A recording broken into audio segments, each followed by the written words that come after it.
As a seasoned veteran in the investment world, Zhou Qingyu didn't get home until after midnight from a business dinner. Exhausted, he took off his clothes and headed for the bathroom. Having weathered the rough and tumble of the investment world for over 2 decades, Zhou Qingyu knew every trick in the book. Muttering under his breath about today's client not arranging the after-party, he made his way to the bathroom. But the moment he stepped into the bathroom, his foot slipped, and he fell flat on his back. Zhou Qingyu took a while to sit up. "Ow! It hurts," he hissed. But the voice was all wrong. Suddenly, a mechanical electronic voice echoed in his mind, "System binding. Binding complete." Then a panel appeared before Zhou Qingyu. Name: Zhou Qingyu. Age: 20 years and 7 months. Identity: senior computer science student at Hongping University, currently an intern at Donghua Technology Group. Assets: 2253 yuan. Skills: advanced programming, proficient English. Zhou Qingyu steadied himself and sat on the edge of the bed. System: what kind of system are you? What functions do you have? Zhou Qingyu knew a thing or two about systems after all. In his spare time, he read web novels and watched short dramas. No brainpower required.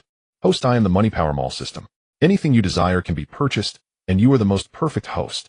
Zhou Qingyu looked up and surveyed the room around him. It was a 1-bedroom apartment, nothing but a living area and a bathroom about 30 square meters in total. The decoration was simple yet bright. It was nothing compared to his penthouse in his previous life. The room was simply furnished, but still noticeably feminine. Zhou Qingyu walked to the full-length mirror again, wanting to see what his current shell really looked like. After all, living a second life and regaining youth was a win no matter how you looked at it. Earlier in his panic, he hadn't looked carefully. Now he could take a good, careful look.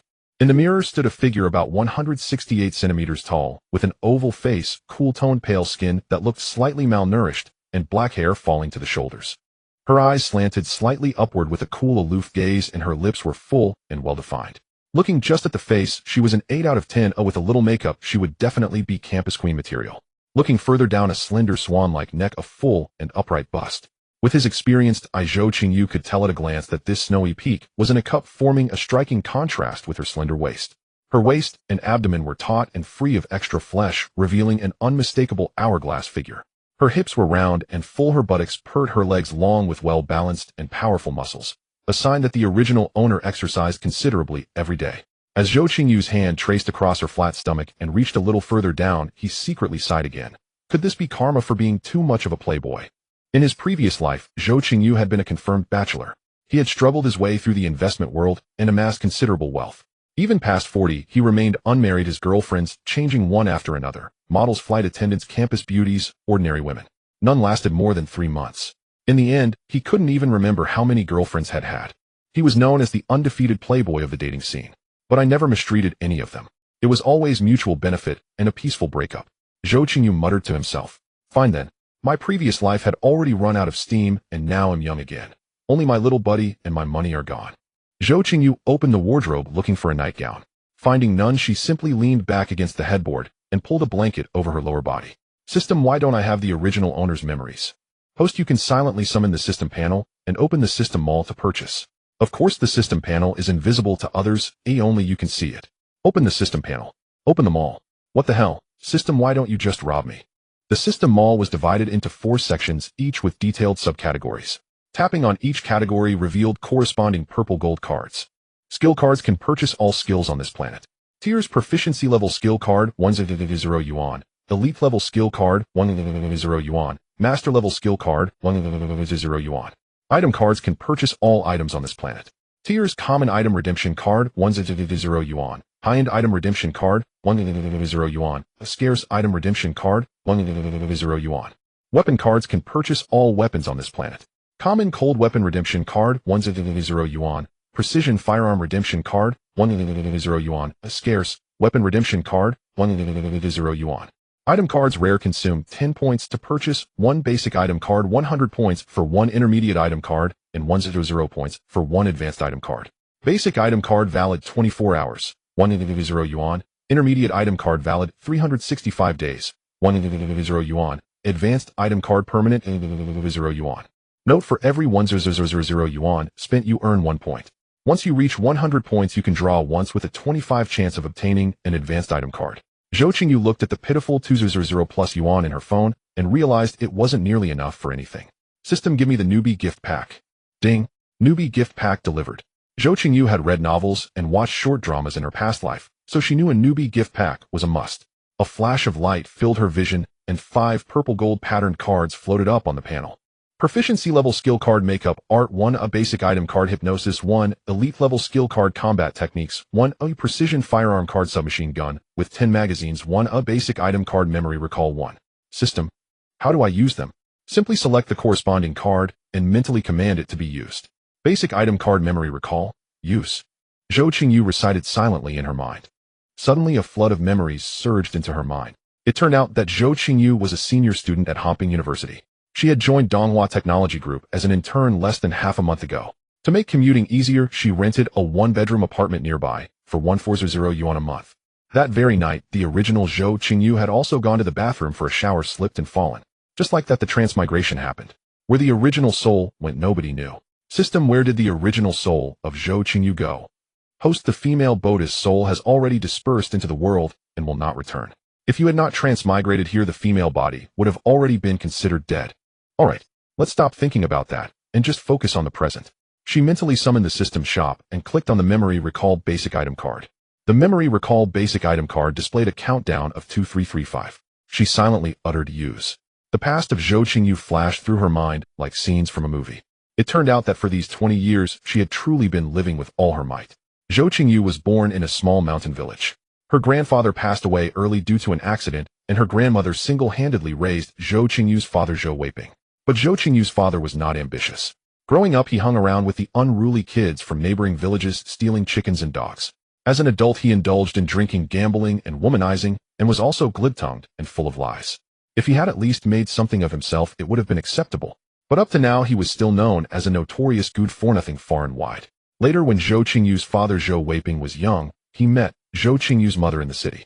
His honeyed words led to her becoming pregnant with Zhou Qingyu, but the father never changed his debauched ways. So before Zhou Qingyu was even 2 years old, her mother left the small mountain village, never to return, not even a single message. From then on, it was again the grandmother alone who raised Zhou Qingyu. While studying at Hongping University, Zhou Qingyu always managed through student loans and part-time work. Therefore, while most of her classmates were preparing for graduate school exams, Zhou Qingyu had already started her internship. Life was simply too exhausting, and she saw no hope for the future. In Zhou Qingyu's sparse memories throughout her dozen years of schooling, her grades had always been at the top. Perhaps she inherited her mother's intelligence, but Zhou Qingyu's memory held no image of her mother, not even. Flipping through Zhou Qingyu's memories, her childhood was filled mostly with her father's beatings and abusive words. What's the use of a girl studying? Marry off early, get some bride price, that's all. A waste of money. And the profanity that Zhou Weiping spat out between his teeth. The father rarely came home, but almost every time he did, he would scold Zhou Qingyu. Occasionally, when he had been drinking, he would even beat and kick Zhou Qingyu. She would always purse her lips, silently gritting her teeth, never arguing or resisting. Apart from studying, Zhou Qingyu mostly helped her grandmother wash clothes, cut pigweed, and tend the crops, doing whatever she could. She rarely went out to play with children her age. When she was admitted to the best high school in the county, Zhou Qingyu thought her father would change his view of her. She excitedly brought the admission letter home. She waited until her father came back and immediately showed him the letter. Instead, she received the worst beating of her life. Waste of money, he'll let you study. Just like your mother, never content. He beat and cursed until he was exhausted. That time Zhou Qingyu was covered in bruises. Even now there is a scar on her calf. The neighbors couldn't pull him off. Later, when high school started, Zhou Qingyu didn't report for class. It wasn't until a teacher came to her home that she was found cutting pigweed in the fields. The teacher somehow convinced the grandmother. Grandma, without telling Zhou Qingyu's father, let her go to school with the teacher. The father silently accepted the fait accompli. During the 3 years of high school, Zhou Qingyu became even more withdrawn, focusing solely on her studies. She had no friends. Her clothes were always faded uniforms. She always ate alone in the cafeteria. Even the development of her chest made Zhou Qingyu self-conscious. She often hunched her back to hide her overly large bust. Luckily, the cafeteria food was nutritious enough, and she grew to a height of 168 centimeters. Of course, every time she returned home during those 3 years, she still endured her father's beatings and scoldings. Zhou Qingyu silently bore it all. By high school, she had a poverty subsidy that covered tuition, and her meals were charged to a card. Her homeroom teacher Su occasionally gave her some of his wife's old clothes. She didn't need her father's money to study. This is a cowardly pushover. Apart from studying hard, she doesn't even have the heart to hate or run away. The memory recall made the current Zhou Qingyu more and more speechless as she watched. Later, when Zhou Qingyu was admitted to Hongping University, she applied for a student loan with the school's help. From the first semester, she worked part-time to earn her living expenses, managing to support herself, and even occasionally send some money to her grandmother. During the summer break of her freshman year, Zhou Qingyu almost got married off. Her father had accepted a bride price from a man in a neighboring village. She never knew if it was returned or what happened, but that summer she frantically fled back to school. However, from the memory recall, it wasn't a rebellion. She just wanted to finish her studies. So during her school years, Zhou Qingyu never dared to return to her hometown again. From the memory recall, Zhou Qingyu really had no nice clothes. The few pieces she wore were faded from washing, and they hid her stunning figure. She always wore a large black-rimmed pair of glasses from high school, which obscured most of her beauty. Even now, when she started her internship at this company, she only spent a little over 300 yuan to buy a new set of professional attire. Yet the old worn black-rimmed glasses still hung on her face. What a waste of heaven's gifts. Possessing a mountain of gold and not knowing how to mine it, holding a royal flush and playing it like a pair of threes. The current Zhou Qingyu commented as she watched. As for relationships during university, Zhou Qingyu was either on her way to a part-time job or studying.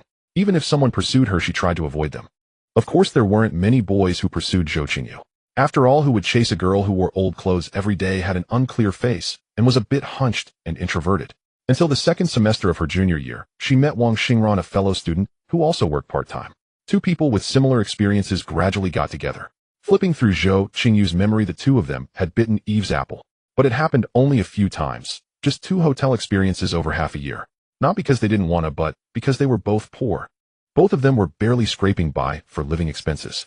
Zhou Qingyu had rented a place for her internship, paying 1 month's deposit and 1 month's rent. She had just moved in less than half a month. Her boyfriend hadn't visited yet because it took 4 hours from his school to this place with 2 subway lines and 2 bus routes. Zhou Qingyu had a little over 2,000 yuan left, which had to last until her next paycheck and cover the next month's rent. From Zhou Qingyu's memories, she had the best relationship with her grandmother. She contacted her grandmother almost every month. In recent years, her grandmother had some chronic illnesses and was in very poor health. She rarely contacted her father. Even when she occasionally spoke to her grandmother and her father was home, he had nothing good to say, just telling her to come back soon and marry off. Zhou Qingyu would remain silent.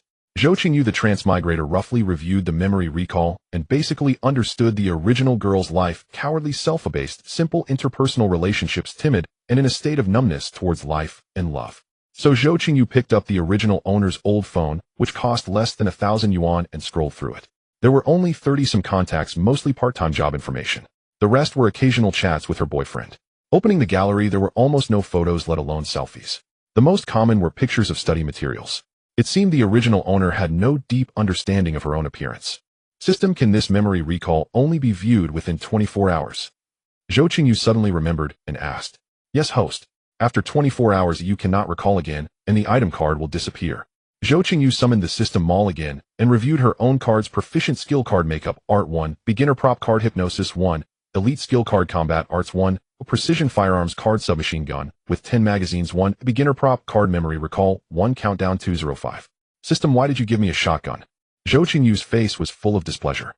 Host: cards you don't need can be recycled for free. Zhou Qingyu felt utterly speechless and rolled her eyes, saying, forget it, just leave it there. Explain the differences between the skill card levels. Proficient level is equivalent to an ordinary person's excellence. Elite is a provincial level. Excellence and master is a nationally recognized level of excellence. Okay, got it. As a girl, how could she not know how to apply makeup? Proficient skill card makeup art use. Suddenly it felt as if years of practice experience flooded her mind along with a wealth of makeup knowledge. As for the effect, she'd try it out later. After all, girls always need makeup eventually. The hypnosis prop card only lasts 24 hours, so we'll leave it for now. The elite combat card. Will I turn into a muscular Barbie? They'll just leave it too. Zhou Qingyu thought silently to herself. She picked up her phone to check the time. It was 3:30 a.m. on Saturday, October 18th. Looks like she didn't have work today. Weekends are great. Long live the weekend. So tired. Mentally exhausted. However, everything could start from scratch. After all, in her past life, she had built everything from nothing, navigated the world alone, and embraced a life of singlehood. Oh yeah, time to sleep. It was October, and Zhou Qingyu was among the first batch of senior students out on internships. In the southern city, late October was neither too hot nor too cold, allowing Zhou Qingyu to sleep soundly. She didn't feel the slightest bit disheartened about having transmigrated into a woman's body. She slept straight until almost noon, and was only woken up by her ringing phone. Zhou Qingyu groggily grabbed her phone, didn't even look at the caller ID, and answered. Hello. What's up? Qingyu, I'm downstairs at your building. The elevator needs a keycard. Can you come down and let me up? A male voice came through the phone. Zhou Qingyu was instantly wide awake, and 2 words burst out of her mouth. Holy crap. Qingyu, what's wrong? The voice on the phone asked again. It's nothing, just give me a minute. I just woke up, let me get dressed, and I'll open the elevator for you. Okay. It was only then that Zhou Qingyu remembered her predecessor had a boyfriend named Wang Xingran. She got up, went to the bathroom, splashed some water on her face, then walked back to the bedroom and opened the wardrobe. What the heck? Is this all the clothes she has? Rummaging through, she found only 2 bras, 2 t-shirts, 1 shirt, 3 jackets, and 3 pairs of pants, plus 1 black professional suit. The styles were all plain, and it was obvious they had been washed many times, looking quite worn. This is barely passable. It's like being a background NPC in real life, a true ascetic. Putting on the bra wasn't difficult after all. In her past life, she had been well-versed in such matters and could handle it with one hand. It was just a bit small and tight, probably because her predecessor hadn't wanted to show off her figure and had deliberately bought a size or two too small. Choosing an outfit was a bit of a challenge as nothing fit well. She finally picked out a pair of jeans and a white t-shirt, slipped on her slippers, and headed out the door. She went to the elevator and brought Wang Xingran up. He was a decent-looking young man, about 183 meters tall, fairly slim, with average looks and a wheatish complexion. He seemed like a sunny, healthy guy. He was carrying a bag and smiled as soon as he saw Zhou Qingyu. "Qingyu, I bought some crucian carp and potatoes on the way. The apples at the market look good too, so I brought you some." Zhou Qingyu's room did have some simple cooking utensils. After all, she usually cooked for herself after work. It's really far from here. I left at 7:00 in the morning, and it's almost noon now before I got here, Wang Xingran said as he followed Zhou Qingyu into the room. Zhou Qingyu didn't respond, but Wang Xingran didn't seem to mind. He started chatting about some amusing anecdote. According to the memory recall, this was indeed how they interacted. Zhou Qingyu was usually quiet, and it was her boyfriend who kept the conversation going. Besides, they both often had part-time jobs, so they didn't get to see each other much. "Could you cook some rice?" Wang Xingran said as he put down his things. "This is my first time here. Where do you keep your stuff?" Zhou Qingyu didn't know what to say because she didn't know either. She hadn't checked that part of the memory recall, but the place was... She glanced around. Near the entrance, there was a small fridge in the hallway, a sink, and an induction cooktop on the counter. She pointed and said, "You can look for things over there." "All right. Today I'll make you some sweet and sour crucian carp and spicy shredded potatoes," Wang Xingran said as he walked over and started bustling about. Zhou Qingyu went to the bathroom to brush her teeth and wash her face. Once inside, she was speechless again. There really were no cosmetics here. How could a girl have no makeup? There was just a simple face cream, not even a toner or serum, let alone any face masks or foundation. There was a bottle of cheap facial cleanser and a bottle of ordinary shampoo. What a life. Even a man would have more. Rummaging around, she did find a low-quality lipstick and an eyeliner pencil, probably bought for work purposes. After washing up, Zhou Qingyu came out and sat on the edge of the bed. She started browsing her phone, using the memory recall to continue learning about her current environment. It turned out this planet was very similar to Blue Star. There were many countries, and Zhou Qingyu was in Jiangnan City, a provincial capital in a major eastern nation. It also had short video platforms, online shopping, and all sorts of apps. All her common knowledge was applicable. It was like a seamless transition. After nearly an hour of fussing, Wang Xingran finally finished making lunch, a plate of spicy shredded potatoes and a plate of sweet and sour crucian carp. He then set the dishes on the desk and filled 2 bowls of rice. An awkward problem appeared. There was only one chair. "It's fine, I'll just pull the desk a bit closer to the bed, and you can sit on the bed." Wang Xingran started pulling the desk as he spoke. "The taste is pretty good," Zhou Qingyu said, taking a bite and complimenting him out of habit. "Thank you for the compliment, my dear wife." Zhou Qingyu was stunned for a moment. She let out a silent sigh in her heart. She still wasn't used to this.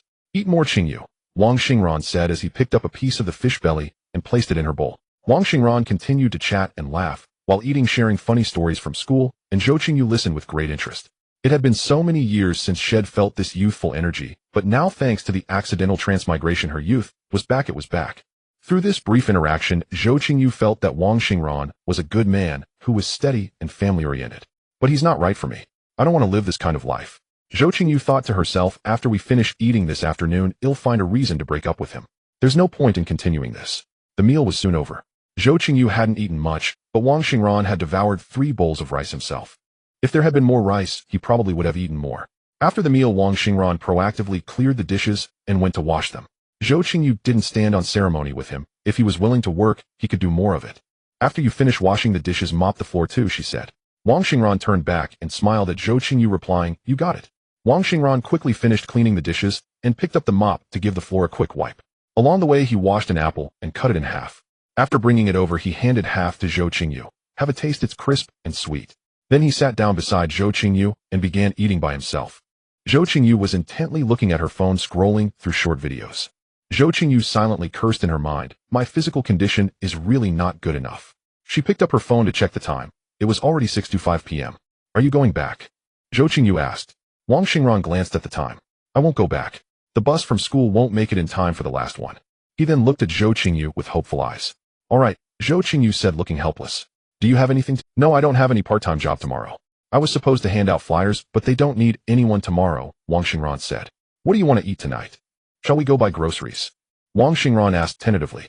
Zhou Qingyu turned her head and glanced at him. Let's eat out tonight. My treat. Won't it be too expensive? Let's cook at home, Wang Xingran said. No need, I have enough, Zhou Qingyu said indifferently. How much can a meal cost? Although Zhou Qingyu had no money now, her consumption mindset from her past life hadn't changed. Her past life thoughts and values remained intact, merely inhabiting a different body. So when she said those words, she wore an indifferent expression, clearly showing that she didn't agree with Wang Xingran. All right. Seeing that Zhou Qingyu's expression wasn't good, Wang Xingran quickly agreed. He then quickly put on— Zhou Qingyu looked through the wardrobe a few more times, sighed, and muttered to herself, I must buy some tomorrow. Still, she put on jeans, a white t-shirt, and a pair of canvas shoes which gave her a youthful, girlish charm. They arrived at the commercial street below the apartment building and walked around. Zhou Qingyu originally wanted to eat barbecue, but Wang Xingran firmly refused. In the end, Zhou Qingyu compromised, and they each had a bowl of noodles at a noodle shop. After eating, they went to the nearby civic square where elderly women were doing square dancing, mothers were walking their children, and young couples were strolling. The two walked slowly, soaking in the atmosphere of life. Wang Xingran held Zhou Qingyu's hand, still speaking in a calm, unhurried manner. As they walked, Zhou Qingyu suddenly stopped. Taking a deep breath, she said, Wang Xingran, I've thought about it a lot. Wang Xingran's hand went stiff, and the smile on his face vanished instantly. He looked at Zhou Qingyu in disbelief. Why? Is it something I did wrong? Zhou Qingyu turned her head away, looking at the square dancing crowd. It's not your fault. It's me. I want to focus on my own life first. Wang Xingran's eyes reddened slightly, and he tightly held Zhou Qingyu's hand. Qingyu, give me another chance, okay? He'll do better. Let's work hard together. Zhou Qingyu felt a wave of speechlessness. Young love was so shallow. But still she said, I'm sorry, my mind is made up. With that, Zhou Qingyu turned and walked toward the apartment building with Wang Xingran silently following behind. They didn't speak until they reached the entrance. In the elevator, Wang Xingran said, Qingyu, I don't want our relationship to end like this. We don't have a good life now, but we can work together to create a better one in the future. Just give me a little more time, give me a chance. Zhou Qingyu said nothing. The elevator dinged as it arrived at their floor. Wang Xingran fell silent again. The sound of the key turning was so distinct in the night. With a click, the door opened. Zhou Qingyu entered the room first. After a moment's thought, she decided to give this young— Look at this room. It's taken everything I have just to afford 1 month's rent. My internship salary is only 3,000 yuan a month, and the rent takes up half of it. Besides rent, I have to eat. We need to face reality. Our families can't give us any help. I want a better life. Look at my wardrobe. These few pieces of clothing are all I have. In the past half year we've been together, even time to meet has been a luxury. Now I'm here for an internship while you're preparing for graduate school at the university. We'll have even fewer chances to see each other. We even have to plan in advance how much the bus fare will cost. It's better to end the pain quickly. Look at yourself. Aren't you also living hand to mouth? Your daily expenses come from working part-time jobs. We're the same. I'm just returning to reality. I don't want to hold myself back because of a relationship. I know we can work hard. I know we can have a better life in the future. But right now we don't. I'm exhausted. I don't want to live like this. You haven't done anything wrong. I don't think I have either. I just hope this relationship becomes a beautiful memory in our lives. In the future, I hope we both live better. Wang Xingran gritted his teeth and said nothing. Zhou Qingyu from her past life experience knew that this was a boy's wounded pride at play, and he would soon agree. Wang Xingran, I hope we can part amicably. You are a very good guy. I hope we can bid each other farewell with dignity. All right, Zhou Qingyu, I agree. Wang Xingran with red eyes looked at Zhou Qingyu and said softly, In the days without me, you must take care of yourself. You must be happy. The two fell into another half hour of silence. Let's sleep. I'm tired. With that, Zhou Qingyu lay down on one side of the bed without even taking off her clothes. Wang Xingran sat on the chair without moving. Zhou Qingyu reached out and turned off the light, soon falling asleep. Not long after, Zhou Qingyu suddenly felt suffocated. Zhou Qingyu knew what was on Wang Xingran's mind. With the afternoon's experience, she forcefully pushed him away in advance, giving him no illusions and no more benefits. When she woke up again, the sunlight was glaring. Wang Xingran was already gone. She picked up her phone and saw it was just past 10 in the morning. Zhou Qingyu stretched lazily, then slowly got out of bed to wash up. She planned to look around the neighborhood today to find a place to buy some clothes. She looked at the balance in her phone, just over 2,000 yuan. Not much money. No money. Zhou Qingyu opened her phone, nodded, and shook her head, opened her mouth, nodded, and shook her head again, blinked, shook her head, and nodded. 37000 yuan secured. Delighted. She still ended up wearing yesterday's jeans and a white t-shirt, her long hair casually tied back in a high ponytail. I need to get this cut off. Zhou Qingyu thought long hair is too troublesome, a short hair is much more convenient. She used the map on her phone to hail a taxi straight to Jinda Plaza, which looked similar to the malls from her past life. No showing off, no drama, no face slapping. She went straight to the lingerie store. Zhou Qingyu thought, I can't keep letting my big snowy mountains suffer, they've been neglected for too many years. A simple black set, a simple lavender set, a simple nude set, grabbed all three. She then turned and entered the women's clothing store next door, and after nearly an hour of shopping, 3 early autumn outfits acquired. One was a white short-sleeve blouse with puff sleeves paired with a gray layered tulle short skirt, exuding a girl's softness and sweetness. Another was a light lavender off-shoulder top with ribbon-tied cuffs, paired with white high-waisted wide-leg pants, instantly giving off a mature and elegant vibe. The third was a gray full-layered off-shoulder top that showed off delicate neck and shoulder lines paired with a high-waisted black Aline skirt, projecting a sharp professional feminine image. The store threw in 2 small bags and a belt with the clothes. Nice. From the shop next door, she bought a pair of black low heels and a pair of flat, slightly elevated sneakers. She changed right into the off-shoulder outfit and sneakers. It perfectly accentuated her figure. Her 70E assets were prominently showcased under the top, and her waist-to-hip ratio was flawless. Checking the mall mirror, she was definitely an 8 out of 10. Missing something. Oh, glasses. A pair of thin gold-framed glasses, 1,288 yuan, got them. A pair of frameless glasses the same style as Gao Kailan's 1,688 yuan, got them too. What else? The newest fruit brand phone didn't need the highest storage, 9,999 yuan, purchased. Why shortchange myself? Who knows what tomorrow brings after today? In her past life, Zhou Qingyu never shortchanged herself either. Satisfied with her shopping spree, she headed out of the mall, casually tossing her old clothes and glasses into a trash bin along the way. She suddenly stopped at the entrance, her gaze turning to a beauty counter. Damn. She mentally mocked herself for adapting so quickly to her new reality. She stepped back and walked into the beauty store, buying a full set of cosmetics for 2,890 yuan. After leaving Jinda Plaza, her balance was 1,455 yuan. The beauty sighed, but her hands were full. Hey beautiful, you alone? Can I add your WeChat? Zhou Qingyu turned to her left and saw a young man with hair dyed in a riot of colors wearing equally colorful clothes. He flashed a grin at her phone in hand. As she was about to refuse, a magnetic male voice came from behind. Sorry, she's with me. No.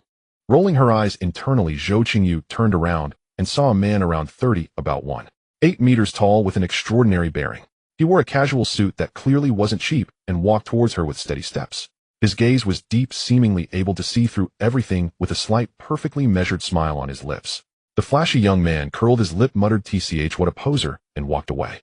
Zhou Qingyu looked at the man before her with disdain and contempt. Where all old foxes don't play mind games with. The man stepped forward, naturally trying to take the shopping bags from her hands. Zhou Qingyu subtly stepped back, evading his reach. The man said with a smile, "Long time no see. Don't you recognize me?" Zhou Qingyu looked at him carefully. She truly didn't recognize him. The man continued, "I just saw you being harassed and thought I'd help. How about we grab a meal together and catch up?" Zhou Qingyu hesitated. Could he be someone she knew? She mentally commanded open system panel. Damn, the memory recall card has expired. But thinking about it, it was unlikely her previous self would have known someone like this, and even if she did, the connection wouldn't have been deep. No time. Zhou Qingyu refused flatly and turned to leave. Whether I know you or not, she thought. She hailed a taxi and headed straight back to her apartment. Back home, she immediately stripped off her clothes and took a shower. Zhou Qingyu sighed inwardly. Some habits of the soul are hard to change. Even in my past life as a man, I showered every morning and night, and I still have that habit. She really hated long hair. She only liked long hair on others, not the hassle of managing her own.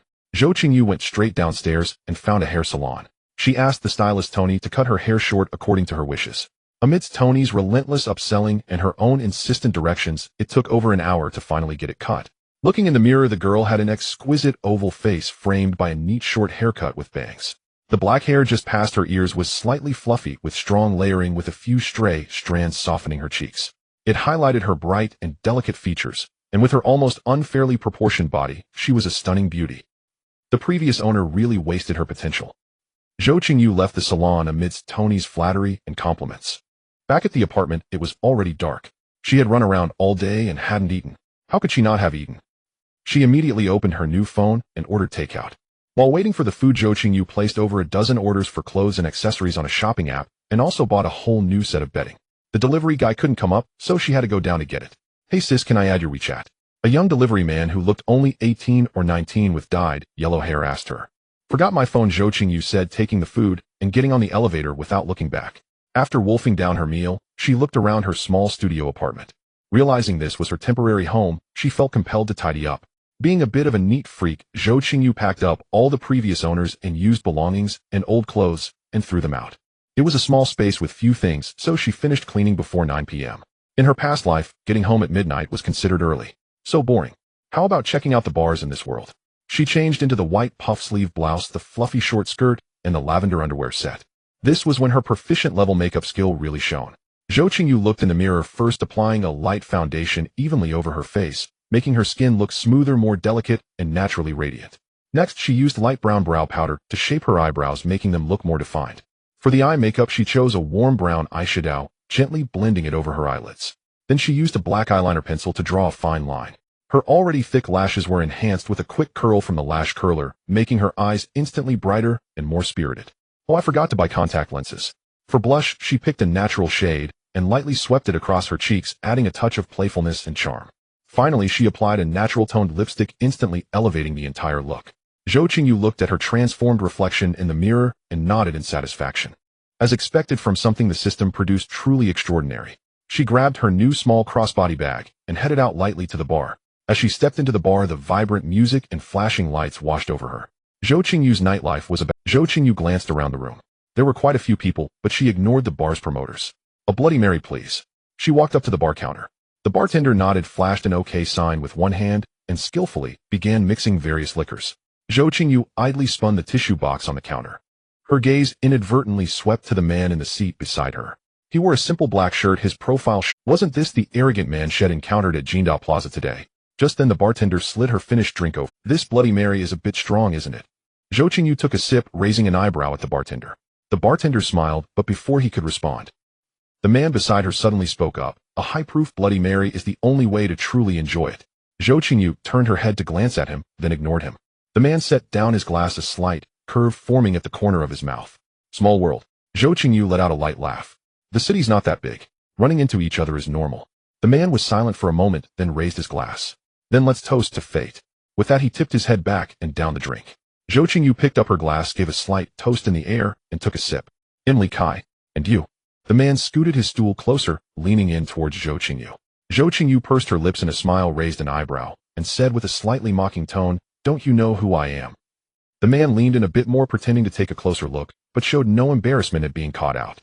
No wonder you looked so familiar at first glance. It's because you're so beautiful you walked right into my heart ahead of time. Ugh. Zhou Qingyu clutched her throat, feigning a retch. Li Kai smoothly shifted the conversation, moving from entertainment gossip to influencers, and from influencers to finance. This in a way broadened Zhou Qingyu's understanding of this new world. Soon a few friends of Li Kai's arrived, and the two of them moved over to a booth. The group started playing bar hand gesture. Li Kai was fully immersed in the game, clearly a nightlife veteran. He'd occasionally pull funny faces, drawing laughter from everyone. Zhou Qingyu was also infected by the lively atmosphere, gradually letting go of the loneliness of her transmigration and throwing herself into the game. Just as everyone was having a great time, a sudden commotion erupted in the bar. It turned out to be a few drunk patrons starting a conflict, causing a brief scene. From a booth not far away, a man in his 20s stood up, waved his hand, and pointed. Soon security escorted the rowdy drunks out. That's Brother Young's youngest son. Apparently he took over this bar just a few months after returning from studying abroad. Li Kai gestured towards the man. Who's Brother Young? Zhou Qingyu asked. He used to be the underworld boss of the South Side. Now he's gone legit. Real estate, construction, KTVs, and bars. Li Kai leaned in close to her ear to explain. He's worth billions now. In truth, whether in her past life or this one, Zhou Qingyu's dream was a penthouse on the top floor, a standalone villa, and just a modest few $100 million in savings. To be free to buy whatever she wanted, free to do whatever she pleased. Cheers. Li Kai raised his glass and leaned over again. Zhou Qingyu picked up her glass and downed it too. The group at the table kept playing games with the loser drinking. Zhou Qingyu was happy to join in, for even fleeting happiness is still happiness. No need to lament yesterday, no need to worry about tomorrow. After who knows how long, the boat's low alcohol tolerance began to show. Feeling a bit dazed, Zhou Qingyu held onto the back of the booth and stood up. What's wrong? Had a bit too much. Li Kai quickly came over to support her. I'm done, I need to head home. Zhou Qingyu waved her hand dismissively. She tried to push herself to walk, but her legs felt as heavy as lead and wouldn't obey. She had drunk too fast and underestimated her limit. After just 2 steps, she stumbled heavily against Li Kai. He'll take you home. Li Kai half supported, half carried her out of the bar. Once outside, the neon lights seemed to blur before her eyes. A cold wind hit her, and Zhou Qingyu suddenly vomited violently. She felt much better. Oh, my poor clothes, Li Kai said with a sly grin. Zhou Qingyu turned her head and shot him a sideways glare, saying nothing. Look, you've got vomit all over your clothes too. Li Kai continued. Let's find a place nearby to get you cleaned up. Damn. A classic move from her past life being used on her in this one. If you succeed with that, I'm a fool. Zhou Qingyu thought to herself. No need, I can get back on my own. She raised her hand to hail a taxi. But who was Li Kai? A pro. He effortlessly steered Zhou Qingyu towards a hotel 50 meters away. A drunk girl simply had no strength to resist, right? And so Zhou Qingyu was easily brought to a hotel room by Li Kai. Ugh. Zhou Qingyu felt nauseous again as soon as she entered the room. Li Kai quickly helped her to the bathroom. Get out, she mumbled, leaning over the sink. After a full 20+ minutes of struggle employing her past live's ultimate purging technique, Zhou Qingyu finally felt much clearer. She tested her movements, and at least she could walk without stumbling. She finally emerged from the bathroom looking at her clothes stained with vomit and bits of food. Disgusting. She glanced at Li Kai, grabbed a bathrobe, and went back into the bathroom, locking the door behind her. Damn it. Did I transmigrate just to be some kind of spectacle? The more she thought about it, the angrier she got. Zhou Qingyu, wrapped in a white bathrobe, stormed out of the bathroom. She walked up to Li Kai, kicked him in the shin, and jerked her chin towards the bathroom. Go. Get cleaned up. While Li Kai was washing up, Zhou Qingyu picked up the room phone and called the front desk. Do you have a nighttime laundry service? Or any express dry cleaning? I'm sorry, ma'am. Our laundry pickup service is only available during the day. We don't have express service or a 24-hour laundry room. Zhou Qingyu looked at her soiled clothes, feeling conflicted. I have to go to work tomorrow. It's too late to buy new ones. What am I supposed to do? Just then Li Kai came out. Give me your sizes. They'll have someone bring you something. Zhou Qingyu looked at him skeptically. You have connections? Li Kai leaned closer, a slight smirk on his lips. Guess. Zhou Qingyu met his gaze directly. 168, 51 kilograms, size XL, 70, size 37. A faint smile touched Li Kai's lips. He took out his phone, sent a message, and then looked back at Zhou Qingyu. ITLL be delivered at 7 a.m. sharp. All right. Tonight we sleep like monks, Zhou Qingyu said indifferently. She then wrapped her bathrobe tighter and grabbed one of the blankets. She lay down on one side of the bed, leaving ample space for Li Kai. Li Kai said softly, 10,000. 7 o'clock. Zhou Qingyu was awakened by the hotel's wake-up call service. Li Kai was already gone. The front desk had also delivered 3 brand shopping bags, placing them at the door. Zhou Qingyu lay on the big bed staring at the ceiling and muttered a harsh curse under her breath. I am a pig. Then she stretched her limbs, turned over, and got up. After entering the bathroom and taking a careful shower, Zhou Qingyu walked into the room and opened the shopping bags sent by the front desk. A set of women's commuter wear, a khaki, single-breasted mid-length Aline skirt, and a light pink French vertical stripe knitted cardigan. Opening the shoebox, there was a pair of khaki Bonot leather shoes. In the last bag was a Triumph nude bra set along with 10,000 yuan in cash. Zhou Qingyu dressed herself, achieving a typical girl-next-door style, sweet, yet not lacking in grace, not out of place for work. She put the cash into her small satchel. Yesterday's clothes had been thrown into the hotel trash bin. After taking a few steps, Zhou Qingyu turned back, picked up the clothes from the bin, and stuffed them into one of the discarded brand shopping bags. Life is hard. I still need to work hard to make money. Should I quit? Zhou Qingyu was torn again. Forget it, there was still time. Zhou Qingyu, carrying the shopping bag with her old clothes, took a taxi straight to the apartment. After dropping off the clothes, she went downstairs and headed toward the company, grabbing breakfast on the way. Following her memory, upon arriving at the company, Zhou Qingyu went to her workstation in the technology department, trying to immerse herself in work. Hey Xiao Zhou, when you dress up, you're quite a beauty. A colleague beside her teased. Zhou Qingyu just smiled in response. As everyone got busy, the light-hearted banter gradually ceased. Yet scenes from the past few days kept surfacing in Zhou Qingyu's mind, making it all feel absurd, like a dream. As she was lost in thought, a colleague suddenly leaned in and said, Zhou Qingyu, the director wants you in his office. Zhou Qingyu's heart skipped a beat, wondering if she had done something wrong. Nervously, she walked to the director's office door, knocked, and pushed it open to enter. You've been performing well recently. The company is arranging for several interns to rotate through the operations department. Today you'll handle the handover, and tomorrow report to the operations department. The plump IT director Lu Haiyang said to Zhou Qingyu with a smile. Then he handed Zhou Qingyu a form. Take this transfer form to Manager Zhang in the operations department tomorrow. He'll assign you. Okay, she replied. Zhou Qingyu couldn't help feeling a bit pleased. A pillow arrived just when she felt sleepy. She had been thinking of changing departments or quitting anyway to avoid revealing anything in this place, where people were already somewhat familiar. The morning passed quickly. At noon, she went to the company cafeteria, which was quite abundant. Zhou Qingyu picked a portion of shrimp, a serving of steamed egg, and a vegetable dish. As she looked around for a place to sit, a voice suddenly came. Oh, Qingyu bought new clothes, getting rich, huh? Zhou Qingyu turned her head and saw it was her classmate Sun Xiuli, one of the fellow interns from the same batch at Donghua Technology Group. Zhou Qingyu smiled and said nothing.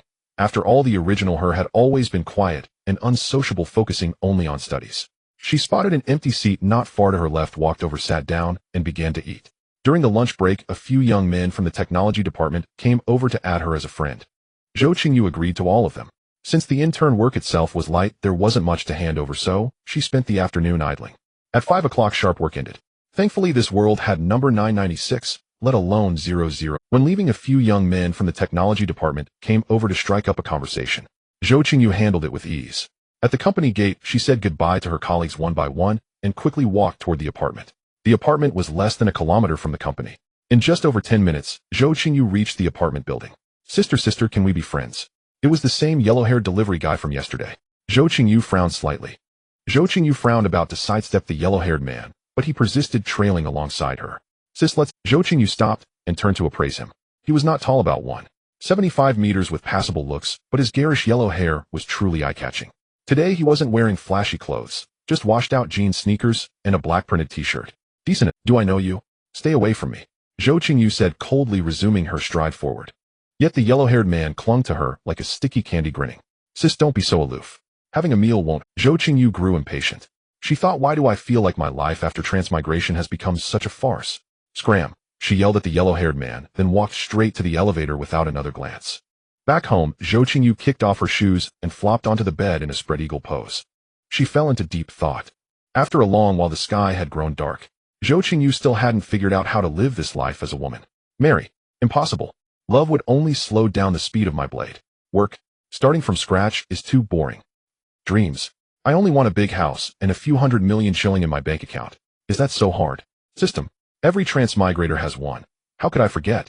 System. Ding, what can I do for you, host? Besides card drawing, any other functions? None. Any rewards or missions? No. Any portable space? No. At least provide intelligence or scan for danger, right? No. What about cashback, realm advancement, cultivation, fantasy? Anything? No. What can you do? Host, this system only provides card purchases, allowing you to instantly obtain desired items and skills. Look at me, I'm broke. What can I buy? And you're so expensive. Everything comes at a price, host. You can earn. The cheapest one is 1000. Why don't you just rob me? Send me back.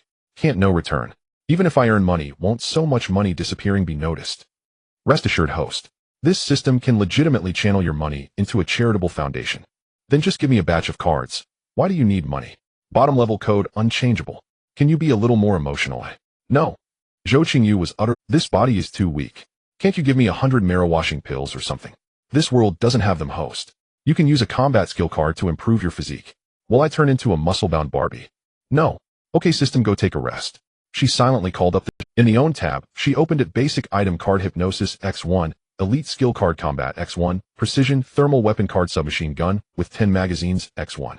She selected the Elite skill card, Combat X1, and silently commanded use. A blinding white light flashed, and the Elite skill card, Combat, vanished. Zhou Qingyu felt her bones crackling and her muscles began to ache. She gritted her teeth and endured as every inch of her body underwent a transformative rebirth. Her originally frail physique, now infused with the combat skill, began to radiate a different kind of strength. The pain didn't last long. As the soreness faded, she could clearly feel the changes in her body. She leaped from the bed and executed a crisp sidekick, swift and graceful. She tried a punch. Her power was precise and formidable. This feeling? Not bad at all. Zhou Qingyu curled her lips into a confident smile. Suddenly, as if struck by a thought, she walked to the dressing mirror and unbuttoned her clothes. Good.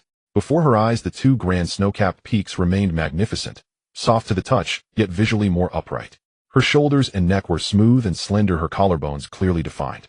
Her waist and abdomen were firm and flat with moderately defined abs and not an ounce of excess flab. Her waistline was more pronounced. Her legs were long, straight, and smooth.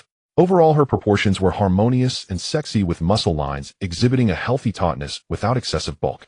It was like a perfect body sculpted through years of fitness. Zhou Qingyu looked at herself in the mirror, very satisfied. She raised her right foot effortlessly above her head. Then a flash of inspiration struck. I could become a streamer to earn money. Once the idea came, she started studying short video platforms.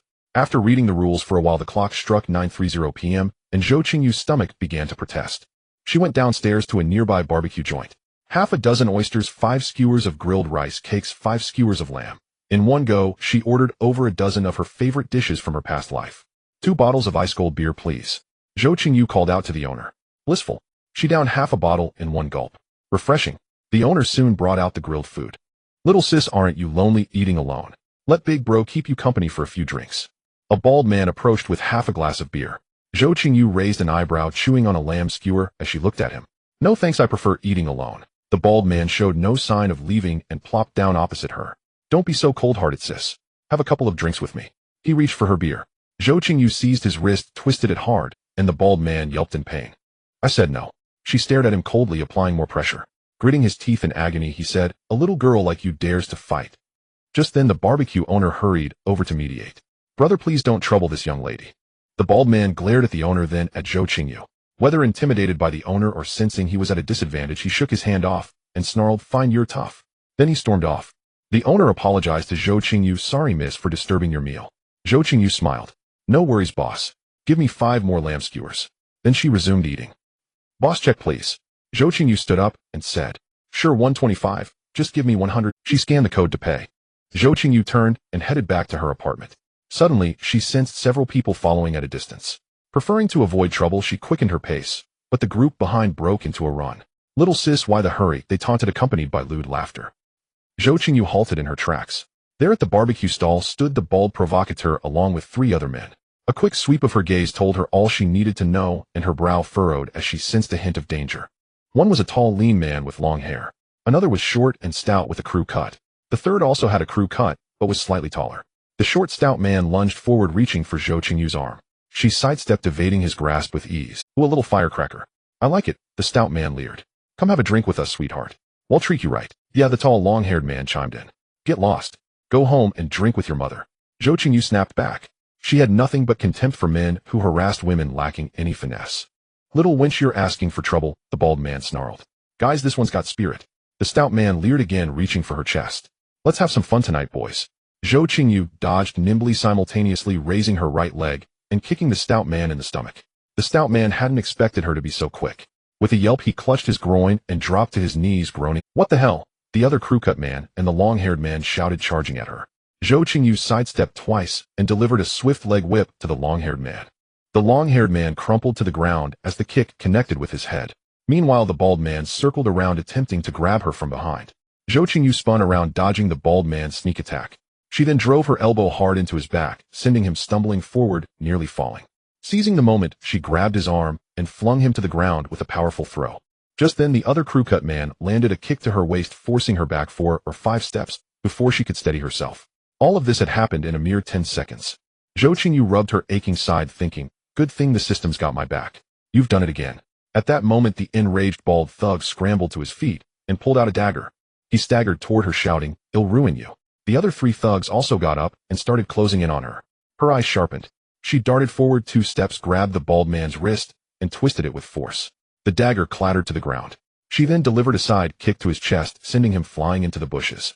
The other 3 thugs now stood before her, but none dared to make a move. They spewed a torrent of curses and crude insults. Zhou Qingyu remained silent, assuming a classic fighting stance, bracing herself for the inevitable brawl. Suddenly, a police car pulled up.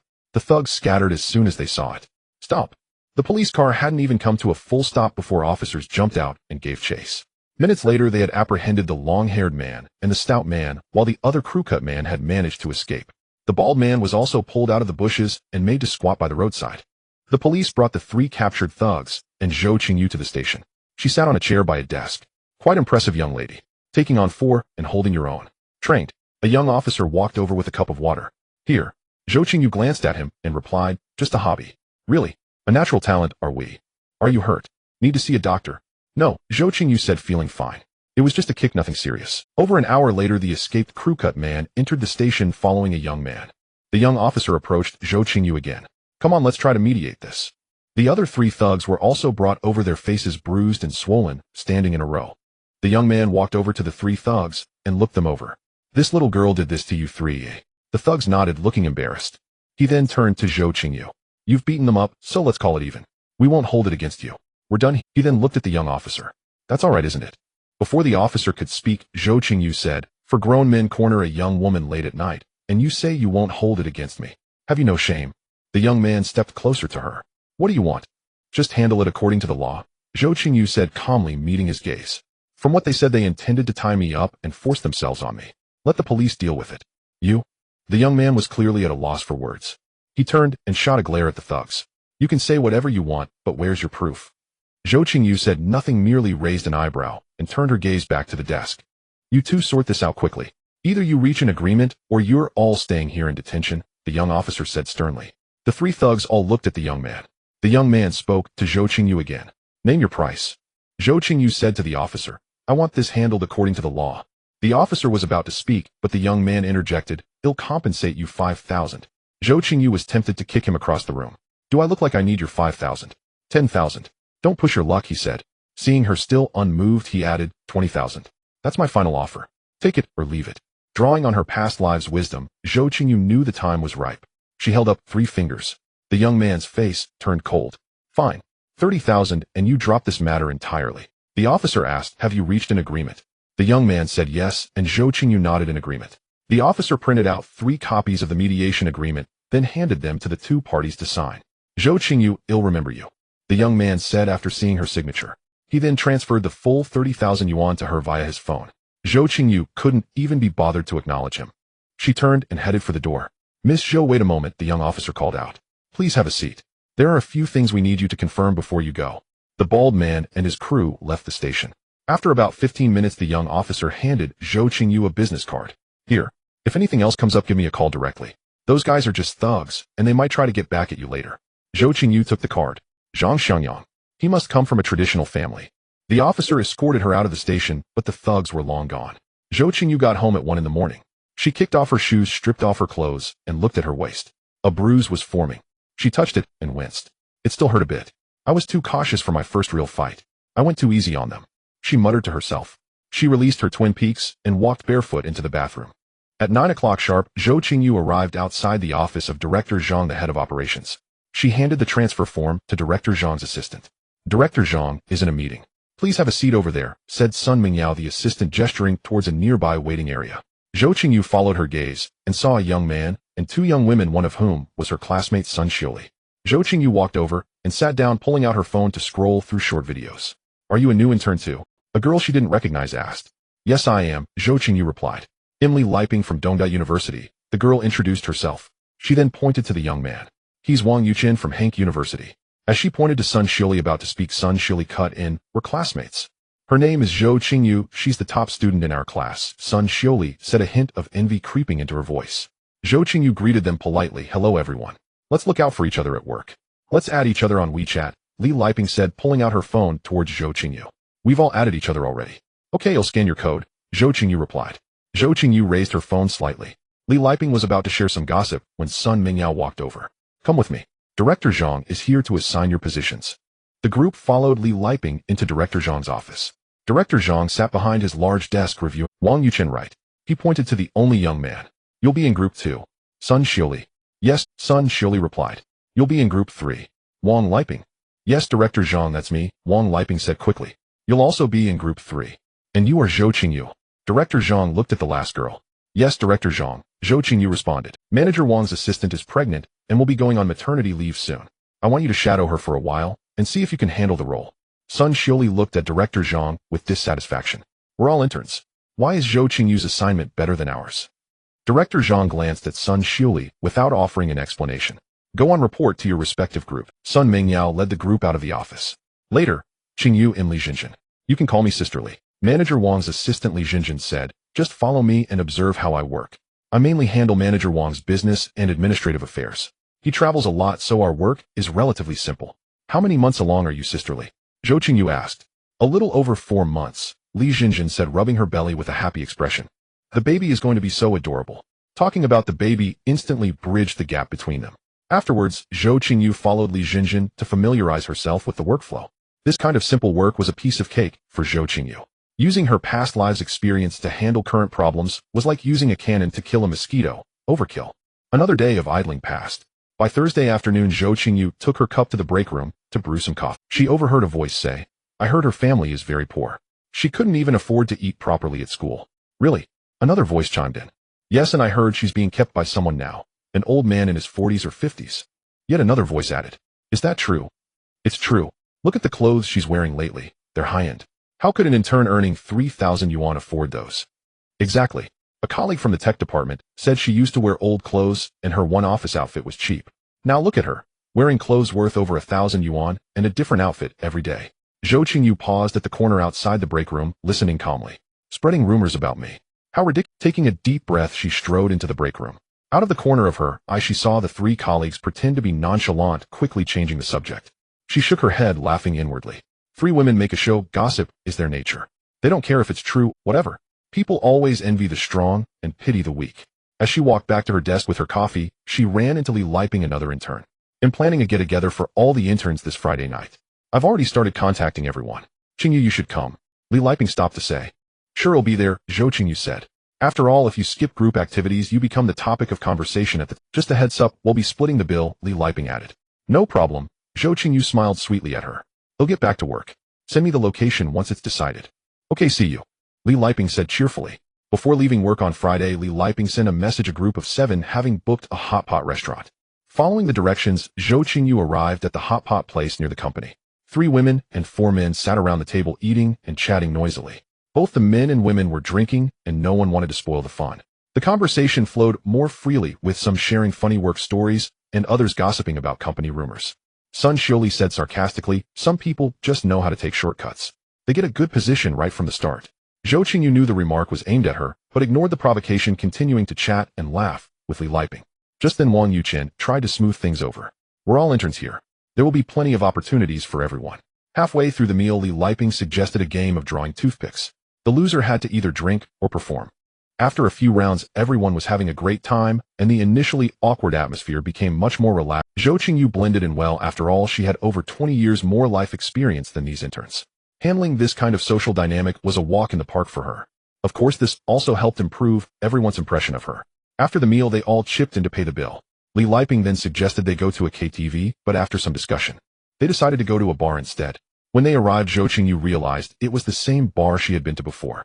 Wang Yuqian had already arranged a table with a promoter, so as soon as they entered, they were led by the promoter to a booth. Wang Yuqian, familiar with the place, ordered a foreign liquor set and a few bottles of beer. The promoter also sent over some fruit and snacks. Everyone started playing dice games. Sun Xiuli kept trying to find an opportunity to embarrass Zhou Qingyu, assuming she wouldn't know how to play and deliberately targeting her. But Zhou Qingyu, drawing on her extensive experience in nightlife from her past life, handled it with ease and barely lost a round. Wang Yuqian was also subtly trying to get closer to Zhou Qingyu, occasionally initiating casual physical contact. After all, among the 3 women present, Zhou Qingyu was far superior in both looks and figure. But Zhou Qingyu paid him no mind. A rabbit doesn't eat the grass near its own burrow. He shouldn't even think about it. She pretended not to notice, maintaining a reasonable distance from him. Besides, after the last incident, she was well aware of her current alcohol tolerance and wouldn't let herself get out of control. Zhou Qingyu, fancy seeing you again. A young man holding a glass walked over to their booth. Zhou Qingyu turned to look. It's him. He was the young man she had met at the police station who had come to mediate for the thugs. Zhou Qingyu remained silent. The young man sat down beside her uninvited and raised his glass. My name is Wang Peng. I'm a lawyer. Huh. You look more like a thug to me, Zhou Qingyu said disdainfully. Those guys last time were from my hometown. I had to help them. Didn't it work out for you in the end? Zhou Qingyu rolled her eyes at him, her expression clearly saying, do I look like I believe you? How about we at each other? Wang Peng asked, unfazed. Maybe we can hang out sometime. No thanks, there won't be a chance, Zhou Qingyu refused. Wang Peng was thick-skinned and didn't leave despite the rejection. Instead, he showed off his outgoing nature and quickly got into a lively conversation with Li Liping and the other. Zhou Qingyu stood up in boredom, swaying to the DJ's rhythm. The majestic snowy mountains also undulated with the vibrant music as if about to burst forth. She drew the gazes of many men around her, as well as several lecherous individuals who approached to strike up conversations. Zhou Qingyu ignored them all. Before long, Li Liping and the others grew tired of playing and suggested returning. At the bar entrance, Zhou Qingyu once again rejected Wang Peng's request to add her as a friend. After exchanging pleasantries with Li Liping and the others, she hailed a taxi and left first. Back at the apartment, she kicked off her shoes, shed her clothes, and walked barefoot into the bathroom. Then once again she collapsed onto the bed, sprawling like a giant X.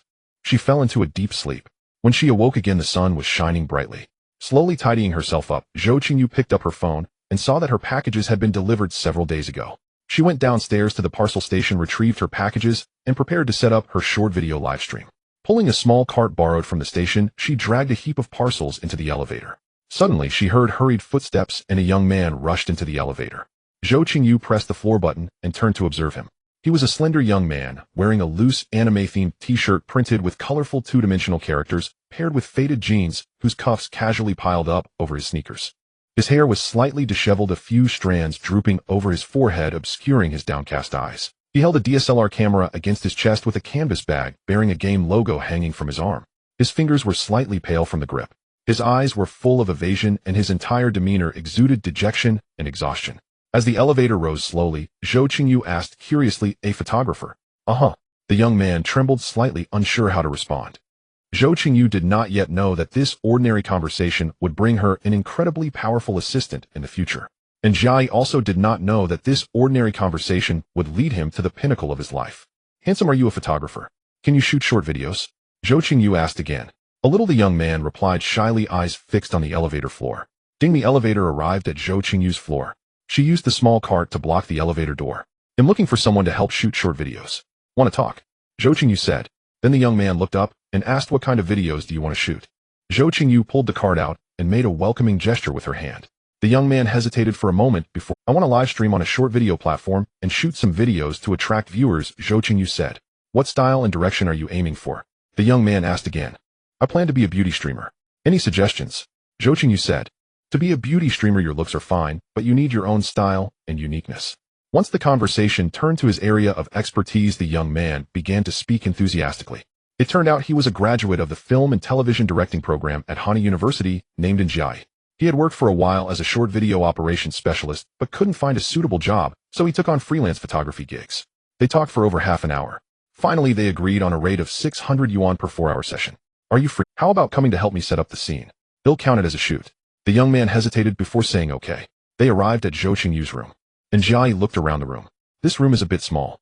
To set up the live stream scene, we'll have to move the bed to the side and the wardrobe near the bathroom door to barely free up enough space." "All right, check if the equipment is enough," Zhou Qingyu said.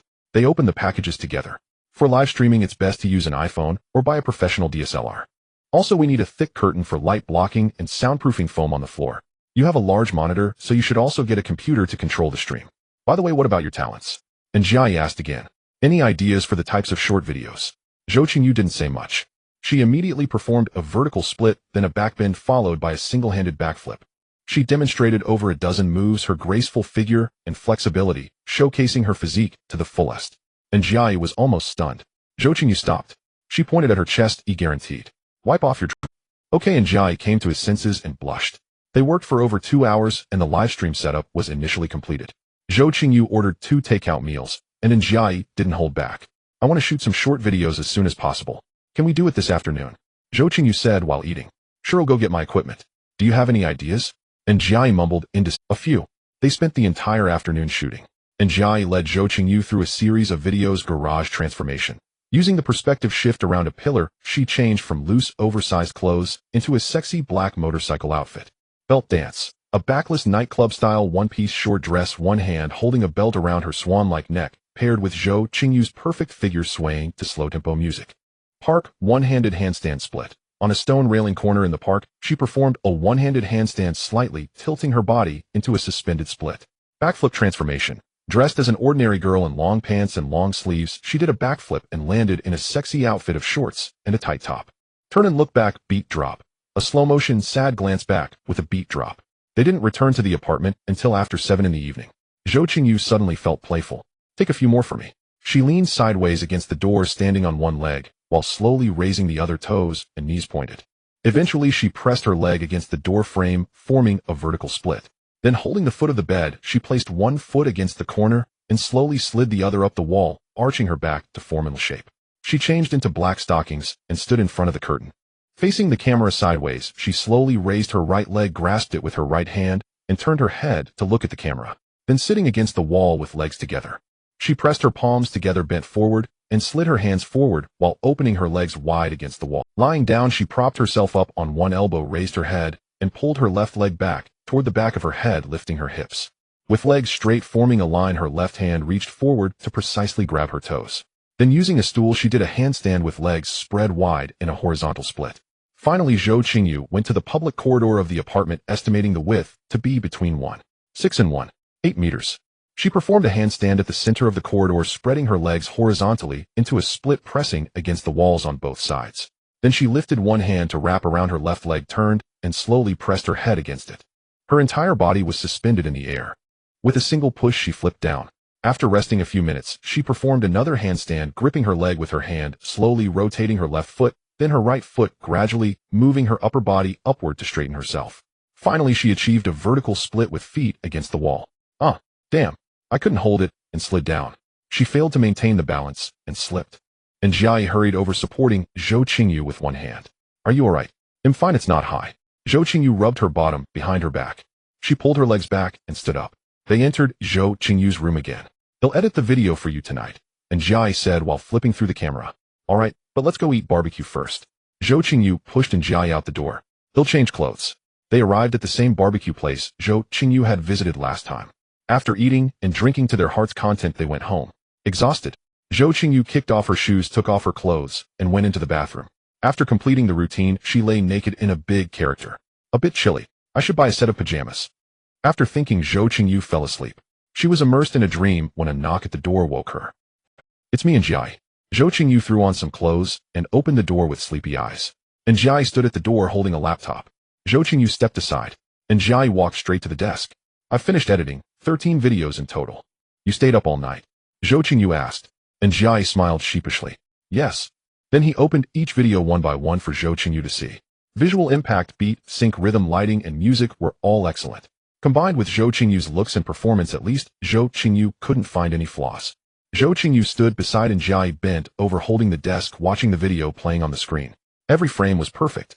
It perfectly displayed the combination of flexibility and female strength. Okay, send them all to me. We haven't added each other as friends. And Jiai said, blushing. Zhou Qingyu followed in Jiai's gaze and saw that his eyes were fixed on her faintly visible cleavage due to her bending over. She reached out and tapped in Jiai's head. What are you looking at? And Jiai quickly turned his head away. Zhou Qingyu found her phone on the bed, added in Jiai as a friend, and he transferred the videos. I'm going back to sleep. Call me if anything comes up, and Jiai said. Then he gave Zhou Qingyu a few tips on posting videos and left with his laptop. Zhou Qingyu suddenly remembered she hadn't paid yet. She picked up her phone and transferred 1200 yuan directly. Opening the short video app she had registered earlier, Zhou Qingyu uploaded all the saved videos to the draft box. In order from top to bottom, she added captions and directly clicked to send the first one. Then she set the phone alarm to ring every hour. 1 post per hour. After finishing, Zhou Qingyu lay back on the bed and went back to sleep. When she posted the 7th video, a split video had over 5,000 views. She opened the comments section. Wanli Zhangshan, the more skills you have, the more demands you face. User 9215830. Love the split, the posture is indescribably beautiful. Chu Liuxiang, counselor, come quickly, how to pursue a girl like this. Xinyan Wangshu, those headlights must weigh at least 5 Jin. Kamingxi Hao Nan Aa, her legs are longer than my life. Zhou Qingyu smiled faintly. Men. At 9:30 p.m., all posted. All posted. Open the short video backend. 61. 8K likes, 0 mutual follows, 0 following, 23K followers. 23K followers. Not bad, reached over 20K fans in one day. Tomorrow should break 30K to 50K. In a week, break 100K. Reach the pinnacle of life. Zhou Qingyu thought to herself. Making short videos felt pretty good. Good looks are a pass anywhere. If you haven't benefited from your looks, it means you don't have them. Even the original owner, who was overshadowed by inferiority and poverty during student years, would be discovered after work due to her superior innate conditions. To think of it, it's like reaping the fruits of the original owner. She randomly scrolled through short videos. The emptiness of the night struck again. System panel. Zhou Qingyu murmured in her heart. She opened the character panel. Name Zhou Qingyu. Age 20 years, 7 months. Identity senior computer science student at Hongping University, currently intern at Donghua Technology Group, a short video blogger. Assets, 32983 yuan. Skills, programming proficient, English proficient, martial arts elite, makeup proficient, investment elite, player skill elite. Li Kai gave 1000 compensation for fight, 3000 assets correct. Zhou Qingyu fell into deep thought. It had been exactly 10 days since she transmigrated. Although she pretended not to care, she was indeed in a daze. In just 10 days, she had experienced an identity change, breakup, drinking, hotel, fighting. Indeed, now making short videos, just like in her past life, maximizing her own advantages. Stop at nothing to achieve her goals. Zhou Qingyu shook her head. Don't think about it. The past is past, the future is yet to come. Living in the present is life. She rolled out of bed. From the wardrobe, she took out a black lace dress. The dress outlined her slender waist and revealed delicate collarbones. Below the collarbones, 2 majestic snow-capped peaks were round and full, seemingly ready to burst forth. The hem stopped just right 3 inches above the knee, showing off her fair straight long legs. Her forehead had a fluffy airy fringe, and the stray hairs on her cheeks added a touch of rebelliousness. Zhou Qingyu applied a bold red lip makeup on her delicate face. Grabbing a small black bag with a metal chain, she said the exciting nightlife is just beginning. With her words, the apartment building was left far behind. The taxi driver recommended a bar said to be the hottest in the city. Zhou Qingyu arrived and saw flashing lights and deafening music. As soon as she entered, she attracted many eyes. Zhou Qingyu walked to the bar and ordered a Bloody Mary, sipping it while gently swaying to the music. It wasn't that she had any particular purpose. In her past life, Zhou Qingyu also liked to sit in bars when she couldn't sleep. She simply enjoyed the atmosphere and chaotic vibe.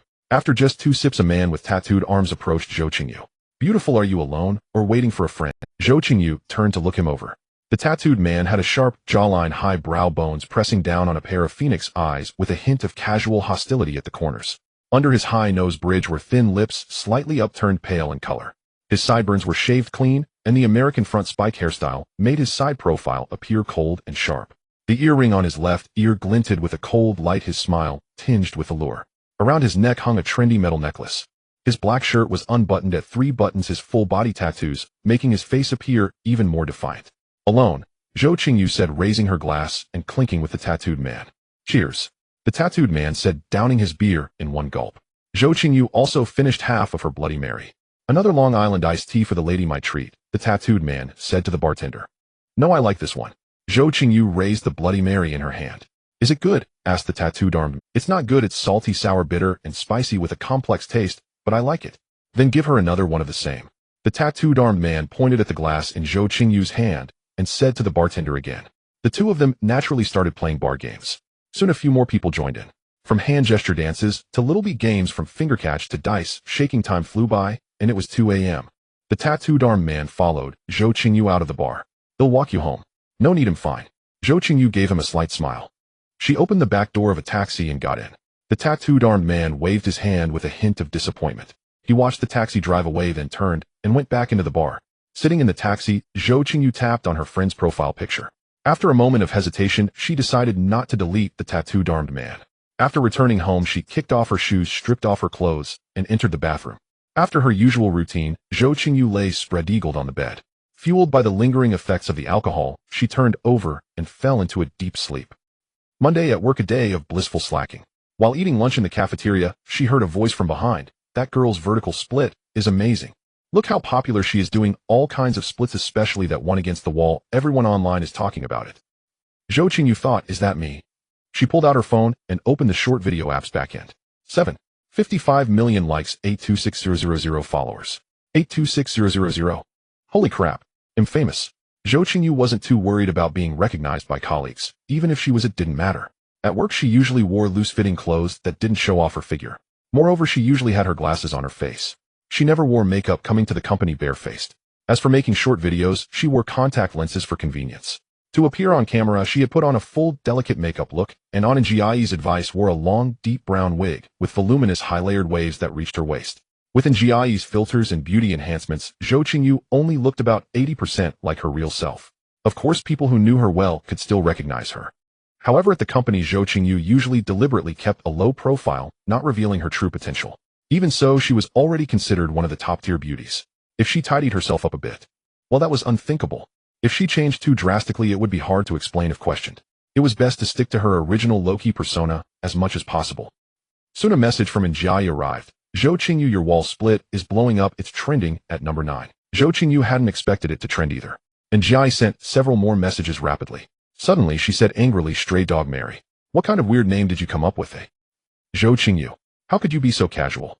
Since you're getting popular, change it to something better now." "No, I like this name. Does it have any special meaning?" "No. Change it." "Won't. A stray dog doesn't need a tombstone, it just runs wild until it rots." Zhou Qingyu said silently in her heart. "I am a stray dog. Whoever tries to steal my food, I'll bite them." Slacking off and scrolling through her phone all afternoon, Zhou Qingyu saw that several of her videos had over 10,000 comments each, and individual likes had surpassed 100,000. Zhou Qingyu browsed through her comment section. "Chi-Chi, I tried to imitate this, and now I'm in the hospital. Streamer, you should have a conscience and come visit me. Shuezhong Feihua, the more awesome you are, the more tired you get crying. Wang Xiaoping, Industrial Steel, who wouldn't love a beauty who can do the splits, lecherous. User 3913860 Impossible, absolutely impossible. Don't eat cilantro, we girls are amazing. Great job. Berlin Fog Winter. Streamer, how do you train for this? Half of the comments were flirtatious jokes, and the other half were praise and skepticism. Regardless, the buzz kept rising. Soon many self-media bloggers caught wind of it, clipping Zhou Qingyu's videos into various segments and adding their own analyses. For a time, the popularity of the wall split continued to climb. Soon even debunking bloggers appeared online along with math bloggers doing probability analyses and physics bloggers. Force analyses. Netizens in the comment sections also started arguing with each other. By the time she got off work in the afternoon, the most popular among her 13 videos was the wall split. And Jai had sent dozens of messages throughout the afternoon. With the video's explosive popularity, she wanted to strike while the iron was hot and produce more similar videos to maintain the momentum. She also hoped that Zhou Qingyu would get a dedicated team to manage her account. When she was about to leave work, Jai messaged saying her former boss wanted to meet for a chat, and Zhou Qingyu had no objections. On the way back, Zhou Qingyu scrolled through videos: the strongest split in history, the split goddess, how much force does a wall split require? There were also many netizens tagging other yoga or fitness bloggers, challenging them to replicate the wall split. Following the address Njai gave her, Zhou Qingyu arrived at a cafe near her apartment. Njai was already waiting at the door. Entering the cafe, she saw a sharp-looking middle-aged woman sitting at the third table on the left side by the entrance. The woman sat with her back and shoulders ramrod straight, her neat short hair immaculate, with slightly curled ends. She wasn't wearing glasses, her eye sockets were slightly sunken, and the crow's feet at the corners of her eyes spoke of experience without making her look old. She had a high nose bridge and defined lip lines, a testament to years of wearing matte lipstick. Seeing Zhou Qingyu and Njai approach, she stood up with a professional smile and extended her hand to Zhou Qingyu. Hello, I'm Zhao Min from Funga Media. Hello, Zhou Qingyu. Zhou Qingyu gave Zhao Min's hand a life, this kind of aloof professional vibe. Zhou Qingyu was startled by her own thought. Since you're friends with Xiao and I want beat around the bush. Zhao Min said directly. Our Funga Media is one of the top 3 MCN agencies in the country currently, with over 1,000 signed streamers. We've seen your videos, they are very unique and your talent provides a strong competitive edge. I'm here today on behalf of the company to hopefully reach a preliminary agreement with you. We will arrange a professional team to build your personal IP. We also have many top influencers who can interact with you, boosting your exposure and creating a matrix promotion model. Zhao Min spoke for over 10 minutes straight, then paused and asked, Qingyu, do you have any thoughts you'd like to share with me? Does the professional team include Njai? Zhou Qingyu asked. We can arrange for Xiao and to be on your team. Zhao Min said. Njai shot Zhou Qingyu a grateful look, but remained silent. Alright, the word can is quite telling. There are requirements for streamer output, right? Zhou Qingyu asked again. Yes, while we offer a relatively high guaranteed income, if streamers want higher earnings, they certainly need more exposure. Zhao Min's answer was flawless and official. Zhou Qingyu understood well. This was a veiled attempt to gloss over the pitfalls in the contract. She had seen plenty in her past life. Of course, in adult communication, one doesn't need to spell everything out. Actually, I'm not very interested in being an influencer. This sudden burst of fame was unexpected, and I'm still a bit dazed. Give me some time to think it over, okay? Zhou Qingyu said tactfully. Alright, I look forward to you joining us, Qingyu. Zhao Min said, standing up. I have other matters to attend to, so we'll head off. Let's add each other on WeChat. Let me know once you've decided, and we can grab a coffee sometime. Okay. Zhou Qingyu took out her phone and added her as a friend. I've already paid the bill. But, Zhao Min said with a smile. Bye. Zhou Qingyu waved, thinking to herself that veterans of the business world are indeed not to be underestimated. And Njai sat back down after Zhao Min left. Zhou Qingyu, opportunities like this are rare, and you still need to think about it. Zhou Qingyu rolled her eyes at Njai. Xiao, and they haven't even planned to bring you along, and you're already trying to sell me off so quickly. And Njai's face flushed instantly. I didn't. Zhou Qingyu let out a puffed laugh, then quickly composed herself. She explained to Njai. I asked her if you could be on the team. She said it could be arranged. The word could leaves a lot of wiggle room. I asked her if she had any requirements for the streamer's output. He said that to earn a high income, you definitely need more exposure. She just highlighted the favorable conditions and made the traps look more appealing. How did she find you? Njai said in a low voice. I have a classmate who still works there. A girl. Zhou Qingyu asked with a smile. How did you know? Njai looked up. Let's go. Let's shoot a few more videos back home and strike while the iron is hot. Zhou Qingyu said, not bothering to answer his question. On the way, Zhou Qingyu learned that Njai's classmate was an operations controller. Based on Njai's description, Zhou Qingyu guessed that Njai was just being one-sided and that the classmate didn't really care for him. A pathetic simp. Njai went home to grab his equipment and came down to Zhou Qingyu's room to discuss the shooting details. They decided to film 2 videos, one of a split on a folding chair and another of a wall-assisted split. Zhou Qingyu changed into a sports vest and shorts. She placed the folding stool near the wall, stood sideways beside it, and used the seat as support. Sitting on the edge of the stool, she engaged her core and folded her upper body forward and down, straightening her grounded leg with her foot flat on the floor. She slowly raised her other leg, keeping her knee straight and toes pointed, opening it to 180 degrees. She pushed it upward against the wall until her toes touched it. Her upper body continued to fold down, her arms bent at a 90-degree angle, supporting her on the stool seat. Her perfect, slender legs looked even longer in the camera's view. Under the light, Zhou Qingyu's skin was dazzlingly white. A success on the first try. The two decided to change outfits and film the wall split video again.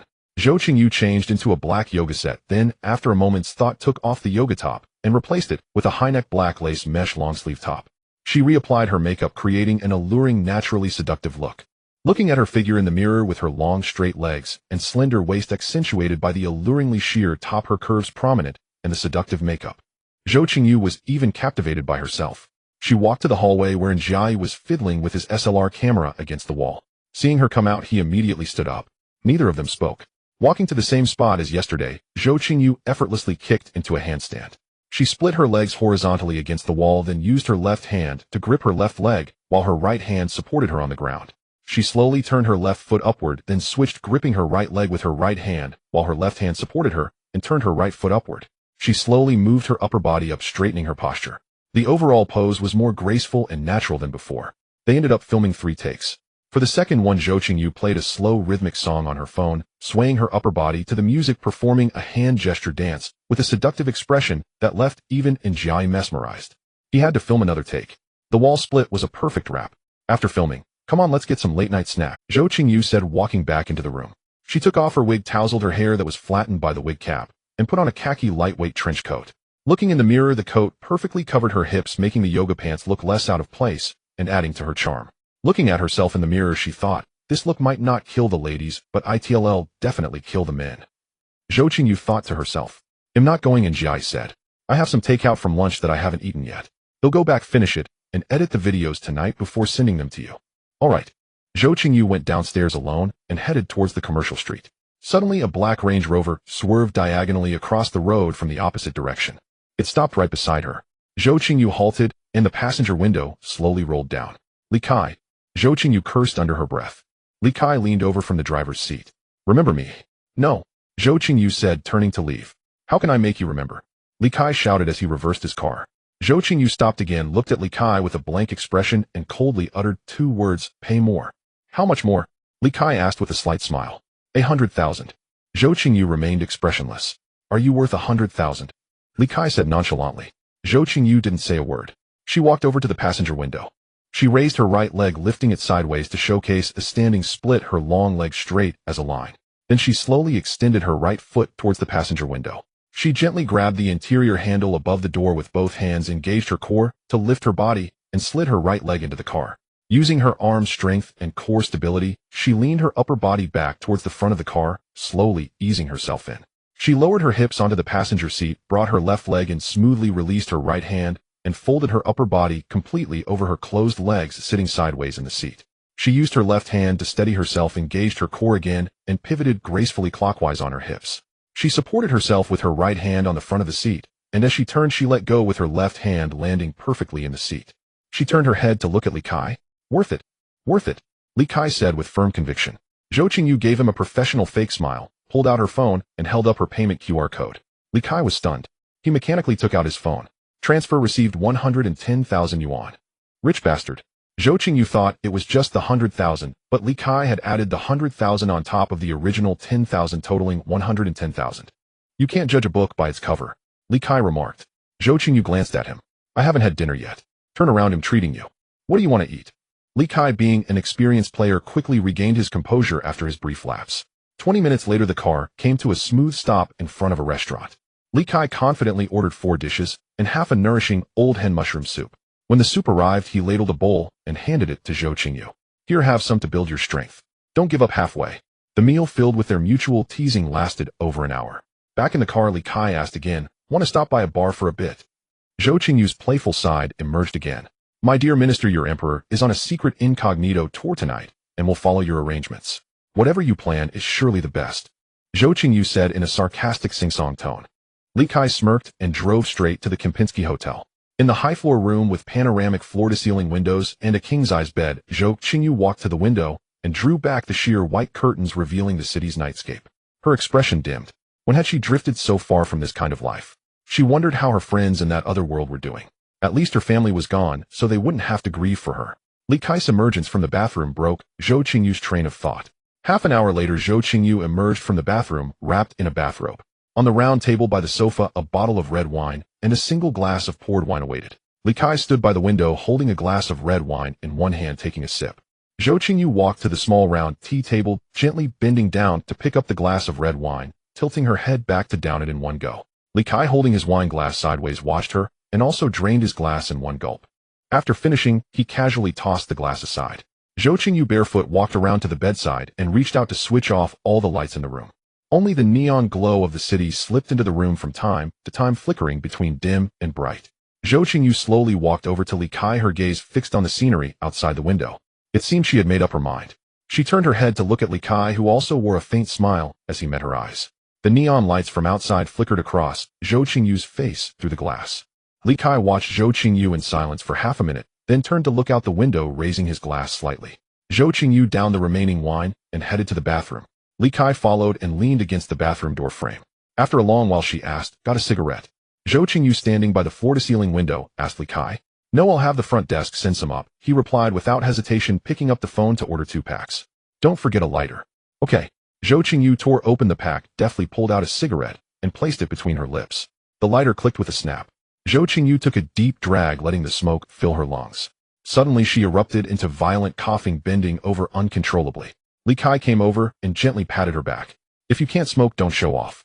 "None of your business," Zhou Qingyu muttered indistinctly. She took a few more light puffs, then turned and stubbed out the cigarette in the ashtray. In the darkness, the two remained perfectly still. Lost in their own thoughts, only the soft sounds of breathing and the gentle rise and fall of their chests betrayed their presence, proving they were not mere statues. After what felt like an eternity, Zhou Qingyu remained silent. The meaning of the storm, the entire process, is our continuous journey of self-discovery and self-transcendence. From naivety to maturity, from confusion to clarity. No one else can make us better. The only ones who truly help us grow are ourselves. The growth of life begins with self-awareness. The progress of life starts with self-change. The greatest happiness is to become more like oneself after striving. There's no need to cling to many things with your life. The only thing one can truly possess is the present moment. Only the gentle breeze over the river and the bright moon among the hills, which become sounds for our ears and colors for our eyes, are inexhaustible and ever-present. When your heart is free, no one can bind you. Flowers have their blooming season, and people have their moments of fortune. Strive, but don't rush. The splendor and abundance require time. Love money, openly embrace material things, generously act with integrity, and live with honor. Every adult should understand that making a living is more important than seeking love first, because the money in hand is more reliable than fleeting emotions. The security money brings feels more reassuring than having a man by your side. Love wealth, love life, but above all, love yourself. Every fall is a profound lesson, and every pain is a transformation of the soul. Life's journey is long. May we all learn to guard our hearts, protecting inner peace and beauty amidst life's waves, making our days poetic and resonant with enduring grace. Zhou Qingyu took the phone, and Jiai had already edited the 2 videos shot yesterday. Zhou Qingyu opened the video. On the wall, the slow-motion split-version yoga pants paired with a mesh top, innocent, yet flirtatious, with gentle hand gestures combined with hip movements, truly achieving a mix of shyness and seduction. Posted in the afternoon. Let the perverts watch it at night. The other video was ordinary, just a split showing smooth, glowing white long legs. Posted in the afternoon too. Zhou Qingyu carried the bag back to the apartment.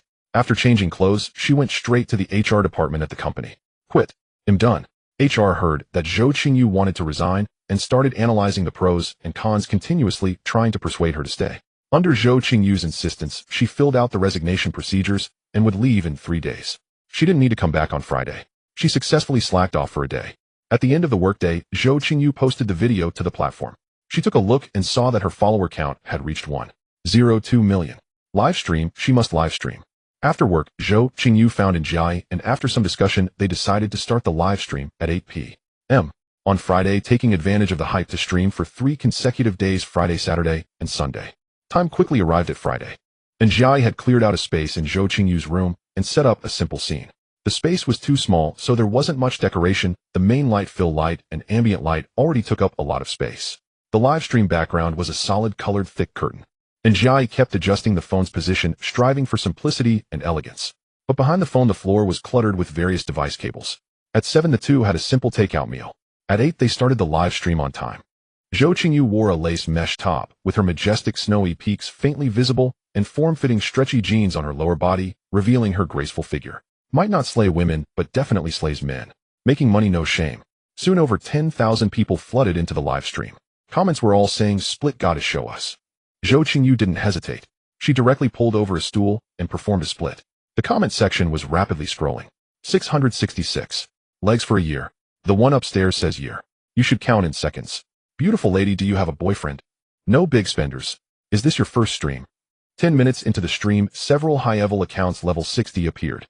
They immediately dropped Carnival X10 Sports Car X10, Rocket X10. Various merchants also started to show presents. Gifts kept floating across the screen. Zhou Qingyu kept shouting, "Thank you. Thank you." After all, Zhou Qingyu's split had recently become a huge hit, and everyone wanted to ride the hype. And Jai could no longer control the scene, as she could only watch using gestures to remind Zhou Qingyu not to make movements too large, and to thank the big spenders who sent gifts. Zhou Qingyu interacted with the netizens, handling all kinds of memes skillfully. She occasionally demonstrated her boda's flexibility, eliciting exclamations in the comment section. After an hour, the live stream audience reached an astonishing 500K. After 2 hours, Zhou Qingyu's throat was hoarse from shouting. Finally, at 11 o'clock, after 3 hours of streaming, she ended the stream and announced that she would stream again at 8 the next evening. After the stream ended, Zhou Qingyu sat on the bed drinking water. And Jai compiled the contact information of the big gift givers and told Zhou Qingyu to add them as friends for follow-up maintenance. Opening the back end, she saw that today she had received over 14 million Inlong, equivalent to over 1.4 million in cash. The platform takes half, the streamer takes half, so Zhou Qingyu could take home over 700 from today's stream. The money came too fast. But Zhou Qingyu knew that without more talents, the path of an internet celebrity wouldn't last long. Long-term streaming without novelty would bring little income. After 3 consecutive hours of intense talking, Zhou Qingyu didn't want to do anything. She didn't tidy up any of the equipment, it would be used again tomorrow. After Njai finished organizing the live stream data, she was about to review with Zhou Qingyu, but Zhou Qingyu sent her away saying, "Let's review tomorrow." Taking off her clothes, she went into the bathroom and lay down in a big shape. Zhou Qingyu fell into a deep sleep. Saturday night, the live stream had even more viewers. Zhou Qingyu repeatedly thanked and also recited the script Njai had given her. Today's Inlang reached an astonishing 26 million. Sunday night, the audience was less than the previous 2 days. Today's Inlang earnings were only over 4 million. After all, once the novelty wore off, calm followed. In the end, the live stream concluded with a 3-day cash income of 2 million. Zhou Qingyu didn't plan to continue streaming. Streaming more every day wouldn't bring much money. Njai, I don't want to keep streaming, Zhou Qingyu said to Njai. Take 2,000 from this money. This is all earned from your live streams. The price we agreed on for filming at the beginning is too much for 2,000. Njai quickly waved her hands to refuse. This is what you deserve, take it. I want to start a media company and cultivate some influencers myself. What do you think? Future development will focus on low-cost short dramas and product promotion, not too many entertainment streamers, Zhou Qingyu said. Sure, short dramas are a trend now. When it came to Njai's expertise, she no longer acted shy. The next day, Zhou Qingyu rented an entire floor of an office building in a suburban startup park. Njai officially took office and began recruiting influencers and short drama actors. The scripts should be as bizarre as possible, the more money the better, with figures like tens of billions, hundreds of billions. Wealthy family feuds, a domineering CEO, falling in love with divorced me. The chairman falls in love with me, a divorced cleaner with a child. The rich young master falls in love with me, deeply in debt. Zhou Qingyu told Njai the direction of the scripts. Can this work? This is too wild, Njai said in disbelief. Trust me, go in this direction. It must be bizarre sci-fi and unrealistic. Tell the scriptwriters to think big. We don't need many shooting locations. Rent a large flat or a villa. For hospitals, classrooms, shopping malls, just buy some props and set up scenes in the office. The most important thing is output. The volume must be large and the shooting speed must be fast. Then the company can sign some small influencers to also make cameo appearances. Zhou Qingyu was discussing with Njai in the office. Njai's execution ability was impeccable. Within just 3 days, she started filming the first short drama. The plot was the divorced and indebted female lead works as a cleaner in a hotel. One day, the domineering CEO male lead gets drunk and pulls the cleaning woman into his room. Afterward, she silently leaves. The male lead goes crazy, searching everywhere for her. Sending villas, sports cars, sending. Good wild. Zhou Qingyu said, shoot more similar plots. Just do it. When people watch short dramas, they definitely just go with the flow. Who uses their brain watching short dramas? Just make it as satisfying as possible. And Jiai had already moved from the apartment to near the company, spending almost every day at the company. She was full of drive. In contrast, Zhou Qingyu had nothing to do. Mary, I'm going to the provincial capital tomorrow. Let's have a meal together. A message popped up on Zhou Qingyu's phone. What? Big brother descending. Zhou Qingyu was a bit confused. This big brother comes as he pleases. Isn't he busy? All right, big brother, let me know when you arrive. Though still puzzled, Zhou Qingyu quickly replied. It was time to learn some new skills. Zhou Qingyu silently chanted, open the system mall. She flipped through the skill cards, hesitating over musical instruments, piano, eru, guitar, violin. Which one to pick? In the end, she purchased a Pipa skill proficiency card and a modern dance proficiency card. The bank automatically deducted 2,000 yuan. Opening the inventory, she selected the cards and silently chanted use. New knowledge flooded into her. Opened the panel and clicked on the character profile. Name Zhou Qingyu. Age 20 years, 8 months. Identity senior computer science student at Hanping University, short video blogger, owner of Sinew Media. Assets 462457 yuan. Skills proficient programming, proficient English, elite level combat, proficient makeup, elite level investment, elite level player, proficient Pipa, proficient modern dance. Zhou Qingyu returned to the apartment, kicked off her shoes, took off her clothes, and went into the bathroom. She completed the routine. Lying on the bed, she still couldn't fall asleep. The next morning, when she woke up, her big brother had already sent several messages. I've arrived at the airport. Are you free? Why aren't you replying? Busy. Zhou Qingyu replied and arranged to meet at noon at the Zhangxieli Western restaurant. She then got up and washed up. Meeting her benefactor big brother for the first time, she couldn't help feeling nervous, wondering what kind of person he was. Zhou Qingyu wore an off-white casual blouse with a black pencil skirt and added a short camel-colored knitted cardigan. Looking at herself in the mirror, the outfit accentuated her figure's curves, exuding elegance and sophistication. After a glance, she applied a mature and alluring makeup. She took a taxi to the Zhangxieli Western restaurant, where her benefactor big brother had already arrived. The man opposite her was about 30, wearing a smoke gray shirt with sleeves rolled up to his forearms. His broad shoulders and narrow waist gave him a clean and upright silhouette.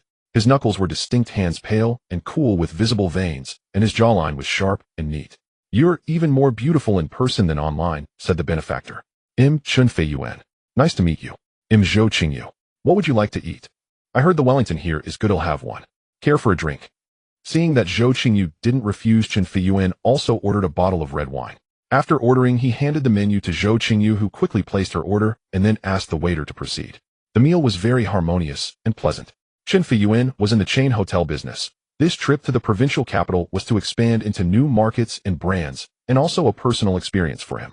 The two left the restaurant at 2 in the afternoon. At Chun Fei Yuan's suggestion, they took a taxi to the Shizishin Happy World was the largest amusement park in the provincial capital, with a single ticket covering all rides. Zhou Qingyu had never played here in this world, and she gradually let herself go. Giant pendulum roller coaster, rapids, adventure, and free fall. Soon it got dark. Zhou Qingyu held stinky tofu in one hand and bubble tea in the other. Hold this for me. Saying that, she handed the tea to Chun Fei Yuan. Open wide. Zhou Qingyu freed her hand and directly skewered a piece of stinky tofu with a toothpick and fed it to Chun Fei Yuan, who didn't refuse. Hurry, the 7 o'clock fireworks show is about to start, they heard a passerby say. Chun Fei Yuan also pulled Zhou Qingyu, let's go watch. The two quickly arrived at the fireworks venue.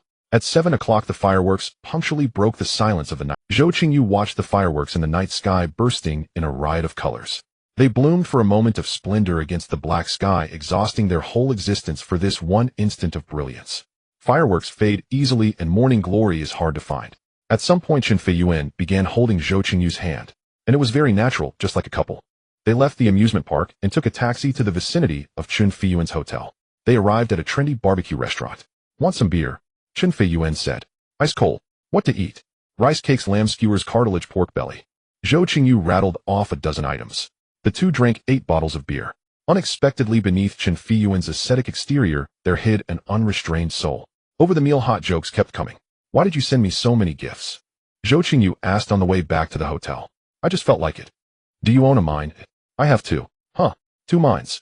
You really do have mines. Yes, I do. Aren't you in the chain hotel business? Hotels and mines both. All right, big shot. Zhou Qingyu said, making a funny face. Soon they reached the hotel entrance. It was still before 9. You should rest early, I'm going back, Zhou Qingyu said. In the end, she went to the hotel room at Chun Fei Yuan's request. Around 11 o'clock. How about staying here tonight? Chun Fei Yuan changed the subject. No, I still have work to do tonight. It's still early, stay a little longer, Chun Feiyuan urged. Zhou Qingyu walked to the bed, reached out, and lifted Chun Feiyuan's chin. Sit for a while, or do something else. I'm fine with either. I'm fine with neither. Zhou Qingyu still left the hotel neither sitting nor doing anything. Back at the apartment, she kicked off her shoes, took off her clothes, and went into the bathroom. She sprawled into a big character, feeling a bit cold. She got up, put on her black gold pajamas, and lay down again. It's time to move to a bigger house. Thinking about this, Zhou Qingyu slowly fell asleep. Upon waking again, the sunlight was radiant, and the November weather was gradually turning chilly. Zhou Qingyu contacted an agent and ultimately rented a 130 square meter apartment with a natural wood style. The entire space was bright and airy, featuring light oak and ash wood as the base, complemented by beige soft furnishings. Devoid of elaborate decorations, it was simple yet elegant. The highlight was the large balcony extending from the secondary bedroom through the living room, offering a view of the lake's shimmering surface. At 6,000 yuan a month, with a deposit of 1 month's rent and 3 months payment up front, it was a smart, tech-enabled residence. The landlady was amiable, and Zhou Qingyu signed the contract on the spot. Back at her old apartment, as she was packing, a message from Chun Feiyuan came in. I've finished my work. Want to grab lunch together? I'm busy right now. They'll treat you to hot pot tonight. Okay. Zhou Qingyu had quite a lot of belongings, and it took over an hour to pack everything. She called a moving company and headed straight to her new residence. Zhou Qingyu activated the smart home system, setting the temperature to 22 degrees and humidity to 45%. Then, kicking off her shoes, she threw herself onto the plush sofa in the living room. I read online that Junyan hot pot is good. Chun Feiyuan's message came again. Sure, let's try it tonight. At 5 o'clock at the base of the Junyan hot pot building, Zhou Qingyu craned her neck upward. Why? Because the hot pot restaurant was on the 46th floor. Chun Feiyuan hurried over, slightly out of breath, saying, Qingyu, sorry for the wait. Here. He handed her a small box. What is it? A gift for you. Zhou Qingyu opened it and was stunned. It was a Cartier Etincelle bracelet. She had arrived without any expectations, but it seemed she wouldn't be going home tonight. Going back now would be a faux pas. Bring it on. Zhou Qingyu took out the bracelet and put it on her left wrist. The band was adorned with a full circle of paved diamonds with over 200 tiny stones sparkling in unison. The iconic screw design concealed a hidden clasp. It fit her wrist comfortably, and under the light it refracted a delicate brilliance. Every time she raised her hand, it seemed to cast a soft, focused glow, both romantic and luxurious. As they chatted, they arrived at the 46th floor. Upon exiting the elevator, 2 rows of greeters bowed enthusiastically. The opulence was immediately visible, infused with an air of romance and nobility. The rich live comfortably anywhere, Zhou Qingyu thought to herself. The entire restaurant was divided into private booths, each offering a panoramic view of the city through expansive floor-to-ceiling windows. As soon as they were seated, a tea artist came in to perform a tea ceremony. Chun Feiyuan slid the menu over to Zhou Qingyu, who didn't hesitate. Beef brisket, marbled beef, wagyu lobster, this seafood platter, lamb rolls, squid, coral grouper, vegetable platter, and mushroom platter. Anything else? She slid the menu back to Chun Feiyuan. He didn't order more. That will be all for now, he told the waiter. Soon the dishes arrived. It was like the old saying about hot pot: the plates are big, the portions are small. They add a sprig of herb for show, a dab of sauce, and a sprinkle of crumbs, and sell it to you for a fortune. At this establishment, each guest was assigned a personal attendant dressed in a cheongsam, who would blanch the ingredients and serve them, almost feeding the guests themselves. Zhou Qingyu felt extremely uncomfortable throughout the meal. When the bill came, Chun Feiyuan rushed to pay. When she glanced at the receipt, she was astonished. It came to 14630 yuan. They left the hot pot restaurant at 6:30. The two strolled slowly along the street. Suddenly, Zhou Qingyu's phone rang. It was the landlady. Ms. Zhou, I'm truly sorry, but a family emergency has come up, and I need to take the house back. I will provide compensation according to the contract, the landlady said apologetically. Zhou Qingyu was stunned momentarily. She had just moved in, and now had to move out, as she was at a loss for what to do. Qin Changyuan noticed Zhou Qingyu's anxious expression and patted her shoulder. What's wrong? Need any help? No, it's fine. Zhou Qingyu hesitated for a moment, then told the landlady. I just moved in today. They'll find a new place and... Okay, thank you, and I'm really sorry. The landlady hung up. Zhou Qingyu didn't ask why, as the landlady was willing to honor the contract's compensation clause. As they walked, Zhou Qingyu listened to Chun Feiyuan recount his past experiences. It turned out he wasn't a spoiled rich kid, even though his family had owned mines since he was young. During university, Chun Feiyuan was self-sufficient. He started a milk tea shop with a classmate, which grew into a chain of over a dozen stores. After graduating, he ventured into budget hotels, successfully integrating online and offline channels. His hotel brand boasted a 20% higher occupancy rate than competitors, and the payback period was shortened to 1.5 to 2 years. This made franchisees flock to him. Within just 5 years, his company managed over 300 hotels. Regarding romance, Chun Feiyuan wasn't a playboy. At 29, he had only one past relationship.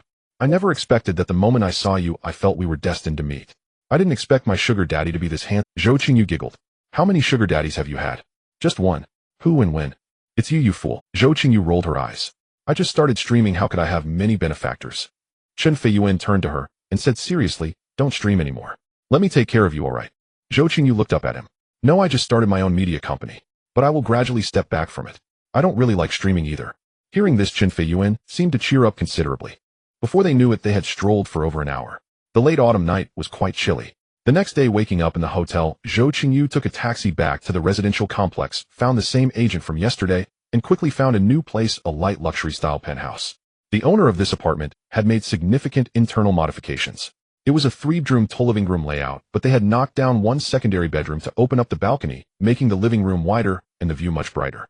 The apartment now only had the master bedroom and a secondary bedroom facing north. The overall decoration used creamy white and light gray as the base, accented with champagne gold lines. The entire interior adopted a minimalist mainlight-free design, avoiding any sense of ostentation or clutter. The decoration was clean and neat, exuding both luxury and substance. The agent quickly contacted the landlord. This landlord was a newlywed couple who had planned to live there themselves, but due to a job transfer, they were moving to a neighboring city next month. Because of their government jobs, they wouldn't be back for several years, so they decided to rent it out. Seeing that Zhou Qingyu lived alone and was a woman, they were quite willing to rent to her. The rent was also 6,000 yuan a month, with a deposit of 1 month's rent and 3 months payment up front. With the agent's help, they quickly moved Zhou Qingyu's belongings into the new place. In the afternoon, upon receiving news that Chen Feiyuan had to leave, Zhou Qingyu didn't see him off at the airport. She remained curled up on the sofa in her new home. Zhou Qingyu idled away several days in utter laziness. During the day, she would stop by the media company, observing the bustling office of over 200 employees. And Jiai was consumed by his work, too busy to even acknowledge her. Zhou Qingyu relished this newfound freedom. In the evenings, she'd visit a random bar, order a Bloody Mary, and stay until past midnight before heading home. Life drifted uneventfully into December, and Jiai called, his voice brimming with excitement. Boss Zhou, our short dramas have blown up. Stop calling me Boss Zhou all the time. Just get to the point. Zhou Qingyu retorted. Ever since they started the company, and Jiai had a habit of addressing her as Boss Zhou at every opportunity. Zhou Qingyu, our CEO, falls for divorced me series has gone viral on the platform.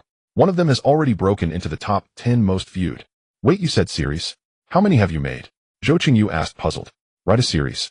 We've produced 22 short dramas so far. Impressive. Zhou Qingyu had to acknowledge in Jiai's incredible execution. Have you looked at last month's financial report? And Jiai asked. No, when did you send it? Finance emailed it to you. Last month's gross profit was 360000. Alright, I'll take a look in a bit, Zhou Qingyu said. Send me the links to the dramas. Shortly after hanging up, her phone buzzed incessantly, as in Jiai sent a barrage of links. Zhou Qingyu tapped on one. A 5-year-old girl dials a mysterious number. Daddy, is that you? Mommy's dying. Did you dial the wrong number? No, Mommy, said Yuri Yichin, my father. My mom's name is Lu Ruyan. In a single night, 3,000 shadow guards descended upon the Xia dynasty, causing its very heavens to collapse. Huh. A shiver ran down Zhou Qingyu's spine, and goosebumps prickled her skin. Zhou Qingyu clicked on a few more.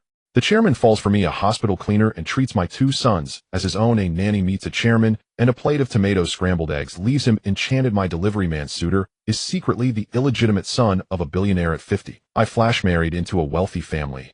A 27-year-old CEO falls for me. A detritan 40-year-old unmarried woman, a rich second generation, is determined to marry me. A divorced mother, a young CEO, falls for me, a menopausal woman. Damn it, these CEOs have been eating like trash their whole lives. Who knows what sins these chairmen committed in their past lives? It had to be said, when Jiai had a direction, his execution was absolutely top-notch. Zhou Qingyu took a cab to the company. I should buy a car, she thought. Too bad I don't have a driver's license. The original me never got one. Zhou Qingyu visited several film sets before finding Jiai. It turned out he had already arranged for multiple crews to shoot simultaneously, sharing personnel and props to cut costs and boost efficiency. They could wrap up 4 short dramas in an average of 3 days. This meant producing at least 40 short dramas a month. The plots were explosive, the filming was explosive, and the audience was exploding. Only the profits weren't exploding. My account's popularity has died down. My follower count is hovering around 132 million now, Zhou Qingyu told Jiai. I won't ask you to film for me anymore. I'll just shoot some stuff myself. You're too busy. I still have time to film for you. And Jiai said seriously. No, it's just that we've recently shot some modern dance and instrument videos, but none of them have really taken off. Zhou Qingyu had posted a few Peepa solo videos that only got around 1,000 likes. She had also made some modern dance videos which performed just as poorly. They were nowhere near as popular as the split stretch video. And look at the Friday night live streams, they're barely making any money now, Zhou Qingyu said to Njai. Okay, just come to me whenever you need editing. After another tour, she realized the company was too focused on short dramas to develop influencers, so her help wasn't needed to boost popularity anymore. How about dinner together? Seeing that it was getting dark, Zhou Qingyu went back to find Njai. Sure, he said, then turned and yelled, Shall grab me 2 boxed lunches. Get lost. Zhou Qingyu scoffed at him. For an boss, you're so stingy. Cheap as dirt. I have a few night shoots to handle. And Njai scratched his head. Fine, I'm leaving. Zhou Qingyu naturally didn't go home at this hour. She took a cab to the bar. No story to tell. Home at midnight. Kick off shoes, strip off clothes, step into the bathroom. After the usual routine, she collapsed into a starfish position on the bed. The climate control system is great, neither too hot nor too cold. Zhou Qingyu thought to herself, then turned over and fell into a deep, peaceful sleep. The next morning, she woke to sunlight streaming through the large bay window onto the bed. Zhou Qingyu put on a pink neck top and a gray skirt, applied some light makeup, and pulled a cream-colored cropped wool coat. She put on her glasses, ready to sign up for driving lessons. Spotting the instant noodles she'd bought last time on the shelf, a spark of inspiration hit her. She set up her phone on the desk and sat down. Once people get rich, they engage in revenge spending. Before, I could only afford the bagged instant noodles. But now I can buy the cup noodles outright, paying in full. I can even add a ham sausage to my noodles. Not just 1 but 2. Can you believe it? Goes to get hot water, returns. This is the life of the upper class. Upper class, you know. Done. She sent it to Njai. Help me edit this and add some music. Is this even allowed to be posted? Njai's voice came through the phone. Just edit it and see first. Zhou Qingyu found a driving school and signed up for a premium course which supposedly guaranteed a license within a month. In the afternoon, Njai sent over the edited video. Zhou Qingyu, feeling indifferent, posted it directly to the short video platform. It didn't blow up either. Zhou Qingyu lounged on the sofa, fiddling with her phone out of sheer boredom. A new plot idea came to her. Woke up to find world prices shrunk 100 times. Woke up to find global prices shrunk 100 times. Woke up to find universe prices shrunk 100 times. But my money stayed the same. The world's richest man only has $800. My bank account has $630. My ex-girlfriend wants to break up over an 80-cent bride price. A luxury penthouse costs only $1.30. She fired off a series of voice messages to Njai. Alright, I'll get the writers on this series right away. Njai replied. By mid-December, Njai's Price Collapse series had become a massive hit. The revenue from short dramas skyrocketed, and the company's headcount broke the 400 mark. Of course, this didn't include the daily extras. Zhou Qingyu now only went to the office once or twice a week, mainly just to wander around. Even her reserved office had been converted by Njai into a filming set. Of course, Zhou Qingyu was happy to be idle. She slept in every day, lounged on the sofa during the day, and hung out at the bar in the evening. Njai's short dramas were pure, unadulterated satisfaction and explosive entertainment executed with maximum efficiency. Unlike other companies that hesitantly tested the waters, Njai's decisive approach made his success. In life and work, you can't have it both ways. Some investors have been contacting me lately.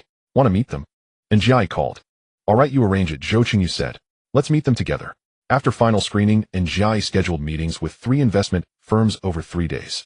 Zhou Qingyu had to go to the company for 3 consecutive days.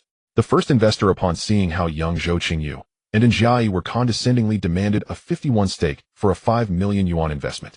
Both Zhou Qingyu and Njai were infuriated. Do you know how much profit our company generates? Zhou Qingyu, as of today, our short drama revenue share has exceeded 15 million yuan, and you're asking for a 51% stake for just 5 million. The meeting ended in discord. Zhou Qingyu had no patience for arrogance, especially from those who acted superior from the very start. The next day, the visitor turned out to be Njai's former employer Funga Media, and Zhao Min from last time was also there. It's been a while, and I'm impressed. You two have almost reached the top in the short drama field. Zhao Min said this upon meeting them, showing no trace of embarrassment. We mainly focus on live streaming and influencer sales while you're in short dramas. Our businesses don't conflict, but I think a strong alliance would be even better. We could share resources. We can promote your dramas, and our influencers can make cameo appearances in them. The Funga Media representatives spoke sincerely. Ultimately, their offer was 15 million yuan for a 40% stake, with the condition that at least 1/3 of the company's mid to senior management be appointed by them. The discussion was amicable, though nothing was finalized. It was a friendly exchange, and Zhou Qingyu felt they could consider it.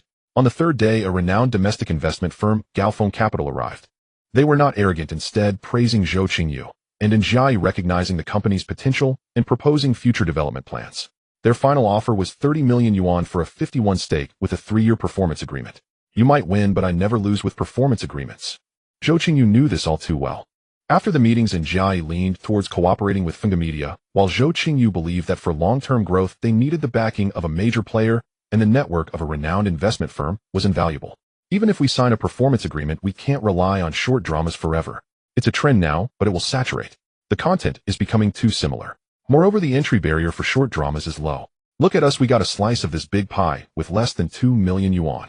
After prolonged negotiations as Christmas approached, they signed the investment agreement. Gaofeng Capital invested 38 million yuan for a 51 stake. Zhou Qingyu's original 80 was diluted to 39.2, and Jiayi's original 20 was diluted to 9.8. This capital was injected into the company as an increase in capital, meaning Zhou Qingyu and Jiayi couldn't take it as cash. However, Gaofeng Capital would leverage its resources to optimize the company's advertising revenue share and distribution channels. The contract was effective from January 1st.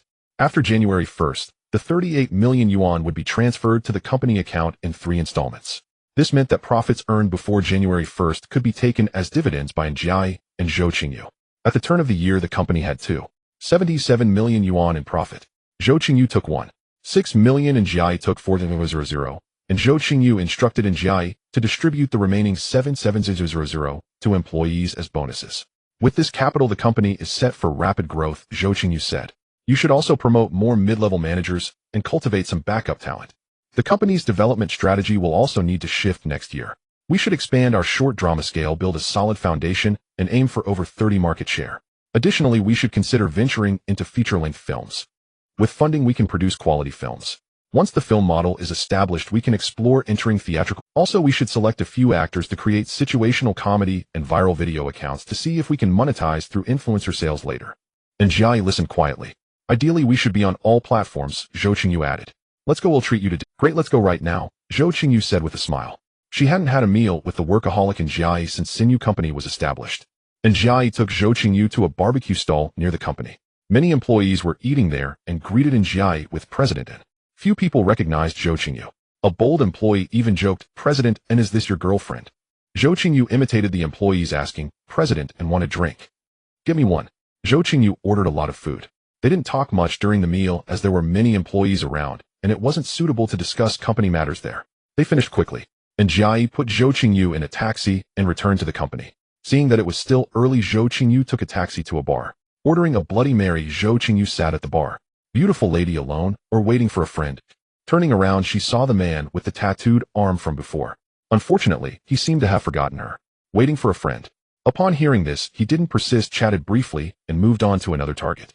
As the clock struck midnight and Jiayi sent a message, Happy New Year, all the best. Zhou Qingyu replied, Happy New Year, may you get rich and have a son soon. And Jiayi immediately sent a speechless emoji. Then Chen Feiyuan, who had been out of contact for a long time, sent a message, Happy New Year. I prepared a gift for you. I didn't know your address, so I sent it to the hotel. Pick it up at the front desk. Sent to the hotel. Another lie from a man. He's not coming back, is he? Zhou Qingyu quickly replied, Happy New Year. What gift? You'll see when you get it. Zhou Qingyu thought for a moment, left the bar, took a taxi to the hotel, and explained the situation at the front desk. The front desk called Chen Feiyuan to confirm, and then actually produced a gift box. He wasn't lying. Opening it, she saw another rich guy. It was a Chrome Hearts 22K pink diamond tiny double-cross necklace. Zhou Qingyu put on the necklace and looked at her reflection. Her black half-turtleneck top made the pink diamond sparkle even more. The chain length was perfect, resting just below her collarbone without interfering with her neckline. The double-cross pendant lay quietly between her collarbone and chest. Zhou Qingyu took a photo and sent it to Chen Feiyuan. After a moment's thought, she also sent a kissy emoji. But Chen Feiyuan didn't reply. It was already past 1 a.m. After all this, Zhou Qingyu left the hotel, took a taxi home. The house was warm and cozy. This constant temperature system is really great, she sighed. Zhou Qingyu sighed once again. She kicked off her shoes, shed her clothes, stepped into the bathroom, and came out wearing black and gold pajamas. She flopped onto the bed, stretching out like a star, tossed, and turned, and fell asleep. When she woke up, snowflakes were drifting outside the window. Zhou Qingyu stood by the floor-to-ceiling window, watching quietly for a while, then walked to the living room and curled up on the sofa. She turned on the TV to watch a replay of the New Year's Eve gala. Suddenly, her phone rang. The caller ID read Grandma. What? Zhou Qingyu was genuinely panicked now. Zhou Qingyu panicked slightly, but still pressed answer. Hello, she said. As soon as the call connected, a rapid stream of dialect came through the other end. Zhou Qingyu couldn't understand a word. Not a single word. System, come out quick. Zhou Qingyu mentally called out in a frenzy. Host, what seems to be the problem? I can't understand the dialect of this Bodis original owner. What do I do? The host can purchase a dialect proficiency skill card. She quickly opened the shop interface, found the card, bought it with practiced ease, and activated it. Xiaoyu, why aren't you saying anything? Her grandmother's voice came through the receiver. This time she could understand it perfectly. My signal was a bit spotty just now. It's fine now. Zhou Qingyu replied in the same dialect. It's been almost 3 years since you've been home. Don't you miss your grandma? Xiaoyu, do you have a boyfriend? How's school? No, grandma. I've already started my internship, grandma. Are you eating well? Are you taking... I've dried out some of that sweet potato you love so much. Come back for New Year's and eat it. Remember Zhou Xiaoya, the girl you used to play with? She just had her second child recently. The oldest one is already in kindergarten. It's getting cold now. Wear more clothes, don't catch a chill. Her grandmother rambled on for over half an hour, often bringing up stories from Zhou Qingyu's childhood. Zhou Qingyu managed to fend off the questions with vague, non-committal answers. She also talked about various village gossip. Finally, she insisted that Zhou Qingyu must come home for the new year.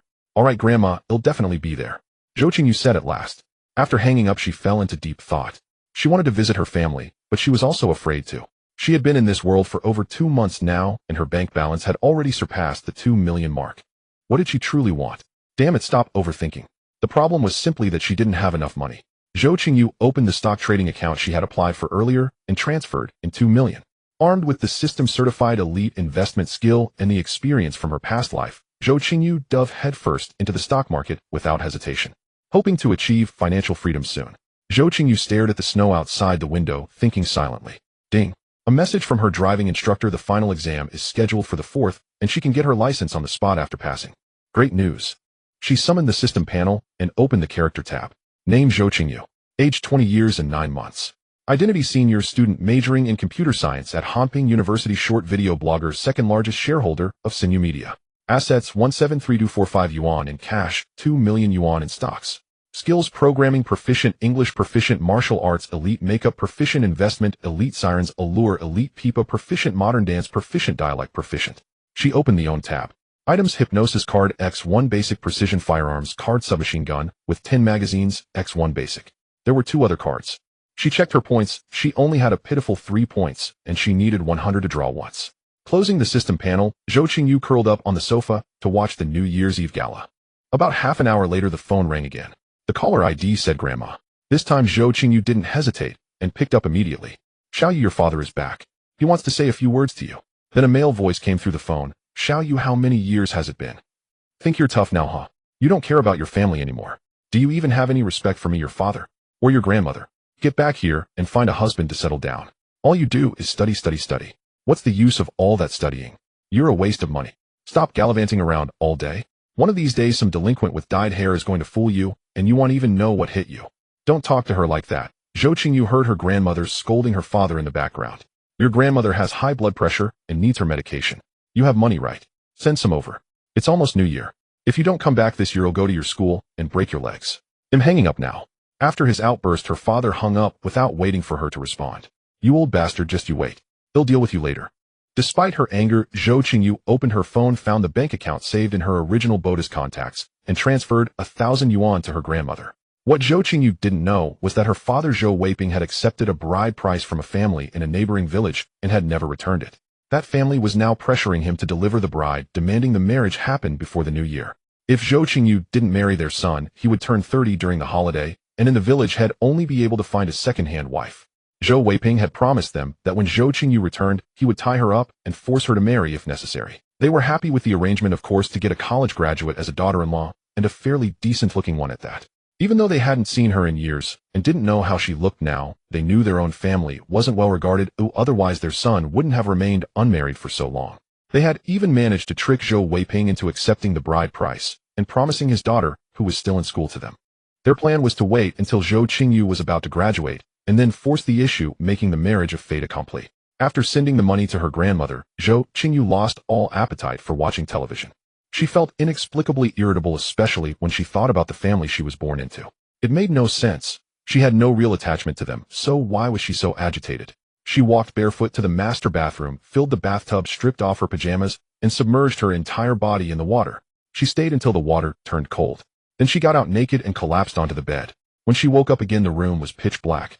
Zhou Qingyu lay there in the darkness, her eyes open, her head feeling heavy and muddled.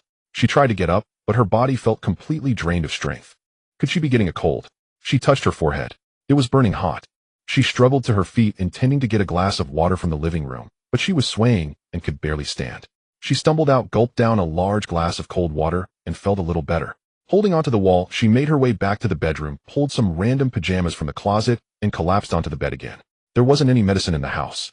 Zhou Qingyu felt herself growing more confused, her body aching all over. In her delirium, she thought of Njai. Of everyone she knew, Njai was the most reliable. She fumbled for her phone, found the cartoon avatar, and didn't even have the strength to type. She just pressed and held the button to send a voice message. Njai, I have a fever. I feel terrible. Can you buy me some medicine? I moved. My new address is Lakeside Elegance Building 7, apartment 1102. Just come in when you get here. The door has a keypad lock. The code is 060321. Get some cold medicine, fever reducers, and painkillers. And bring some food too. After sending the message, she tossed her phone aside, without checking for a reply, and drifted into a deep, feverish sleep. In her haze, Zhou Qingyu felt someone help her sit up, give her medicine and water to drink. Then she fell back into a deep sleep. Throughout the night, she alternated between chills, fever, and drenching sweats. She had vivid dreams, one moment back in her past life, the next in Zhou Qingyu's hometown. After what felt like an eternity, she finally opened her eyes. The room was bright with daylight. You're awake, a low masculine voice said. Then a man with tattooed arms walked into the bedroom. Zhou Qingyu's eyes widened, and she shot upright in bed. How did you get in? With the door code you gave me, the tattooed man said. You should really look at who you're texting before you send it. You didn't even realize you sent it to the wrong person. If I hadn't come, you might have been a goner. Zhou Qingyu found her phone and saw several unread messages. Who is this? Wrong number. Are you actually sick? You'd better not be lying to me. Then there were 2 missed voice calls. I'm on my way. If you're lying to me, you're dead. The tattooed man's profile picture was actually a cartoon avatar. I made some millet porridge. Can you get up? Or should I bring it to you in the bedroom? Seeing that Zhou Qingyu wasn't responding, the tattooed man spoke again. Just wait outside. Let me change, and I'll eat out there. Zhou Qingyu put down her phone. The tattooed man acknowledged and went to the living room. After burning with fever all night, she felt as if she had shed a layer of skin, her whole body sticky and uncomfortable. Zhou Qingyu got up, locked the bedroom door, and shed her pajamas before heading into the master bathroom. Still feeling weak and listless, she took a quick shower, slipped into a loose-neck sweater and wide-leg pants, and walked out to the living room. The tattooed man had already ladled out the millet porridge, and there were also 2 plates of side dishes on the table. Did you go buy all this? Zhou Qingyu knew that besides instant noodles there was nothing else at home, and the only cookware was an electric rice cooker. Yeah, I figured you should eat something light since you're sick, so I went out to get some millet and picked up some side dishes while I was at it. Thanks. With that, Zhou Qingyu sat down and began to eat in small bites. She didn't have much of an appetite, and it took her a full half-hour to finish the bowl of porridge. Throughout the entire meal, Zhou Qingyu barely spoke. The tattooed man also had the sense not to say anything. How much did you spend on the medicine and groceries? They'll transfer the money to you. Zhou Qingyu said after finishing her meal. No need, it was just a little money. The tattooed man pointed to the medicine on the coffee table. How are you feeling? Think you'll take another dose later? I still feel a bit weak. I'll take some more after I rest. If you have things to do, don't let me keep you. I really appreciate your help today. Zhou Qingyu subtly hinted that he should leave. The tattooed man glanced at his phone. I actually do have plans with a friend for lunch. He'll go meet him first, and he'll check on you later. If you need anything, just give me a call. No need to bother, go ahead and do what you need to do. It's no trouble. He'll get going now. You get some rest. After he left, Zhou Qingyu took her cold medicine and prepared to sleep a bit more. In her drowsy state, Zhou Qingyu thought she heard someone moving around outside. She dragged herself out of bed and opened the door to find the tattooed man back again. I made bok choy stewed with tofu, stir-fried broccoli, and a radish and pork rib soup. These dishes are good for helping you recover from a cold, the tattooed man said to Zhou Qingyu as she came out. You went grocery shopping again. I didn't have anything to do after meeting my friend, so I thought I'd come by and see how you were doing. I picked up some ingredients on the way. I'm sorry for all the trouble, Zhou Qingyu said politely. Just have a seat and wait a moment, I'll be ready soon. Feeling too awkward to go back to bed, Zhou Qingyu went to the living room and sat down on the sofa. It was then that she got her first real look at him. He was around 185 centimeters tall, with a straight, imposing posture that carried an inherent sense of pressure.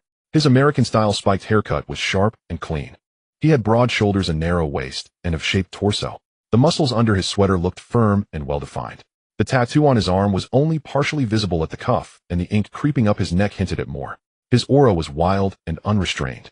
No wonder he's always out hunting at bars, Zhou Qingyu thought to herself. Time to eat. The tattooed man carried out a large pot of soup. You don't even have a soup tureen at your place. I had to go out and buy all the seasonings too. This is actually really good. After all the dishes were served, Zhou Qingyu took a bite and said, "Of course, kids from poor families learn to fend for themselves early. We have to do everything ourselves. Not like you rich folks who never have to lift a finger." "Since when am I rich?" Zhou Qingyu retorted. "Look at your bracelet. Cartier, right? That's over 400,000. And your necklace chrome hearts, that's over 100,000. The tattooed man gestured at her while eating. "And this sweater of yours, it's the latest season style. That's got to be a few thousand at least.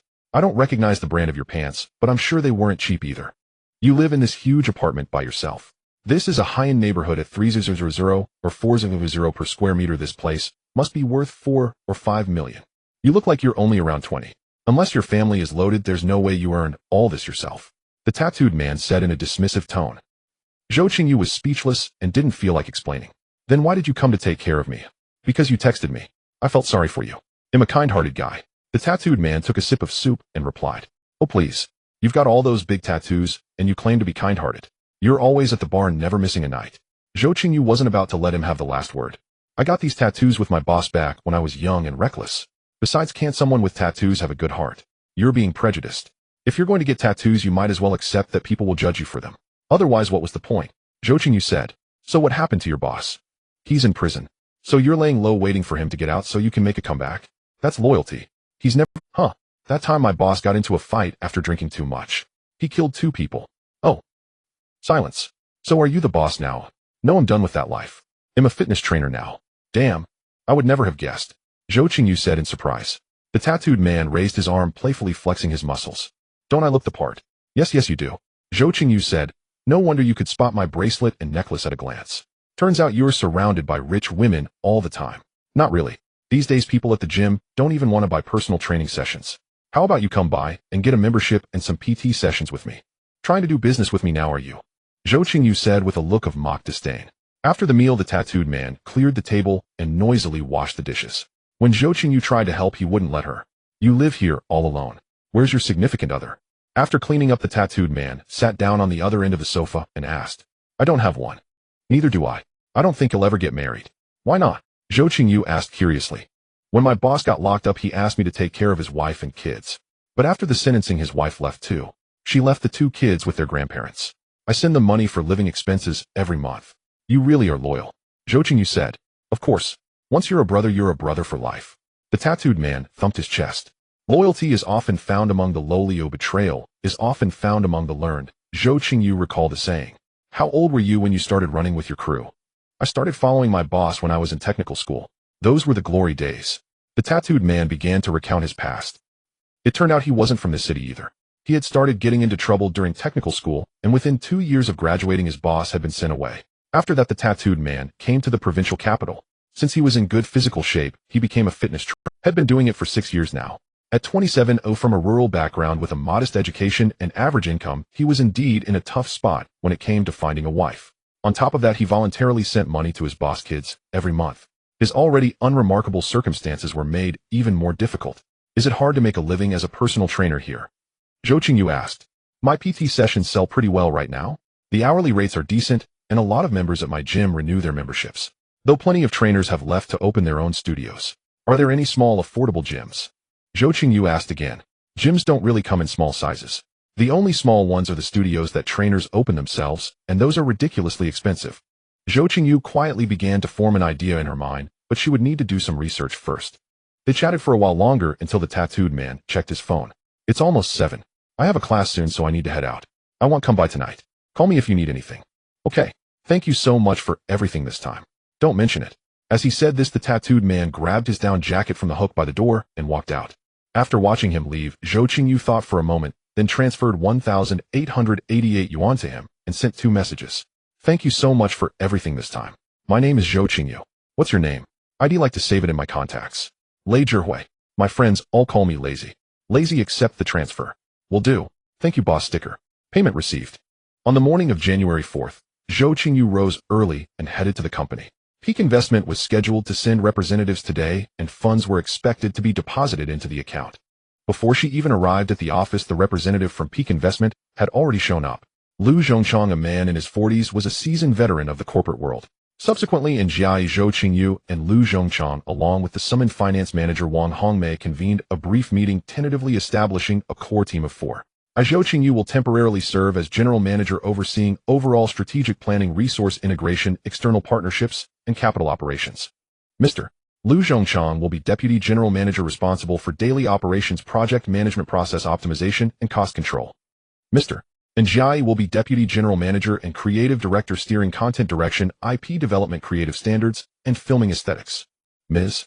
Wang Hongmei will be the chief financial officer handling financial planning, budget management, investment, and financing and risk management. Does anyone have anything to add? If not, let's convene a meeting with all department heads at 10 o'clock. At 10 o'clock, Njai first announced the appointments of Zhou Qingyu and the other three. Then it was Zhou Qingyu's turn to take the floor. The existing structure remained largely unchanged, with the following departments responsible for company operations: technical department responsible for equipment management, post-production technology, R&D, digital asset management, and proprietary app development; human resources administration department responsible for recruitment, training, performance evaluation, corporate culture, and administrative logistics; finance legal affairs department responsible for budget review, settlement, taxation, copyright, legal matters, and contract review. The departments responsible for content production included script planning department responsible for topic selection, IP development, scriptwriting, and scriptwriter team management; directing department responsible for directors, executive directors, storyboard design, and on-site guidance; production department responsible for producers, executive producers, crew coordination, and budget and schedule management; filming post-production department responsible for director of photography, lighting, editing, VFX, sound, color grading, and DIT management; platform operations department responsible for all new media platform account operations, traffic acquisition, and user engagement; marketing promotion department responsible for brand publicity, PR, cross-industry collaborations, and marketing campaign planning; data analysis department responsible for monitoring broadcast data, analyzing user behavior, researching competitors, and providing feedback to content creation. In addition to the departments mentioned above, we will establish a new business development department responsible for product placement, custom short dramas, brand partnerships, IP, derivative development, and licensing. There is currently no suitable candidate. If anyone has a recommendation, they can suggest it, or people can nominate. Zhou Qingyu continued speaking for over an hour, further clarifying the responsibilities of each department. Afterwards, she had each department manager summarize their department's work in turn. Finally, Njai announced, all company employees will receive a 10% increase in their base salary, with performance-based bonuses remaining unchanged. The meeting was then adjourned. After the meeting, Zhou Qingyu stopped the HR director. Arrange an assistant for me. Female, under 35, preferably married with children. It's best if they are a current administrative employee. Also, our company is young, but growing quickly. Pay more attention to cultural development. Promote corporate culture, organize more internal activities, and enhance cohesion among the younger staff.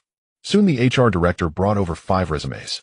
Zhou Qingyu reviewed them and ultimately selected an employee named Wang Xinping.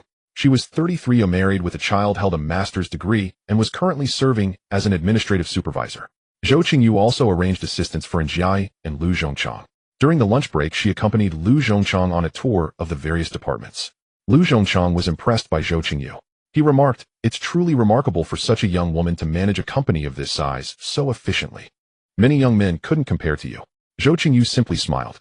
In the afternoon, she rushed to the driving school to take her exam. She got her driver's license. Another year of probationary period. Back at the company, Lu Zhongchang was writing a work report to headquarters. Finance informed her that the initial investment of 18 million yuan had arrived, and Njai had once again thrown himself into the film crew. After 5:30 p.m., Zhou Qingyu managed to drag him out. Along with the department managers, they hosted a welcome banquet for Lu Zhongchang. The dinner ended around 8 o'clock, and the department managers gradually left. Zhou Qingyu, well aware of Lu Zhongchang's intentions, took Njai and accompanied Lu Zhongchang to a KTV. When a line of hostesses walked in, the old lecher feigned reluctance for a moment. Zhou Qingyu signaled Njai to choose first, but Njai was even more hesitant. Zhou Qingyu promptly ordered 4 hostesses, 2 for each of them, and 1 for herself. By the second song, Lu Zhongchang's hand had already wandered up a skirt. Zhou Qingyu was wearing a black half-turtleneck sweater, dark blue high-waisted, slightly flared jeans, and a navy double-breasted mid-length coat. The outfit accentuated her height and slim figure without emphasizing her chest, giving her a somewhat formidable appearance. This led the KTV girls to suspect Zhou Qingyu was a lesbian, and they kept a hesitant distance. After a particularly heartfelt duet, the girl was so frightened by the deep emotion in Zhou Qingyu's eyes that she ran off. In reality, Zhou Qingyu was crying inside, thinking, "My little buddy, you have failed me." Zhou Qingyu didn't bother to explain. This way it would be more convenient when dealing with Lu Zhongchang and in future business dealings. "Mr. Lu, cheers." Zhou Qingyu raised her beer towards Lu Zhongchang, who was fondling the hostess' stocking-clad thigh. She then instructed Njai, In a moment, get a receipt with the company's name on it for reimbursement tomorrow. I need to leave soon. You can't leave, you must stay until the end. She gave final instructions. No matter the cost, don't ask for an itemized bill. And if Lu Zhongchang goes outside, don't follow him. Mr. Lu, I can't drink anymore. I should head back now. Zhou Qingyu pretended to be drunk as she spoke to Lu Zhongchang. After a customary round of polite insistence and refusal, Zhou Qingyu left the KTV. Seeing it was only a little past 10, she certainly didn't go home. The English alphabet offers more than just KTV. There's CLUB, SBA, and VIP. Zhou Qingyu took a taxi to a bar. A Bloody Mary. The bartender already knew Zhou Qingyu. She leaned against the bar, and a Bloody Mary was slid over to her. After a while, she spotted the tattooed man from before. The tattooed man walked over. Is a beautiful woman like you here alone, or waiting for a friend? Waiting for a friend. Not sure if he'll show up. How about a drink together? Sure. Indeed, men are all drawn to such games. Little brother, you've left me, but I can have as many little brothers as I want, Zhou Qingyu thought vengefully. After drinking, who knows how much Lei Zhihui supported Zhou Qingyu as they walked out of the bar. Let me take you home, Lei Zhihui said. I don't want to go home. Zhou Qingyu shook her head. Then where do you want to go? Get in the car. Driver, take us to the Kempinski.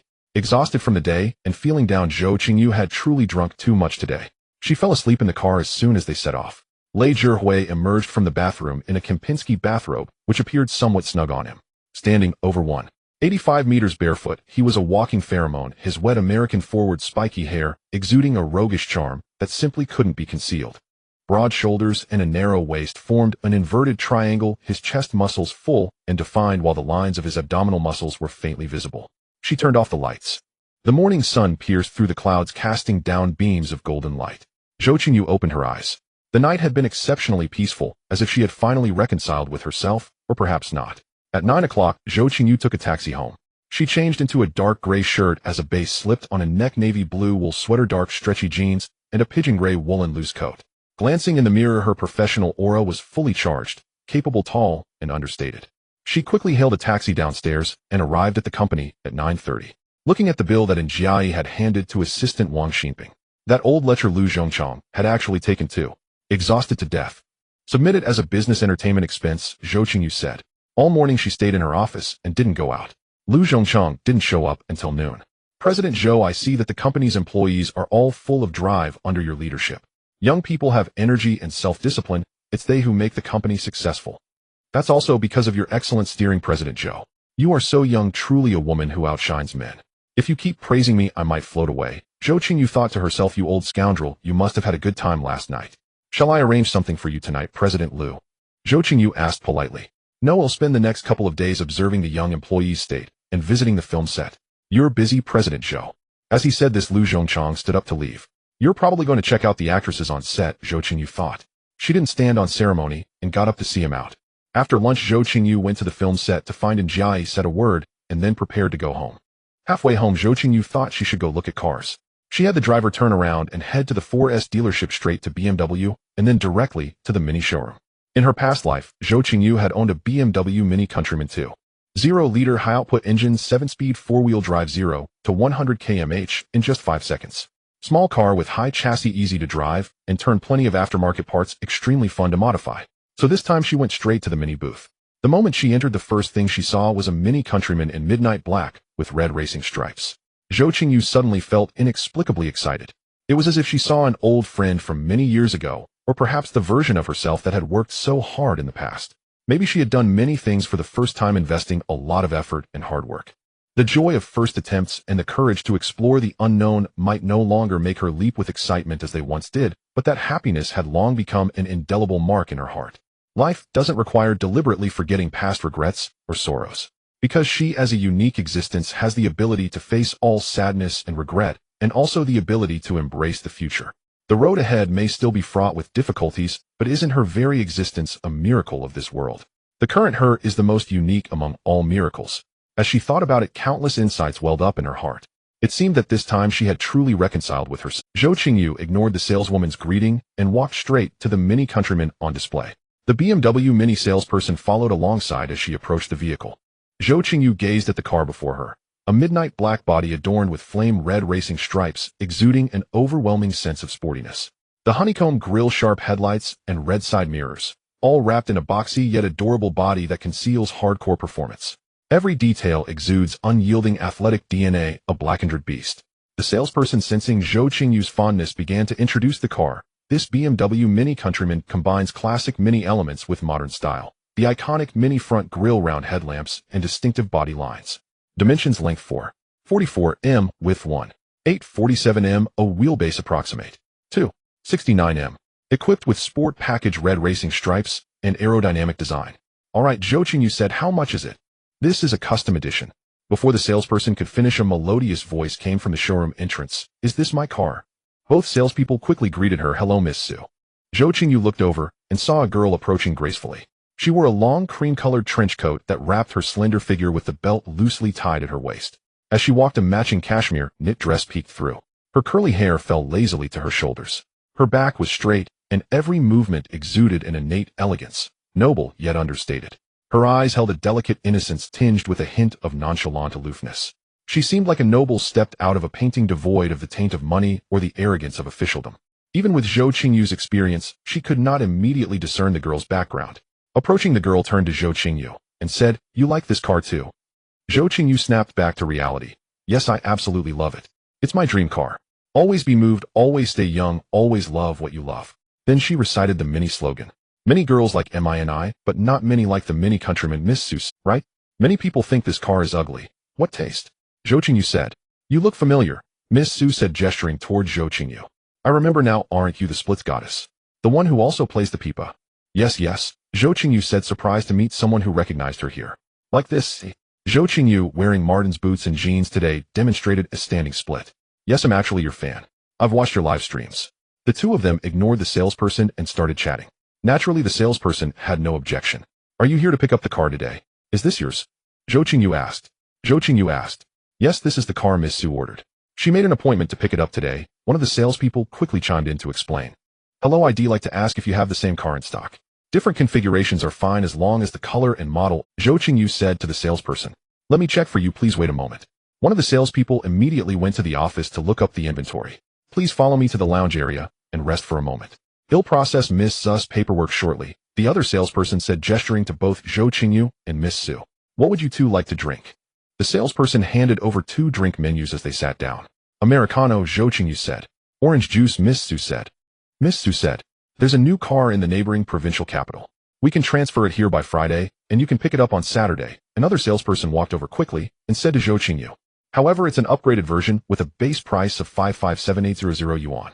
At that moment, the other salesperson had already brought the documents and sat down next to Miss Su to process her pickup. The salesperson accompanying Zhou Qingyu handed over a business card. Zhou Qingyu glanced at it. Wang Fong. After a lengthy back and forth, she couldn't bargain down the price.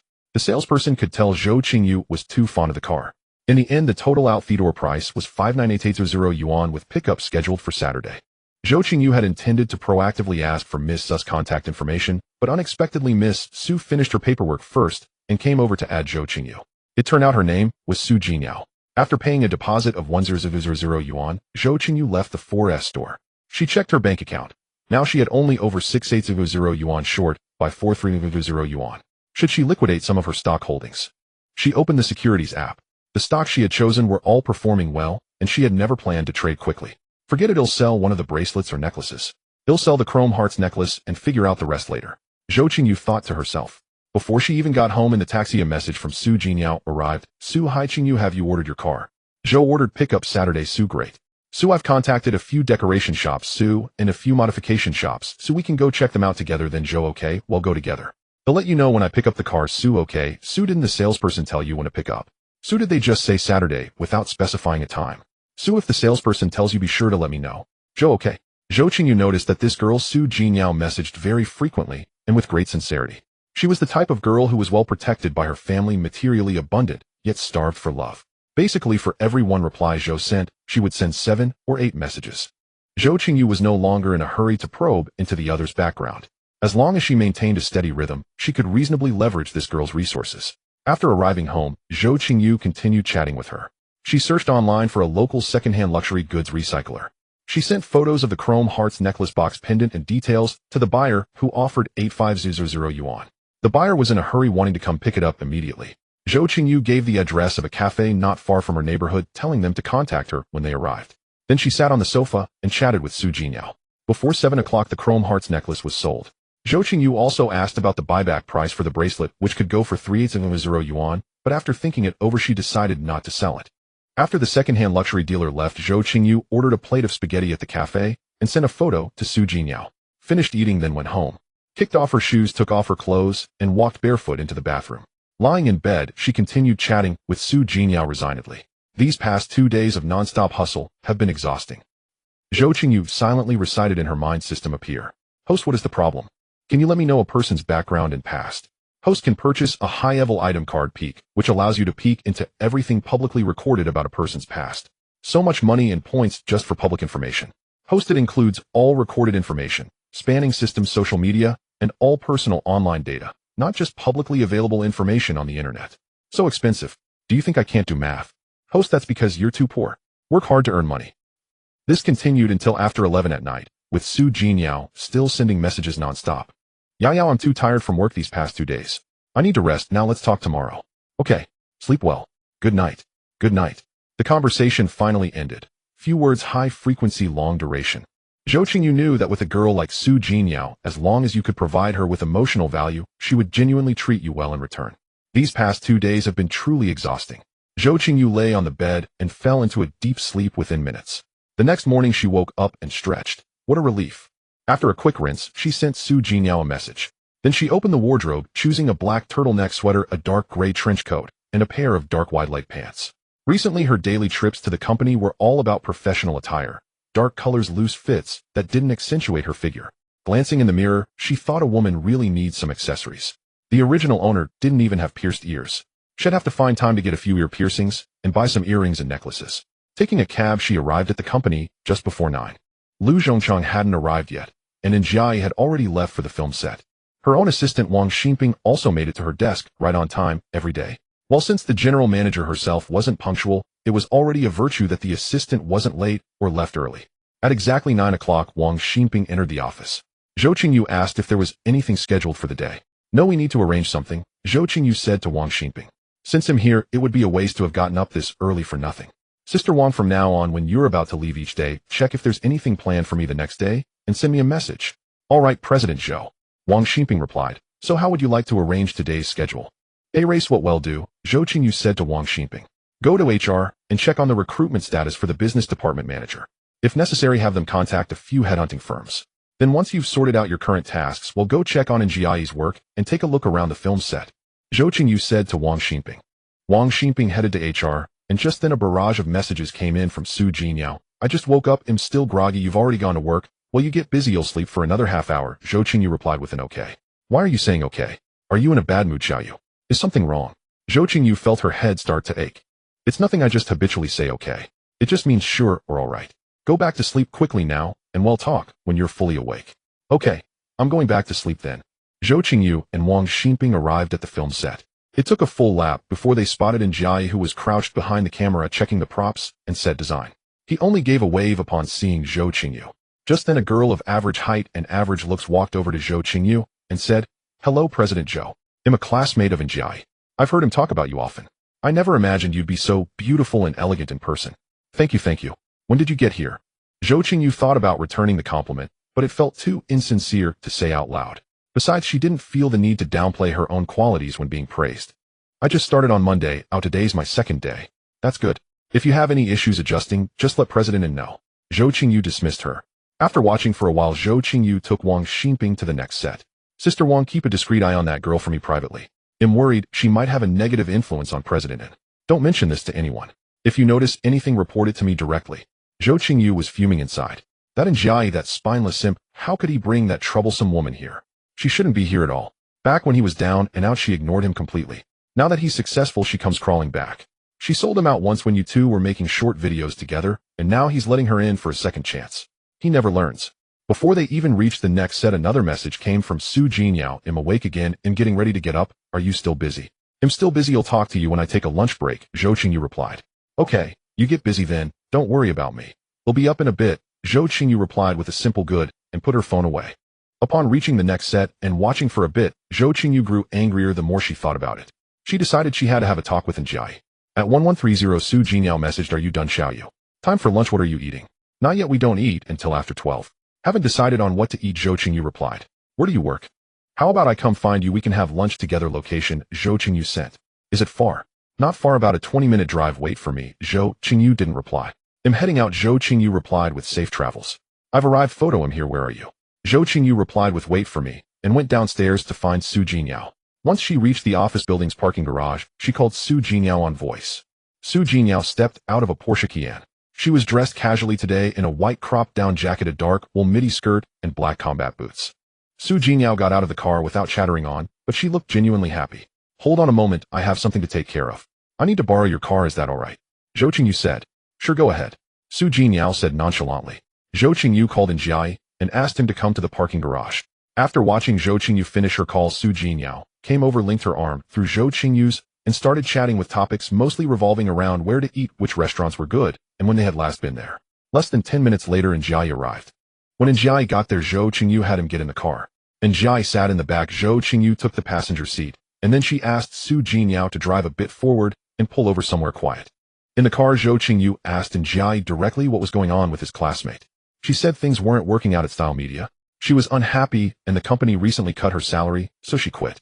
She had nowhere to go, so she came to me, and I arranged a position for her. Njai explained.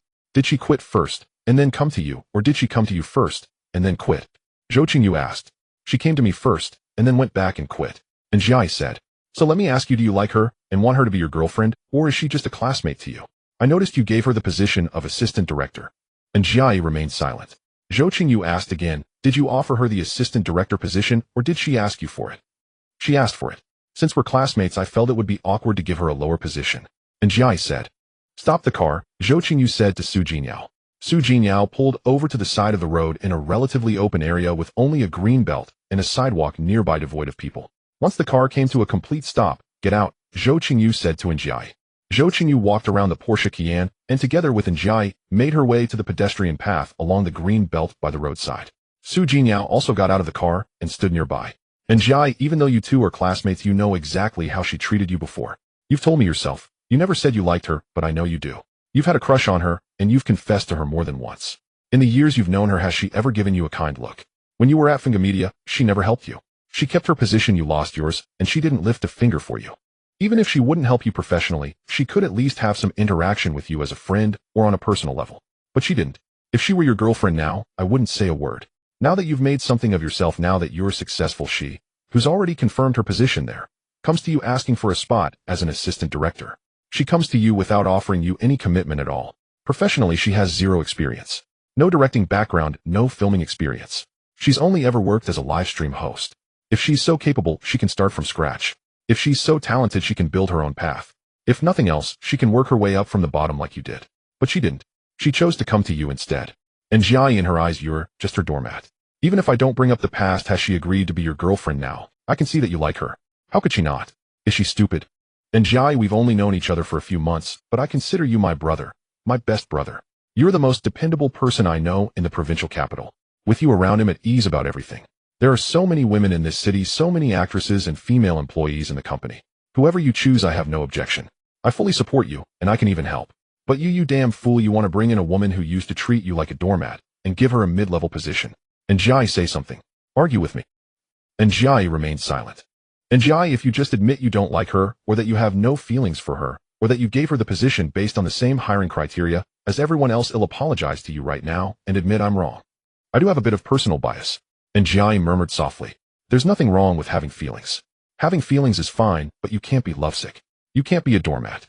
And Njai, I truly see you as my best brother. When I first met you and asked for your help with short videos, I was at the end of my rope. I believe you were too. We supported each other and built this from nothing. And who was the first to find us? Funga Media. It was your classmate who sold us out. Maybe you don't see it that way, but at the time there were too many people trying to reach us. No one could find us in person, only them. They set a trap for us. Back then, I even analyzed their company's practices for you. When you talked about your classmate on the road, I gave you my analysis too, that she's not someone to be friends with. Do you remember? And Njai, this woman is a stumbling block on your road to success. I don't think Yin Yin is the kind of person. And Njai said again, his voice barely a whisper. And Njai, are you out of your mind? If you need a woman, just tell me. He'll go to the KTV, he'll go to the bars, he'll find you one. A different one every day if you want. He'll cover the expenses. Why do you have to hang yourself on this one tree? And Njai said nothing. Zhou Qingyu watched from beside the car. Zhou Qingyu took a few minutes to calm down. We've always been able to reach an agreement on everything quickly. Let's do the same for this matter. I don't want this to become a rift between us. No matter what happens, I want us to remain the most reliable brothers and the best of partners. Then tell me, and Jiai said, his head lowered. All right. I'm willing to stake the company to teach you a lesson, to bet on this love of yours. When love makes you cry, don't blame me for laughing at you mercilessly. But if you win, you're free to laugh at me all you want. Don't talk about the company, Zhou Qingyu. And Jiai said again, his voice. Fine. I've said what needs to be said today. If I hadn't, I'd regret it. I have 3 demands for you, and you must meet them. If you can't, tell me now. First, regarding your company shares, you are forbidden from transferring them without my consent or having anyone else hold them on your behalf. Second, within the company, you are forbidden from working in the same team as your classmate. Third, anything you show or tell her that she shouldn't see. Unapproved scripts, meeting minutes, financial reports, and the like. You must keep a private record of it or inform me. I won't stop you from sharing things with her, but you must have a paper trail. And one more thing, if you two start dating, notify me immediately. If you sleep together without dating, notify me immediately as well. But everything we've discussed today stays among the 3 of us. Don't let the investors or the employees sense any discord between us. Of course, we have no disagreement on work. I'm just deeply unsatisfied with your love life. Bad relationships only slow you down, good ones strengthen you. Finding a girlfriend requires clear eyes. It's not like hiring for a job. And Jiai, if you have any objections, speak up now. Zhou Qingyu added. Zhou Qingyu, I can agree to all 3 points. He'll definitely put work first. I have no other objections. Zhou Qingyu glanced at Su Jinyao, then at Jiai. Now it's your turn to speak, President. About. And Jiai lifted his head, which had been staring at his feet, looking dazed. Say you'll treat us to a meal. All right, what do you want to eat? My treat. And Jiai said. Su Jinyao walked over with a smile. You were so fierce just now, and now you're asking him to buy you dinner. This is my new friend Su Jinyao. And this is my business partner and best brother Jiai. Su Jinyao held Zhou Qingyu's arm and said to Jiai with a smile, hello. And Jiai replied, hello, much more composed than when they'd filmed the short videos, far less shy. Zhou Qingyu said, how about we go get some beef noodles up ahead? Su Jinyao said, sounds great. And Jiai had no objections. He'll drive. I got my license yesterday. Zhou Qingyu announced. Su Jinyao took the passenger seat, and Jiai sat in the back. The beef noodles were 25 yuan a bowl. While eating, Su Jinyao decided to wait for Zhou Qingyu to finish work so they could go shopping together in the evening. Zhou Qingyu agreed happily. After the meal, they drove to the company. Zhou Qingyu first had Su Jinyao wait alone in the reception room. After taking care of some matters, he brought Su Jinyao around to various film sets. Su Jinyao had a blast and even did a couple of cameo appearances as an extra. Time flew by, and soon it was time to clock out. The 2 of them drove straight to the Vientiane Plaza. Arriving at Wanxiang City, the 2 stepped out of the elevator. Zhou Qingyu suddenly spotted a height and weight scale. Her curiosity piqued, she dashed over, her footsteps echoing. After scanning the QR code and paying 1 yuan, the machine announced your height is 172. 5 centimeters, your weight is 48. 7 kilograms. Su Jinyao also stepped onto the scale, and Zhou Qingyu paid another yuan. Your height is 173 centimeters, your weight is 49. 2 kilograms. Su Jinyao immediately jumped with joy. Our heights and weights are pretty much the same. Su Jinyao wore Martin boots with heels about 4 centimeters high, while Zhou Qingyu's leather shoes had heels of roughly 3 to 4 centimeters. The 2 of them made quite a striking sight in Wanxiang Square. They spent the entire afternoon shopping from 2:00 p.m. to 7:00 p.m.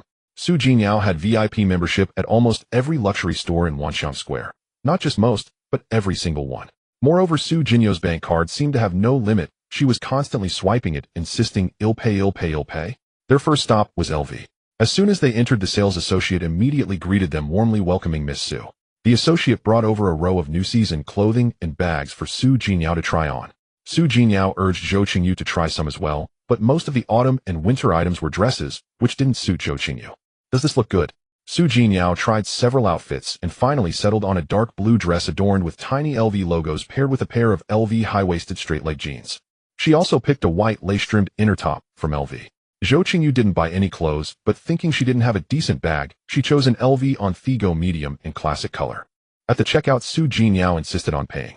When Zhou Qingyu tried to transfer the money to her, she firmly refused. "We're best friends, it's just a little pocket money, nothing much." Zhou Qingyu had no choice but to let it go. Immediately after, Su Jinyao whisked her away, darting from one luxury store to another. First, she casually picked 2 stylish outfits at Dior, then at Gucci's counter, she selected 2 more pieces in distinct styles. Not only that, but she also bought items for Zhou Qingyu, a pair of loose-fit trousers from Dior and a soft, comfortable cashmere sweater from Gucci. Of course, this was just the tip of the iceberg. Next, they visited the Chanel boutique, where Su Jinyao bought an entire row of lipsticks in one go. She also purchased 2 Chanel bags, giving one to Zhou Qingyu. After a brief rest, they continued on passing by Canada Goose. Su Jinyao chose 2 identical down jackets in the same color and style, one for each of them. Along the way, Su Jinyao learned that Zhou Qingyu had always wanted to get her ears pierced. Excitedly, she dragged Zhou Qingyu to Bulgari to look at earrings. After trying on several pairs, they had originally planned to buy earrings. But in the end, Su Jinyao fell for 2 classic Bulgari Serpini full diamond necklaces and bought one for each of them. Not long after they reached Tiffany Co. There, without hesitation, Su Jinyao bought 4 sets, totaling 7 earrings. One set was a single earring and gave 3 of them to Zhou Qingyu. Additionally, she purchased 4 bottles of perfume and 6 boxes of top-tier brand facial masks, which they split equally. By this point, Su Jinyao had already spent 6 or 700,000 yuan. By now, Zhou Qingyu had received an LV on Thigo medium in classic color 200 yuan, a Chanel 25 bag 5100 yuan, a pair of loose-fit trousers 1100 yuan, a Canada Goose jacket 1300 yuan, a Bulgari Serpini necklace 3100 yuan, and 3 Tiffany earrings 1700 yuan. 2 bottles of perfume lipsticks, and 3 boxes of facial masks, roughly 400 yuan in total, plus the 1500 yuan she earned just for accompanying her shopping. Zhou Qingyu silently calculated it all. Then Su Jinyao bought 6 pairs of shoes for herself, and despite Zhou Qingyu's strong protests, 2 pairs for her as well. Yao Yao, you're a real tycoon, Zhou Qingyu said, wrapping her arms around Su Jinyu's neck. From now on, I'll rely on you to support me. Hearing this, Su Jinyao became even more delighted and wanted to buy more. I haven't been out shopping for clothes in 3 weeks. Now that I finally have someone to shop with, I need to buy a few more pieces. Alright. Zhou Qingyu made a funny face. Would they be unable to carry all these purchases? Not at all. If you don't, one of the staff can deliver them straight to your home. You don't have to lug around big bags and small parcels. Besides, Su Jinyao was a super VIP at many stores. Finally, as they were almost done, Su Jinyao mentioned she was also a VIP member at a tattoo and piercing studio. She planned to take Zhou Qingyu to get her ears pierced. 3 on the left ear, 2 on the right, Zhou Qingyu told the staff. Why 3 on the left and 2 on the right? Su Jinyao asked. It's for attracting wealth, Zhou Qingyu replied with a smile. I want to get rich soon, really rich. Then I wish you great wealth soon, Su Jinyao said. The staff chimed in, you're already so wealthy. It seems the rich want to get even richer. Let us make some money too. Let's all get rich together, Zhou Qingyu said. Give me 2 extra earrings, boss. The shop immediately filled. Be gentle, I'm afraid of pain, Zhou Qingyu said. It doesn't hurt, just a moment, the staff replied, placing a device on Zhou Qingyu's ear. Zhou Qingyu flinched in pain. The second, the third, switching to the right ear, the fourth, the fifth. She endured the pain 5 times. She dared not even touch her ears afterward. Don't let them touch water for the next 5 days. Here are some ear covers. Put them on when you shower. Also, when you change the earrings, be sure to disinfect them with alcohol. Take this bottle of alcohol home. Disinfect the new earrings too, and it's best to disinfect the piercings every night, the staff instructed. Thank you. Zhou Qingyu and Su Jinyao said goodbye to the staff and headed off to eat. Hot pot. They spent 2 whole hours eating hot pot. Can you believe it? 2 people eating hot pot for 2 whole hours. Zhou Qingyu got home at 9:30 p.m. Today's shopping trip was truly rewarding. She got her ears pierced, bought a bag, bought clothes.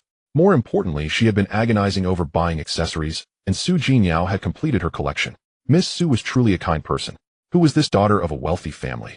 Generous, easygoing, beautiful. Aside from being a bit talkative, she was perfect. I'm home. I had so much fun today. Qingyu, try on the clothes. If they don't fit, well, go buy more next time. Let's go to Hong Kong. I had a great time too, but I'm a bit tired. They'll try them on later, Zhou Qingyu replied. How about you take a day off? We could go to Paris. They have more styles there, more variety. Maybe some other time, Zhou Qingyu replied. Qingyu, I'm going to take a shower now. All right, I'll shower too, Zhou Qingyu replied. She kicked off her shoes, took off her clothes, revealing her hidden self. Barefoot, she walked into the bathroom. Waking up the next morning, she first sent a message to Su Jinyao before getting out of bed. After a quick rinse, she opened the wardrobe and picked out a black turtleneck sweater, dark high-waisted flared jeans, and a navy blue double-breasted mid-length coat. The outfit accentuated her height and figure, looking sharp and neat. She put on the same frameless glasses as Zhou Qilon, instantly exuding the aura of a powerful businesswoman. Wang Jie, please send out a notice. Starting next week, every morning from 9:15 to 9:50, all department managers and general office staff must attend the morning meeting. If a department head is off, their deputy should attend in their place.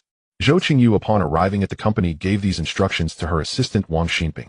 With nothing pressing in the morning, she made a trip to the film set. And Jiai's female classmate was still working in his group. Zhou Qingyu said nothing, and the classmate didn't come over to greet her either, likely because Jiai had spoken to her. Zhou Qingyu didn't mind. The woman was just an extra in her eyes. She simply didn't want to see Jiai deceived, as he was one of her own. After observing for a while, she headed to the script planning department, where the writers were diligently working on Rebirth-themed series. Titles like Reborn I and the Urban Immortal King Reborn in the 80s, A Reborn My Ex-Husband Regrets Everything Reborn, I Became the Richest lined the boards. Zhou Qingyu found the department manager and advised, "This series has run its course, it's not very compelling. Lately you should focus more on revenge plots. Think along the lines of a reborn heiress seeking vengeance, or the true daughter versus the fake daughter. For instance, a young lady switched at birth mistreated and unloved by her wealthy family, even after being brought back abused until her death, then reborn on the very day she returns to the family ready to exact her revenge. Or consider a housewife who devotes her entire life to her family only to be betrayed by her husband and children at the end. She gets a second chance and is reborn.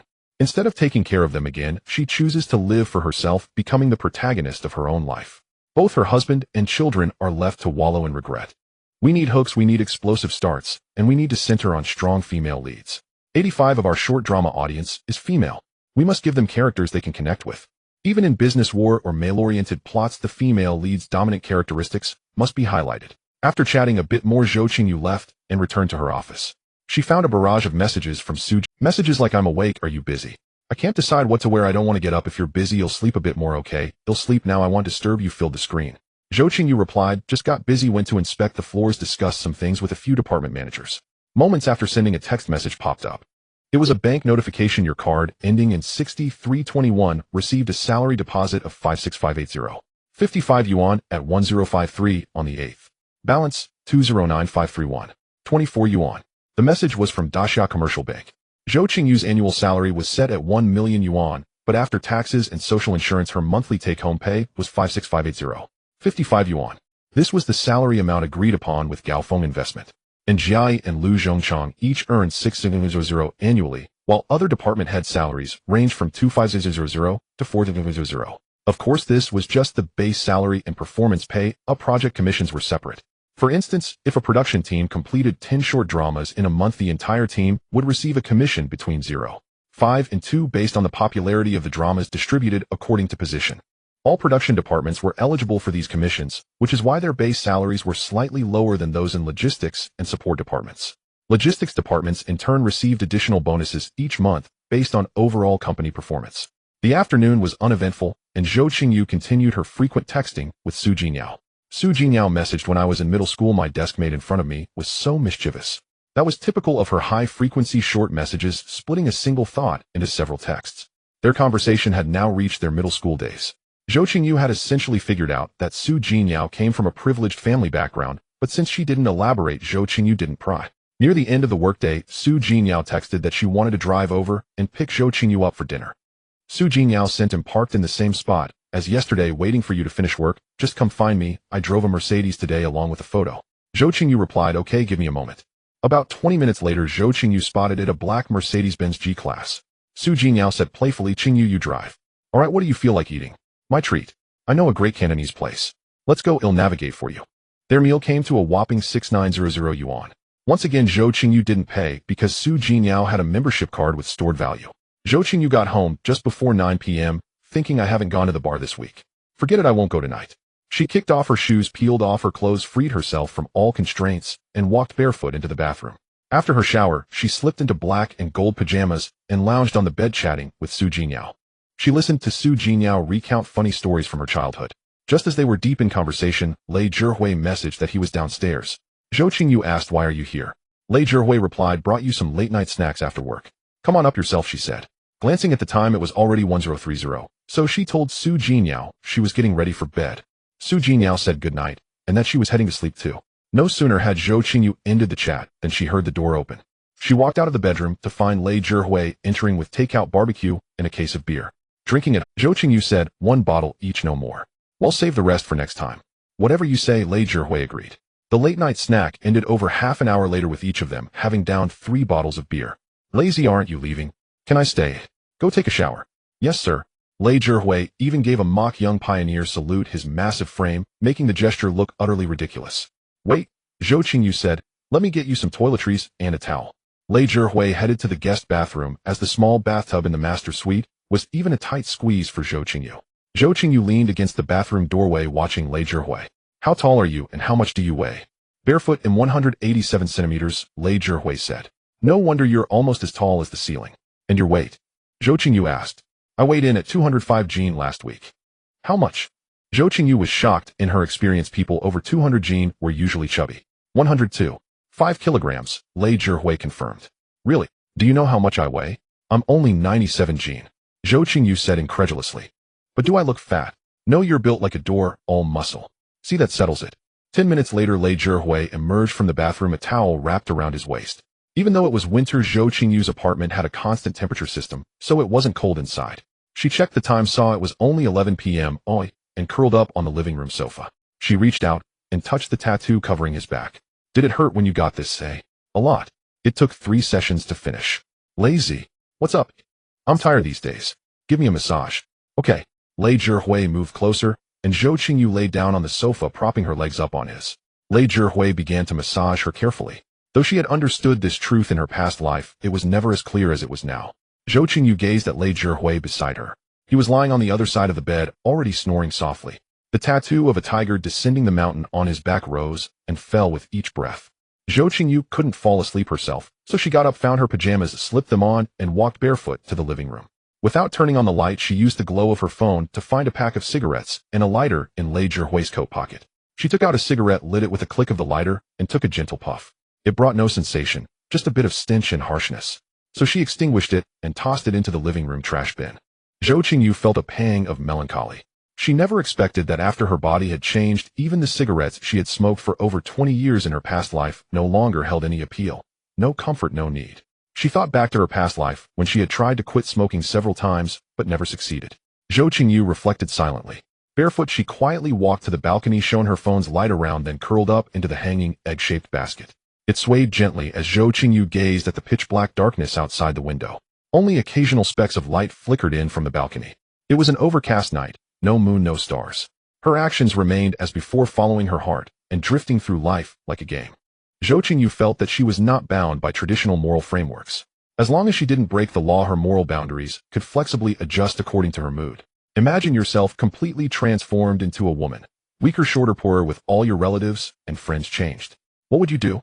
As for whether she would fall in love with a woman, probably not. Emotions would only slow her down in battle. But falling in love with a man was definitely out of the question. It was merely a physical need.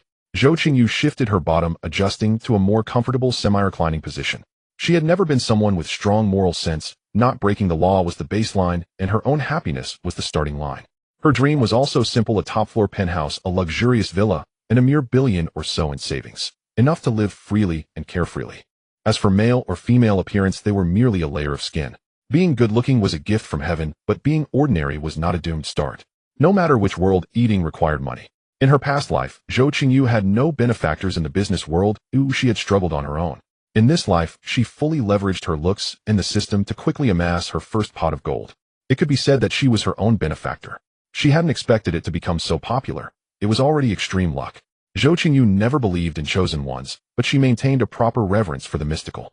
Just as she didn't know where the system came from or why it had chosen her. At first she had asked, but the system only said that the code matched successfully.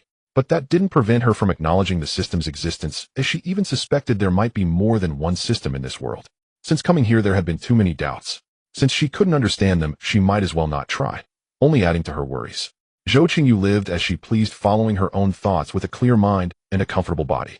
Over these 3 months, she had grown increasingly accustomed to her current life and more accepting of her female identity. In the coming period, she still needed to work hard to make money and build her career first. True strength came from within. Relying on anyone else would only lead to nothing in the end. What was love? Merely a small pastime after being well-fed and warm. Heroes would inevitably grow gray and beauties would eventually age. Nothing in this world could last forever. A spear would one day fail to pierce the blinding sandstorm. A mirror could not forever reflect a breathtaking beauty. Every person was but a drop in the river of time, eventually merging into the current and vanishing into the rolling torrent. Worldly affairs were like a chessboard with 1,000 paths. The human heart was like an ocean with myriad depths. Every choice concealed unknown forks, and every heartbeat hid unfathomable depths. There was no need to force a view of the chessboard's end, nor to measure the ocean's edge. Guarding the square inch of one's true heart was the freedom of the mortal world. Since making peace with herself, Zhou Qingyu had become more serene, as if she had gained a bit of Buddhist detachment and lost some drive. Perhaps life had been too comfortable lately, Zhou Qingyu mused. At some point, Lei Zhihui appeared behind her. What time is it, Lazy? Zhou Qingyu asked. Almost 3, Lei Zhihui replied. Let's go back to sleep. Zhou Qingyu tried to stand up, but suddenly felt her legs were numb from sitting. She attempted to rise but failed. Lei Zhihui bent down, supporting Zhou Qingyu's back with one hand and her bottom with the other, gently lifting her up. Yes, lifting. Back on the bed, Lei Zhihui pulled Zhou Qingyu into his embrace. Lazy, you're restless again. Lazy, get up and turn on the light. What's wrong? Lazy, move over. Don't crowd me when sleeping. In her past life, there was a sense of conquest belonging to that life. In this life, there was a sense of conquest belonging to this life. The modes were different, but the joy was the same. Both were satisfying. You thought you were the hunter, but little did you know you were all prey. Those unfinished lessons would always reappear in life until one day you handed in a satisfactory answer. At that moment, it wasn't that life had become simpler, but that you had become stronger. Zhou Qingyu fell into a deep sleep. She slept naked tonight. She slept very well, without dreams, and very soundly. Waking up in the morning, she still sent a message to Zhou Qingyu as the first thing. Then she went to the company for work and once again pressed the HR department about the recruitment status for the business manager position. While chatting with Zhou Qingyu, she asked Qingyu to drive over in the afternoon to help take the streaming equipment home. Now that the company had investors and their personnel with clearly defined shares, it was no longer suitable to continue streaming at the company long term. After all, the income from Zhou Qingyu's streaming and account belonged to her, not the company. It wasn't even 4 p.m. when Zhou Qingyu arrived. Today she was driving a Mercedes-Benz commercial vehicle. This car is too big, so hard to drive. I was scared the whole way here. I should have had the family driver bring it, Zhou Qingyu said, trotting towards Zhou Qingyu in the parking lot. 2 company employees helped move the things over. Njai also came, called by Zhou Qingyu because Njai was very professional at setting up the live stream. On the way back, Zhou Qingyu drove, Zhou Qingyu sat in the passenger seat, and Njai sat in the second row. There wasn't much conversation along the way. If there hadn't been an outsider, Zhou Qingyu would have been chattering away non-stop. Perhaps because Njai was present, Zhou Qingyu held back.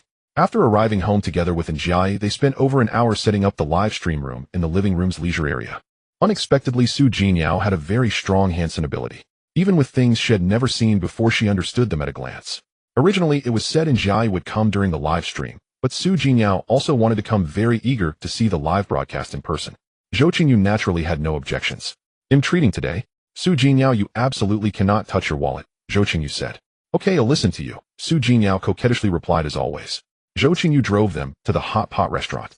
After all, who can resist a steaming pot of hot pot in winter?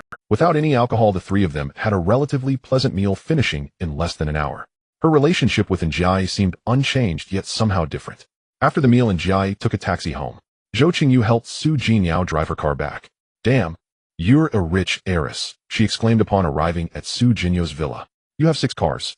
A Rolls-Royce Ghost, a Ferrari, a Porsche Cayenne, a Mercedes G-Wagon, a Bentley GT convertible," Zhou Qingyu listed. "Wait, plus this business van. Where's your Mini?" "They were all bought by my mom before. They're just parked here. The Mini is at the detailing shop getting modified." 7 cars. Rich heiress, please let me latch onto your coattails." Seeing Zhou Qingyu's exclamations, Zhou Qingyu laughed merrily. "Like any of them. Feel free to drive whichever one you want." "Really, really?" "Of course, really. Pinch me, let me see if I'm dreaming." Zhou Qingyu leaned her face towards Zhou Qingyu, pretended to pinch her. "Ouch, it's real. I want that one," Zhou Qingyu said, pointing at the white Bentley GT convertible. "All right, let's go get the keys together." Zhou Qingyu pulled Zhou Qingyu into the villa. Zhou Qingyu looked around. The villa wasn't overly gaudy or lavish. The decor leaned towards a grand and steady style, blending vintage redwood with modern light luxury. These 2 distinct decorating styles merged seamlessly. There was no dazzling gold or silver, yet the details revealed an understated elegance. Every line and every ornament might seem inconspicuous on its own, but together they created a remarkably harmonious whole. Even the vintage oil paintings used for decoration were clearly not cheap. "This house's decor is amazing. Must be a master designer's work," Zhou Qingyu said. "I don't know. My mom's friend found someone to decorate it. It took over a year to finish. I've only lived here for about 4 months, Zhou Qingyu said.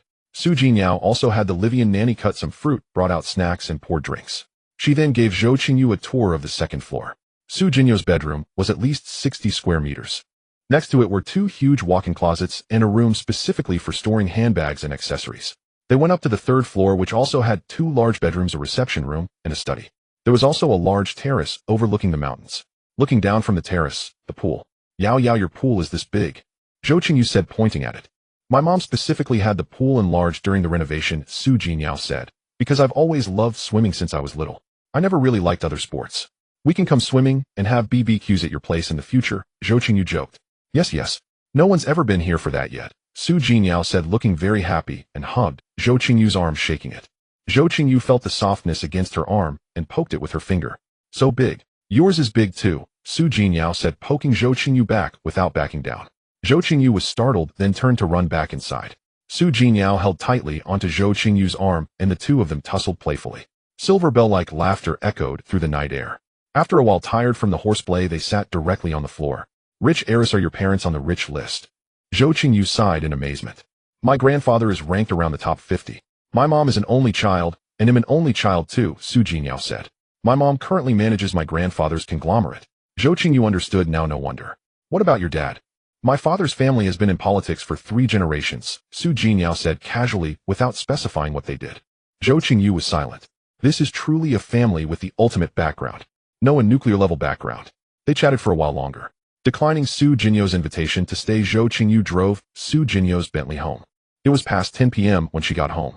While replying to Su Jinyao's message, "I'm home," she kicked off her shoes and took off her clothes.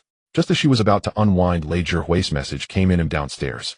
Zhou Qingyu felt a bit annoyed seeing the message. Come on up, Zhou Qingyu put her clothes back on. Within a few minutes, Lei Zhihui opened the door and came in. Seeing all the equipment in the room, he asked, Qingyu, what's all this? I moved the company's streaming and filming equipment to my place. If needed, staff can come over for live streams and short videos from here, Zhou Qingyu said. Lei Zhihui looked a bit unhappy, but didn't say anything. He put down the barbecue he brought and took out the leftover beer from yesterday. The two of them ate and chatted about trivial matters. Zhou Qingyu also had to spare time to answer Su Jinyao's barrage of messages. Lei Zhihui kept complaining about the students at the gym. Lazy, you have this sausage. Eat it to replenish yourself. Like cures, like, Zhou Qingyu joked, handing Lei Zhihui a sausage. Are you telling me to replenish my fingers? Lei Zhihui made a speechless expression. Then have this grilled pig's trotter. It's about the same size, she said, picking one up and handing it to him. No, that pig's trotter is for you. I want these 2 chicken legs, Lei Zhihui said, pointing. Zhou Qingyu took a bite, then stood up and forced it onto Lei Zhihui. Zhou Qingyu didn't eat much, drinking 2 bottles of beer. Lei Zhihui had 3 with 1 left over. Finally, they decided to split the last one. After eating, Lei Zhihui cleaned up the mess as usual. Zhou Qingyu went to shower in the master bathroom first. Lei Zhihui later went to the guest bathroom in the living room to shower. Zhou Qingyu lay in bed replying to Su Jinyao's messages. Lei Zhihui, wrapped in a towel, came in and sat at the foot of the bed massaging Zhou Qingyu's feet. Since you're turning this place into a studio, I won't come over anymore. From now on, you come to my place, Lei Zhihui said. Okay, where do you live? 4 Seasons Youth Apartments. All right, send me your address and unit number later, Zhou Qingyu said. Turn over, let me massage your back, Lei Zhihui gestured. I'm going to sleep now, Yao Yao, Zhou Qingyu messaged Su Jinyao. Okay. They'll sleep soon too. I still need to cheer Qingyu on for her live stream tomorrow. Good night, Qingyu, good night. Why did this feel like a scumbag having a secret affair? Zhou Qingyu shook her head, then turned over and lay face down on the bed. Lei Zhihui's hands were large, easily covering almost half of Zhou Qingyu's back. His strength was sufficient, and the massage was very comfortable. Zhou Qingyu was very relaxed, almost falling asleep. When she woke up the next day, she felt refreshed. It turns out that regardless of gender, one shouldn't suppress oneself. Releasing appropriately leads to a better state. Zhou Qingyu packed up the entire bedding set, quilt sheets, pillows, and stuffed them all into a large suitcase. Lazy, take these to your place. Wash them and put them away. If I don't come over, don't put them on the bed. Zhou Qingyu also brought over the black and gold silk pajamas and put them in. Take these too. Okay, Lei Zhihui responded. Zhou Qingyu didn't see Lei Zhihui off downstairs. Lei Zhihui carried the large combination lock suitcase as effortlessly as a child carrying a school bag. After Lei Zhihui left, Zhou Qingyu took a quick shower. Opening the wardrobe, she picked out a gray trench coat, put on a light blue sweater, a dark gray midi skirt, and then wore the loafers Su Jinyao had bought for her. She messaged Su Jinyao, "I'm up, the workhorse is off to the office," and then went downstairs, got into Su Jinyao's Bentley GT, and headed to the company. After lunch at the company, Zhou Qingyu drove to Jinda Plaza. She visited a home textile store and purchased 2 new 4-piece bedding sets crafted from long staple cotton with a satin weave along with 2 thin quilt cores. The total came to 3,700 yuan. She selected 2 new pairs of pajamas, one in a soft pink and the other in a champagne hue, costing 1,360 yuan. She also bought 2 new bath towels and face towels for 186 yuan. The reason was simple: tonight's live stream would run late, and she worried Su Jinyao might not go home. So she prepared an extra set. Even if it went unused, she could rotate them for herself and gradually wear them out. And Jiai certainly wouldn't stay overnight. With his shy and strongly boundary-conscious personality, he would leave even if knives fell from the sky. After returning home to set up the bedding and organize everything, it was already past 3 in the afternoon, so she decided not to go back to the office. Yao Yao, are you still busy? Why don't you come over to my place now? Or should I pick you up? I'm freeboard at home, come pick me up, we can grab some snacks and drinks on the way, okay? They'll be there in half an hour, Zhou Qingyu replied. She went downstairs, got into her car, and drove leisurely toward Zhou Qingyu's villa. It was true, driving a luxury car made the roads feel much wider. Suddenly Zhou Qingyu remembered that she needed to pick up the car tomorrow, and still didn't have enough cash. She withdrew another 500 yuan from her stock account, bringing her bank balance to 703913. 55 yuan. Her stock account had recently gained over 200 yuan, leaving a balance of over 1.52 million yuan.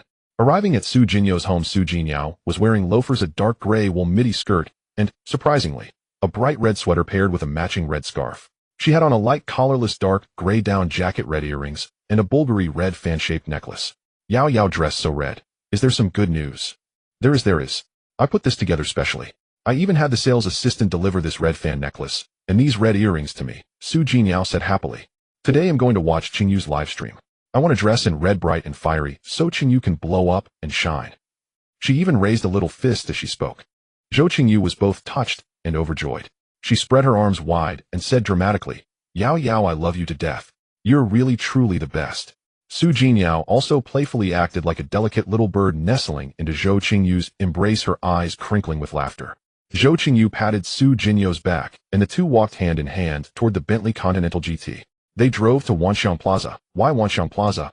Because there was an imported supermarket there with a rich selection of snacks, and crucially, Zhou Qingyu had a membership card.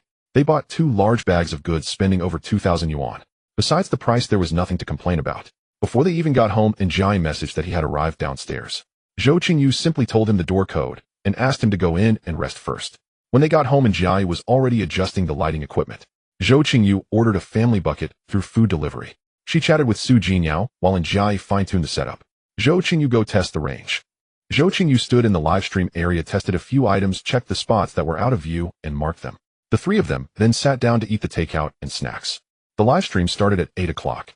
The viewer count slowly climbed to around 2,000, and then stalled. Gifts trickled in. Small hearts, lollipops, and the occasional pair of sunglasses. Njai was also using several accounts to post comments in the live stream room, stirring up the atmosphere. Zhou Qingyu also had 2 phones in her hands, casually posting comments in the chat. At 8:30, a level 60 big spender arrived, Misty Mountain in the distance. He entered the live stream, and immediately sent sports cars 10 in a row. Thank you, Brother Yuan. Wishing you abundant wealth, Brother Yuan.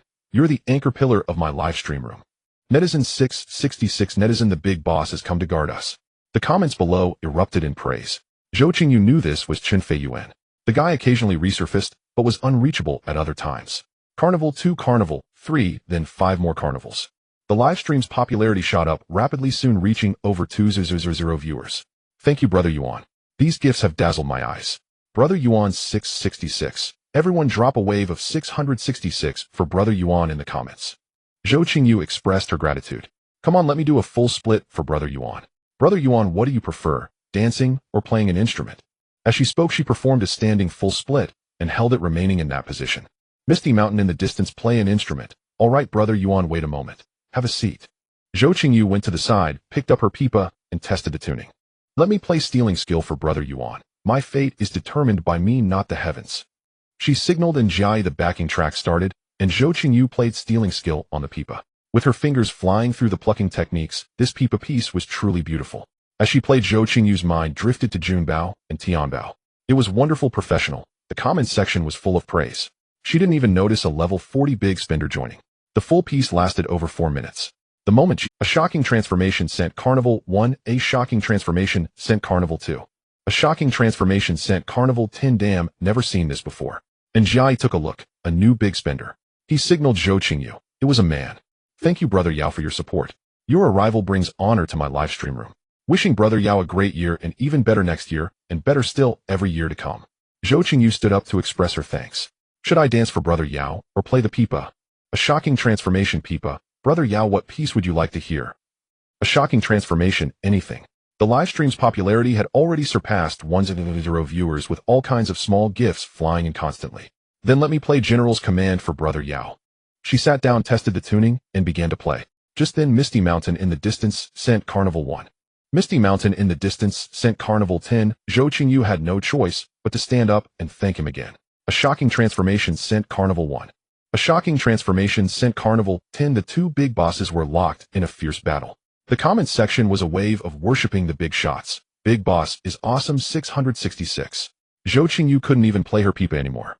She stood up to thank them again. The two of them went back and forth battling for over an hour. No PK needed. In the end, a shocking transformation won. When the count reached 360 carnivals, Misty Mountain in the distance stopped following. That meant Zhou Qingyu received a total of 710 carnivals from the two of them. Her share of the audio waves came to 10.65 million, and that wasn't even counting the gifts from other netizens. Misty Mountain in the distance left, and a shocking transformation followed suit once he saw him go. The livestream's popularity soared past 5,000. Many merchants caught wind of it and kept sending gifts vying for spots on the leaderboard. Tonight was destined to be another night of great harvest. The livestream continued until exactly midnight. Zhou Qingyu performed various talents, showed off her flexibility, and fought 2 PK battles though the gains were modest. Thank you everyone. That's it for today's livestream. See you all next Friday. After going offline, the first thing she did was send a thank you message to Chen Feiyuan. No reply. And Jiayi was doing a debrief with Su Jinyao watching beside him. Tonight's audio wave earnings exceeded 29.5 million, the highest single-day total in Zhou Qingyu's history. I have no idea who this big spender is. He didn't leave any information and I sent him a private message but got no reply, and Jiayi said. His profile has no posts at all, there's nothing to go on. Zhou Qingyu walked over, looked at the account, then looked at Jiayi, and turned to Su Jinyao Yao Yao. What's up?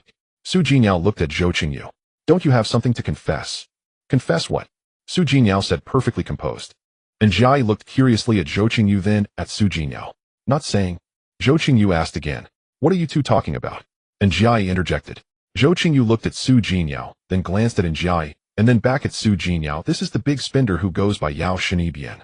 What? And Jiayi was shocked. The girl sitting beside him had just casually thrown away over 1 million yuan in one night. I saw no one else was tipping, so I just threw in a little. Su Jinyao said timidly, like a child who had done something wrong. Zhou Qingyu reached out and patted Su Jinyao's head. It's fine to tip, but don't tip that much. Half of it goes to the platform, and after taxes you don't even get half of it back. Don't tip so much next time. Qingyu, I'm glad you're not angry. They'll listen to you next time, and tip less.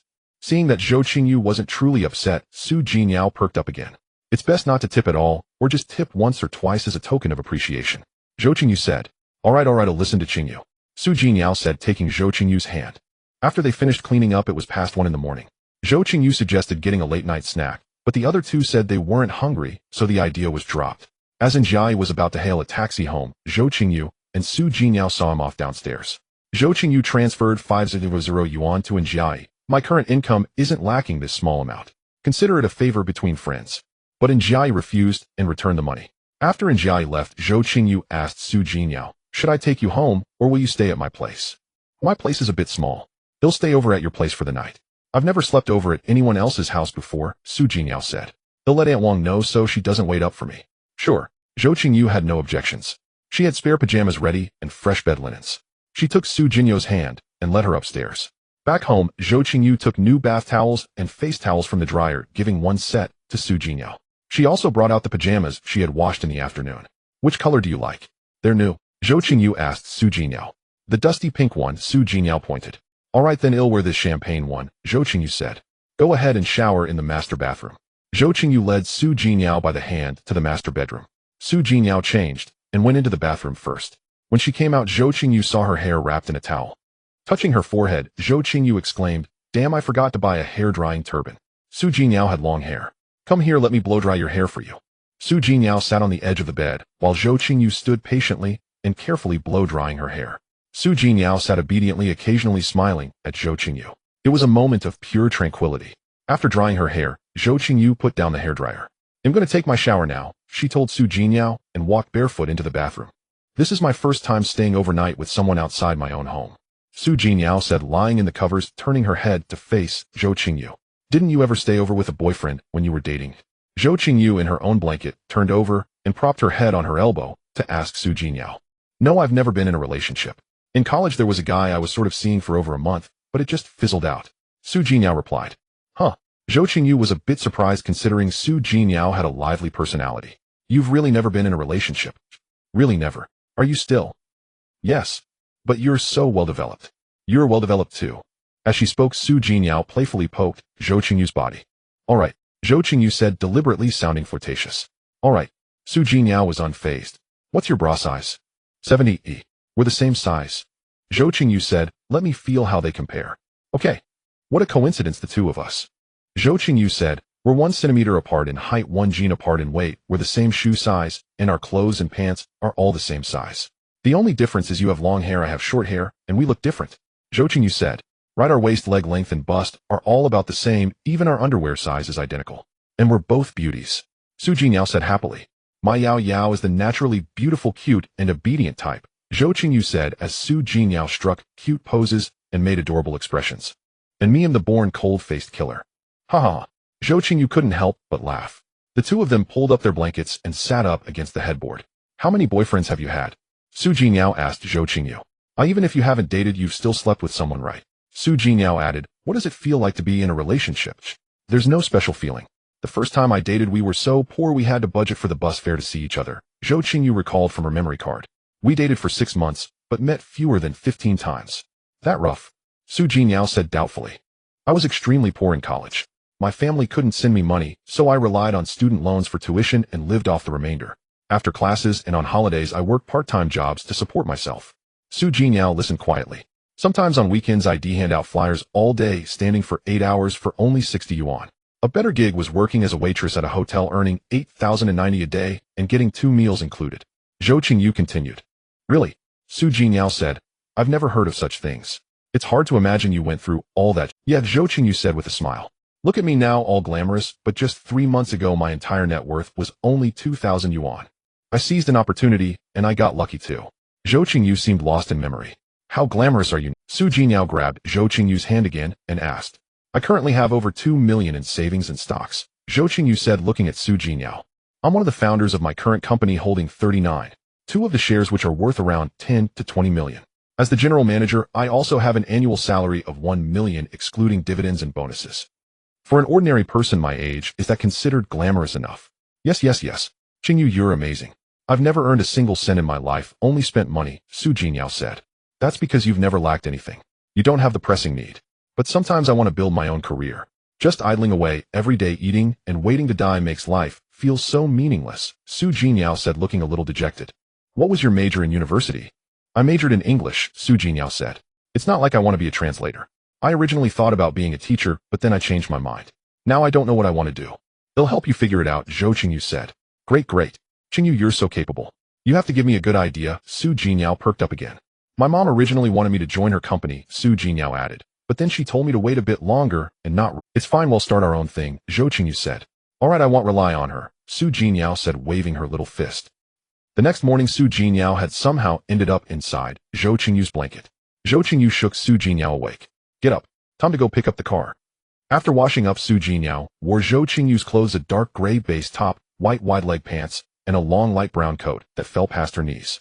Paired with her wavy long hair, she looked fashionable, elegant, and sophisticated. Zhou Qingyu also helped Su Jingyao apply a fresh, sweet makeup look, simple, natural, and gentle. Su Jingyao exclaimed that Zhou Qingyu's makeup skills were professional. Zhou Qingyu herself wore a black half-turtleneck sweater, dark high-waisted jeans, and a khaki wool suit coat that ended just above her hips, accentuating her legs and exuding an air of elegance. She applied a bold, mature makeup look which, combined with her bangs and short hair, gave her a striking, commanding presence. Since they still needed to get the car tinted and partially decorated without any major modifications planned, the two went downstairs and drove the Bentley GT to pick up the vehicle. At the 4S store, they immediately spotted the car on display in the showroom. Its midnight black body with fiery red racing stripes was full of sporty appeal. The honeycomb grille, sharp headlights, and red side mirrors made it look identical to Su Jingyu's car. Hello, Miss Su. Miss Zhou, the saleswoman Wang Fong quickly approached. We're here to pick up the car. Is this? Zhou Qingyu said. Yes, please wait a moment while I get the paperwork, Wang Fong said. Another salesperson gestured for Zhou Qingyu and Su Jingyao to take a seat in the lounge area. Then they handed out the beverage menu. Zhou Qingyu chose coffee, and Su Jingyao also chose coffee this time. Sign here, and here. Soon the paperwork was completed. Swiping the card 498800. Zhou Qingyu truly felt the sting. It hurt. She only had 204958. 25 left in her account. The saleswoman accompanied Zhou Qingyu to inspect the car. Zhou Qingyu carefully examined the interior and exterior. When the saleswoman began explaining the car's features, Zhou Qingyu simply said it wasn't necessary. The saleswoman held a small delivery ceremony in the showroom, giving Zhou Qingyu a Union Jack teddy bear and a bouquet of flowers. This bouquet is for you, Yao Yao. Flowers for a beauty. You are the most beautiful person in my eyes. Zhou Qingyu said playfully, holding the flowers. Thank you. Su Jinyao was especially delighted. Then Zhou Qingyu drove the Mini Cooper, and Su Jinyao drove the Bentley GT, heading together to the auto detailing shop Su Jinyao had contacted. It went very smoothly. Upon arrival, the owner personally came out to receive them. They didn't choose anything else, just simply decorated the door sills, had some minor items like window tinting installed, and got an odor removal treatment. The same package as Su Jinyu's. The shop owner said they could pick up the car after Wednesday. Su Jinyu's car was already fully decorated. Why don't I drive my car home first, Qingyu? Su Jinyao said. Sure, let's go to your place first. We have nothing to do this afternoon anyway, Zhou Qingyu said. And so it became Zhou Qingyu driving the Bentley GT, and Su Jinyao driving her own Mini Cooper as they returned to Su Jinyu's villa. It was already 1 p.m. when they got back to the villa. The two hadn't eaten lunch yet. Su Jinyao asked Aunt Wang to prepare some food. No need to go to the trouble, I want to eat instant noodles. Zhou Qingyu said. Then I'll have instant noodles too, Su Jinyao said. Aunt Wang, just make us 2 bowls of instant noodles. When the noodles were brought up. Zhou Qingyu. What? The instant noodles were served in a conical, wide-rimmed bowl. As everyone knows, this type of bowl has a particularly large opening.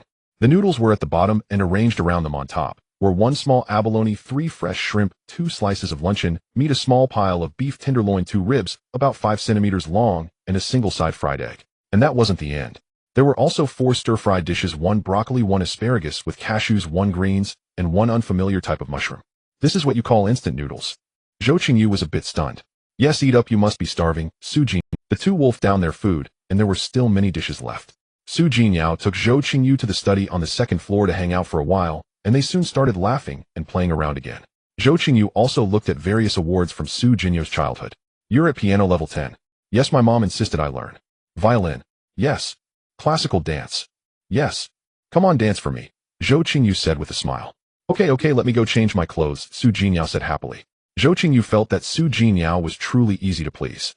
Su Jinyao changed into a wide-sleeved flowing antique-style dress made of over a dozen layers of gauze and put on a piece of classical music. Su Jinyu's body lines were smooth and fluid, her movements were graceful and effortless. With the flowing antique dress, she looked ethereal. Her hand gestures and steps were clean, crisp, and elegantly curved. Her eyes echoed her movements, her emotions arose from her heart, her aura was coherent, and her dance was beautiful and refined. Zhou Qingyu couldn't help but clap. It was on par with a CCTV Spring Festival gala dance. Yao Yao, your skills are profound, Zhou Qingyu said. I'm in awe. Su Jinyao ran over, hugged Zhou Qingyu's arm, and said, really? I think it's not as nice as your dancing. Mine is nothing. I just dance modern dance casually, never even taken professional classes. Zhou Qingyu said. Qingyu, what do you want for dinner? Su Jinyao changed the subject. No idea yet. What about you? Zhou Qingyu asked. I don't have any ideas either, Su Jinyao said. How about we have barbecue? Zhou Qingyu suggested. It's almost dark. Maybe Aunt Wang has already prepared dinner. Let me ask, Su Jinyao said, pulling Zhou Qingyu to head downstairs. As they were going down, they ran into Aunt Wang coming up. Miss, I wanted to ask what you two would like for dinner. We want barbecue, Su Jinyao told Aunt Wang. All right, miss. They'll call you when it's ready, Aunt Wang replied, and went back downstairs. Let's go down too. I haven't seen the garden yet, Zhou Qingyu said. Sure, let's go for a stroll in the garden, Su Jinyao said, linking her arm with Zhou Qingyu's as they walked downstairs. The garden is huge, at least 1,000 square meters, Zhou Qingyu said. Not sure, I think it's about 1,200 square meters. Where are the fish in the pond? Zhou Qingyu asked. I haven't bought any yet. Then buy some soon. They'll come over and steal them. Okay. Your house is so big, aren't you scared living here alone? Zhou Qingyu asked again. I've lived alone since I was 13. Only the driver and the housekeeper are around. Well, that's not easy. I'm used to it, it's fine. My parents are both very busy. Miss, dinner is ready. Aunt Wang called from a short distance. Let's go eat, Su Jinyao said, pulling Zhou Qingyu towards the dining room. Zhou Qingyu looked around, whether it was the seasonings, dipping sauces, meats, vegetables, or mushrooms, it was on par with a restaurant. The two chatted while eating. Zhou Qingyu did the grilling, Su Jinyao did the eating, laughing as she ate. Her giggles echoed far into the distance. This meal lasted nearly 2 hours. Why don't you stay over tonight? Don't go back, Su Jinyao said. Maybe next time. I have some work to prepare for tonight. Zhou Qingyu made an excuse. In truth, she felt it would be inconvenient to stay. Aunt Wang would surely tell Su Jinyu's parents, which would lead to awkwardness and possibly even trouble given Su Jinyu's family background. Su Jinyao walked Zhou Qingyu to the villa gate and watched her drive away before turning back home. I'm home. After arriving, Zhou Qingyu sent Su Jinyao a message. That was fast, glad you got home safe. Were you tired today? No, I'm happy. Super happy, Zhou Qingyu replied. I'm happy too, by the way, when we picked up the car today, I forgot to buy you a gift to congratulate you on getting the car. No need. You danced for me and treated me to barbecue. That's the best gift, Zhou Qingyu replied. True, you're right. Su Jinyao then started chatting rapidly again. Zhou Qingyu woke up at 7:30 and sent a message to Su Jinyao. With nothing to do on Sunday, she stayed in bed idly scrolling through her phone. At 9 o'clock, Su Jinyu's message came through. She replied that she had no plans for the day. Su Jinyao suggested going shopping in the city, but Zhou Qingyu declined, saying there was nothing she needed to buy. Su Jinyao then offered to come over. Zhou Qingyu, knowing a day of inactivity would lead to a barrage of messages, suggested they go to the Lion Mountain amusement park instead. Su Jinyao agreed enthusiastically, saying she had never been. Zhou Qingyu told her to get ready and put on a down jacket as she would come to pick her up. Zhou Qingyu stretched, changed out of her pajamas, and took a quick shower. She opened her wardrobe and chose a pair of light wash baggy jeans, a pale pink neck top, and a black Canada Goose jacket, pairing them with flat sneakers. Checking the mirror, her short hair was neat and layered, though it was getting a bit long and needed a trim. Feeling something was missing, she found her Bulgari Serpeni necklace and put it on. She looked youthful and stylish. After applying light makeup, she was ready to go. She drove to Su Jinyo's villa, and Su Jinyao ran out quickly. Obediently, she was also wearing a down jacket over a cream-colored cashmere sweater, white baggy pants, and flat sneakers. She looked vibrant and lively. Su Jinyao opened the passenger door, hopped in, and said, "Let's go," with an eager forward-leaning gesture. Zhou Qingyu stepped on the gas, and the Bentley GT shot forward. "I've never been here before," Su Jinyao exclaimed, grabbing Zhou Qingyu's hand in excitement. At the Lion Mountain amusement park, it was bustling with people due to it being Sunday. Su Jinyao, excited as a little bird, pulled Zhou Qingyu towards the roller coaster. "Qingyu, let's ride this one." Su Jinyao said, her eyes full of anticipation. Seeing her excitement, Zhou Qingyu felt happy too. She patted Su Jinyo's head, and they went to queue up together. While waiting in line, Su Jinyao chattered, endlessly talking about how she would scream and how thrilling the ride would. Finally, it was their turn. They sat side by side. Zhou Qingyu fastened Su Jinyo's seatbelt, and then her own. As the roller coaster slowly started, Zhou Qingyu took a deep breath. As the coaster plunged at high speed, Su Jinyao screamed loudly, and even Zhou Qingyu couldn't help but yell. After the ride, Su Jinyao was still buzzing with excitement. They then went on the carousel, the pirate ship, and other attractions. "I want ice cream," Su Jinyao said, pointing at the ice cream cart. Zhou Qingyu bought 2 cones, and they walked while eating. "The carousel is up ahead. Let's go to the rest area first." Zhou Qingyu took Su Jinyo's hand and led her towards the carousel. As soon as they sat down in the rest area, they heard frantic crying. Zhou Qingyu turned to see a little boy of about 4 or 5, his face bright red, half sitting in his mother's lap, his small hands clutching his neck, his eyes filled with terror. His mother, panicked and helpless, could only pat his back while crying out his name. Without a second thought, Zhou Qingyu dropped her ice cream and rushed over. "Auntie, don't panic, let me see," she said, quickly squatting down and wrapping her arms around the boy's abdomen from behind, positioning her fist just above his navel and pulling sharply inward and upward. Counting 1, 2, 3, 4, 5. On the 5th count, a sticky piece of candy shot out of the boy's mouth with a... The boy immediately started coughing violently, then burst into loud sobs, his face gradually returning to a normal color. The mother's legs gave way and she nearly collapsed, but she quickly hugged her child and began to soothe him. Zhou Qingyu thought to herself how grateful she was for having seriously learned the Heimlich maneuver in her past life. In critical moments, it truly saves lives. Su Jinyao stood by, her eyes sparkling with admiration. Seeing the boy was fine, Zhou Qingyu prepared to leave with Su Jinyao. "You can't leave. You hurt my son's stomach," the mother shouted. "You have to take responsibility for this." Zhou Qingyu was speechless. Su Jinyao couldn't hold back. "We just saved your child, and you're turning this around on us.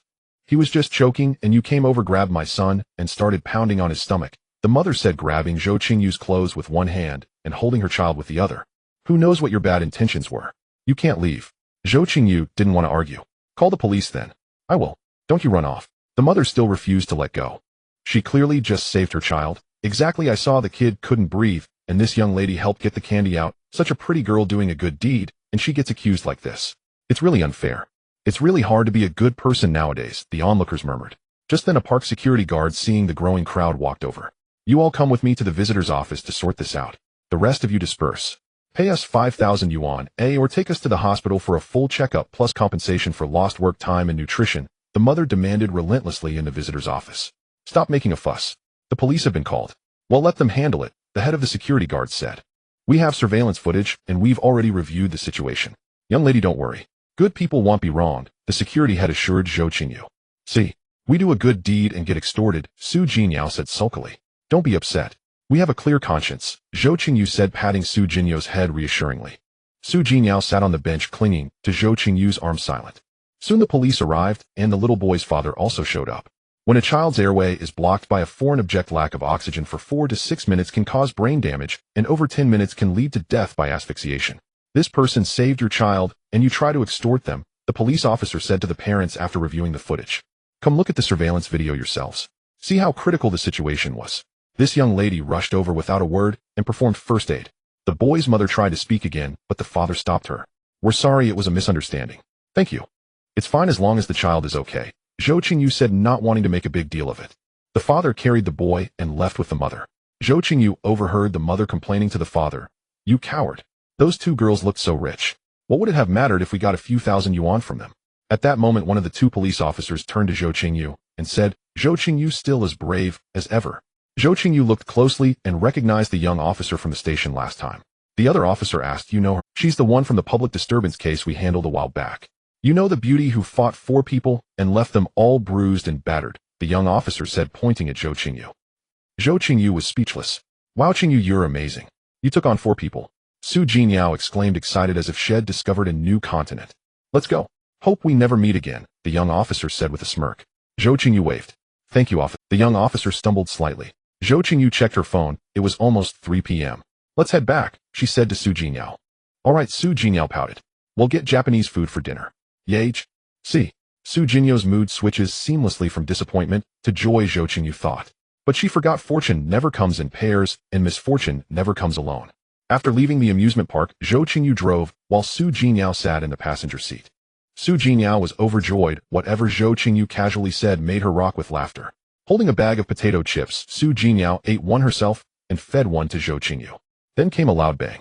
Both women saw stars, and the car lurched violently. Potato chips flew everywhere, and the seat belts tightened instantly, just barely keeping their heads from slamming into the glass. Zhou Qingyu shook her head to clear it. The airbags had deployed. Looking outside, she saw that a car turning and changing lanes had slammed into their right rear. "Yao Yao, are you all right?" "Yao Yao. I'm fine, I'm fine." "What will you scare me to death?" "Qingyu, are you okay?" "I'm fine too. Let's get out and check." Helping Su Jinyao unbuckle her seatbelt, Zhou Qingyu opened the passenger door. She got out and walked around to the right side of the car. The right rear of the Bentley was already a mangled mess, while the front of a blue BMW was completely crushed. At that moment, a fat man weighing over 200 jeans squeezed out of the blue BMW. He was cursing the moment he got out. Seeing that Zhou Qingyu and Su Jinyao were women, he pointed at them and came over. "You goddamn broads, how do you drive? Are you blind?" Su Jinyao said furiously. "It was you who hit us. Watch your mouth." Zhou Qingyu glanced up at him, ignored him, and lowered her head again to inspect the damage. Suddenly, Su Jinyao let out an ah. The fat man had slapped her, and she staggered straight into Zhou Qingyu. Zhou Qingyu quickly caught her and saw red blood trickling from the corner of Su Jinyao's mouth. Zhou Qingyu's mind buzzed, rage ignited. She stepped forward 2 paces, leaped, and kicked the fat man square in the chest, sending him stumbling back 2 or 3 steps before he could steady himself. Seeing this, the fat man swung his huge palm at Zhou Qingyu. She ducked under it, moved to his side, and drilled rapid jabs into his ribs under his armpit. In pain, the fat man staggered sideways. Zhou Qingyu seized the moment, circled behind him, grabbed his collar with both hands, and yanked hard. Off balance, he crashed toward the ground. Zhou Qingyu pounced again, and before the fat man could hit the ground, drove a vicious elbow strike into his temple. He crumpled to the ground with a thud. Then Zhou Qingyu jumped up and stomped hard on the fat man's calf. A crack, the sound of something breaking. The fat man let out a pig-like squeal. It wasn't over. Zhou Qingyu stepped forward with her left foot and used her right to kick him like a soccer ball straight in the face. The fat man's head lolled to the side, and he went silent. The whole thing lasted about 10 seconds. The fat man lay on the ground, unable to get up. Zhou Qingyu's chest heaved violently as she gasped for breath. She walked towards Su Jinyao. "Yao, stop crying. If you keep crying, you won't be pretty anymore. He bullied you, so I've already beaten him." Hearing this, Su Jinyao hugged Zhou Qingyu and cried even harder. Within a few minutes, because a passerby had reported the accident, the traffic police arrived. Seeing the scene, the traffic police immediately called in the regular police. 5 or 6 minutes later, the police arrived too. Su Jinyao stopped crying.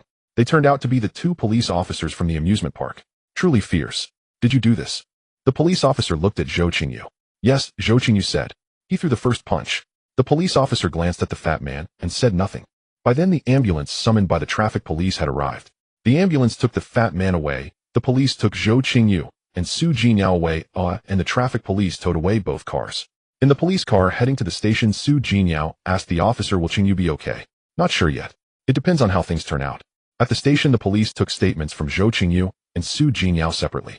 "We just contacted the hospital. The other party is still unconscious. The officer said to Zhou Qingyu, you can't leave for now, but she can. I'm not leaving. I want to stay with Qingyu. Su Jinyao's voice came from the corridor. Can I say a few words to her? Zhou Qingyu asked the officer, taking her statement. Fine, but make it short. The officer hesitated for a moment. Zhou Qingyu walked to the door of the statement room, and Su Jinyao immediately ran over. Qingyu. The moment she called the name, tears poured down as if they cost nothing. Stop crying, Zhou Qingyu said, wiping Su Jinyao's tears, unable to stem the flow. You go home first. Once they confirm the fat man's condition, I can go back. I'm not going back. I'll wait here with you, Su Jinyao said tearfully. Then go home first. When I'm fine, I'll call you, and you can drive over to pick me up. Zhou Qingyu said again. Su Jinyao didn't speak, just shook her head vigorously. At that moment, a young police officer walked over. What's going on? The officer taking the statement explained, we just got a call from the hospital. The other party is still unconscious and hasn't woken up, so she has to be held here. As he said this, he pointed at Zhou Qingyu. Call the hospital again and confirm whether there is any danger to his life, the young officer said to the statement-taking officer. When Su Jinyao heard there might be a change, she stopped crying. She looked up at the young police officer, but still clung to Zhou Qingyu without letting go. A few minutes later, the statement-taking officer returned. The hospital said there is no danger to his life, just a temporary coma, superficial injuries and fractures, plus a possible concussion that needs observation. All right, you can both go, the young police officer said. Keep your phone reachable, don't leave town, and you may be summoned at it. Okay, thank you, Zhou Qingyu said. Thank you, Su Jinyao said excitedly. After signing the paperwork, Zhou Qingyu walked out of the station. Su Jinyao kept holding her arm and wouldn't let go. Checking the time, it was already past 6 o'clock. Look, your face is a mess from crying, and it's a bit swollen. Let's go home, wash up, and change your clothes.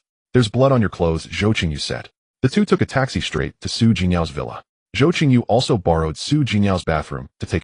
Su Jinyao changed into a black Chanel-style wool dress, black Chanel high heels, and an off-white coat, exuding an elegant ladle-like aura. Zhou Qingyu changed into a Saint Laurent cashmere sweater as a base layer, a Gucci autumn-winter skirt, a Dior off-white coat, and loafers. Of course, they were all Su Jinyao's clothes. Your face is still a little swollen. Ask Aunt Wang if there's any ice we can use to apply to it, Zhou Qingyu said to Su Jinyao. Okay. Su Jinyao went downstairs to get ice. We didn't get to eat Japanese food tonight. Su Jinyao returned with ice, looking aggrieved. Qingyu, what do you want to eat? I'll have Aunt Wang make it. I'm easy. Just have her make something simple, Zhou Qingyu said. Before long, Aunt Wang came upstairs to say dinner was ready. Going downstairs, they saw crispy Wagyu beef cubes, old hen chicken soup, sweet and sour pork ribs, steamed mandarin fish clam, and egg custard asparagus, with shrimp broccoli, and shiitake mushrooms with green vegetables. Aunt Wang cooks so fast and makes so many dishes, Zhou Qingyu said. It wasn't Aunt Wang. There are 2 cooks at home, Su Jinyao told Zhou Qingyu. Zhou Qingyu. That night, Zhou Qingyu did not leave, because when Su Jinyao thought about being beaten at night, she would cry again. Zhou Qingyu woke up in Su Jinyao's luxurious villa. Su Jinyao was still asleep, so Zhou Qingyu went into the bathroom to freshen up. She changed into the outfit Su Jinyao had picked out for her the night before, an LV camel double-faced cashmere coat, a Hermes cashmere turtleneck, a Gucci high-waisted wool blend straight-leg pants, an Hermes Kelly belt, and Gucci patent leather ankle boots. Beautiful, elegant, elite, and expensive. The outfit cost around 1500 yuan, the diamond-studded watch on her wrist about 4000 yuan, and the slim waist necklace around 3100 yuan. Tiffany earrings were 1700 yuan, and the Chanel bag was 5100 yuan. Wow. Zhou Qingyu looked at herself in the mirror. She was wearing nearly 700 yuan from head to toe, not a single cent of it her own. Just then Su Jinyao woke up. Qingyu, are you heading to work? Yes, just a wage slave, Zhou Qingyu said. Yao, go back to sleep. Then I'll get you the car keys. You can't hail a taxi around here, Su Jinyao said, sitting up in her pajamas. Which car do you want to take? The Mercedes G, Zhou Qingyu replied without hesitation, since Su Jinyao's garage had no cheap cars. All right, I'll get the keys for you. Zhou Qingyu's ride had changed to a black G-Wagon.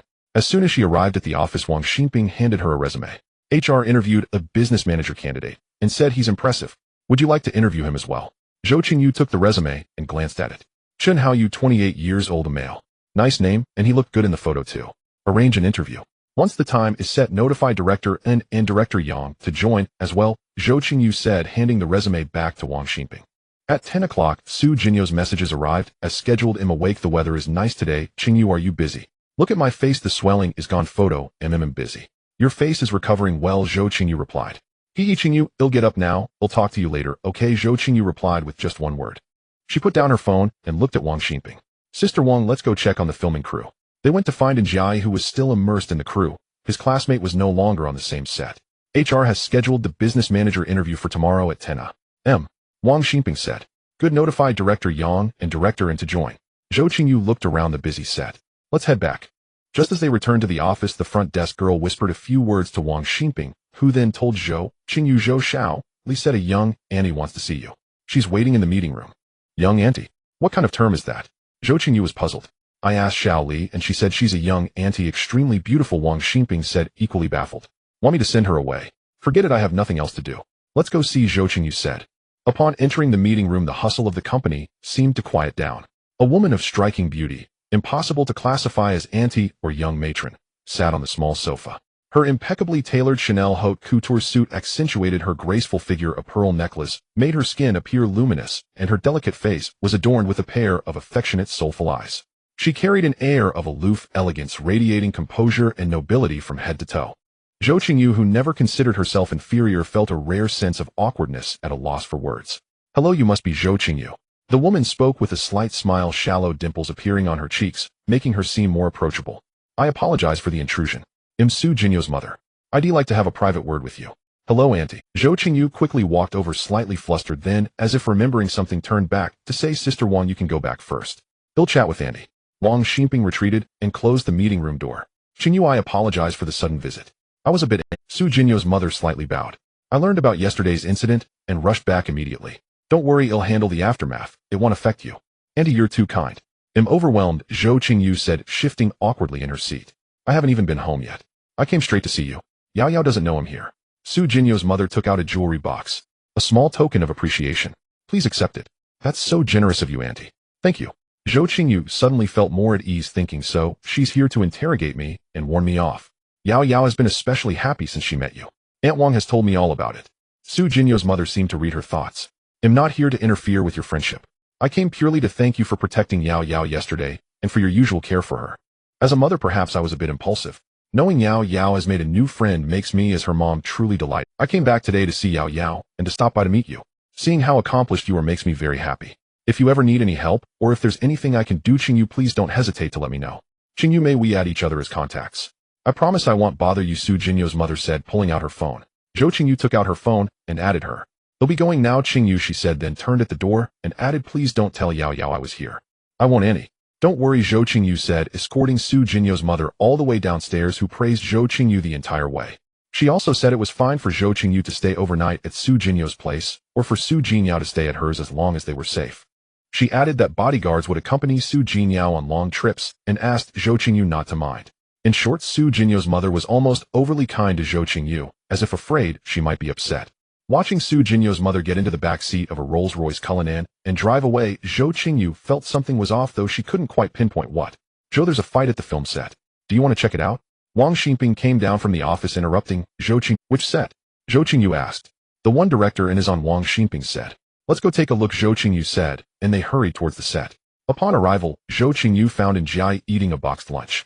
It turned out that two groups of extras had gotten into a dispute which escalated into a brawl involving over 20 people.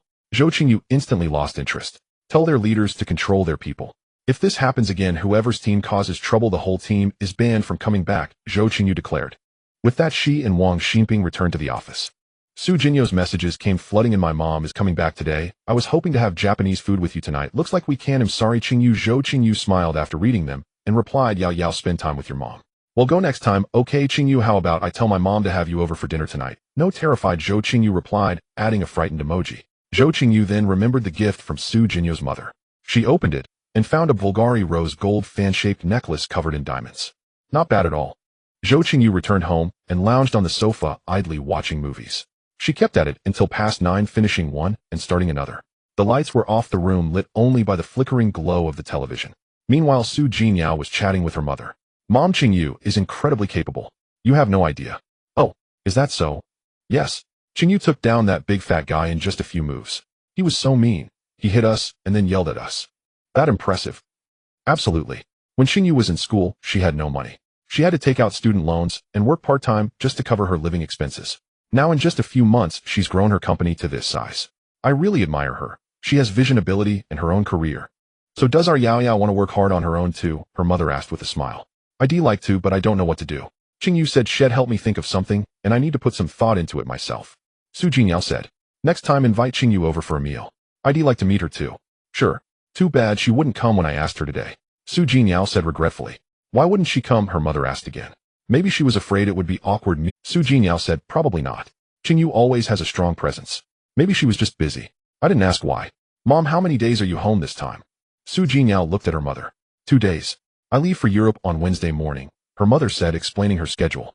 Does Yao want to come with me? No, I have plans to get Japanese food with Qingyu in a few days. Mom, we should get more fish for the pond, Zhou Qingyu added. Alright, I'll have someone deliver them tomorrow. What kind of fish does Yao like? Anything is fine. Get some prettier ones and plenty of them. Her mother watched Zhou Qingyu chatter on and couldn't help but drift into memories, thinking, it's been years since Yao talked to me this much. The mother-daughter pair chatted until 11 before heading to their rooms to sleep. Qingyu, I talked with my mom, just finished, are you asleep? Zhou Qingyu messaged Zhou Qingyu right after their conversation. Zhou Qingyu didn't see it right away. She was still watching a movie and hadn't noticed her phone screen lighting up. I'm going to take a shower, Zhou Qingyu sent another message. I'm done showering, she messaged after finishing. Zhou Qingyu waited until midnight, but Zhou Qingyu still hadn't replied. Qingyu, I'm going to sleep, good night. Zhou Qingyu watched movies until past 1 in the morning. Feeling sleepy, she picked up her phone and saw the messages, but she didn't reply. She undressed, went into the bathroom, slipped into her pajamas, and after her routine flopped onto the bed, spreading out like a star. She tossed and turned a bit before slowly drifting off to sleep. The next day, when Zhou Qingyu woke up, she sent Zhou Qingyu a message as usual. I'm up, getting ready for work. She quickly rinsed off in the bathroom. Today she had an interview for a business manager. Zhou Qingyu thought for a moment and picked out wide-leg suit trousers, a striped corduroy shirt, a gray mid-length coat, and applied a bold, confident makeup look. She opened the door, went downstairs, got into her G-Wagon, and headed to work. After the morning meeting, she called in Jiai and Lu Zhongchang to join her in interviewing the business manager candidate. Mr. Chen, I've reviewed your resume. You've had considerable success in both traditional film distribution and internet content business. But short dramas are a different market. Faster pace, more direct data, and users with less patience. How do you view the current business model and development trends in the short drama industry? Zhou Qingyu was the first to ask. The current business model for short dramas runs on dual tracks, free and paid. Free relies on ad revenue sharing, while paid depends on unlocking full episodes.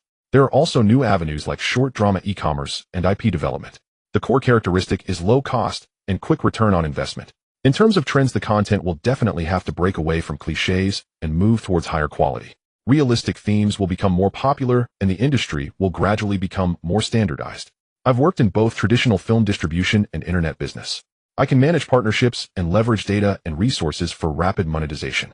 I've grown with the industry. Short dramas are just one direction in film and media development. The fundamentals remain the same. Zhou Qingyu asked a few more questions.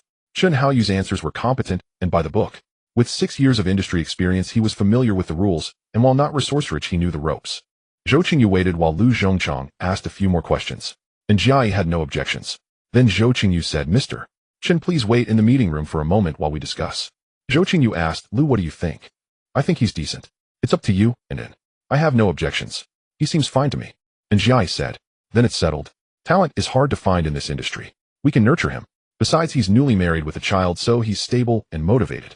Zhou Qingyu said, they'll go talk to him again. Do you have anything else? Lu Zhongchang and Jiai both said no. Zhou Qingyu went to the meeting room. Mr. Chen, welcome to Sinew Media. I hope we'll fight side by side in the days ahead. She then discussed the development of short drama business and advertising with Chen Haoyu, asking him to present a work plan and build his team as soon as possible. Next, Zhou Qingyu asked HR to help Chen Haoyu with onboarding, and she headed back to her office. I'm up, Qingyu. I'm going to Grandpa's house with Mom today. Grandpa is so serious. Can't hang out with Qingyu today. We're leaving soon. As Zhou Qingyu walked to her office, she took out her phone and saw the messages Zhou Qingyu had sent earlier. Okay, Yao, be good when you see your grandpa, Zhou Qingyu replied. Zhou Qingyu responded instantly. Yao is always good. We're on our way now. We'll be there in about 20 minutes. Are you busy today, Qingyu? They'll bring you a gift when I get back from Grandpa's. Not too bad. Had the morning meeting, just interviewed a business manager. He was competent, so I hired him, Zhou Qingyu replied. Sounds like you're pretty busy. Qingyu, I'm almost there. Gotta go. They'll talk to you later. Time to play the dutiful granddaughter, tongue out face. Okay, Zhou Qingyu replied with a single word. Zhou Qingyu returned to her office. The company was running smoothly, and there wasn't much that needed her attention. And Jiai handled most of the routine matters, and all departments were functioning well. Being a new company with new employees, everyone was quite motivated.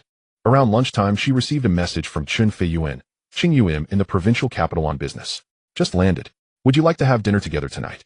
Zhou Qingyu hesitated for a few minutes before replying. Okay, let me know where. How about the Champs-Élysées Western restaurant? Their Wellington steak is excellent. Chen Feiyuan suggested the place. Alright, I can be there by 6, okay? Sure. After finishing the conversation with Chen Feiyuan, Zhou Qingyu pondered for a moment, then opened her short video platform backend. The balance showed 1477596. 7. She selected withdrawal and waited for the payment to arrive. After work, Zhou Qingyu drove home first. She went into the bathroom, took a shower, and blew her hair dry until it was fluffy. Opening her wardrobe, she chose a cream-colored one-shoulder knit bodycon dress, pairing it with a light brown belt and light brown suede-heeled booties. She draped a light camel-colored wool coat over her shoulders. Zhou Qingyu smoothed her short hair and looked at herself in the mirror. The bodycon dress accentuated her graceful curves, her figure standing tall and proud. The light brown belt highlighted her perfect waist-to-hip ratio, and the matching suede booties elongated her legs to the fullest. With the light camel coat layered over the top, she looked both gentle and refined. A flick of her short hair exuded a perfect blend of youthful vitality and exquisite elegance, showcasing a figure straight out of a Korean webtoon. She was so stunning that she even captivated herself. She went downstairs, hailed a taxi, and arrived at the Champs-Élysées Western restaurant, where Chen Feiyuan was already seated at their usual spot. Seeing Zhou Qingyu arrive, he smiled, stood up, and pulled out a chair for her. Zhou Qingyu took off her coat and sat down. Chen Feiyuan returned to his seat and said, "I've already ordered your meal for you." As he spoke, he brought out a small box. "I brought you a little gift from abroad. Do you want to see if you like it?" "Thank you." Zhou Qingyu took the gift and opened it. It was a Chanel Coco Crush bracelet in white gold, fully paved set with diamonds. Zhou Qingyu knew that this bracelet was worth around 4,000 yuan on the market. Why was Chen Feiyuan so fond of buying bracelets? Was it his go-to gift for his restrained ascetic persona? At that moment, the waiter brought over the Wellington steak. "Excuse me, ma'am, here is your Wellington steak. Would you like me to cut it for you?" "Yes, please cut it." "Thank you," Zhou Qingyu said. After it was cut, the waiter sprinkled truffle butter sauce over it. Zhou Qingyu cut off a small piece and took a delicate bite. The steak was tender and juicy, perfectly blended with the flavor of the mushrooms. It was truly delicious.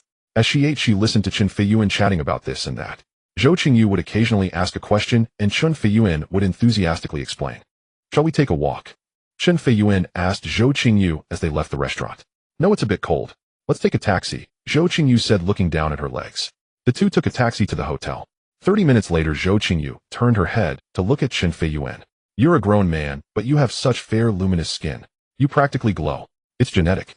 Both my parents are like this." Zhou Qingyu took off her clothes and walked into the bathroom. As the sound of the water stopped, she came out wearing the hotel bathrobe, walked over to the bed, pulled the covers over herself, leaned against the headboard, and picked up the remote to turn on the TV. Chen Feiyuan stopped moving. Chen Feiyuan felt wronged. Chen Feiyuan got angry. Chen Feiyuan was still upset. Chen Feiyuan refused to listen. "Chen Feiyuan, Qingyu, do you work out every day? How do you keep your figure so well?" Chen Feiyuan asked, propping himself up. "Of course. How else would I get a body like this?"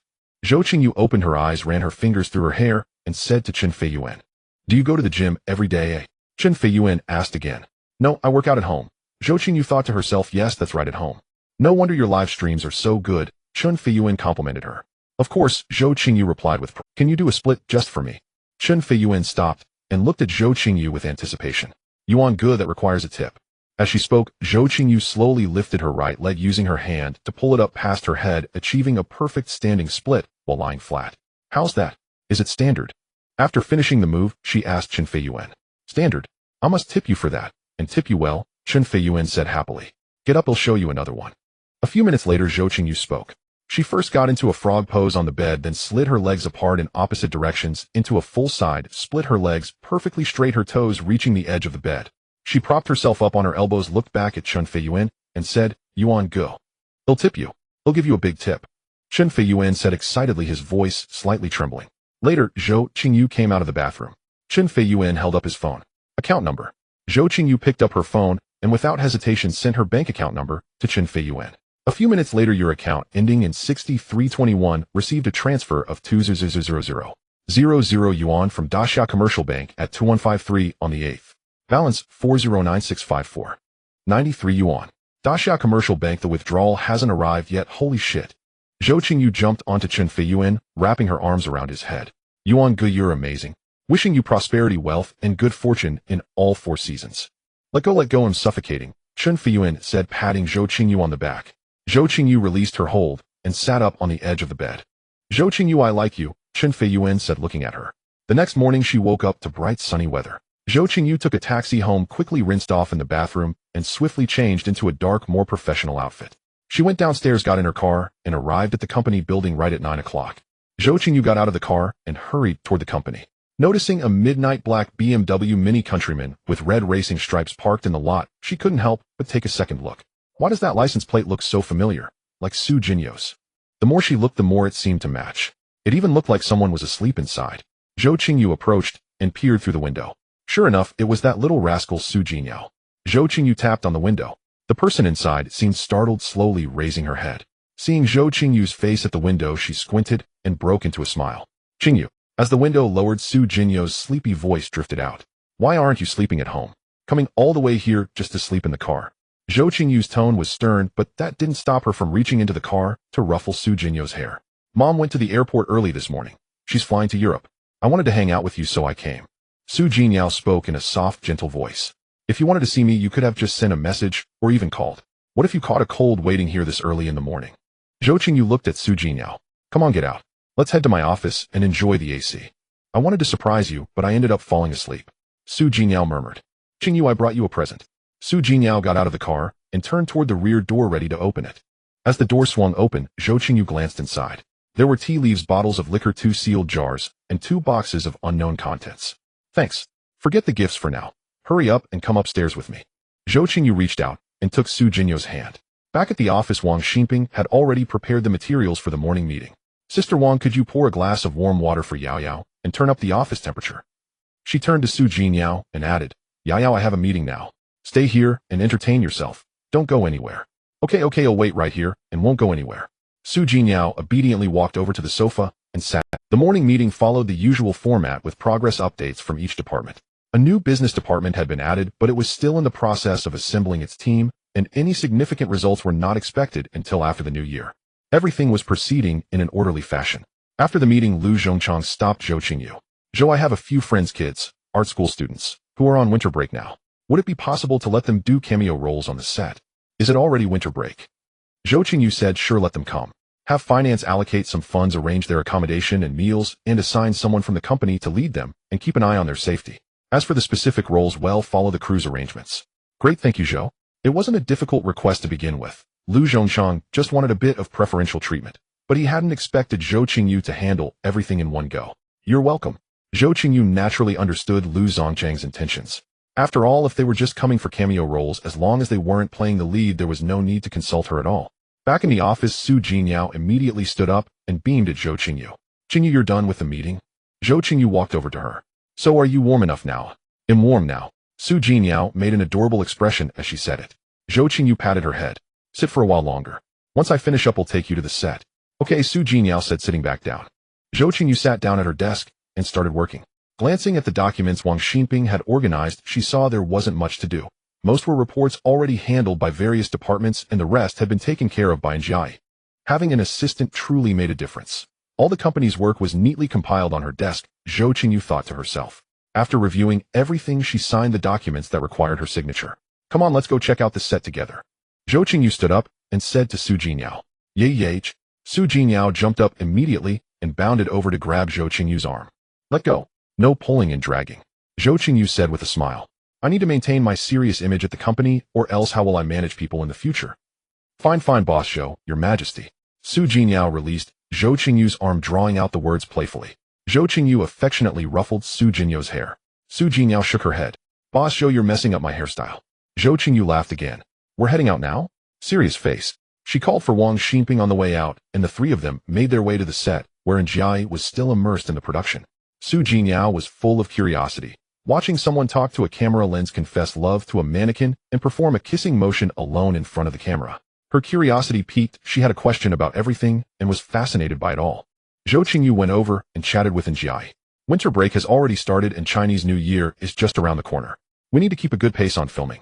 Try to wrap up whatever we can before the new year and release whatever can be released before then. The market trends might shift after the holidays, so the sooner we secure the gains, the better. Njai naturally had no objections as usual.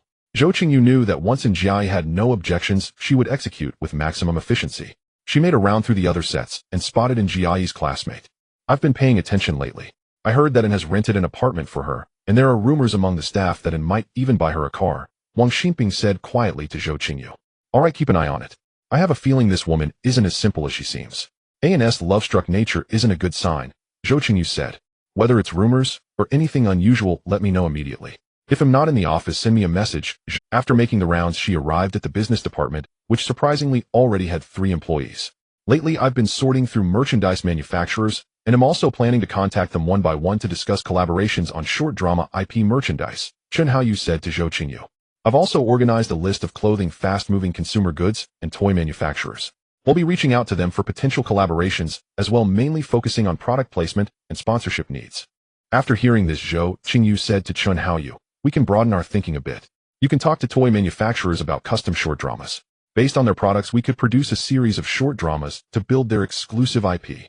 This also applies to consumer goods and clothing brands. It doesn't have to be just product placement. We can create custom short dramas. Short dramas are quick to produce and have simple plots, unlike traditional film and TV where product placement requires a lot of consideration. We can tailor the drama to the advertiser's needs, or even set the filming location in their factory, using it as the backdrop for the story. In short, no matter what their needs are, we can meet them, whether it's the plot, the actors, or the advertising. Of course, we also need to do proper cost accounting. Got it, Zhou. He'll organize this and make sure it's implemented as soon as possible. Chen Haoyu seemed inspired by the ideas. Back in the office, Zhou Qingyu chatted with Lu Zhongchang for a while. Realizing it was lunchtime, she returned to her own office. Sister Wang, I won't be coming back this afternoon. If anything comes up, let me know. With that, Zhou Qingyu took Su Jinyao and headed downstairs. Arriving at the parking lot, Su Jinyao tugged at Zhou Qingyu's arm and said, I don't want to drive. But the car can't just sit here. How about we call a chauffeur to drive it back? Zhou Qingyu suggested. Su Jinyao eagerly agreed. After a long wait, the chauffeur finally arrived on his electric scooter. They had him drive the Mercedes G-Wagon behind them, while Zhou Qingyu took the wheel of her BMW Mini. The drive was smooth, feeling perfectly in sync with the car. Your car should be ready too. Let me call to check, Su Jinyao said, pulling out her phone to ring the car detailing shop.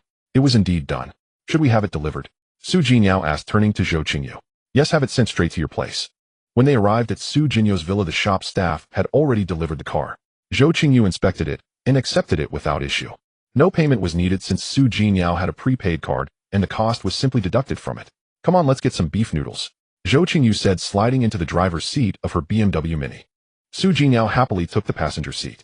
Zhou Qingyu floored the gas pedal, and the Mini shot forward. A break-in period. Not a chance. Boss, 2 bowls of beef noodles, each with an extra egg. Zhou Qingyu called out. It was already 2 p.m., and they were the only customers in the shop. I can't finish 2 eggs, Su Jinyao said.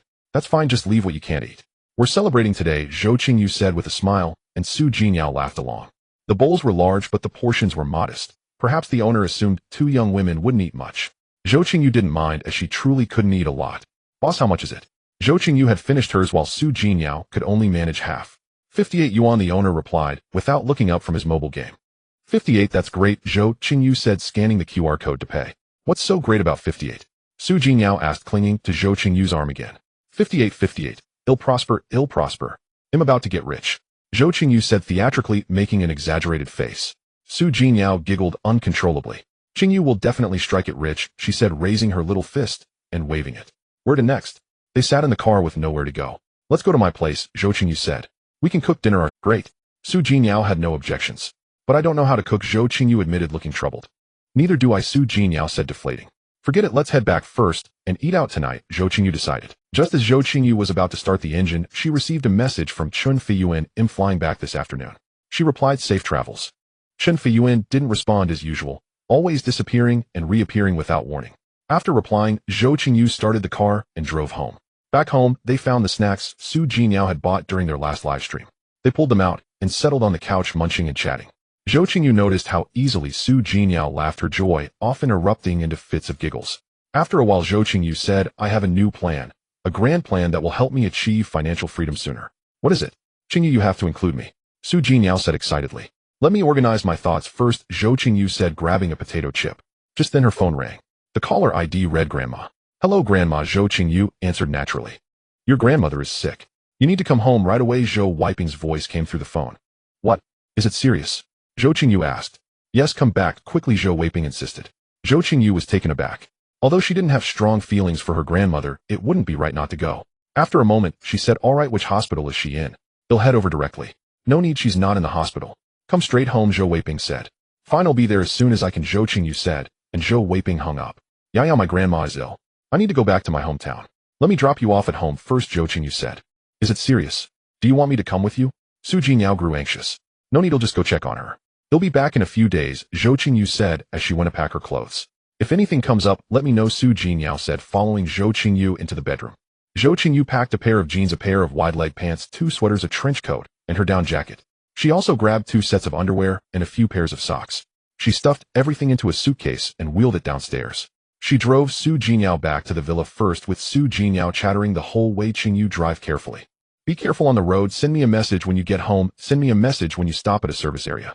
Zhou Qingyu agreed to everything. As Su Jingyao got out of the car, she repeated her warnings, her eyes slightly. Zhou Qingyu patted Su Jinyao's head. It's not like him going off to war. He'll be back in a few days, and when I return, he'll treat you to a meal. Zhou Qingyu drove out of the villa and stopped. She checked her GPS. 340 kilometers, just over 4 hours according to the navigation. Let's go, my mini. On the way, Zhou Qingyu called in Jiai and Lu Zhongchong to explain the situation. And Jiai said to reach out if she needed any help. Zhou Qingyu followed the navigation route heading northwest. She wondered if she was doing the right thing. Given the original Buddhist bond with her grandmother, she would undoubtedly rush back. Without hesitation, she thought. Zhou Qingyu turned on the car's music system, blasting DJ tracks at volume 25, deafening. She drove over 200 kilometers in one stretch, with 89 kilometers remaining. Zhou Qingyu hesitated. She didn't know exactly which house was her hometown home. She couldn't exactly ask a villager where her house was, could she? System, Zhou Qingyu called out in her mind. What's your question, host? I'm heading back to my hometown, but I don't know the exact house. What should I do? The host can purchase a memory recall card to retrieve the original Buddhist memories. Isn't there a free option? No, host, there isn't. Fine. She pulled up the mall panel, navigated to the item card section, and found the memory recall card. She hesitated. It cost 1000. Forget it, let's go back first. Maybe I won't even need it, Zhou Qingyu thought. After winding around several small hills, Zhou Qingyu finally reached the village entrance. It was already pitch black before 10 p.m., with only her headlights cutting through the darkness. Judging by the village's outline, she estimated there were fewer than 100 households. She picked up her phone and called the number saved as Grandma. A gentle, kind female voice answered. Hello, Xiaoyu. It's me, Grandma. I'm at the village entrance, Zhou Qingyu said, having ultimately decided not to buy the memory recall. Zhou Qingyu spotted a faint glow emanating from a household not far off and figured that must be the place. Sure enough, a figure emerged from the house, shining a flashlight toward the village entrance, then walked over. The 4th house at the village entrance. Zhou Qingyu understood. She got out of the car and walked over to meet the figure. Is that Xiaoyu? Grandma, are you all right? Ah, Xiaoyu is back. Who drove you here? The old lady said, stepping closer. I heard you were ill, Grandma, so I borrowed a friend's car and drove here. I wanted to get home as soon as possible. Wait a moment. He'll go move the car up to the door, Zhou Qingyu said in a loud voice. After parking the car, Zhou Qingyu took a look around. The courtyard wall was built of irregular stone slabs, low and uneven. The wooden gate looked rotten and dilapidated. Stepping into the yard, the dirt ground was fairly flat. On the right side was the kitchen, or what passed for one. Along the courtyard wall they had raised the height a bit and built a small slanting shed against it with no door, revealing a blackened earthen stove at a glance. Beside the kitchen were piled things that could have been wood or straw. On the left side of the yard there were also several piles, but it was too dark to see what they were. Supporting her grandmother, she entered the main room. It was a 3-room house built of rammed earth. The walls were already mottled and peeling with spider webs in the corners. A flickering incandescent bulb cast a dim yellow light. The room was fairly tidy, but a draft seemed to seep in from somewhere, making the inside almost as cold as the outside. Xiaoyu, are you hungry? Let Grandma make you something to eat. I've already eaten, Grandma, am not hungry. Zhou Qingyu quickly declined, not wanting the old lady to fuss at such a late hour. Grandma, how is your health? Didn't you say you were sick? Zhou Qingyu asked while supporting her. It's nothing serious. I'm old, so little ailments come and go. Yesterday my blood pressure spiked, so I went to see the doctor. It's not a big deal. That's a relief. You scared me half to death, Zhou Qingyu said. Tomorrow we'll take you to the county hospital for a full checkup. No need for all that trouble. Your father already took me to get checked. Zhou Qingyu fell silent. Let me cook you a bowl of noodle soup to warm you up. Just eat a little. With that the grandmother picked up some things and went out. Zhou Qingyu looked around the room. There was hardly a single decent piece of furniture. A low square table held a few bowls. That appeared to be the dining table. Against the north wall stood a long, narrow table cluttered with odds and ends. Zhou Qingyu pushed aside the cloth curtain of the east room. Against the north wall was a wooden plank bed piled with clothes and a half-turned-back quilt. That must be where her grandmother slept. Along the east wall there was an old wooden plank propped up on bricks, looking somewhat like a bed with folded quilts and clothes stacked on it. That couldn't be where I'm supposed to sleep, could it? Zhou Qingyu couldn't help but shudder. She turned and went out, then lifted the cloth curtain of the west room. Inside were grain stores and farm tools, and the smell of dust mixed with mildew made her throat go dry. "Shall you come eat your noodles?" Her grandmother tottered over carrying a large bowl of noodles. Zhou Qingyu sat down at the small square table. The noodle soup had floating cabbage leaves and egg blossoms, but the bowl itself had several chipped notches along the rim.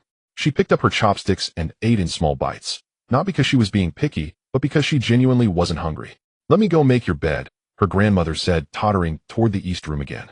"It's confirmed," Zhou Qingyu thought. "I'm sleeping on that little wooden plank." Just then someone pushed open the courtyard gate and entered. A voice called out, "Mom." Zhou Qingyu knew at once it was that old bastard Zhou Weiping. "It's been years. You finally remembered to come back." He was already snarling before he even stepped inside. Zhou Qingyu didn't want to deal with him. "Weiping's here," her grandmother came out to respond. "Whose PCO funk car is that at the door?" Zhou Weiping went on. "I heard you say Grandma was sick, so I rushed back in a friend's car." Zhou Qingyu said flatly, though inwardly she worried that Zhou Weiping would soon try to take the car keys from her. What Zhou Qingyu didn't know was that Zhou Weiping couldn't actually drive and had no driver's license. "Don't leave this time," Zhou Weiping added. "Marry off quickly and stop eating free meals at home." "I don't eat your food." Zhou Qingyu refused to stay silent. "What the hell? You dare talk back to your old man? He'll beat you to death." Zhou Weiping lunged forward as he spoke, but the grandmother hurriedly stepped in to block him. Zhou Weiping stormed off, still cursing. "Your father doesn't have it easy either. That's just how his temper is. Don't take his words to heart. He means well." Her grandmother rambled on whether to comfort or to persuade her. Zhou Qingyu wasn't sure. That night, Zhou Qingyu couldn't sleep well. Even wrapped tightly in the quilt, wind still crept in. It wasn't that she didn't want to sleep. It was mainly the cold. Zhou Qingyu regretted it. Why hadn't she bought a pair of cotton-padded trousers to bring back? At around 7:30 in the morning, Zhou Qingyu heard many voices outside. She drowsily opened her eyes, got up, threw on her down jacket, and went out. A circle of people was sitting in the room, and the moment they saw her they all started talking at once. "Xiaoyu, you've grown so tall. Xiaoyu is getting prettier every year. She's really changed. A girl becomes a beauty. If I hadn't seen her here, I wouldn't have dared to recognize her. So beautiful. Whoever marries Xiaoyu will be lucky. Xiaoyu, how many days are you staying this time?" Zhou Qingyu didn't recognize a single one of them, so she just forced a fake smile and said nothing. Then her grandmother stepped forward. "This is your third aunt on your mother's side. This is your fifth aunt. This is your third aunt-in-law. This is your second great-aunt." Grandma introduced them one by one. Then she said to them, "The child has spent so long studying that she's gone silly, doesn't even recognize people or know how to greet them." Everyone laughed in unison, saying it was fine. Young girls were shy. Zhou Qingyu just stood there with a fake smile, neither greeting anyone nor refuting them. These people just wanted face after all. Once the laughter died down, Zhou Qingyu turned and left the room to go wash her face. At that moment, a man of about 30 walked in through the courtyard gate. He was around 1.7 meters tall, chubby, wearing a black down jacket with a short, stocky build. He looked sturdy, like a man who had long worked as a laborer on construction sites. He was carrying a large bag of candy. Seeing Zhou Qingyu, he handed her a handful of wedding candy, then offered a cigarette and asked if she smoked. Zhou Qingyu waved her hand dismissively and went to the yard to draw water and wash her face. The man went inside, handed out candy and cigarettes to everyone, and then just stood there. "Getting married soon. What good fortune. He's so sturdy. You'll have a good life with him." Zhou Qingyu found the wash basin, filled it with cold water, and washed her face. It was freezing. She could vaguely hear the people inside teasing the man. Zhou Qingyu thought to herself that coming back to attend the wedding feast wasn't bad, but tomorrow she still had to take Grandma to the hospital for a checkup. She didn't want anything serious to happen down the line. After washing her face, Zhou Qingyu returned to the house, only to realize she hadn't brought anything to dry her face with. Who knew the man would also come into the room and strike up a conversation? "When did you get back?" "Last night." "How is it in the provincial capital? Have you graduated?" "Not yet. I'm doing an internship." Seeing that Zhou Qingyu wasn't really interested in talking to him, the man fell silent for a moment and stepped out. After greeting everyone outside one by one, he left her grandmother's house. The whole group rose and walked the man to the gate, then drifted away. Only her grandmother came back inside. "Grandma, he's getting married. Can I go to the wedding feast?" Zhou Qingyu said happily. "Of course you can, silly girl," her grandmother said. What Zhou Qingyu didn't know yet was that the bride was herself. Zhou Qingyu fetched a pair of jeans and canvas shoes from the car and changed into them inside the house. She exchanged messages with Su Jinyao. "Seems like someone in the village is getting married. Going to the wedding feast at noon to share in the joy." "Really? I want to go too.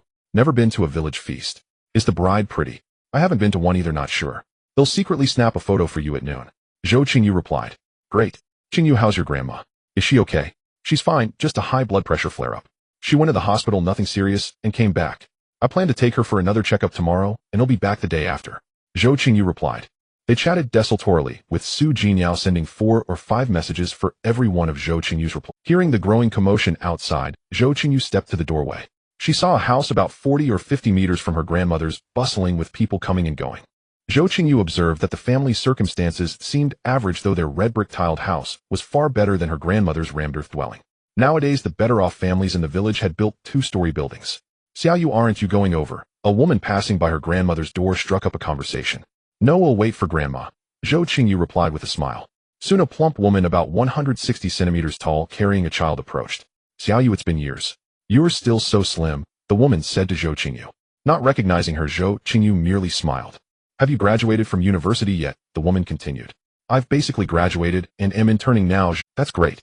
Look at me, I've got 2 kids now, stuck at home with them all day," the woman said. "Taking care of kids is wonderful." "Your child is adorable," Zhou Qingyu said playfully, teasing the little one. "Yes, my whole day revolves around the 2 of them," the woman said.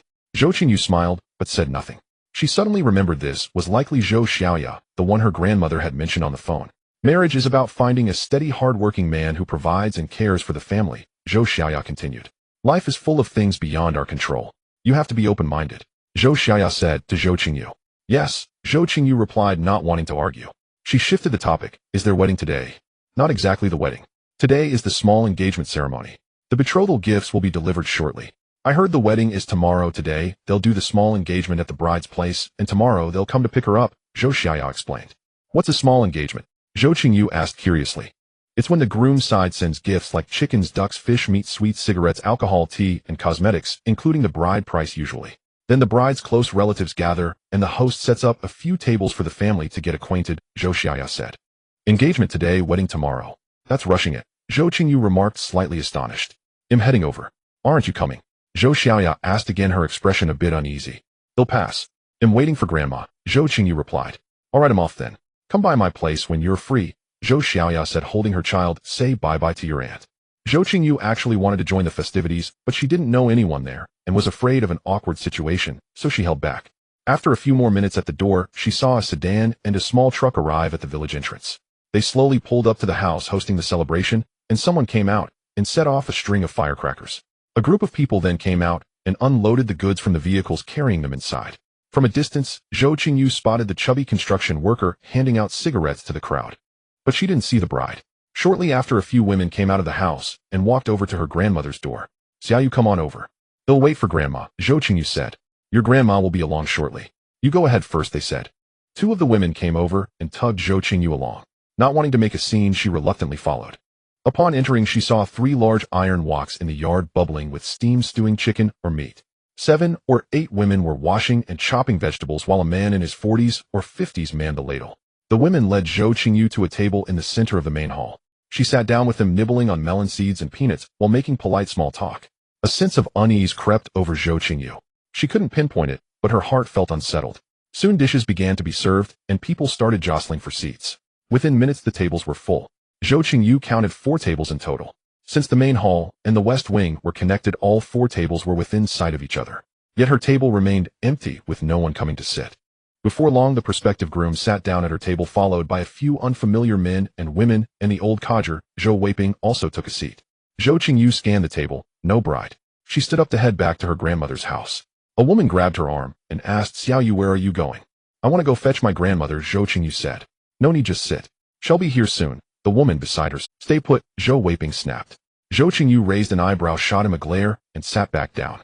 People poured drinks and began to eat. "From now on, our families are in-laws," one man said, raising his glass to Zhou Weiping. The prospective groom also raised his glass, looking at Zhou Weiping. "Dad." Zhou Qingyu suddenly understood. "I'm at my own engagement feast." "Why are you calling him Dad? Who's getting engaged today?" Zhou Qingyu stood up, staring at the groom. "I." The groom stammered, looking embarrassed. "Where's the bride?" Zhou Qingyu pressed. You. The groom muttered. "Oh, come on, it's a happy occasion, don't make a fuss. Sit down, sit down." A woman next to Zhou Qingyu tugged at her arm to pull her back down. Zhou Qingyu turned her head and gave the woman an icy stare, refusing to sit. "So everyone knew except me. I'm the last to know I'm getting married, huh?" Zhou Qingyu said loudly. "What the hell are you making a fuss about? They'll beat you to death." Zhou Weiping stood up, but those around him quickly held him back. "Marriage is dictated by parents' words and matchmakers' introductions. Your dad was wrong not to tell you, but since it's already come to this, don't embarrass everyone. Yeah, the young man is quite good. He earns a lot every year and has built a 2-story house. They're even planning to buy a car after the new year. Xiaoyu, you'll just have a comfortable life if you marry him." The women around her chimed in, trying to persuade her. The groom looked at a loss. I don't even know him, Zhou Qingyu said. I can't agree to this. Xiaoyu, your father has it hard too. He's just looking out for you. Xiaoyu, your grandmother also hopes you'll get married soon. Come on, let's get acquainted, one sharp-witted woman said to the groom. Xiaoyu, my name is Li Jincheng, the groom said looking at Zhou Qingyu. Zhou Qingyu laughed, out of sheer anger. People really do laugh when they're furious. See, she's smiling. Young people just need to get to know each other. Strangers today, friends tomorrow, the quick-witted woman said pointing at Zhou Qingyu and the groom. The groom Tobe smiled, a hint of shyness in his expression. Zhou Weiping sat down with a huff, ceasing his outburst. The surrounding guests resumed their tentative chatter, as if the liveliness remained unchanged. Zhou Qingyu remained standing. How much bride price did you pay? She asked the groom Tobe, her gaze fixed on him. My father gave 1,200 2 years ago, the groom Tobe said glancing at Zhou Weiping, and added another 600 half a month ago. What the hell are you up to? Sit down and eat, Zhou Weiping roared again. The man beside him quickly pulled him back. It's a joyous day, don't get angry. So much. Exactly, nowadays it's usually 8800 or 12800, but his family gave 18800. Xiao Yu is a college graduate, and quite beautiful, it's only fair she gets more. Xiao Li is a good earner, a technician on the construction site, making over 100 a year. The women around murmured among themselves. Zhou Weiping, you didn't sell me cheaply. Zhou Qingyu said, her face expressionless, her eyes cold, as she stared at Zhou Weiping. Zhou Weiping slammed his glass down with a crack. Haven't beaten you in years, are you itching for it? You've grown up, your wings are stiff. With that he stood up and lunged toward Zhou Qingyu, only to be restrained by the surrounding guests. Take her to the room to rest for a while, the man holding Zhou Weiping said to the women beside Zhou Qingyu. Come sit in the inner room for a bit. Don't argue with your father, he's just got a bad temper. 3 or 4 women around Zhou Qingyu joined forces and pulled her toward the eastern wing. Zhou Qingyu was dragged inside. Zhou Qingyu surveyed the room. A 1.8-meter liver-colored bed stood there looking quite aged, with parts of the reddish-brown paint peeling off the edges. 2 ropes were strung by the window, hung with many clothes. There was no large wardrobe, only a small cabinet cluttered with odds and ends on top, with its contents unknown. The floor was clean, but the room was thick with a mixture of tobacco smoke and a musty odor. The quilt on the bed, though folded, was far from clean, likely tidied up only because of today's event. Is this Zhou Weiping's room? Zhou Qingyu asked. Yes, your father stays here when he comes back. Someone brought in a few stools from outside and urged Zhou Qingyu to sit. Xiao Yu, your father had a hard time. True, your mother left when you were 2. It was your grandmother and your father who raised you. He was wrong to accept the bride price behind your back. But you should understand him. Isn't that how it is in the countryside? Get to know each other first, then cultivate feelings. If we must, we can tell him to postpone the wedding, let you two get acquainted first, and if it doesn't work out, call off the engagement. Just get through today first. The women chattered away, trying to comfort Zhou Qingyu. She thought to herself, so this is how they start brainwashing. Zhou Qingyu didn't want to talk to them, but they mistook her silence for acceptance and kept on talking endlessly. After a while, 2 more women entered and sat down beside Zhou Qingyu. Annie tells you I've been through it. In our time, it was all the same. Marriage is about finding someone steady and reliable. Zhou Xiaya also came in carrying a baby and asked with feigned concern, Qingyu, are you all right? I'm fine. Zhou Qingyu knew these people just wanted her married off as soon as possible, caring nothing for her true feelings. Soon someone else entered, whispered a few words to one of the women, glanced at Zhou Qingyu, and left. That woman came over and took Zhou Qingyu's hand. Do Annie a favor, give your father some face. Go out and make a round of toasts, then come back. They're all relatives. Just get through today. We'll talk about everything later. Whether you marry or not is another matter. Don't let so many people see a laughingstock. With that, the woman pulled Zhou Qingyu up. Forced outside, she was led to stand beside the groom Tobe. Someone handed her a glass of wine. You'd better behave yourself. Who are you putting on that sour face for? Zhou Weiping began scolding her again. The crowd tried to calm him down. Zhou Qingyu took the wine, her eyes calm, as she looked at Zhou Weiping. Slowly she poured the wine onto the ground, tracing a horizontal line from left to right. This manner of pouring was an offering to the dead. You want to die, don't you? Zhou Weiping exploded. Zhou Qingyu said nothing. She reached out, grabbed the edge of the main table, and flipped it over with all her might. Plates, bowls, and chopsticks clattered to the floor in a mess. Zhou Qingyu smiled at Zhou Weiping. His eyes reddened with rage. The 2 men restraining him held him tight. Zhou Qingyu walked to the second table. Flipped it. The third table. Flipped. The fourth table. Flipped. At first some tried to stop her, but she shook them off, and no one dared to approach her again. Let me go. Damn, it'll beat her to death today. Zhou Weiping kept raging. Let him go, Zhou Qingyu shouted at the men holding him. The men released Zhou Weiping. But he didn't immediately charge at Zhou Qingyu. What got used to beating me since I was... Now that you're grown too embarrassed in front of so many people, hey? When I was in high school, didn't you still beat me? The last 2 words were roared by Zhou Qingyu. Zhou Weiping exploded, grabbed a chair, and charged at Zhou Qingyu. She delivered a whipping kick, knocking the chair away, then a front kick that sent Zhou Weiping stumbling back 5 or 6 steps. Stepping forward, she seized another chair and smashed it down on his head.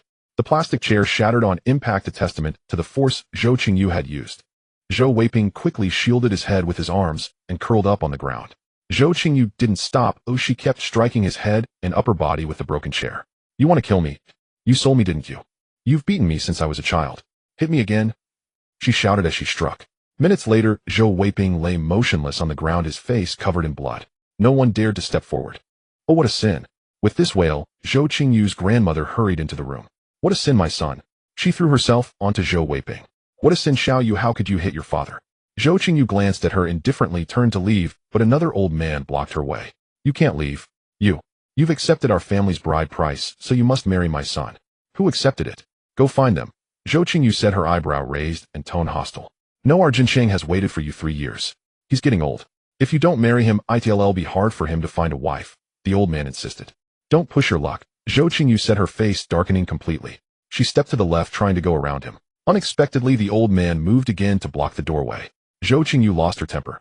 She didn't indulge him, stepping back half a pace to create distance and delivering a full-force side kick. Oh! The old man flew out of the room. The force of Zhou Qingyu's kick was considerable. Once he landed, he lay on the ground, groaning, unable to get up for a while. How dare you hit my father? The groom Tobe roared, rushing to Zhou Qingyu's side, though he dared not raise a hand. Zhou Qingyu glanced at him, ignored him, and strode out. You think you can just leave after hitting my dad? The groom Tobe reached out to grab Zhou Qingyu's arm. She sidestepped, but he persisted, reaching for her again. Zhou Qingyu seized his forearm, stepped forward, turned, and executed a shoulder throw. With a yelp, the groom Tobe hit the ground, but scrambled up quickly, keeping his distance from her. The onlookers stared at Zhou Qingyu in silence. If you want to marry me, first consider whether your family's lives are long and sturdy enough.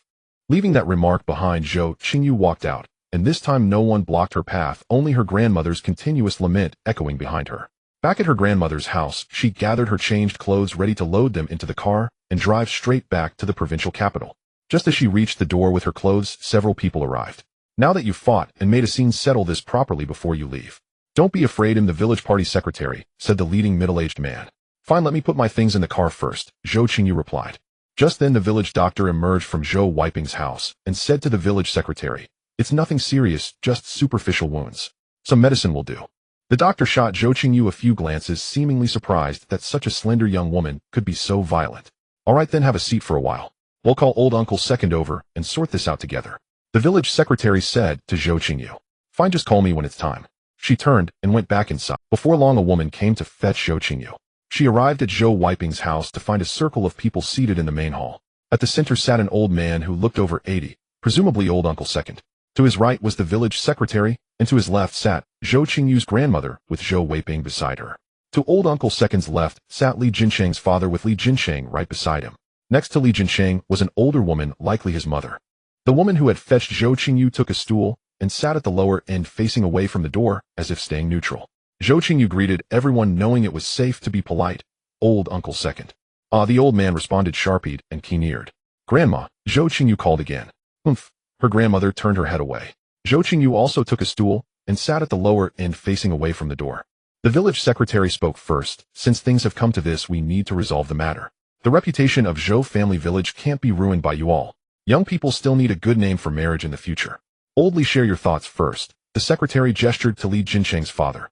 Return the betrothal gift and compensate for the door visit, presents in cash. Who would dare to marry such a woman? Li Jinsheng's father said. Right, whoever marries her would be cursed with bad luck for 8 lifetimes, Li Jinsheng's mother added. Zhou Weiping, what about you? The village secretary asked again. The betrothal gift is already taken. Oh, Xiao, you must marry into their family. Even if they don't want her, I won't return it, Zhou Weiping said angrily. Hey, old Zhou, where's your sense of reason? Li Jinsheng's father grew anxious. Wasn't it you who insisted I take the betrothal gift in the first place? Now you're backing out of the marriage. Zhou Weiping retorted immediately. We didn't know your daughter was like this back then, Li Jinsheng's mother said. All right, let's hear what the two young ones think, the village secretary said. I'm fine with anything, Li Jinsheng said. Fine. Do you even care if your father and I live or die? Li Jinsheng's mother slapped him a few times. I'm not willing, Zhou Qingyu said. Hey, you've grown bold. I tell you to do something, you do it. I tell you who to marry, you marry them. I'm your father, don't I have the final say? Zhou Weiping started yelling again. What, haven't you had enough of a beating? Zhou Qingyu shot back. Weiping, isn't this embarrassing enough? Old Uncle Second spoke up, and Zhou Weiping fell silent. We live in a new society now where marriage is free. Since neither of the young ones is willing Weiping, you should return the betrothal gift and compensate them for the door visit presents. Part on good terms. Old Uncle Second was quite modern, speaking reasonably. I have no money, Zhou Weiping said, head lowered. Old Uncle Second asked again. It's all spent, Zhou Weiping said. Then what do you suggest? The village secretary picked up the thread. Just marry Xiaoyu to him. It was them who made me take the betrothal gift years ago, Zhou Weiping said. What do you take our family for? Li Jinqing's mother yelled. It was you who came up with the lousy idea because you thought Xiaoyu was pretty, Zhou Weiping said. You're turning the blame on us. You said to trick her back and tie her to our family if needed. And now, you've been beaten into a swollen mess yourself. Li Jinqing's mother said. We wouldn't dare take such a woman. Whoever gets her is in for a world of trouble. Enough, Old Uncle Second spoke again. Since that's the case, end it. Don't let things get ugly. Nothing like this has ever happened in Zhou family village. Weiping's mother say something. Old Uncle Second turned to Zhou Qingyu's grandmother. I don't have any money either. Weiping says it's all spent, so what can I do? Zhou Qingyu's grandmother mumbled. See how much you can scrape together now. If you can't pay them back in installments, the village secretary said. I only have about 10,000 yuan, Zhou Weiping said. I only have 20,000 in a fixed deposit, Zhou Qingyu's grandmother said. Are you trying to fob us off like beggars? We gave you how much and you want short us a single cent? Li Jinqing's mother yelled. Xiaoyu, do you have money? I noticed you drove back in a car, the village secretary said, looking at Zhou Qingyu. I've only been interning for 2 months, where would I get money? Zhou Weiping said grandma was seriously ill, so I was anxious and borrowed a colleague's car to drive back. Zhou Qingyu said. Only 30,000 yuan won't cut it, the village secretary said. Oldly, how about you give their family a deadline to raise the money? The village secretary asked tentatively. No, this must be settled today. Li Jinqing's father showed no intention of backing down. You take Xiaoyu away then, Zhou Weiping grew anxious again. You've raised a fine daughter, can't control her, and now you want to send her to ruin our family. Li Jinqing's mother started arguing again. The mediation hit a deadlock as no one was willing to part with money. Everyone knew giving money to Zhou Weiping was like throwing meat buns to a dog. Let's call the police then, the village secretary said, washing his hands of it. Half an hour later, a police car arrived with 2 officers. After understanding the situation, they had no solution either and advised taking the matter to court and pursuing legal proceedings. It seemed the only way out was to sacrifice Zhou Qingyu. If she just agreed to the marriage, the Li family might also be inclined to compromise, since if they couldn't get the money back and rejected the bride, they'd end up with nothing. None of you deserve an easy way out. Let the dogs fight among themselves, Zhou Qingyu thought. I'm not giving a cent, and I'm certainly not marrying into that family. They'll leave tonight. The group alternated between heated arguments and tense silence until nightfall. Let's all disperse. If you can't settle, go to court, the village secretary said. Wait a moment. Zhou Qingyu, who had barely spoken all afternoon, finally broke her silence. Zhou Qingyu secretly opened her phone's voice recorder. Second Grandpa Party Secretary, Grandma, please bear witness. Zhou Weiping tricked me into coming back for a wedding and accepted a hefty bride price from the other family. I knew nothing about it and never saw a single cent. I now sever ties with Zhou Weiping. From now on, my affairs are mine and his are his. What a sin. Grandma wailed again. Second Grandpa remained silent. We'll discuss that later. Let's deal with the bride price first, said the village party secretary. Well, that recording was useless. Regardless of your opinions, I'm just stating my stance and my future actions. They'll head back to the provincial capital for work soon and won't be returning much. Handle the bride price yourselves. After saying this, Zhou Qingyu fell silent. Everyone go back for now. The village party secretary helped second grandpa up and began to leave. Zhou Qingyu followed them out. The Li family also exited on their own. Li Jinqing turned to glance at Zhou Qingyu a few more times, only to have his mother smack him repeatedly. Zhou Qingyu walked to the gate of grandma's house, opened the car door, and sat inside ready to return directly to the provincial capital. Wait. Zhou Weiping ran over. Zhou Qingyu rolled down the window. What? You've grown up now? You look exactly like your mother did when she was young. Zhou Weiping handed over a yellowed photo. Zhou Qingyu took it and saw a striking resemblance of about 70% in the eyes and brows. So what, said Zhou Qingyu. I wasn't going to tell you, but since things are like this now, and you might not return, I'll share this secret with you, said Zhou Weiping. What trick are you trying to pull now? Zhou Qingyu was blunt. Actually, I'm not your real father. You're not my biological child. When I met your mother, she was already pregnant, said Zhou Weiping. What? Zhou Qingyu was stunned. You're not my biological daughter. When your mother came, she was already pregnant. Zhou Weiping repeated. Zhou Qingyu opened the car door, stepped out, and leaned against it facing Zhou Weiping. Elaborate. It turned out that when Zhou Weiping was young, he went to the city to make a living hanging out with a few other young men and met Zhou Qingyu's mother. At that time, she radiated brilliance. By modern standards, she was the goddess of that group of young men. Zhou Qingyu's mother was not a local. That summer she had come to the city with her parents. The exact reason for their visit remained unknown as she never spoke of it. But she was remarkably outstanding. For that era, she was fluent in English, knew computers, could drive, sing, dance, play the guitar, and was a university student. Thus, she effortlessly captivated those village boys. She led them in scalping movie tickets, selling CDs, setting up street stalls, dodging city inspectors, wholesaling clothes, and trading, keeping them busy day and night. Moreover, Zhou Qingyu's mother was as formidable in a fight as Zhou Qingyu is now. 2 or 3 young men couldn't overpower her. When they encountered local thugs, those boys almost never lost a fight. Though we partied hard every day, we never crossed into crime, and we all made some money, Zhou Weiping recalled. After nearly 2 months, your mother said school was starting, and she had to go back to university. She left. Since we had no cell phones back, then we basically lost contact. Later, the rest of us tried scalping tickets and selling clothes, but we lost money instead of making any, so we went our separate ways. I became a kitchen apprentice at a restaurant. In November, your mother came back. She found me. I think she only found me. The others had vanished without a trace. She told me she was pregnant and needed to get the child registered for a household. At that time, she meant the world to me. I asked no questions and brought her back to hold a wedding. Later, you were born. I asked her a few times, but she refused to say who the father was, only that it was a classmate. But judging by the timeline, she was already pregnant when she met us. You were born in March, normal conception would be in June. I met her in July, and she came back in November. She left less than 2 years after giving birth to you. She arrived in November, the wedding was in December, and she left in September, when you were only 1 year and 6 months old. I searched desperately for her, but could never find her. It was as if she had vanished from the world, and I've had no news of her to this day. I never even met any of those young men again. It was all like a dream except for you. You're still here constantly reminding me that such an absurd thing happened back then. What was her name? Where was she from? Zhou Qingyu asked. Shenshiyue. She said she was from the south, but the marriage certificate was registered with a Beijing address. Your name was also chosen by her. Qingyu, replied Zhou Weiping. Does Grandma know? Zhou Qingyu asked again. I never told anyone, but Grandma might have guessed. Some villagers might have suspected too, said Zhou Weiping. Did you ever go to the address on the registration? Zhou Qingyu asked. Yes, but the address didn't exist, said Zhou Weiping. What other documents do you have now, eh? Zhou Qingyu asked again. Just the photo I showed you, another one of you being held, 2 marriage certificates, and your birth certificate. That's all. Zhou Weiping opened a tin cookie box. Give them all to me, Zhou Qingyu said. All right, take them. If you ever run into your mother, they can serve as proof for a reunion. Zhou Weiping said, his voice tinged with loneliness. Why are you telling me this today? Zhou Qingyu asked. I suddenly felt that you would be like her.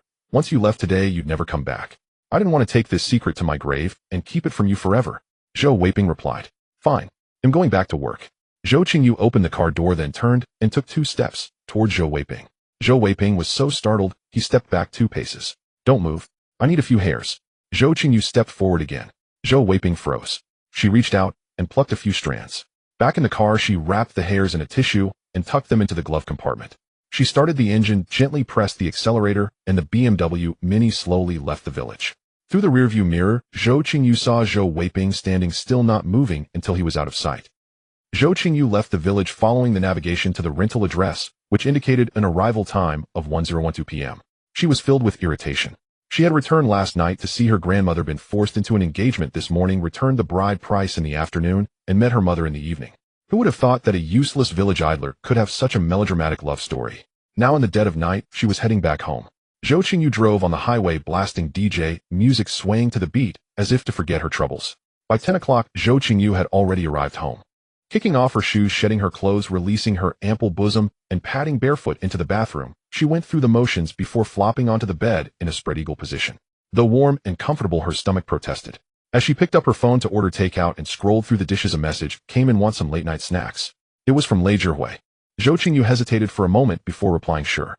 Come to my place. Lei Zhihui asked. Okay, Zhou Qingyu replied.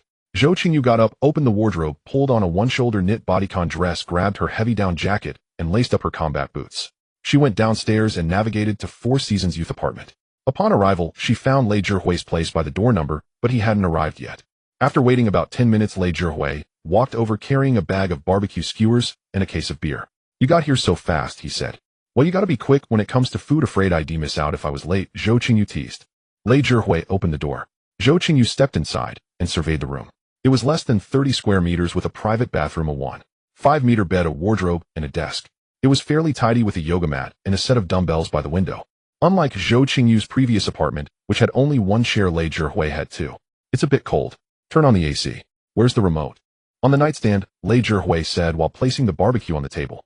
Zhou Qingyu found the remote and set it to 26 degrees on heat mode.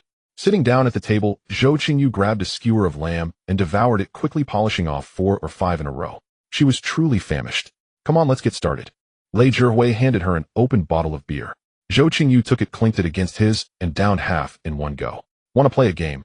Lei Zhihui also downed half his beer and spoke. What games? Zhou Qingyu asked, her mouth full. Guess the toothpick. Odd or even? Lei Zhihui also picked up a skewer of meat. Alright, what's the penalty? The game involved using 10 toothpicks. One person would hide them in their hands, extend one fist, and the other would guess if the number was odd or even. Alternatively, you could use as many toothpicks as there were players and guess the exact number. It could be played with 1 or 2 people or with a group. A wrong guess meant a penalty, while a correct guess penalized the dealer. A glass of beer for a loss or taking off an item of clothing, Lei Zhihui said, turning to grab 2 glasses. Let's go, Zhou Qingyu replied, undaunted. Half an hour later, Lei Zhihui was stripped down to his underwear. You're cheating. You don't drink, you just take your clothes off. Look at me, I've already downed 5 or 6 bottles. Zhou Qingyu pointed at Lei Zhihui. You can take yours off too, he continued to cheat. No way, I'm wearing too little. I'm finding you a glass. Zhou Qingyu stood up to pour him a drink. Lei Zhihui reached out and pulled her onto his lap. Let you drink. Even then, Zhou Qingyu didn't give up on making him drink. Lei Zhihui reached for the glass on the table. Zhou Qingyu filled it, and he downed it in one gulp. Zhou Qingyu poured another glass, and Lei Zhihui drank it down again. Lei, you deal with him. Lei, do you want me to deal with him? Or do you want me to reward him? It's the same thing. Lei Zhihui reached out and pushed the table aside. Zhou Qingyu shifted her body to stare at Lei Zhihui's face. She then looked down. Your hands are really big. And oi, Lei Zhihui asked. What size shoes do you wear? Size 46. Lei, moi. Never mind. After a long while, Lei, give me a massage. I've been so tired these past couple of days. Alright, I have a fascia knife. Want me to loosen you up? Sure. Lei, I'm heading back. You're going back at this hour. It's almost dawn, of course I'm going back. Who told you to stay up so late? Alright, I'll walk you to get a cab. No need, I bought myself a little car. In the end, Lei Zhihui still walked Zhou Qingyu downstairs into her car. She arrived home at past 5 in the morning, and the Baozi shop at the entrance to the complex was already bustling. Zhou Qingyu kicked off her shoes, stripped off her clothes, and walked barefoot into the bathroom. After showering, she flopped onto the bed and fell into a deep sleep. When she woke again, the sunlight was glaring, and it was already past noon. She reached out to feel for her phone, but didn't find it. She threw off the covers and found it on the bed. She hadn't worn pajamas last night. There were over 50 messages on her phone, all from Zhou Qingyu. Qingyu, I'm up. Qingyu, why aren't you answering me? I've had lunch, have you eaten? Yao, I arrived in the provincial capital last night, and just woke up, Zhou Qingyu replied. Really? Qingyu, what time did you arrive? Are you tired? Let's talk when we meet. They'll treat you to Japanese food tonight, Zhou Qingyu replied again. Sounds great, should I make a reservation? Zhou Qingyu hadn't chatted much over the past couple of days, but today she was bombarding Zhou Qingyu with messages again. Zhou Qingyu chatted briefly before preparing to get up. Getting out of bed and opening the wardrobe, she saw the bracelet Chen Fiyuan had given her last time still lying there. She glanced at the Cartier on her wrist and thought to herself, I should sell one. She picked a black half-turtleneck sweater as a base, paired it with dark wide-leg pants, and threw on a short trench coat. Zhou Qingyu picked up her phone and sent a message to the second-hand luxury goods recycler she had used before. In the end, the white gold full diamond Chanel Coco Crush bracelet was quoted at a recovery price of $357,000. After the transaction was completed, Zhou Qingyu's bank card balance reached 1581254. 24. She opened the short video platform's backend and saw that her last live stream payout had arrived with over 660 deducted in taxes. Zhou Qingyu then opened her securities account, which had just over 153 million. She transferred another million in thinking that there might be significant stock market fluctuations before the new year, and she might be able to snatch a small piece of the dividend. She picked up her phone and sent Zhou Qingyu a message, I want to go get a haircut. Want to come along? The reply was instant. Sure. Where are you going? He'll come pick you up. We'll just find a random place, Zhou Qingyu replied before heading downstairs, driving to Zhou Jinyo's villa. When she arrived, Zhou Jinyo was already standing at the villa gate wearing a white wool coat, a white dress, and cream-colored bare boots. She held a Hermes handbag and looked incredibly sweet and adorable. Seeing Zhou Qingyu stop the car, she bounced over, opened the door, and cooed, Qingyu, before taking the passenger seat. Zhou Qingyu drove with Zhou Jinyo towards Jingdao Plaza. How about we go to Wanxiang Plaza instead? I have a membership card there, Zhou Jinyo said, looking at Zhou Qingyu. Alright. Zhou Qingyu made a turn and headed towards Wanxiang Plaza. Yaya, you have no idea how awkward it was. I watched for the whole morning only to realize the bride was me. Zhou Qingyu recounted the events at home while driving. Didn't they dress you in the bridal gown? Zhou Jinyo's focus seemed misplaced. No, it was just an engagement. The guy was a short, stout construction technician, only 7 meters tall. Zhou Qingyu added. Ha ha ha. Zhou Qingyu couldn't stop laughing. I never thought the old man would lie to me saying my grandmother was sick just to get me back home. When the story reached the part about overturning the table and the ensuing brawl, Zhou Qingyu was extremely tense. Upon hearing that Zhou Qingyu had won the fight, she was overjoyed. At the beauty salon on the 5th floor of Wanxiang Plaza, Zhou Qingyu got her short layered haircut trimmed again, while Zhou Qingyu got a hair treatment. It took over 2 hours in total. Zhou Qingyu felt the stylist was practically trimming each strand one by one. Looking in the mirror, she was quite satisfied with the result. It was clean, neat, fluffy, and stylish. She couldn't relate to the pain of washing long hair at all. When they left, Zhou Jinyo's membership card was charged 2,676 yuan. Zhou Jinyo wanted to do some shopping, but Zhou Qingyu quickly pulled her back, afraid of her spending power. Yao, I'm starving. Let's go eat first. Okay. Zhou Jinyo linked her arm with Zhou Qingyu's as they headed to the garage, then drove to the Japanese restaurant Zhou Jinyo had reserved. As they pushed open the door, they were enveloped by warm amber lighting. The chef behind the counter had already prepared the ice platter and greeted them with a smile, inviting them to sit. The chef brought over a bluefin tuna on ice. With a few swift cuts of his knife, perfectly thick slices of sashimi fell onto the plate. Watching him gently press the sushi rice, the dancing flame of the torch as he seared the eel, and even the rhythmic way he sprinkled the wasabi shavings was a soothing, stress-relieving spectacle. With each piece served, the chef would quietly explain, "This arrived this morning. A touch of this makes it fresher." He seamlessly combined cooking with conversation, discussing everything from the ingredients' origins to seasonal nuances. The moment the sashimi touched her tongue, the rich, fatty flavor spread across it. The essence of high-end Japanese cuisine was never just about the taste. Zhou Jinyo ate sparingly, while Zhou Qingyu ate heartily. The meal lasted nearly 2 hours, ending only after the chef's grateful bow. At Zhou Qingyu's insistence, she picked up the tab, which came to 1288 per person, totaling 2,576. It was past 7 when they left the restaurant. Zhou Jinyo held Zhou Qingyu's arm and said, "Let's go sit on the Ferris wheel for a bit." Okay. Zhou Qingyu patted Zhou Jinyo's head. They bought tickets and settled into the egg-shaped cabin of the Ferris wheel. As it slowly ascended, the city's nightscape gradually unfolded before them. "Hey, race my plan," Zhou Qingyu said, looking at the night view, speaking to Zhou Jinyo beside her. "I'm thinking of starting a chain of budget-friendly 24-hour gyms. They don't need to be big, around 200,000, 300 square meters. You can just scan a QR code to get in. No private trainer sales pitches. We'll only have weekly, monthly, quarterly, half-yearly, and yearly cards, and even single visit or daily passes. Personal trainers can be brought in on a commission basis, working part-time. They can be hired per session or in bundles of 10. The location doesn't need to be prime, so no need for the best storefronts. We can even skip the first floor and use the second or third floor, or even office buildings. The outward appearance doesn't matter. The goal is to cover a radius of 2 kilometers with each location. I want to blanket the entire province in the shortest time possible. The gyms will be fully equipped with slightly tighter spacing. We'll have various cable machines, other equipment, treadmills, spin bikes, dumbbells, barbells, everything. But we won't have showers, just small lockers. The idea is for people to come work out and leave. If they want to shower, they can do it at home. Will people actually come to a gym like that? Aren't they all about service and luxury nowadays?" Zhou Jinyo said. "Whether people come depends on price and coverage. Most gyms close by 10 at night, and every one of them has trainers constantly trying to sell you packages. Annual memberships are expensive. Fitness has become a luxury for the upper middle class. I want to create a low-cost 24-hour fitness option for everyone. But what if they get too crowded?" Zhou Jinyo asked again.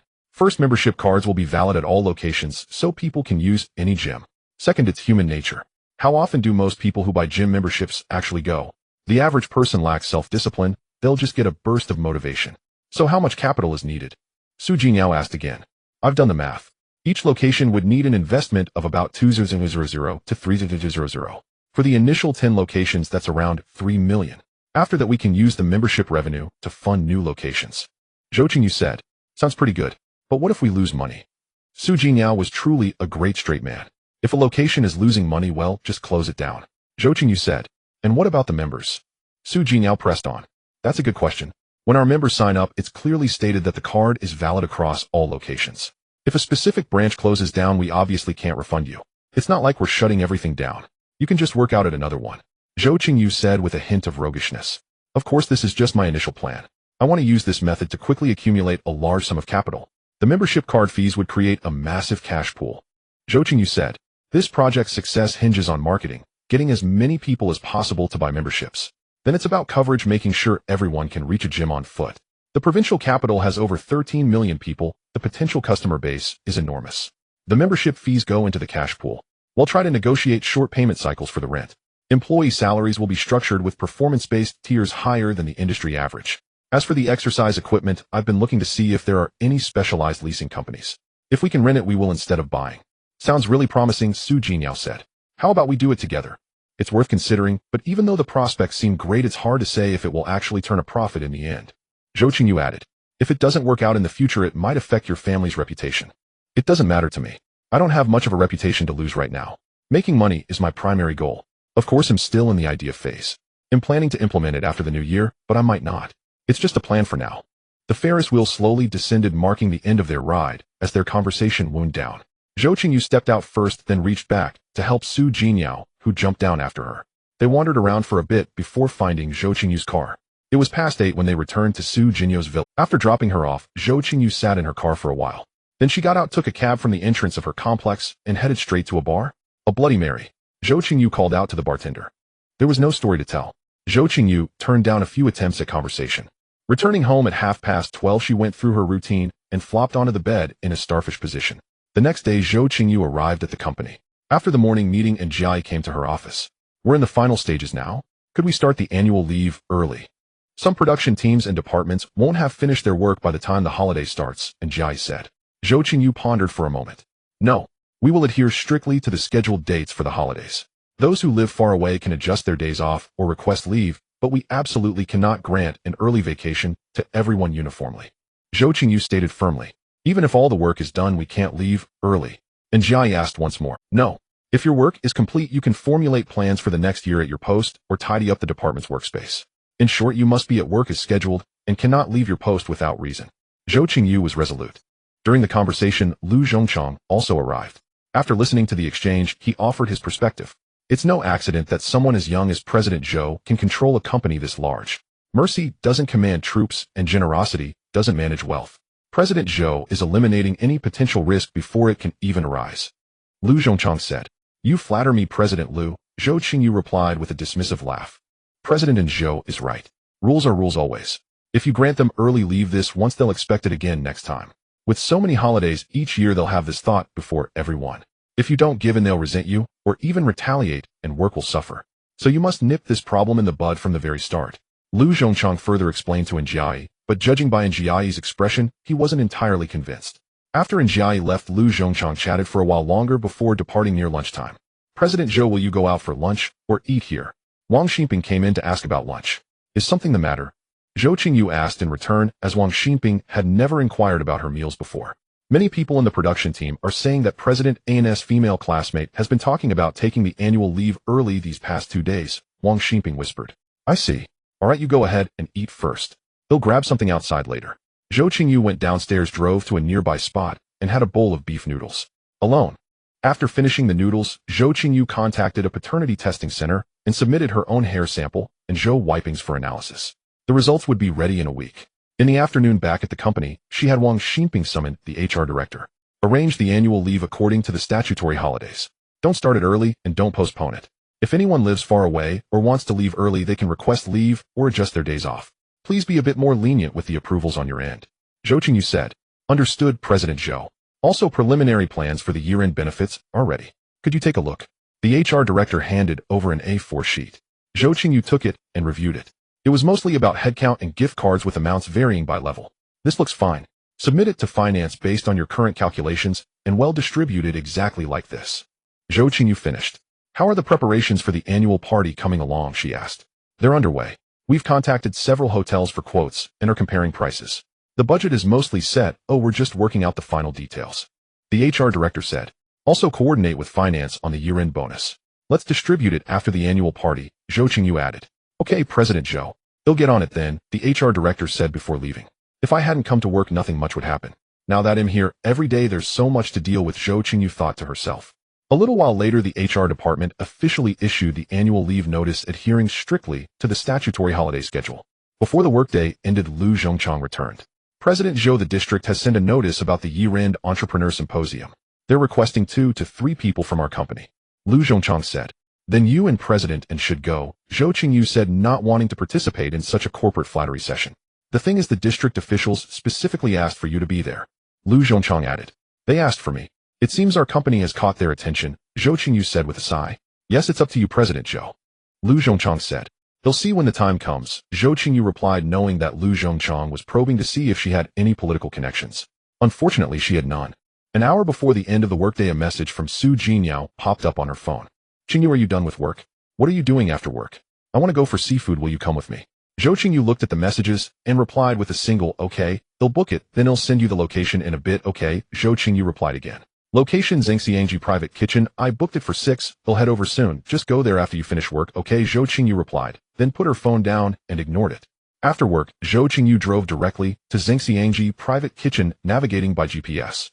It was a restaurant in the suburbs, only a half-hour drive away. When Zhou Qingyu arrived, she saw Su Jinyau's Rolls-Royce already parked at the entrance. Before she had even finished parking, Su Jinyao hopped out of the car and bounced over to her. Su Jinyao was dressed in an off-white ensemble today, exuding a gentle and mature charm. She wore a fluffy, dark-patterned jacquard coat with a fur collar paired with off-white wide-leg trousers and fuzzy mule shoes. The overall look was smooth and lined, both soft and commanding.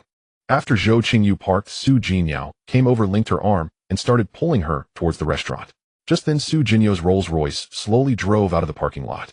You had your car taken away, eh? Zhou Qingyu asked. Yes, my driver said he had something to do, so I let him go. You can give me a ride home later, Qingyu, Su Jinyao said, playfully shaking Zhou Qingyu's arm. Alright, I'll take you home after we eat. The seafood restaurant wasn't large, only 2 stories, and it looked more like a private club. Pushing open the carved wooden door, they saw glass tanks lining the corridor on both sides. Tropical rock lobsters paddled slowly with their long antennae. King crabs' hard shells gleamed with a greenish-brown luster, and palm-sized scallops opened and closed, spitting out fine streams of water. The pebbles at the bottom of the tanks were illuminated brightly from below. The tanks were arranged in a pleasingly irregular layout, making the place feel like an aquarium. A hostess in a navy blue cheongsam greeted them with a warm smile, her high heels clicking crisply on the floor. Good evening. Do you have a reservation? After Su Jinyao gave her surname, the hostess led them to a private dining room. The waiter recommended the truffle-baked lobster, slow-poached abalone, and the classic garupa.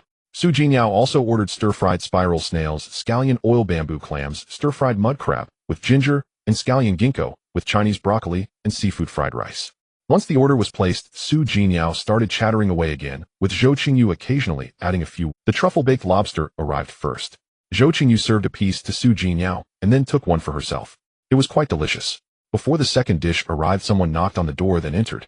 Yao, I heard from the manager that you were here dining with a friend, so I came to say hello. Zhou Qingyu looked up. It was a handsome young man with short tousled black tea-colored hair. He was tall and straight, at least 180 centimeters, and wearing a perfectly tailored dark gray LV haute couture suit that spoke to his distinguished background. Su Jinyau's face instantly turned cold.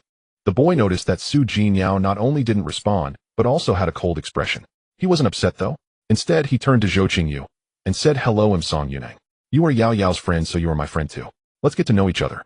Su Jinyao could afford to ignore him, but Zhou Qingyu couldn't. Otherwise, there would definitely be trouble later. Reasoning with a second-generation rich kid. A real headache. Zhou Qingyu looked at Song Yunheng and said hello, Zhou Qingyu. But she neither stood up nor offered a handshake. You've seen enough, and you've made the acquaintance. Now you can leave, Su Jinyao said coldly. Before Song Yunheng could speak, another man and woman entered through the door. The woman spoke first. Yao, come eat with us. It's more fun with a crowd. No need, I'm just having a casual meal with a friend. Su Jinyao still had no smile.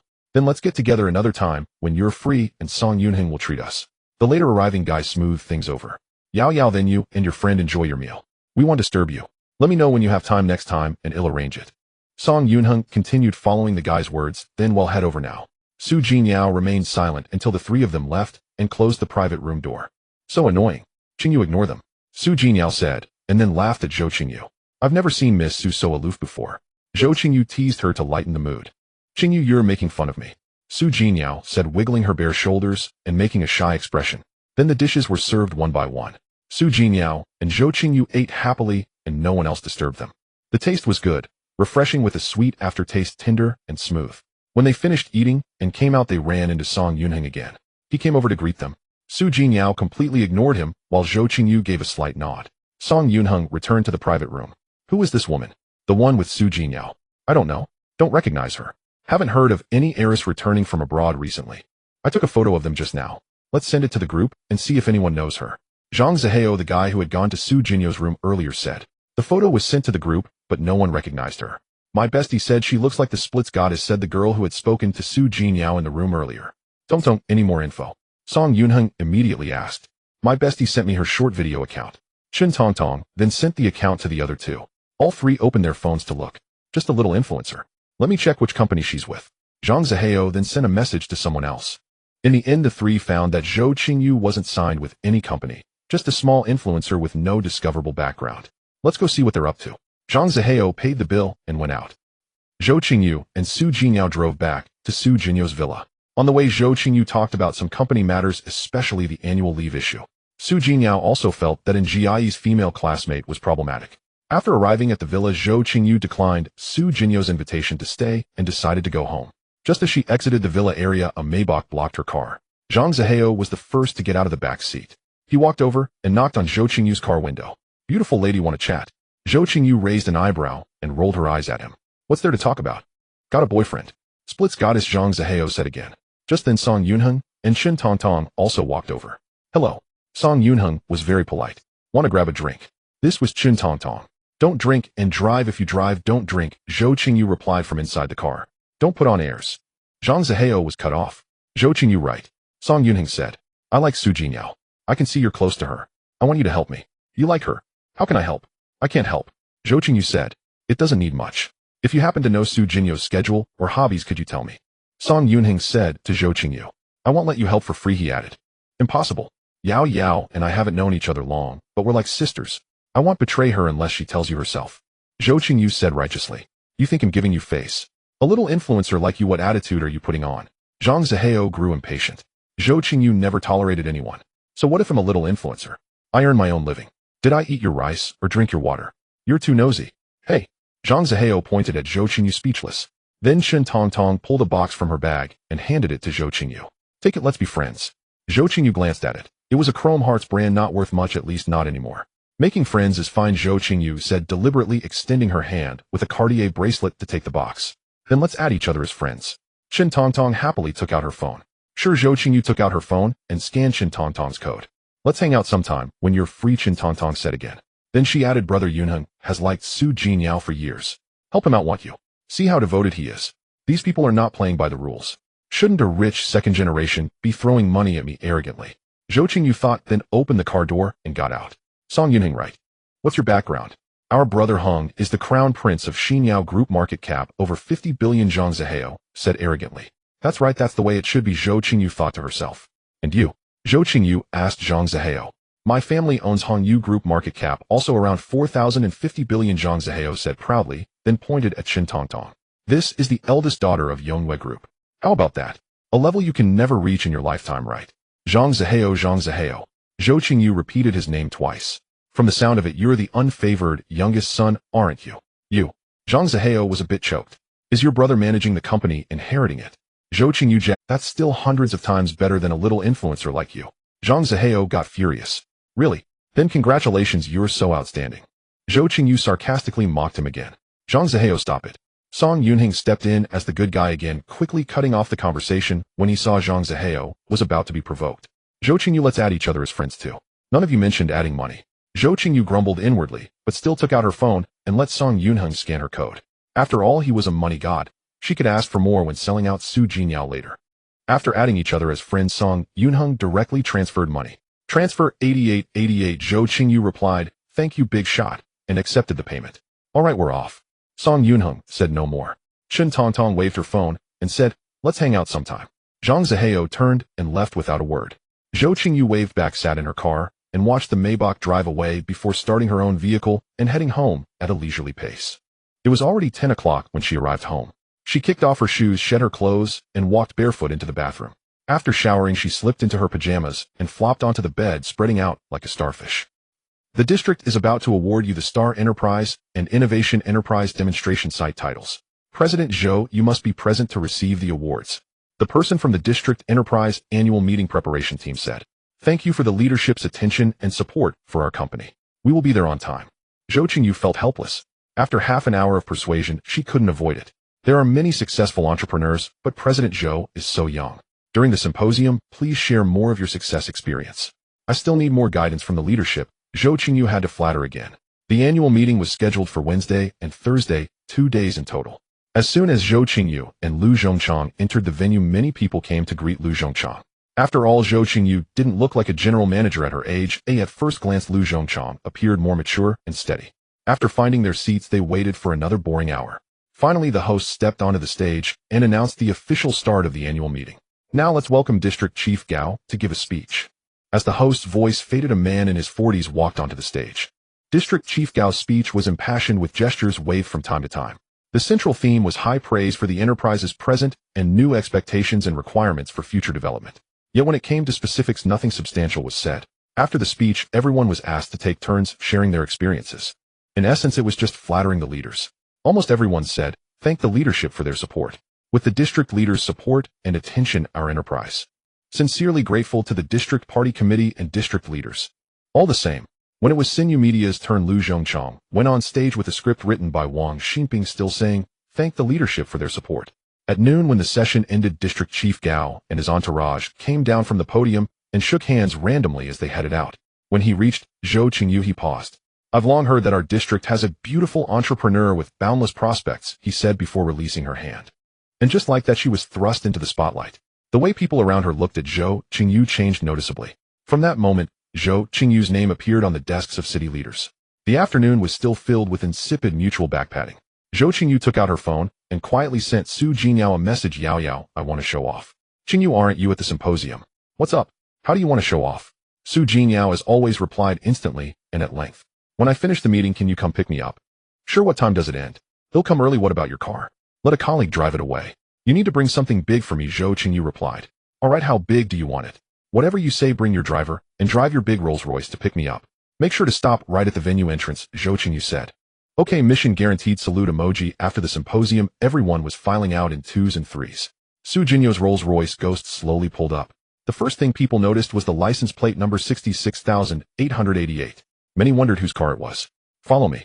You sit in the front passenger seat," Zhou Qingyu said quietly to Lu Zhongchang. Lu Zhongchang, being sharp, glanced at her and said nothing, staying half a step behind as he followed. The Rolls Royce came to a stop. Zhou Qingyu, expressionless, walked toward it with Lu Zhongchang. Su Jinyo's driver got out from the driver's seat, walked around to the right rear door. Zhou Qingyu didn't say thank you or nod, simply turned sideways and sat in the back seat. Lu Zhongchang murmured a thank you and took the front passenger seat. Su Jinyo's driver closed the door, quickly walked around the rear of the car, and got in. The Rolls-Royce slowly drove out of the venue. Sinyu Media's background is not simple. Maybe it's some wealthy heiress playing around. Could it be a kept woman? Nonsense. Which kept woman rides in a Rolls-Royce with a chauffeur? People leaving the venue were muttering among themselves. Inside the car, "Yao Yao, you really helped me make a big splash today," Zhou Qingyu said with a smile.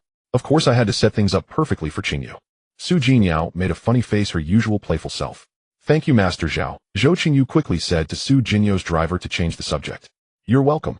Master Zhao was always serious whenever Zhou Qingyu saw him. No matter how much Su Jinyao and Zhou Qingyu joked around, he never cracked a smile. "Let's drop President Lu off at the hotel near the company first," Zhou Qingyu said to Su Jinyao. Su Jinyao instructed the driver accordingly. Lu Zhongchang didn't decline, but instead thanked them. "Thank you, Master Zhao." "Thank you, Miss Su."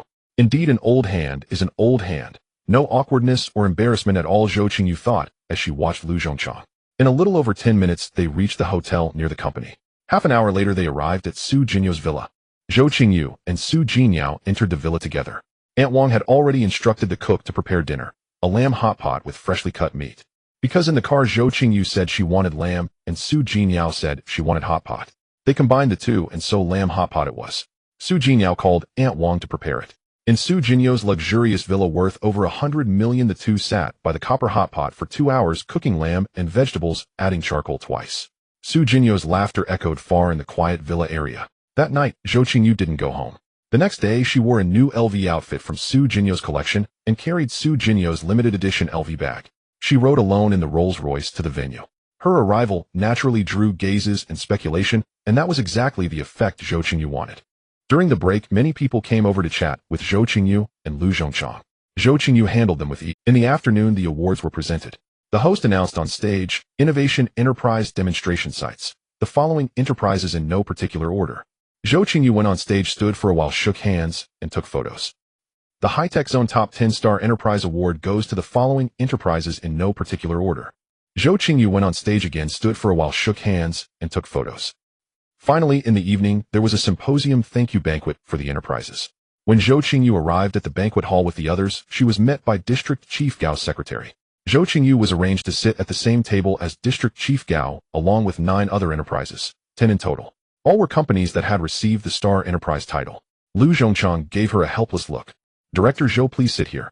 The secretary of District Chief Gao pulled out a chair. The seat was to the left of the host's position, meaning Zhou Qingyu would be sitting right next to District Chief Gao. This task seemed no small matter. After all seats were arranged, District Chief Gao's secretary took the seat to the right of the host. No one spoke, with only occasional whispers exchanged with those nearby, everyone appearing rather reserved. Within a few minutes, District Chief Gao arrived, and everyone rose to their feet, Zhou Qingyu included. District Chief Gao smiled and gestured for everyone to sit down. He scanned the room and began. You are all the district's star entrepreneurs. Today I simply want to have a good chat with you. The district's economy relies on your efforts to drive it forward. Everyone nodded in unison, wearing humble and ingratiating smiles. District Chief Gao continued, the market environment is complex now. If you encounter any difficulties in your operations, feel free to tell me. The district will do its best to coordinate and resolve them. At that moment, a business owner tentatively raised the issue of land approval. District Chief Gao listened attentively, nodding occasionally, and promised to expedite the process. Subsequently, District Chief Gao turned his gaze to Zhou Qingyu and said with a smile, Xiao Zhou, your company's innovative project is a highlight of our district. It not only sets a leading example, but also serves as a model for graduate employment. Keep up the good work. Rest assured, District Chief Gao, we will certainly strive to contribute to the district's economic development, Zhou Qingyu replied with a standard official response. District Chief Gao offered brief remarks to each person, and the atmosphere gradually relaxed. After everyone took turns toasting him, they began clinking glasses and mingling with one another. After several rounds of drinks, District Chief Gao looked at Zhou Qingyu and said, Xiao Zhou, there's a cultural tourism plot in the district. If your company could make use of it, you might consider acquiring it. Zhou Qingyu's heart skipped a beat, so this was what he was getting at. District Chief Gao, our company currently has no plans in that area. Besides, we haven't been operating for long, and our financial strength is somewhat insufficient. Funding isn't an issue. Policies can always be discussed, District Chief Gao said, patting Zhou Qingyu on the shoulder. The district's main consideration is to support enterprise growth using key projects to drive broader development and enhance the overall business climate. Zhou Qingyu responded, thank you for your guidance, District Chief Gao. He'll go back and hold a meeting with our senior management to discuss this. That's the spirit. Young people need drive and must seize opportunities to grow faster and better. District Chief Gao's words carried a double meaning. If she didn't take the land, life would likely become difficult from now on. Secretary Zhao follow up with Xiao Zhou afterward and keep track of the cultural tourism project's progress. District Chief Gao turned and said to his secretary. Certainly, Secretary Zhao replied, standing up and handing Zhou Qingyu a business card with both hands. This is my card. Feel free to contact me anytime if you have any questions, Director Zhou. Of course, thank you for your trouble, sir, Zhou Qingyu said, quickly rising and accepting the card with both hands. The chief could call him secretary, but she certainly couldn't. The others at the table watched Zhou Qingyu take the card, their eyes filled with an inscrutable, ambiguous look. Then everyone at the table began finding excuses to toast Zhou Qingyu and exchange business cards. Gradually, Zhou Qingyu felt she had drunk quite a lot, though she wasn't completely intoxicated.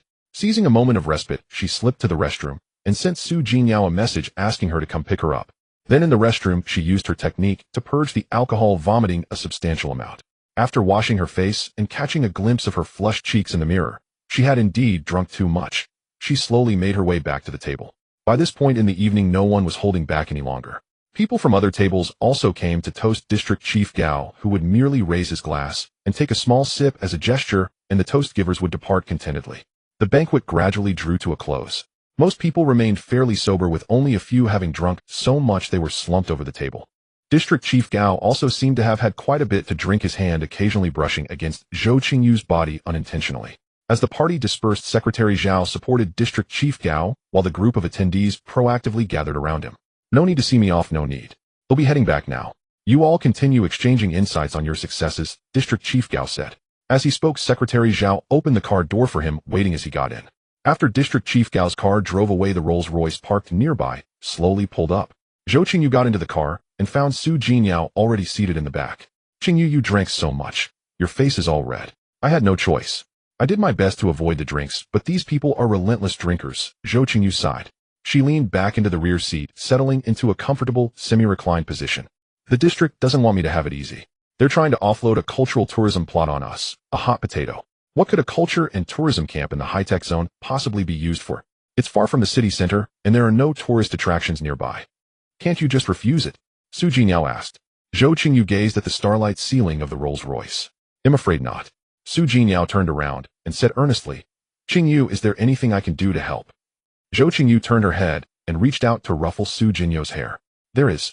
I have a live stream tomorrow, and I need you to be my control room assistant. Okay, but don't you need my help with the cultural tourism land? Su Jingyao brought the topic back around. No, I don't. If I don't take the land, they can't exactly hold a knife to my throat. I just haven't figured out what to do yet. I don't like being forced into a corner like this. With that, Zhou Qingyu looked up at the starlight ceiling again. Yao, I'm a bit drunk. He'll sleep for a while. Wake me when we get home. All right. Su Jingyao brought Zhou Qingyu to the villa. By the time Zhou Qingyu got out of the car, she was already somewhat disoriented. She skipped her shower that night and spent the night tossing and turning in a restless sleep. One moment, she dreamed of drowning, the next of coming back to life. When she woke up the next morning, Zhou Qingyu saw Su Jingyao asleep, slumped over the edge of the bed. Zhou Qingyu glanced at herself. She was still in her rumpled, soiled haute couture suit. In this condition, such an outfit could only be discarded. Sitting up, Zhou Qingyu reached out and gently shook Su Jingyao. Qingyu, you're awake, Su Jingyao said, forcing her eyes open and giving Zhou Qingyu a smile. Silly girl, you should be getting proper sleep, Zhou Qingyu said, reaching out again to ruffle Su Jinyao's disheveled hair. Su Jingyao didn't say a word, just kept smiling at Zhou Qingyu. This outfit is dirty. Find me another one to wear, Zhou Qingyu said. All right, Su Jingyao replied, quickly returning with a Chanel suit. Zhou Qingyu looked at the clothes Su Jingyao brought and asked, do you have any new underwear? Yes, I'll go get it. I'm going to take a shower. You should get some proper sleep in bed afterward. When Zhou Qingyu came out of the shower, Su Jingyao had already fallen back asleep, face down on the bed. After changing, Zhou Qingyu pulled the blanket over Su Jingyao and quietly headed downstairs. Miss Zhou, would you like some breakfast? Aunt Wang's voice came through. Zhou Qingyu turned to look at her. Then I'll have Lao Zhao drive you, Aunt Wang added. Zhou Qingyu hesitated for a moment. All right. Zhou Qingyu arrived at the company. The morning meeting was still in session when Secretary Zhao called. President Zhou, per Director Gao's instructions, I've sent the Cultural Tourism Land Project documents to you. Please review them and see if we can finalize before the new year. All right, thank you. Zhou Qingyu gave her email address and ended the call. After the meeting, Zhou Qingyu and Jiai Lu Zhongchang and Financial Director Wang Hongmei stayed behind for a private discussion. Zhou Qingyu began, this cultural tourism plot is 129 mu. The location is decent and the land is well-shaped. It sits at the foot of Qingtai Mountain, surrounded by scenic views with abundant negative oxygen ions in the air. The surrounding road network is smooth, providing quick access to the city center. At that moment, Wang Xinping arrived with printed documents and distributed a copy to each person. Lu Zhongchang examined the documents and said, the land has already been leveled and utilities are in place, which is beneficial for future development. The price is also reasonable, but the subsequent development will require a significant amount of capital. Zhou Qingyu said, if we build mid-range resort homestays, a filming base and agritainment, I estimate the total development cost will be around 200 to 300 million. Our company's current financial situation can't support that. Could we develop it slowly or in phases? For instance, split it into 3 phases over 4 years. Our financial resources could then keep pace. Wang Hongmei offered this suggestion. That won't work. I've checked. The new district party secretary has only been here for a year. Director Gao is a locally promoted official. According to convention, the party secretary is transferred every 3 years. Director Gao certainly wants to advance, so all projects must be completed within 2 years, ideally within 18 months. Zhou Qingyu revealed the hidden implication. She then asked Wang Hongmei, I recall our company's budgeted profit for this year is around 70 million. Yes, the budgeted profit is 71.3 million this year. But that's not enough to support rapid development of the land. The financial risk would be enormous and the capital chain could easily break. Wang Hongmei replied, if we were to take out a bank loan, how much could we get? Zhou Qingyu looked at Wang Hongmei. Given our current size, I estimate we could get at most 20 to 30 million. Wang Hongmei gave a figure. Unless we have special connections, then it's a different story. If we absolutely must acquire this land, the best option would be a joint venture development, Lu Zhongchang concluded. Otherwise, given our company's scale, we'll definitely be dragged down. All right, let's leave it for now. This piece of land is a hot potato. The district wants to give it to us, and we don't really want it. We'll see how the district's attitude and policy support evolve later. Zhou Qingyu concluded the meeting. At 1030, she picked up her phone. Su Jinyao's messages were, as usual, bombarding her. She replied with a brief, busy, and fell into deep thought. Acquiring the land meant no funds for development. Not acquiring the land might displease the district. If developed well, profits could surge. If mismanaged, the capital chain would break, leading to total failure. If only someone could give me 100 million ID, definitely take this land. Zhou Qingyu pondered, then decided to stop thinking. She called for Wang Xinping, and the two went for a stroll around the film set. It was noon when they returned. Wang Jia, I won't be coming in this afternoon. Just message me if anything comes up. She went to the parking lot where the car her colleague had driven back for her was still parked. Getting into the car, she picked up her phone and sent a message to Zhou Qingyu. Yao, I'm ditching work this afternoon. Coming over to hang out. Yage, come to my place. They'll wait for you at home. Okay. Zhou Qingyu started the car and set off. On the way, Zhou Qingyu bought a box of sushi for lunch, eating it in the car before continuing her journey. When she arrived at Zhou Jinyo's villa, Zhou Jinyo came bouncing out of the house. She grabbed Zhou Qingyu's arm. Come on, I've got something great to show you. What is it? Zhou Qingyu asked. You'll see when you come look. Zhou Jinyo laughed happily, her big eyes curving into little crescent moons as she playfully pulled Zhou Qingyu towards the courtyard. Wow, so many. Zhou Qingyu was astonished. Zhou Jinyo's koi pond contained at least 100 koi fish. And they weren't small, either. The largest were about 70 or 80 centimeters long, and even the smallest were at least 30 centimeters. Although the pond was large, the density was certainly high. Here for you. Zhou Jinyo brought over 2 small basins of fish food, handing one to Zhou Qingyu. That one is so beautiful, Zhou Qingyu said. Have you named the koi? No, Zhou Jinyo said. Koi blessing, koi blessing. The two of them made wishes together. Zhou Qingyu and Zhou Jinyo fed the fish and played by the pond, and soon it was 3 in the afternoon. Let's go out for dinner, and afterwards we'll head to my place to prepare for the live stream. Zhou Qingyu said. Great. Let's go upstairs and change. Zhou Jinyo changed into a light pink long dress, a cream-colored long trench coat, and matching short boots. Qingyu, you should pick out an outfit too, Zhou Jinyo said. Zhou Qingyu shook her head. I'm going live tonight, so I can't wear branded clothes. Otherwise the big spenders won't send me gifts anymore. Zhou Jinyo giggled. Qingyu, are you still worried about those little trinkets now? Every little bit counts, and the company's finances are tight, Zhou Qingyu said with a smile. Does this look good, oi? Zhou Jinyo twirled in front of Zhou Qingyu, holding the hem of her dress. Beautiful. My Yao Yao is naturally gorgeous. Zhou Qingyu meant it sincerely. Zhou Jinyo, always dressed in a pure and cute style, easily an 8. 5 out of 10 in most men's eyes. Qingyu, if you're short on cash, just tell me. I have money, Zhou Jinyo said. Zhou Qingyu quickly declined. No need, there are still 2 investment payments pending. Zhou Qingyu took Zhou Jinyo to the University Town Food Street. It wasn't too crowded around 4 in the afternoon. They had teppanyaki squid and stinky tofu, then some fried skewers at a shop, and finally each got a milk tea. Qingyu, I think I've gained weight recently. Zhou Jinyo pouted. Zhou Qingyu pinched Zhou Jinyo's waist. No way, there's not an ounce of fat. Really as true as gold. Zhou Jinyo hooked her arm around Zhou Qingyu's, and they leisurely walked to the parking lot. They drove back to Zhou Qingyu's home. During the evening live stream, Zhou Jinyo monitored the console and several times wanted to send gifts, but Zhou Qingyu stopped her with a look. After the stream ended, during the review, they saw the total sound waves were only a little over 100, meaning Zhou Qingyu would earn about 600 yuan pre-tax. Qingyu, that's so little, and you danced and sang all night. Zhou Jinyo was upset. It's already pretty good. Many people only earn 3 or 4,000 a month. Zhou Qingyu ruffled Zhou Jinyo's hair. And we only used 4 hours. You're so optimistic, Zhou Jinyo said, still unhappy. Finding joy in hardship is even better, Zhou Qingyu said, reaching out to tickle Zhou Jinyo's armpit. Oh, ha ha ha, Qingyu. The two of them dissolved into a fit of giggles and play. Zhou Jinyo and Zhou Qingyu frolicked until past 3 in the morning before finally drifting off to sleep. When Zhou Qingyu woke the next day, Zhou Jinyo was still sound asleep. Zhou Jinyo lay half-turned on her side, strands of hair clinging messily to her smooth cheeks. Her long lashes were thick and curled, and even with her eyes closed, the upward tilt at their corners carried a touch of charm. Her nose was elegantly straight, her lips full and slightly pouted with a natural rosy tint.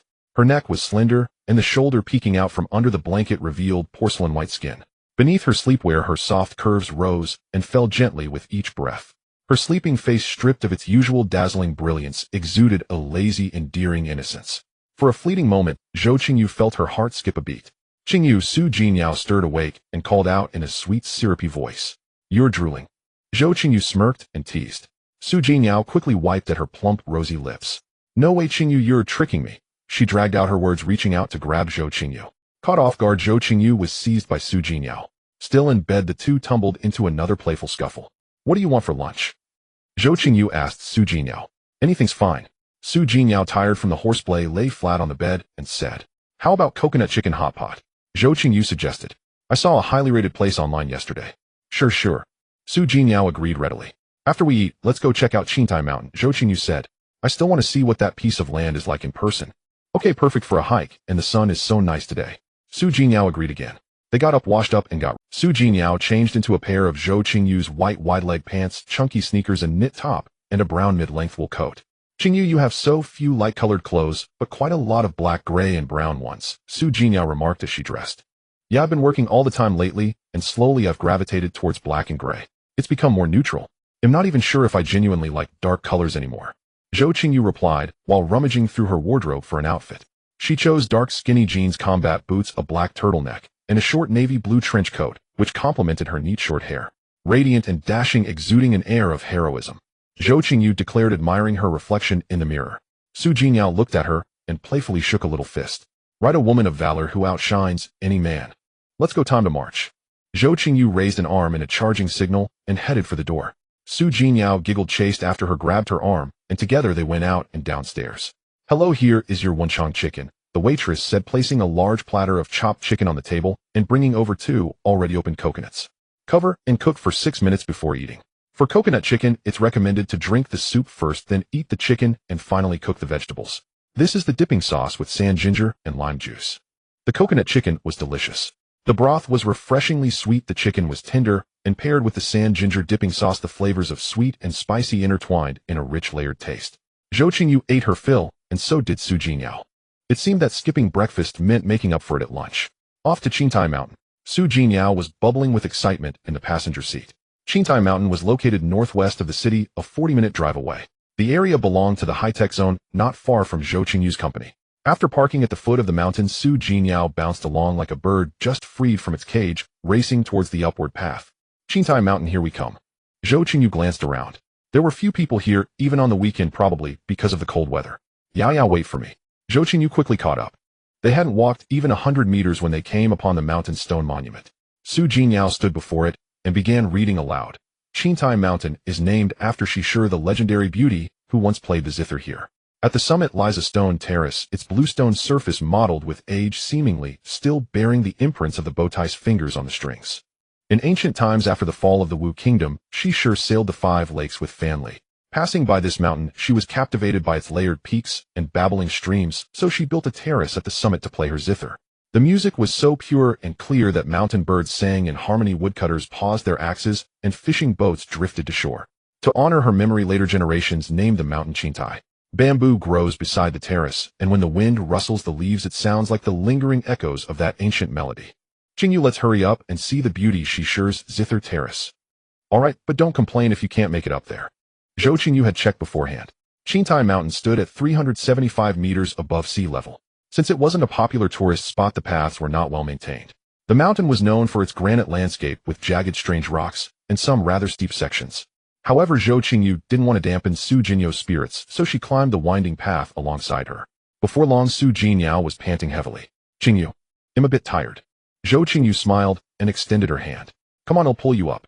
The higher they climbed, the more breathtaking the scenery became. Finally, they reached the zither terrace at the summit. The terrace was not large, and the surrounding bluestone was indeed mottled and weathered just as the monument described. Qingyu, what do you think Shishir was thinking about when she played the zither back then? Su Jingyao asked. Perhaps she yearned for a better life, Zhou Qingyu replied. Although Qingtai Mountain wasn't particularly tall, standing at the summit still offered a panoramic view of the city. It was far enough from the urban clamor, yet close enough. The ring road at the mountain's foot could swiftly reach any corner of the city. To the right front of Qingtai Mountain lay Emerald Lake, which shimmered with a peculiar radiance under the afternoon sun. Where is that piece of land you mentioned? Su Jingyao asked, noticing Zhou Qingyu's gaze fixed on the view below. There, Zhou Qingyu pointed. The area with the fencing. Su Jingyao followed her gaze. It was a large expanse of land northeast of Emerald Lake at the southwestern foot of Qingtai Mountain. With the mountain behind and the lake to the south, it was a prime location. Looks pretty good, Su Jingyao said. Yes, it's a wonderful place, like a hidden paradise. Zhou Qingyu sighed with admiration. Mountains, water, and a story. It was like seeing a beautiful life painting unfold before her eyes. I've decided. I'm going to secure this land and turn it into a resort. They'll build a villa-style resort hotel on the highest point and also set up a film production base there. Zhou Qingyu gestured vaguely at the sky again. Great. I can come and play here every day from now on. Su Jingyao happily hugged Zhou Qingyu's arm. Zhou Qingyu had grown accustomed to her softness. Let's head down. We'll have a nice dinner tonight to celebrate, Zhou Qingyu said. Sounds good. Su Jingyao was overjoyed, her fatigue from the climb gone, as she bounced her way down the mountain. Halfway down, a wild rabbit darted out from the bushes. Su Jinyao, startled, slipped on a protruding rock and fell. Zhou Qingyu reached out to grab her, but missed.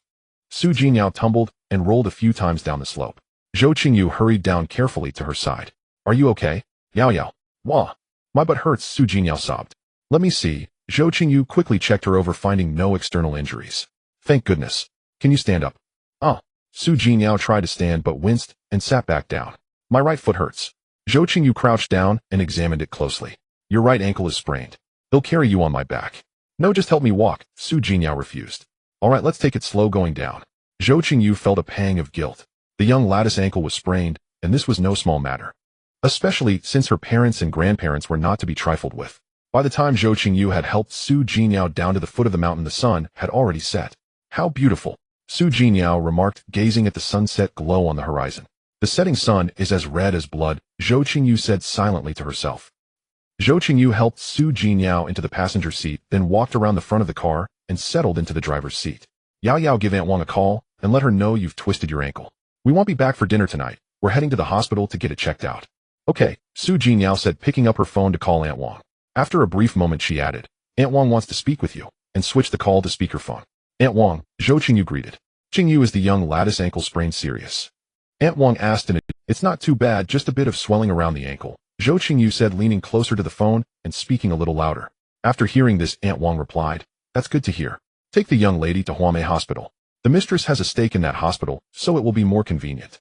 All right, Zhou Qingyu said, picking up her phone to check the navigation. Su Jinyao exchanged a few more words with Aunt Wang, assuring her not to worry before hanging up. Zhou Qingyu drove towards Huamei Hospital, the navigation indicating a 25-minute journey. Su Jinyao, seemingly unaffected by her injury, remained lively and cheerful in the passenger seat. It wasn't until Zhou Qingyu parked in the hospital lot that the scene unfolded. Immediately, several doctors and nurses rushed over to the car, pushing a mobile hospital bed. Aunt Wang and the driver master Zhao also hurried over. The group carefully helped Su Jinyao out of the car, and then just as carefully they assisted her onto the waiting bed. Then the entire group swiftly pushed the bed towards the hospital entrance. Is she crazy? It's just a sprained ankle, was Zhou Qingyu's first thought. Damn, this is turning into a big deal, was her second. Her response, however, was to sprint after them in Su Jinyao's direction. The group rushed Su Jinyao straight into an elevator. Zhou Qingyu missed getting on and quickly grabbed someone nearby to ask, where are they taking her? The VIP international ward on the top floor, the nurse next to the elevator replied. Zhou Qingyu pressed the call button, preparing to wait for the elevator to return. The nurse added, this is a private elevator that requires a doctor's swipe card. If you want to go up, you'll need to use one of the other elevators over there. Zhou Qingyu quickly thanked her and made her way to the other elevators, soon arriving at the top floor. Stepping out, she saw Master Zhao, the driver, standing in the corridor. Zhou Qingyu walked over and asked, Master Zhao, which room is Yao Yao in? The one at the end, Zhao replied, pointing down the hall. Thanks, Zhou Qingyu said before jogging over. As she entered the ward, she saw 7 or 8 doctors and nurses bustling around. Su Jinyao had already been transferred from the mobile bed to the room's bed. Zhou Qingyu took in her surroundings. The entrance opened into a living room of at least 50 square meters, complete with a terrace.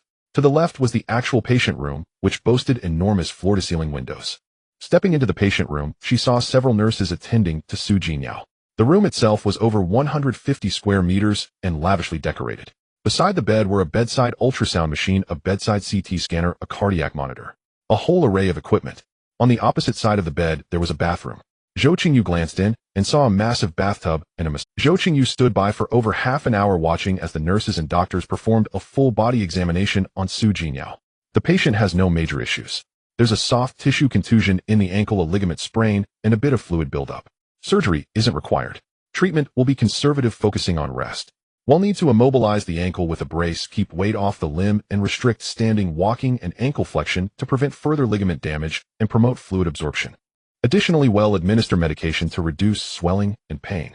She should elevate the injured limb above heart level to help with the swelling. We'll schedule a follow-up X-ray in a couple of days to monitor the healing and fluid absorption. An older doctor explained this to Aunt Wang. All right, thank you, Dr. Chun, Aunt Wang said, exchanging pleasantries. Just then a nurse brought in the ankle brace, and 2 nurses carefully fitted it onto Su Jinyao. Once the brace was in place, all but 1 nurse left the room. Aunt Wang sat on a chair by the bed. Miss, you need to be more careful. The mistress is on her way back. Aunt Wang, I'm fine. Why did you have to tell my mom? Su Jinyao said, a little upset. Aunt Wang tried to soothe her. With injuries, it's always better to be cautious. We certainly couldn't keep this from the mistress. Miss'll go arrange your dinner.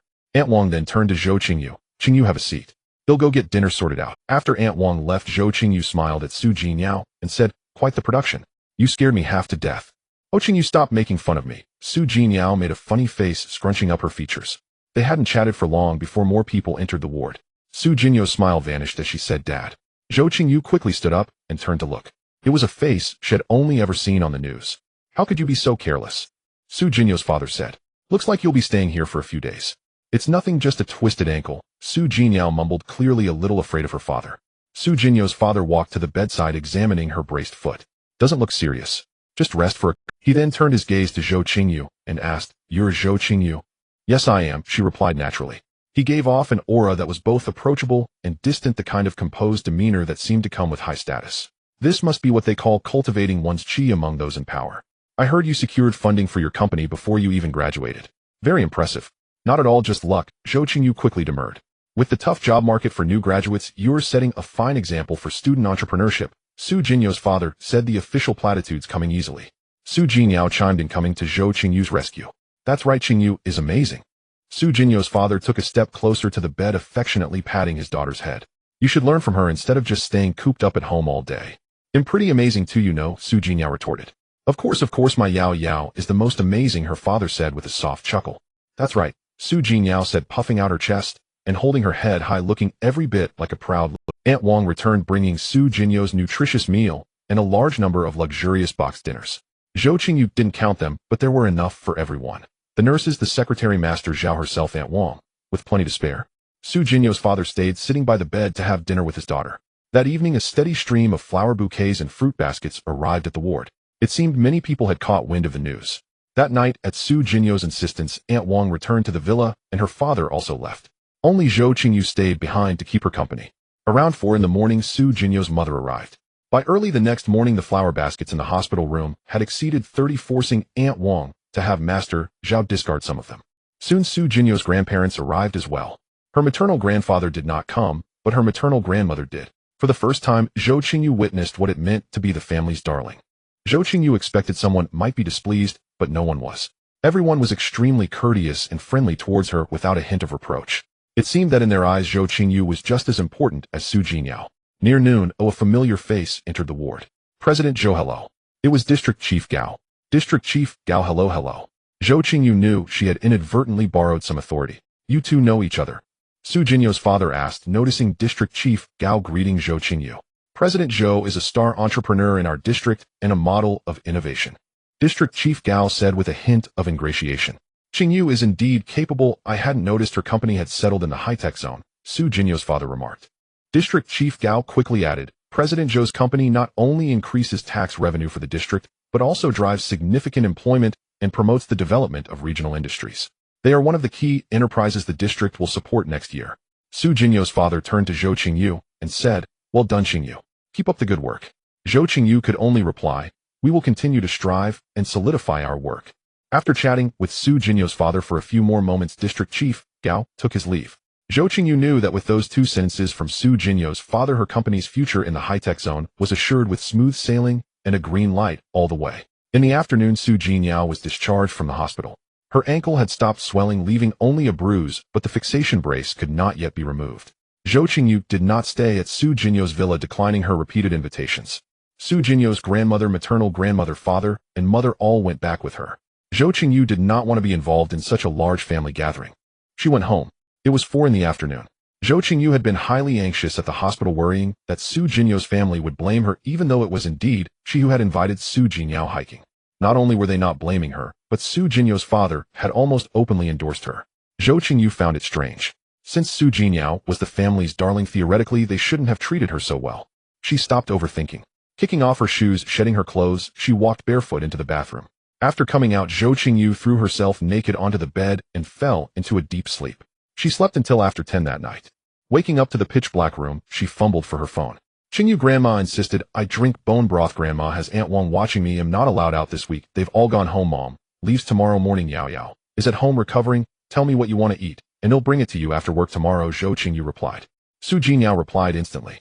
Great, I'll let you know if I crave anything. Sorry to trouble you, Qingyu. Go to sleep. Now get some good rest. Knock knock emoji. Zhou Qingyu didn't want to banter with her. Okay, pouting. Good night, Qingyu. Good night. Zhou Qingyu put her phone down after replying.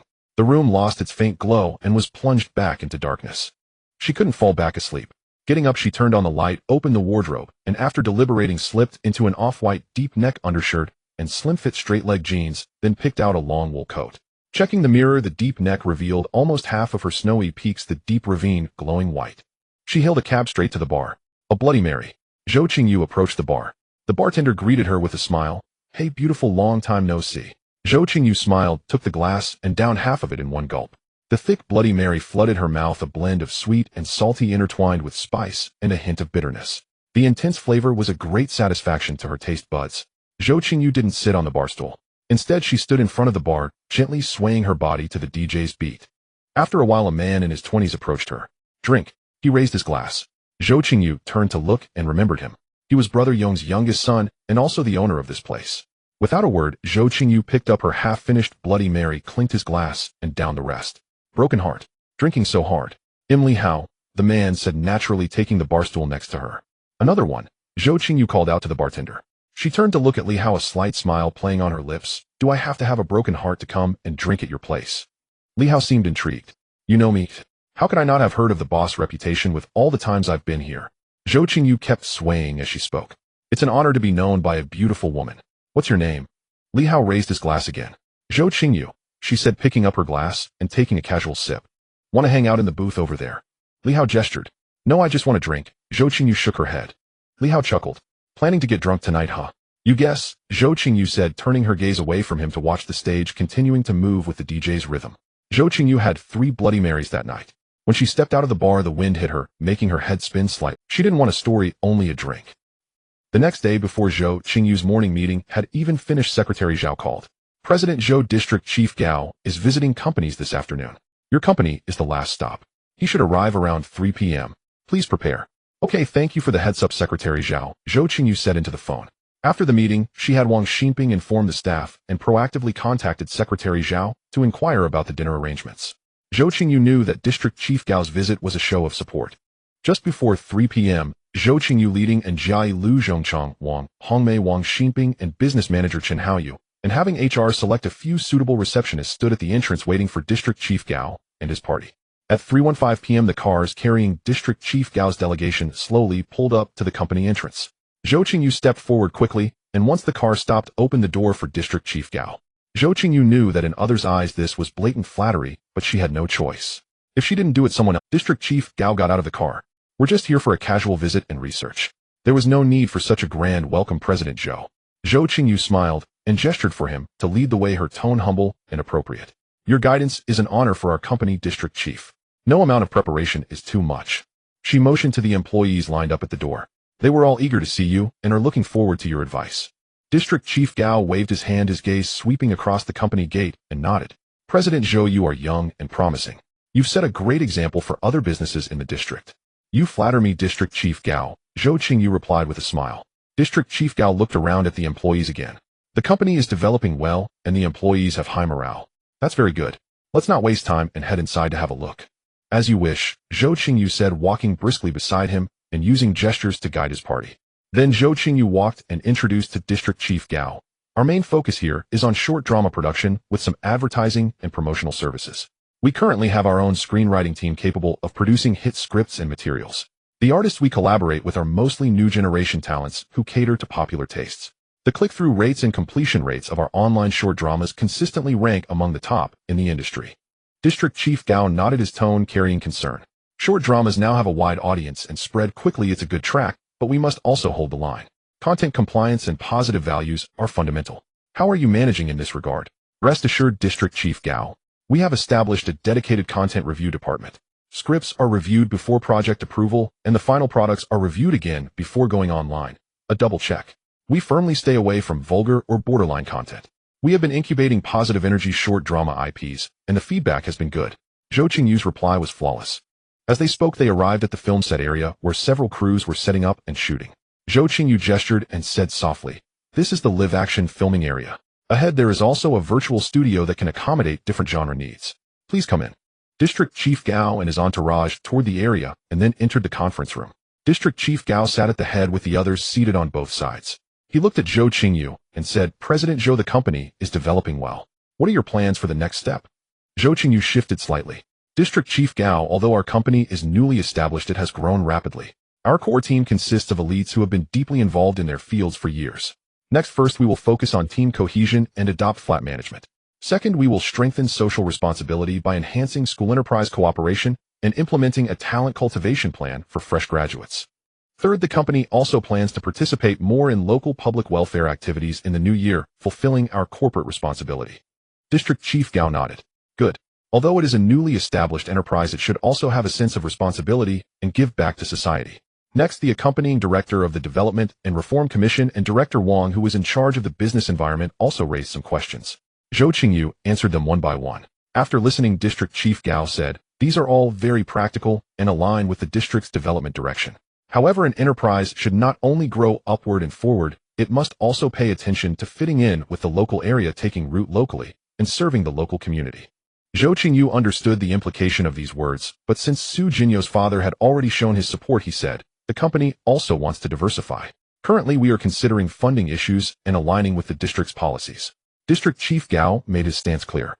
President Zhou, rest assured. The district will focus on supporting enterprises that conform to policies. We won't let bad enterprises exploit loopholes, nor will we let good enterprises feel disheartened. Zhou Qingyu knew it was time to speak up first. He couldn't keep shifting the burden to the leaders.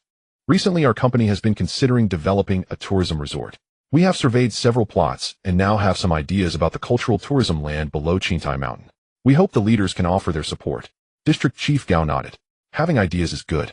President Zhou can first present a plan for the district to study. Well, it was settled.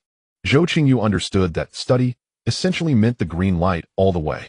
All right, thank you, District Chief Gao. Time is up, and we have prepared a simple meal in the adjacent banquet hall. I sincerely invite all leaders to do us the honor of having a quick meal before returning. Zhou Qingyu stood up and made an inviting gesture. District Chief Gao smiled, rose, and gestured back. Then let's follow President Zhou's arrangement. Sorry for the trouble. With that, he took the lead, and the accompanying staff rose and followed. Someone joked, President Zhou is too polite. Today we've not only seen a good enterprise, but also benefited. Zhou Qingyu smiled and replied, "It's only right to fulfill the duties of a host. I also hope the leaders can offer valuable advice." The group went downstairs. On the way, District Chief Gao reminded Zhou Qingyu to compile the land and funding requirements into a document and submit it to the district government, and that various departments would coordinate to follow up. Arriving at the reserved private room, Zhou Qingyu asked Wang Xinping in a low voice, "Sister Wang, with the sudden overtime today, have you arranged for your child?" "Yes, I've called my husband and asked him to help with homework tonight," Wang Xinping replied softly. There were 11 people in total. The business manager Chen Haoyu did a good job actively livening up the atmosphere, and his drinking capacity was impressive. And Jiayi barely spoke, only responding when someone nearby asked him a question. Lu Zhongchang, also a seasoned businessman, handled the situation with ease. Wang Hongmei, as one of only 3 women and the finance officer, was quite methodical.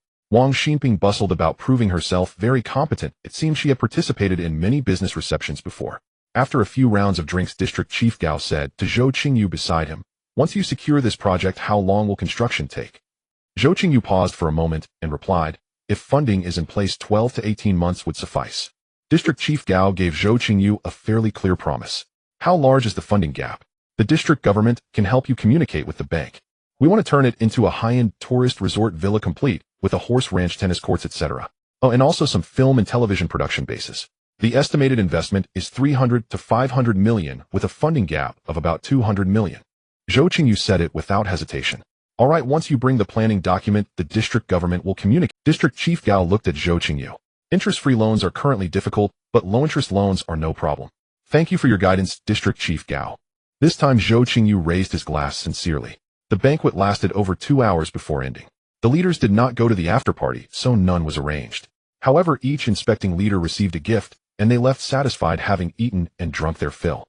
The next day, the company's reception reimbursement form showed an invoice of over 63000 yuan. Zhou Qingyu instructed the finance department to register a new subsidiary, Qingyu Resort Hotel Management Co., Ltd.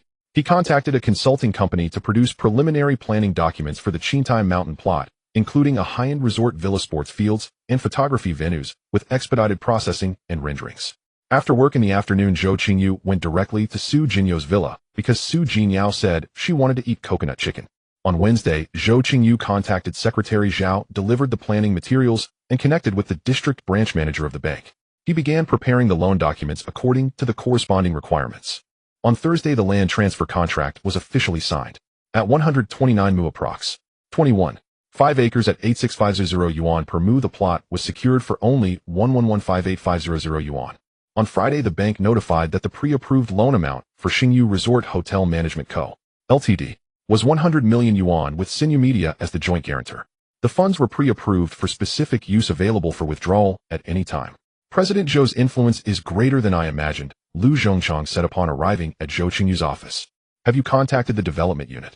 Zhou Qingyu didn't answer the first question, but replied to the second. Let's talk about it after the new year.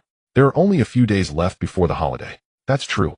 Now that the land and funding are settled, President Zhou can make great strides after the new year. Zhou Qingyu rarely flattered Lu Zhongchang. I still need much guidance from President Lu. Your extensive experience is something we juniors can't learn easily. Zhou Qingyu did not yet know that this project would almost plunge him into the abyss. Before she even left work, Zhou Qingyu's message arrived. Qingyu, my foot is better. He'll come find you tonight to watch your live stream. Photo delicate foot. Yao Yao's little feet are so tender. Alright, don't run off. He'll pick you up after work. Zhou Qingyu replied. Okay, haven't been out in a week, going out for some fresh air. Isn't the air at your big villa fresh? Is the air in my pigeonhole fresh? Zhou Qingyu replied. Ha ha ha, fresh, it's fresh, my villa's air isn't fresh. Alright, Zhou Qingyu was helpless. After work she arrived at Zhou Qingyu's villa, where Zhou Qingyu was already standing at the door. Zhou Qingyu was wearing a short white puffer jacket over a light gray top, white loose-fit trousers, fluffy slippers, and a light gray knitted cap. She looked soft and full of energy. Seeing Zhou Qingyu's car approaching, Zhou Qingyu bounced over happily. Aunt Wang followed beside her and handed Zhou Qingyu a small box. Miss Zhou, this is Miss Medicine. Please make sure she takes it. Okay, Aunt Wang. Zhou Qingyu took the small pill box, glanced at it. The medicine was individually packaged with no name she recognized. What do you want for dinner? After driving out of the villa area, Zhou Qingyu asked Zhou Qingyu. I'm tired of the food I've been eating these past few days. Let's have something light tonight. Zhou Qingyu said with a pout. Alright, let's go to the supermarket to buy some ingredients and make a low-fat meal at home. Zhou Qingyu suggested. Great, great. Zhou Qingyu was delighted. At the supermarket parking lot, Zhou Qingyu walked while scrolling through videos searching for low-fat meal recipes. This one, right, romaine lettuce, cherry tomatoes, red cabbages here, cucumber. No wait, we need the mini cucumbers, chicken breast raw. How do we eat that? The two of them spent over an hour in the supermarket finally buying a bunch of stuff. Back home, Zhou Qingyu washed the vegetables no problem. Zhou Qingyu chopped them no problem. Plating, the two of them fiddled around following the videos. It actually turned out pretty nice, quite beautiful. Zhou Qingyu grabbed a bit of each ingredient, added some vinaigrette, and mixed it all together. She piled it in the center of the plate, then picked out some cherry tomatoes, corn kernels, and red cabbage to decorate the top. She cut a boiled egg in half and placed it on the side. It was colorful and quite pretty. Zhou Qingyu's was different. She laid the lettuce at the bottom first, then arranged the rest in circles from the outside in. The center was half a cut egg surrounded by corn kernels, then sliced cherry tomatoes, then cucumbers. Finally, she drizzled the vinaigrette over it all. See, a beauty isn't just easy on the eyes, she has great taste too. Zhou Qingyu patted Zhou Qingyu's shoulder. Of course. I'm a multi-Michelin-star chef. Zhou Qingyu happily carried her plate to the dining table. Qingyu, you eat the one I made, and I'll eat yours. Okay. Zhou Qingyu brought hers over and pushed her own plate in front of Zhou Qingyu. Oh, open wide. For the first bite, Zhou Qingyu still picked a cherry tomato and fed it to Zhou Qingyu. Zhou Qingyu quickly stretched her neck and gobbled it down. She giggled nonstop. The two of them continued eating and messing around, feeding each other bite by bite. Oh no, it's past 8. Zhou Qingyu quickly grabbed a tissue to wipe her mouth, then her hands. She ran over to start the live stream. Today's stream was a bit interesting because Zhang Zihao had arrived. How did she know it was Zhang Zihao? Because Zhang Zihao's username was just Zhang Zihao. He was in the live stream chat making a ruckus. Zhou Qingyu clicked on his profile, which was full of flashy selfies and videos. Welcome, Brother Hao. Everyone give Brother Hao a wave of 666 in the chat. Let's get him to send some gifts. Zhou Qingyu started stirring up the chat. Zhou Qingyu quickly joined in stirring up the comments as well. Sure enough, Zhang Zihao Carnival 1. Thank you, Brother Hao. Zhang Zihao Carnival 2. Zhang Zihao, do the side split for your bro. Zhou Qingyu naturally wouldn't refuse. Gifts and popularity, why not? After the performance, the chat continued to stir things up constantly. Zhang Zihao. Bro, how you're awesome. Send more, we want to see more. For over an hour, Zhang Zihao sent over 40 carnivals, finally leaving a message saying he had something to do and exited. Zhou Qingyu continued streaming, chatting with netizens, occasionally performing a dance or playing the pipa. Her phone screen lit up. She picked it up and saw that Chun Tong Tong had created a 3-person group chat. Zhang Zihao, bro, sent you so many gifts, come out for a drink. Zhou Qingyu, no time. Zhang Zihao, damn Chun Tong Tong. They'll come too. Setting the group chat to mute. Zhou Qingyu ignored them. A moment later, a user named Nai Iko Pao Fu entered the live stream and sent 3 carnivals in quick succession. Thank you, Sister Pao Fu. Let me perform something for you. Zhou Qingyu expressed her thanks, suspecting this was Chin Tong Tong.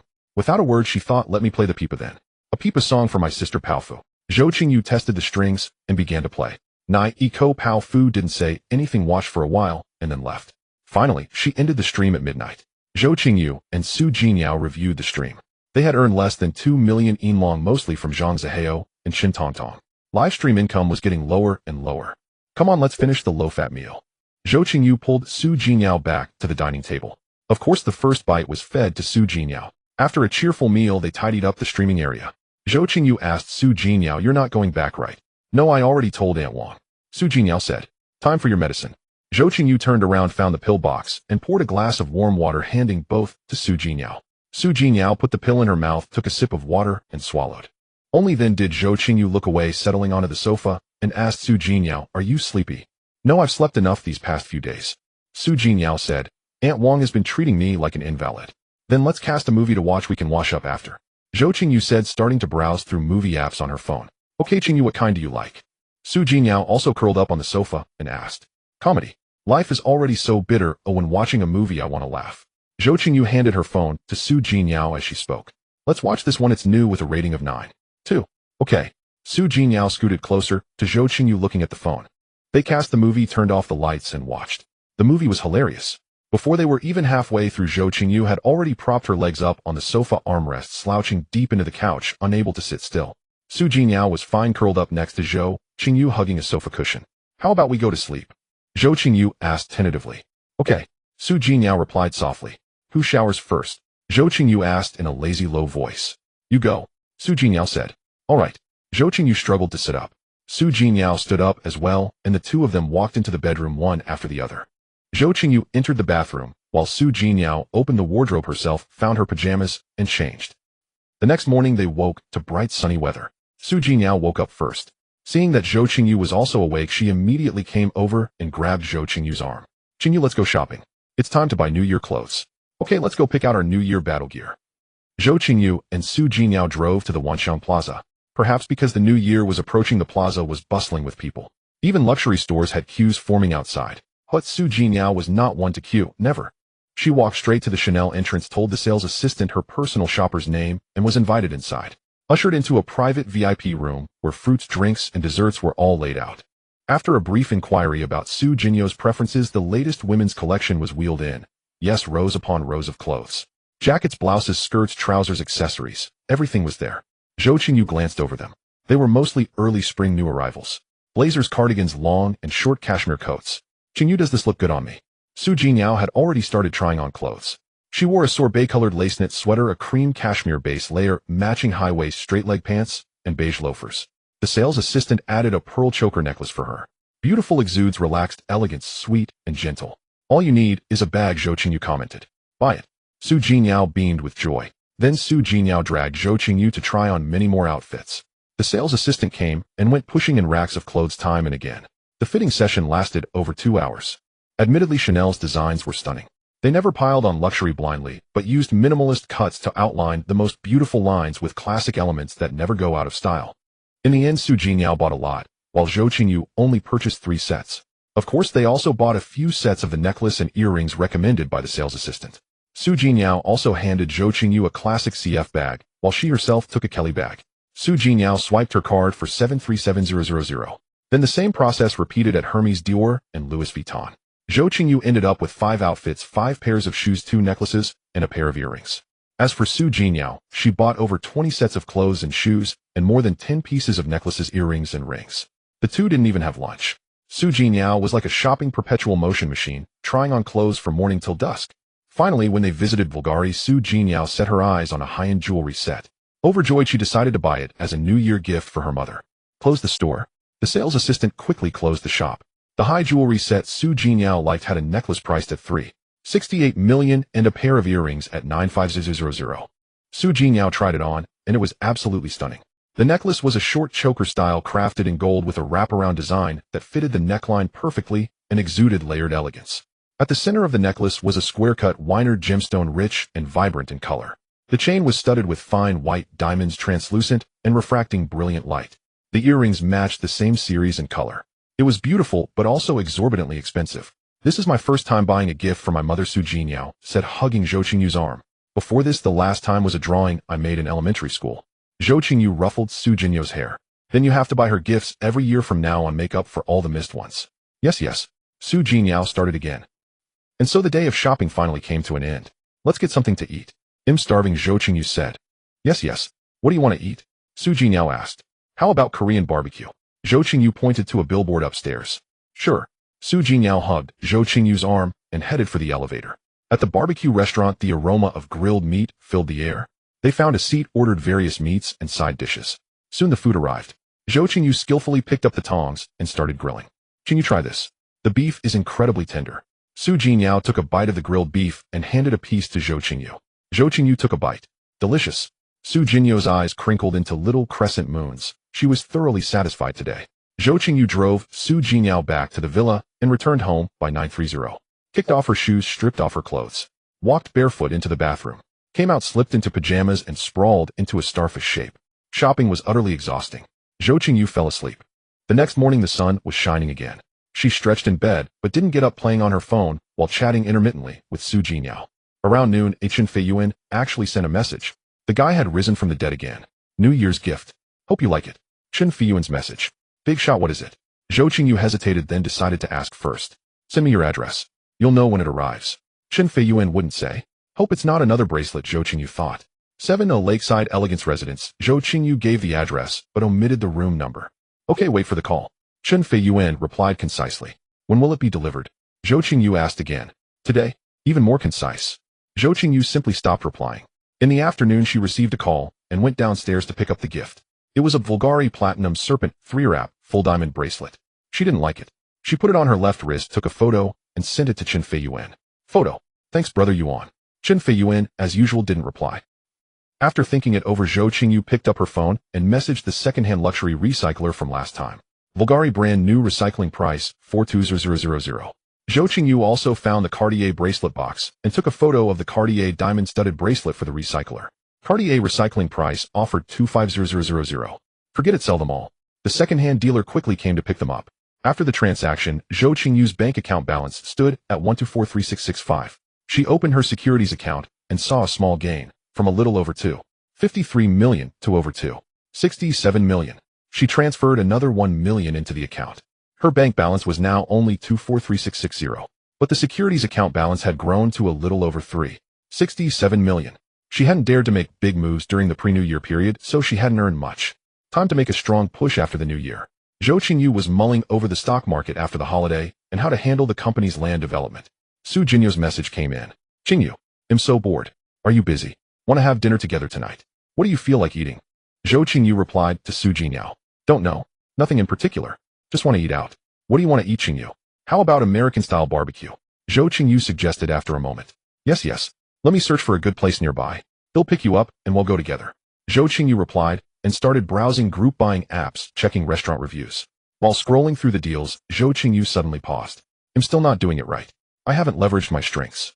I turned a pair of queens into a pair of tens. I haven't maximized my advantages. I've always felt something was missing. Turns out it was the lack of acting skills. It was time to transform in the new year." Zhou Qingyu murmured, "Open the system mall." She flipped through the skill cards and finally purchased an acting skill proficiency card. After the purchase, her bank account was automatically deducted 1,000 yuan. Zhou Qingyu selected the purple gold patterned card, took a deep breath, and silently uttered "use." Instantly, a warm current surged into her mind from between her brows, and countless acting techniques and methods of emotional expression flooded into her consciousness like a tide. Zhou Qingyu began to try acting in front of the mirror. In the reflection, she could make tears fall in a second, instantly express sadness, and effortlessly switch between cute, aloof, and angry auras. Her entire temperament seemed to have been refined, losing some sharp edges and concealing some of her sharpness. After a series of attempts, Zhou Qingyu was amazed at how effective the acting skill proficiency card was. If she had a master-level card. On a group buying app, she casually found an American-style barbecue restaurant and drove to Zhou Qingyu's villa. Zhou Qingyu bounced out of the villa. After Zhou Qingyu got into the passenger seat, she said, "Qingyu, I feel like you're glowing today." Zhou Qingyu turned to Zhou Qingyu with a sweet smile and said gently, "That's because your eyes hold not only mountains and seas, but also the afterglow of the sunset. Su Jiniao made a gagging gesture by clutching her throat and said, "Ah, Qingyu, you're so cheesy." Zhou Qingyu burst into laughter. Ha! Perhaps it was a relief. At the American-style barbecue restaurant, they ordered a duo-set meal. There was no delicate plating, only the joy of devouring meat heartily. After more than 10 hours of low-temperature smoking, the meat was imbued with a faint fruity wood aroma. The skin was crispy and the inside was juicy. Zhou Qingyu and Su Jiniao wore gloves, tearing and eating, occasionally feeding each other a bite. In less than half an hour they finished eating. Indeed, life's greatest satisfaction came from devouring meat. Su Jiniao leaned back in the booth, pinching her arm. "I'm stuffed. They'll gain half a kilo tomorrow." Zhou Qingyu smiled and said, "No, you only ate meat today, barely any carbs. You want gain weight." She opened her phone and scrolled. "Hey look, Zhang Zihao still won't give up. He wants me to go sing." Zhou Qingyu turned the phone screen towards Su Jiniao. "What a shameless guy, ignore him," Su Jiniao said. Zhou Qingyu asked Su Jiniao, "How did you meet that Song Yuning?" Su Jiniao said with disgust, "His grandfather has business dealings with my maternal grandfather. I met him once at my grandfather's house, and then he kept hanging around my school like a fly." Zhou Qingyu asked again, "What about Chen Tongtong and Zhang Zihao? Are they the same?" Su Jiniao added, "Their families all come to my grandfather's house during the new year. Chen Tongtong's grandfather and my grandfather have a close relationship." Zhou Qingyu pretended to be regretful. "What a pity. I was hoping to see the nightlife of the rich second generation. Do you want to go, Qingyu?" Su Jiniao asked. Su Jiniao asked upon seeing this. "It's not that I want to go, just curious," Zhou Qingyu said calmly. "Then let's go together. They're all arrogant and domineering. Don't let them bully you." Su Jiniao added. Zhou Qingyu waved her fist. "Bully me. They'll beat them into a pulp." Right, I know you're amazing, Qingyu." Su Jiniao giggled. "Hey Yaya, you dare laugh at me." Zhou Qingyu made a fierce expression on purpose. Su Jiniao laughed even harder. "Ha ha ha. Let's go. Let's broaden our horizons. I've never been to a nightclub either." Zhou Qingyu opened her phone again. "Okay, I'll ask Zhang Zihao for the address." She directly sent 4 words in the small group chat that included Zhang Zihao, "Send location." Then she received a location 1 Pro. Zhang Zihao replied instantly. It seemed he was unwilling to give up after gifting those quasi-expensive gifts. Zhou Qingyu took a look at the name. It was clearly a commercial KTV. She checked the navigation. The location was in the city center. Zhou Qingyu held the phone screen in front of Su Jiniao. "You know this place?" Su Jiniao craned her neck to look. "No, I've never heard of it." Zhou Qingyu stood up and pulled Su Jiniao out the door. "Let's go on an adventure." She sent a message at the end. Under the escort of the hostess Su Jiniao and Zhou Qingyu arrived at private room 888, where Zhang Zihao and a few unfamiliar young men were already present. Zhou Qingyu glanced around. The decor was extravagantly lavish, fit for a life of indulgence, and the price tag was undoubtedly just as extravagant. 7 or 8 female performers in cheongsams were livening up the atmosphere, their post-makeup looks easily rating an 8 out of 10. Zhang Zihao mid-song with an arm around one of the performers turned his head and spotted Zhou Qingyu. Well, if it isn't the split-dive goddess." His words trailed off as his gaze landed on Su Jiniao. Zhou Qingyu smirked inwardly, pulling Su Jiniao to the center of the sofa and nudging a man who was sitting there with his arm around a performer. "Move aside." Before Zhang Zihao could utter a word, the entire room fell silent, leaving only the melody of the background music. "Brother, how have the snacks and open bottles cleared away and bring out a fresh round?" Zhou Qingyu called out loudly. "Go," Zhang Zihao said to the performer beside him. At his word, the performers swiftly moved to clear away the leftover fruit platters, the partially drained bottles of foreign liquor, and the crystal glasses marked with lipstick stains. Their movements were quick yet unhurried. Clearly, they were seasoned professionals. Zhou Qingyu took a seat and pulled Su Jiniao down beside her. The genuine leather sofa had excellent spring. Su Jiniao furrowed her brows, slightly tightening her grip on Zhou Qingyu's arm. She clearly wasn't accustomed to this kind of environment. The performers all reined themselves in. Zhang Zihao remained frozen in his pose, microphone in hand, his gaze darting back and forth between Su Jiniao and Zhou Qingyu. "Brother, why are you spacing out?" The looping accompaniment in the room was quietly turned down by someone. Zhang Zihao snapped back to reality, set down the microphone, and walked over. "Qingyu, that's not cool of you. You asked me to come, and I came. How is that not cool?" Zhou Qingyu said deliberately. "You and Miss Su came to support my place. I should set you up with something even better." With that, Zhang Zihao settled onto the sofa beside Zhou Qingyu. "All right, you all carry on. We'll just sit here for a bit." Zhou Qingyu shoved him away in disdain. "Go on, get back to your singing." Seeing Zhang Zihao still seated, Zhou Qingyu urged him again. Feeling the awkwardness himself, Zhang Zihao got up to pick another song, but discreetly sent a message to Song Yuning. Zhou Qingyu didn't touch any alcohol, ordering 2 glasses of juice, instead 1 for herself and 1 for Su Jiniao. So this is it. KTV hostesses are really only for the men. Nothing interesting for women here. Zhou Qingyu thought to herself. When is the main event going to show up? And then, here they were. Song Tong Tong arrived first, greeting them affectionately as she entered. Yao Qingyu, you came out to play without inviting me. Su Jinyao kept a cold face, not even glancing at Song Tong Tong. I'm just here to keep Qingyu company. Chen Tong Tong took a seat beside Su Jinyao and looked up at Zhang Zihao. You didn't call me to come out either. Open up a few good bottles. Before Zhang Zihao could respond, the door swung open again. Song Yunheng appeared at the threshold in a deep gray suit, his posture impeccable. Under the warm golden glow of the KTV lights, he was the epitome of the CEO archetype. This CEO has never tasted anything good in his life, Zhou Qingyu suddenly thought, recalling the CEOs from those short dramas. Yunheng, sit here. Chen Tong Tong made room for him. Yao, why did you come here? Song Yunheng's magnetic baritone voice arrived before he even sat down. Zhang Zihao invited Qingyu to sing, so I came along.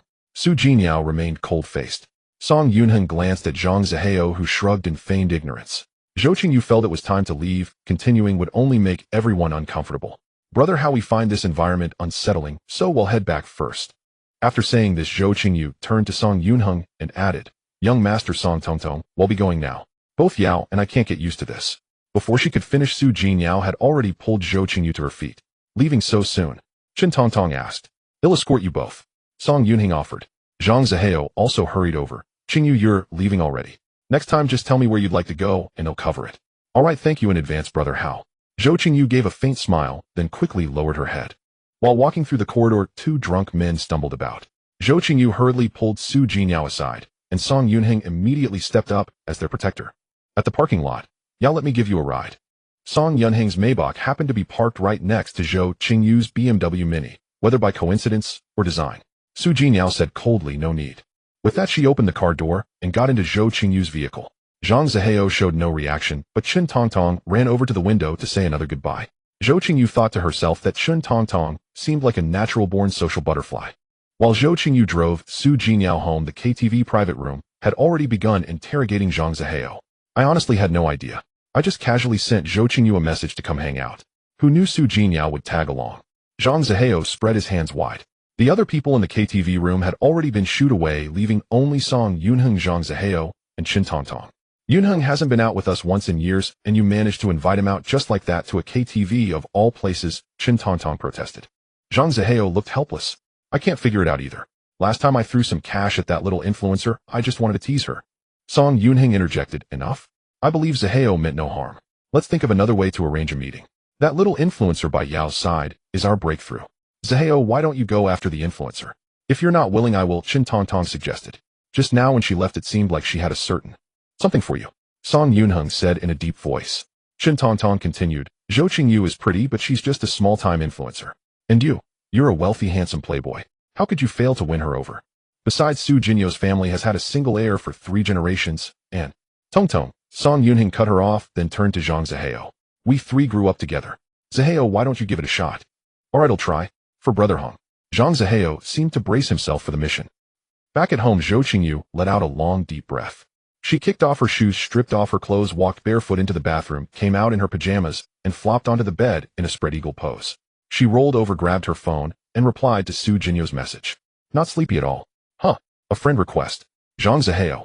Accepted. How about grabbing a drink at the bar? No. Zhou Qingyu replied curtly and set him to do not disturb. The next morning she texted Su Jinyao, first him up heading to work. Just as she arrived at the office, Ms. Zhou, tomorrow afternoon is the annual meeting performance, and in the evening the annual dinner. Wang Xinping said, while holding a stack of documents. Where is it? Zhou Qingyu asked. Wang Xinping replied, the banquet hall at the adjacent hotel, the one we usually use for company events. Zhou Qingyu nodded, then looked at Wang Xinping and asked, are the gifts for the district officials ready? Wang Xinping put down the documents. Yes, they're all prepared. Administration will deliver them on Thursday. Good. The holiday starts next week, so I'll personally deliver District Chief Gao's gift, Zhou Qingyu said. You'll come with me then. There wasn't much for Zhou Qingyu to handle at the company. With the holiday approaching, all departments were wrapping up their work. Occasionally she exchanged a few messages with Su Jinyao. Bored, she scrolled through her text messages and suddenly remembered. She had completely forgotten about the paternity test. The results had been ready to pick up since last week. During her lunch break, Zhou Qingyu drove to the testing center. She received the report and flipped to the last page based on the available data and DNA analysis results. It does not support Zhou Weiping as the biological father of Zhou Qingyu. Zhou Qingyu took a deep breath. Not biological. It didn't matter. This was actually better. She closed the report and put it in her bag. As she stepped out of the testing center, a middle-aged man approached her and handed over a business card. "Miss, I'm a private investigator. How can I help you?" Zhou Qingyu looked at him warily. "You? A private investigator?" The man adjusted his appearance slightly. "Don't I look the part?" He was in his 40s, of medium height, with a slight stoop. His messy hair hadn't been trimmed in ages, his stubble was unkempt, and his eyes were bloodshot. His jacket was stained with dust, and the cuffs were worn. His jeans were faded and mud-splattered at the hem, and his worn-out sneakers were already misshapen. "No," Zhou Qingyu shook her head. "And I don't need your services." With that, she moved to walk away. The man smiled again, took a small step forward, and said with a complicated expression, "If you're willing to entrust me with the task, I'll do everything in my power. There's nothing in this provincial capital I can't find out, and my fees are negotiable." Zhou Qingyu hesitated, but didn't leave. She took the card and glanced at it. Lu Junsheng. A pity about the name. "All right, I do have something. Let's talk," Lu Junsheng said with a hint of ingratiation. "Shall we discuss the details at my office?" "Where is it?" Zhou Qingyu asked. Lu Junsheng pointed in a direction. "Not far, just 3 kilometers away." Zhou Qingyu hesitated for a moment. "No, let's go to a coffee shop instead." At the cafe, Zhou Qingyu ordered an iced Americano while Lu Junsheng ordered a cappuccino. Zhou Qingyu asked first, "Do you know Zhang Zihao?" "From Hongyu Group. He has an older brother, Zhang Qingyuan, one of the 4 young masters of the provincial capital." Lu Junsheng said. "What about Qin Tongtong, the daughter of Yongyue Group, rumored to be a lesbian? She has an older brother, Qin Jie, who is the leader of the 4 young masters. And Song Yunheng, from the Song family's Xingyao Group, also one of the 4 young masters. He has a sister studying abroad. And Su Jinyao, the granddaughter of the Wu family. She's also the only heir. The Wu family is the wealthiest in the province," he said, then pointed upward vaguely. "Her grandfather can't be discussed. What about Li Kai, the second son of the Li family? His brother Li Jinghong is also one of the 4 young masters. It's said Li Kai is an illegitimate child. And Zhou Qingyu. Zhou Qingyu. Never heard of any such person in the provincial capital. Could she be from the Zhou family of Huaqing?" Lu Junsheng frowned. "That's me. But I'm not from the Huaqing Zhou family." Zhou Qingyu said. "Miss Zhou, you're not planning to investigate these people, are you?" Lu Junsheng looked at her with a hint of surprise. Zhou Qingyu smiled. "Can't you check?" "I can, except for Su Jinyao, the others are fine," Lu Junsheng said. "All right, I want the information, schedules, hobbies, family backgrounds, and private lives of these people." "How much?" Zhou Qingyu said calmly. Lu Junsheng looked around, extended one hand, and made a figure 8. "Don't ask for a sky-high price." Zhou Qingyu glanced at it and said, 8,000 is already the lowest." Lu Junsheng hesitated. "Either for the first time, I'll give you a discount of 500. "All right, compile the information and contact me. My number is 139, Zhou Qingyu said, and gave her phone number. "Miss Zhou, you need to pay half the deposit first," Lu Junsheng whispered. Zhou Qingyu agreed. "I don't have cash. Find a bank to withdraw money for you." "Should we sign the contract first?" Lu Junsheng asked again. "No need to sign." Zhou Qingyu stood up and walked out. Lu Junsheng quickly followed. At the bank, Zhou Qingyu withdrew 10,000 in cash and gave Lu Junsheng 4,000. Lu Junsheng took out his ID card and a veteran's preferential treatment card. "I will do my utmost, rest assured, Miss Zhou." Zhou Qingyu didn't pay much attention. These private detectives could at most investigate affairs and pry into some privacy. Gathering some information wasn't bad either, at least things she found inconvenient to inquire about could be left to the detective. Back at the company, Wang Xinping said Lu Zhongchang had been looking for her twice. Zhou Qingyu went to Lu Zhongchang's office.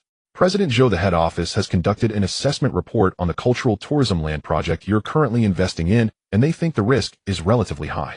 Consider this a heads up." Lu Zhongchang stood up as soon as he saw Zhou Qingyu handed her a document while speaking. "Take a look, please don't circulate it. I deliberately didn't give it to Assistant Wang." "All right, let me have a look." "Thank you, President Lu. I'll need your continued efforts with the investment company." Zhou Qingyu knew that Lu Zhongchang must have helped privately, otherwise the investors would have directly approached her for inquiries. Back in the office after reading it, Zhou Qingyu took a deep breath. The risk of capital chain rupture was 73. It seemed she had been impulsive, and she needed to lay out plans to guard against risks early. After work, Zhou Qingyu had just arrived at the parking lot. She saw Zhang Zihao leaning against a Lamborghini in a very ostentatious manner, holding a bouquet of roses. The lemon-yellow Lamborghini was undoubtedly the most eye-catching presence. The smooth lines of the body reflected a cold gleam in the afterglow of the setting sun. "Qingyu," Zhang Zihao spoke first, his voice lower than usual, with a deliberately crafted tenderness. He straightened up and handed the roses forward. "I've been waiting for you for a long time." Zhou Qingyu didn't ask how he found her here. After all, as a super-rich second generation, finding someone was too easy. Holding her bag with both hands in front of her abdomen, she stepped back slightly and said softly, "Brother, how is there something?" Her tone maintained a polite distance, her gaze bypassing Zhang Zihao, holding the roses, landing on the car behind him. "Is this?" Your car.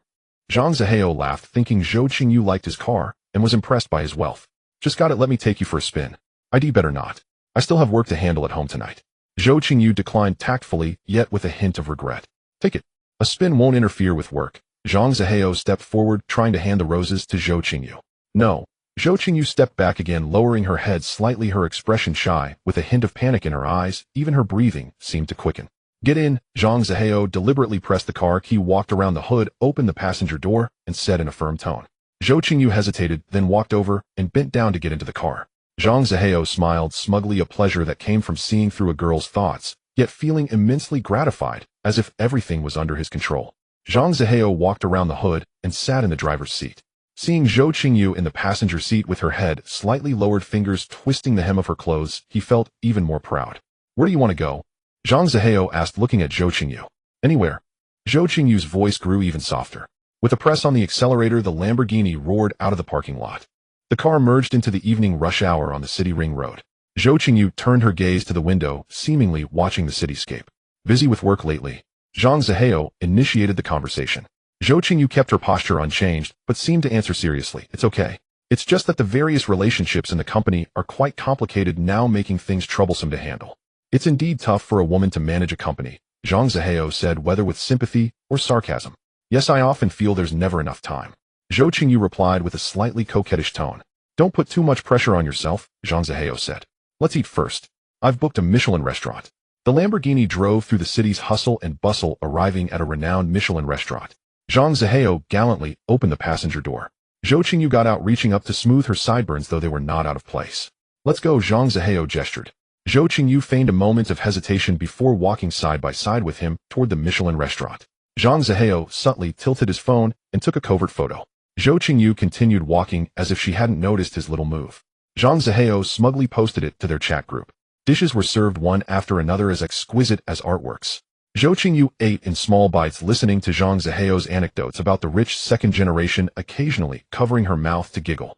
The warm lighting of the Michelin restaurant cascaded over Zhou Qingyu, giving her both a pure gentleness and a shy, alluring charm. Her looks and figure are quite good, comparable to a model, Zhang Zihao thought to himself. The meal lasted over an hour, with Zhang Zihao boasting about his past. It's still early. Let's go for a drink, Zhang Zihao said after they left the restaurant. No, I really have a lot of work to handle. Zhou Qingyu refused firmly this time. In the end, Zhang Zihao dropped her off at the entrance of Lakeside Garden. After getting out of the car, Zhou Qingyu stood still, watching until Zhang Zihao's lemon-yellow Lamborghini reached the intersection and stopped at a red light. Then she turned and walked into the residential complex. 3 parts acting, 7 parts deception. Act until you make them cry. Who isn't an actor? Meanwhile, Zhang Zihao started to take credit. She was shy throughout. She said no, but still got in my car. This little influencer is just a materialistic woman. Easily handled. But upon closer look, she's really pretty. Her figure is top-notch too. Chen Tongtong, of course, young Master Zhang has been picking up girls since middle school, never failed. Zhang Zihao, haha, I'll take her out a couple more times, and she'll be mine. Chen Tongtong getting lucky and acting smug. Zhang Zihao, a little bonus outside the mission. Chen Tongtong, brother Yunheng's happiness depends on you. Zhang Zihao, leave it to me. You didn't see how shy that little influencer was today, completely docile, no temper left. Chen Tongtong, that's the charm of my brother Zihao, thumbs up. Zhou Qingyu got home at 8:30. Su Jinyao had sent over a dozen messages. Zhou Qingyu replied, just got home. Busy today, and I had dinner out. Qingyu, so much work lately. You've been working so hard. It's a pity I can't help. The annual leave starts next week, need to wrap up the work. Zhou Qingyu and Su Jinyao chatted casually. Kicking off her shoes, stripping off her clothes, taking a quick shower, putting on her pajamas, and curling up on the sofa. The next morning she woke up, and as usual sent a message to Su Jinyao. I'm up, time for this workhorse to head to the grind. Taking a cab to the company, she could already feel the festive buzz of the annual meeting in the air. The administrative department was already directing the setup, organizing the lucky draw prizes, and preparing the venue. By the afternoon, the banquet hall was filled with 43 tables, and a grand stage was erected at its center. The company was never short of performers and artistic talent. The shows were not only spectacular, but also quite professional, as most of the employees were classically trained, just lacking the opportunity to shine. There are countless heroes in the world, and for art academy graduates, unemployment upon graduation is the norm. True stars are as rare as phoenix feathers. Watching the performances, Zhou Qingyu had a thought: why can't short drama actors become stars? She turned to Jiai and Lu Zhongchang beside her, and said, President Lu, I have an idea. And Jiai turned to look at Zhou Qingyu, silent. Lu Zhongchang asked, President Zhou, do you have another new? Zhou Qingyu pointed to the stage. I want to select a few short drama actors who often play the domineering CEO or the female lead and focus our publicity and promotion efforts on them. Build their personal IPs to boost on-demand views for our dramas, and also send a message to everyone that short drama actors can also rise to fame overnight. What attracts people most is the story of an underdog's rise to glory, the ultimate turn of fortune. We should leverage the Spring Festival holiday to highlight their personal achievements.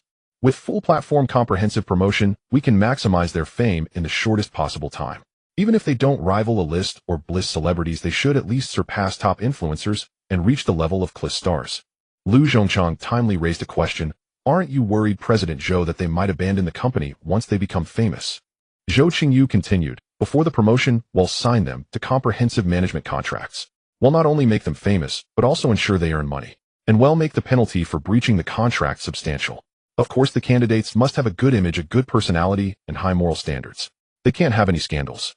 And Jiayi listened, remained silent for a few minutes, and then said, I think it's feasible.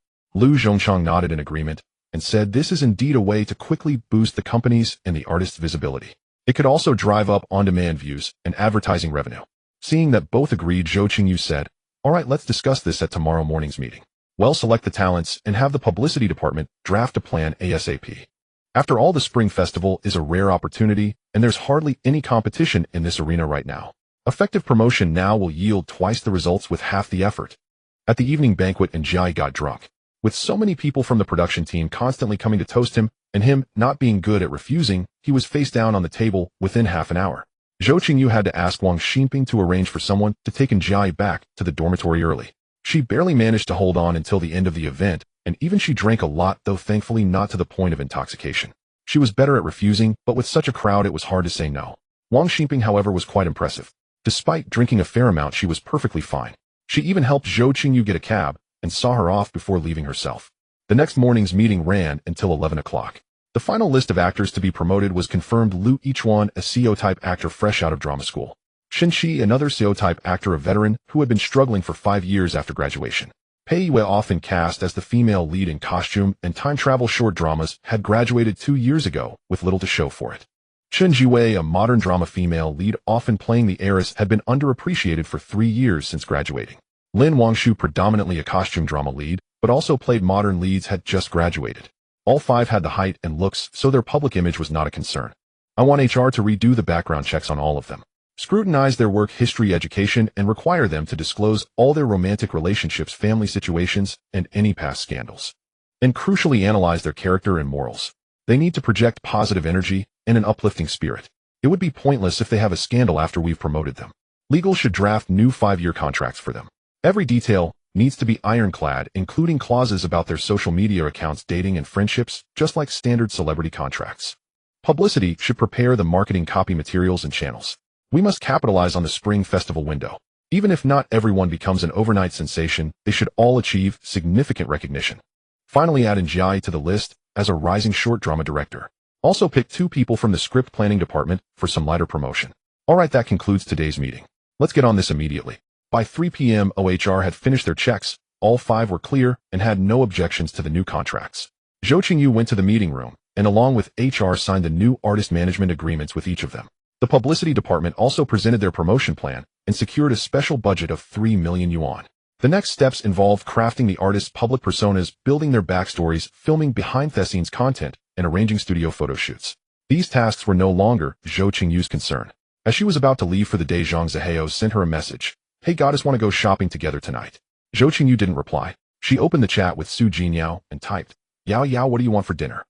Qingyu, are you done with work? I don't have a particular craving. Do you eat? Let's go eat together. I don't have any specific ideas either. I just want to stroll around. Let's go to the snack street, Zhou Qingyu replied. Sounds great. Come pick me up after work. Okay. Zhou Qingyu ended the conversation and opened Zhang Zihao's chat again. Sorry, brother Zihao, I've been swamped lately. I can only go shopping with you when the holiday comes. Thanks for waiting for me. Ugh, Zhou Qingyu got goosebumps just sending that. Zhang Zihao replied instantly, clearly he had been waiting for it. Okay, let me know when you're on holiday, Qingyu. They'll be waiting. She ignored him after that. After work, she headed straight to Su Jinyao's villa. Her car no longer needed the guard to open the gate, as Su Jinyao had asked Aunt Wang to register Zhou Qingyu's license plate with the property management. When she arrived, Su Jinyao came bounding out of the villa. Zhou Qingyu's eyes lit up. Jinyao was wearing a completely different style today. She wore a dark gray fuzzy coat that just covered her hips, creating a nopance look. Underneath, black stockings showcased her long slender legs paired with thick-soled ankle boots that added a hint of innocent allure. A small black chain strap bag slung across her body added a layer of sophistication, making the entire outfit more refined. Zhou Qingyu opened the passenger door and hopped in. Yao, you've switched to a dark-toned innocent chic look today, Zhou Qingyu said with a smile. Yep, I specially picked this outfit to match yours, Qingyu. Zhou Qingyu giggled and made a cute face. Oh no, I'm falling for Yao's looks, Zhou Qingyu said dramatically. Zhou Qingyu burst into a fit of giggles, her whole body shaking with laughter. Zhou Qingyu floored the gas pedal, and the two of them headed straight for the snack street. Arriving at the snack street, Zhou Qingyu clung to Zhou Qingyu's arm, strolling about with cheerful laughter. Let's eat this, Zhou Qingyu said, pointing at the sizzling teppanyaki tofu. Buy it. Zhou Qingyu went over and bought a serving. This one. Zhou Qingyu's eyes landed on takoyaki next. She bought another serving. This. And another. Why did she only buy one of each? Zhou Qingyu couldn't eat much, and neither could Zhou Qingyu. After just a couple of bites, they were nearly full. This. Zhou Qingyu wanted to try everything she saw, and in quick succession they sampled over a dozen different street foods. I'm so thirsty, let's go grab a drink, Zhou Qingyu said, tugging at Zhou Qingyu's arm. Alright. There's a milk tea shop up ahead. Let's see if they have any fruit tea, and get one. Zhou Qingyu pointed. Just as they neared the milk tea shop, a delivery rider carrying a bag of drinks walked towards his electric scooter. Not far from Zhou Qingyu and Zhou Qingyu, he suddenly collapsed. Zhou Qingyu quickly pulled Zhou Qingyu back a few steps. The people around the fallen rider all watched, but no one moved to help. What's going on? Zhou Qingyu whispered. Zhou Qingyu didn't stop, casually replying, don't know. Maybe low blood sugar. They walked into the milk tea shop, checked the menu and said, let's get the hand-beaten lemon tea. Sounds good. Zhou Qingyu had no objections. Zhou Qingyu told the shop assistant, 2 hand-beaten lemon teas, 50 sugar. After paying, Zhou Qingyu glanced back at the delivery rider. He was still lying on the ground in the same position, unmoving. Some bystanders were pointing and whispering, but no one stepped forward to check on him. She wondered if anyone had even called an ambulance. Forget it. Better to mind my own business, Zhou Qingyu thought. She turned to look at their drinks, which weren't ready yet. The staff were still making them. Unable to resist, Zhou Qingyu turned her head again to look at the delivery rider. Still motionless. Zhou Qingyu also looked over, a hint of compassion in her eyes. Zhou Qingyu whispered to Zhou Qingyu, what if it's a heart attack? Calculating the time, he had been unconscious for nearly 2 minutes. The golden 4 minutes. Screw it. Saving a life is a greater merit than building a 7-story pagoda. Zhou Qingyu muttered softly, then gently pried Zhou Qingyu's hands from her arm. She quickly strode towards the fallen rider, crouched down, and called out, Hey buddy. Hey. There was no response. She pressed her fingertips against his carotid artery. No pulse. She leaned close to his mouth and nose. No breath. She checked his left chest. No heartbeat. Cardiac arrest. No breathing, no consciousness. It's a heart attack. Zhou Qingyu cursed inwardly. She checked his airway for obstructions. Clear. Yao, call an ambulance. Zhou Qingyu yelled. She immediately laid the rider flat on his back, loosened his clothes and belt to ensure his airway was unobstructed. Then, kneeling beside him, she placed the heel of one hand over the other on the lower half of his sternum, locked her elbows, and used her body weight to press down vertically. She counted aloud with each compression, 1, 2, 3, 4, 5, 6, 7. After 30 compressions, she quickly cleared any debris from his mouth and nose, pinched his nose shut, tilted his chin up to open the airway, took a deep breath, and sealed her lips over his, blowing a slow breath for 1 second. Seeing his chest rise, she released his nose and resumed the hard chest compressions. She continued this cycle of chest compressions and rescue breaths. Despite the cold winter day, sweat beaded on her forehead and slid down her cheek, her hands trembling slightly from the sustained effort. Still, the delivery rider showed no signs of spontaneous breathing. Let me take over. A male voice came. I'm a doctor. Zhou Qingyu glanced sideways at a middle-aged man. She quickly gave up her position, and he immediately took over the rhythm of compressions. Zhou Qingyu knelt by the rider's head, her eyes fixed on his face, hoping to see any sign of returning consciousness. In the gaps between the man's compressions, she administered rescue breaths. After 7 or 8 more cycles, the rider let out a couple of dull coughs, his breathing becoming slightly spontaneous, and his consciousness seemed to flicker back. Just then, the ambulance finally arrived. Paramedics rushed over with a stretcher. They smoothly took over the compressions, fitted a breathing mask over the rider's face, and rapidly adjusted the settings. Zhou Qingyu staggered to her feet, her legs numb from prolonged kneeling, her cashmere coat hem and knees dusty. Zhou Qingyu hurried over, supporting her arm and brushing the dirt off her. The middle-aged man who had taken over the compressions gave a concise report to the paramedics. After about 7 or 8 minutes of continuous chest compressions and rescue breaths, he regained weak, spontaneous breathing. His vital signs are still unstable. He then stepped aside to clear the path, watching as the paramedics secured the rider with straps and carefully lifted him onto the stretcher. The paramedics swiftly loaded the rider into the ambulance, which sped away with its siren blaring. The middle-aged man watched the ambulance leave, then turned to Zhou Qingyu. "Thank you, young lady. You bought us critical time for the rescue." Zhou Qingyu didn't speak. Her hands were still trembling uncontrollably. Su Jinyao pulled out some tissues and handed them to her. Zhou Qingyu took them, wiped her mouth, then her hands. After calming down a bit, she said to the man, "It was nothing. Good thing you were here. You'll be going now." Back at the milk tea shop, the assistant handed over the 2 cups of hand-beaten lemon tea. "Miss, you were amazing. These 2 are on the house." "Thank you." Zhou Qingyu smiled, took the drinks, and turned to leave with Su Jinyao. Their appetite for lingering was gone. Zhou Qingyu and Su Jinyao walked slowly towards the parking lot. On the way, Su Jinyao chattered away, clinging to Zhou Qingyu's arm. Feeling the warmth of her friend beside her, Zhou Qingyu thought it's good to be alive. When they arrived at Su Jinyu's villa, Su Jinyao was still worried about Zhou Qingyu. "Qingyu, why don't you stay over tonight?" she said before getting out of the car. Zhou Qingyu knew what she was worried about. "No, it's fine. The holidays are coming up and I have a lot of work these days. Don't worry about me. I did a good deed today and feeling quite cheerful." Arriving home at 9 in the evening, she kicked off her shoes, shrugged off her clothes, and walked barefoot into the bathroom. She stood under the shower for half an hour before coming out. She slipped into her pajamas and flopped onto the bed, spreading out like a starfish. After a moment, she reached for her phone and replied to Su Jinyu's message, "Just showered. So tired today, I'm going to sleep." "Sleep? Well, get some rest, Qingyu. Good night, good night," Zhou Qingyu replied. Just as she was about to put the phone down, Lei Zhihui, whom she hadn't spoken to in a while, sent a message. "Qingyu, I'm moving out and going back to my hometown. Can I bring your stuff over tonight?" "You're not coming back," Zhou Qingyu replied. "No, I've quit my job too. A buddy of mine is starting a gym back home and wants me to part," Lei Zhihui explained. "All right, let me know when you're coming over," Zhou Qingyu said. Lei Zhihui replied instantly, "He'll be there in about half an hour." Within half an hour, Lei Zhihui sent a message saying he had arrived downstairs. After Zhou Qingyu came down, she looked up and asked Lei Zhihui with a smile, "Lazy, have you made up your mind?" "Yes, for my sworn brother," Lei Zhihui said, gesturing toward the suitcase. Zhou Qingyu glanced down at it and said, "Put it in my trunk. They'll buy you a drink later."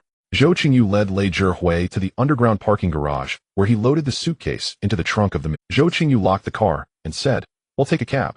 Since we're drinking, no driving. Besides, this little car is a bit of a squeeze for your build." The two took a cab to a hot pot restaurant. As plates of ingredients were poured into the bubbling broth, Zhou Qingyu looked at the man across from her, his features growing increasingly blurred. She knew this man was as loyal and devoted as ever. He would raise his elder brother's 2 children for the sake of a promise. He would also return home to run a gym with an uncertain future for the sake of his sworn brotherhood. She could only hope his brothers would treat him just as well. The hot pot had been refilled several times, and over 10 bottles of beer had been emptied before the two staggered out of the restaurant. "Lazy, are you putting money into the gym back home?" Zhou Qingyu asked. Lei Zhihui thought for a moment and said, "My brother said 70-30, but I'm thinking 50-50. Lazy, if you ever need help in the future, just tell me. If I can help, I won't stand by and do nothing." After saying this, Zhou Qingyu tried to pat Lei Zhihui's shoulder, but finding it awkward, she instead gave his chest a few light punches with her fist. Lei Zhihui grinned broadly, his eyes slightly reddening. "All right, if I ever can't make it out there, I'll come and work for you." Zhou Qingyu fished a pack of cigarettes and a lighter out of Lei Zhihui's pocket, lit one, took a couple of drags, and then handed it to him. Lei Zhihui took a deep drag and blew out a smoke ring. "In all these years in the provincial capital, I've gained nothing. When I left, my ambitions soared higher than the sky, but in the end, the only thing that got any higher was my age." "Didn't you even gain any weight?" Zhou Qingyu asked, looking at him. Lei Zhihui replied seriously, "I didn't gain weight. I lost over 20 pounds. While Lazy used to weigh over 230 pounds. Zhou Qingyu spread her arms wide in an exaggerated gesture. Lei Zhihui said nothing, just chuckled quietly. They walked and chatted, the neon signs along the road stretching and shortening their shadows. Lei Zhihui suddenly stopped mid-step. Zhou Qingyu walked a few paces ahead before noticing and turned back to see him standing right beneath the neon sign of a chain hotel. Seeing Zhou Qingyu turn around, Lei Zhihui scratched his head with his broad hand and said, "I'm a bit dizzy from the drinks. How about we rest for a bit?" Much later, Zhou Qingyu walked barefoot to the window and pulled open the heavy curtains with effort. Outside lay the city's myriad lights. The neon glow cast a kaleidoscope of colors and shadows across the floor through the glass. This was the night view of the city, and also a microcosm of life. Lights scattered like the stirrings of the heart, brightness and shadow interwoven, holding within them the gains, losses, and relentless pursuits.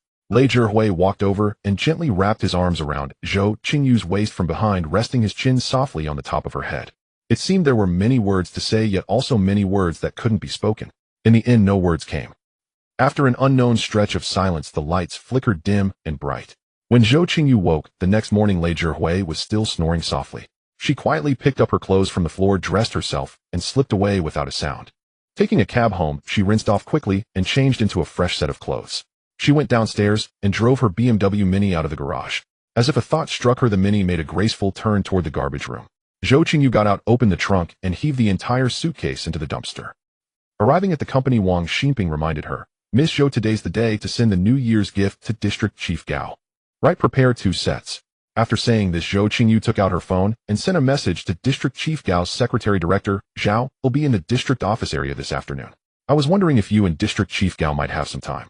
I hope for the opportunity to report on my work and receive your guidance."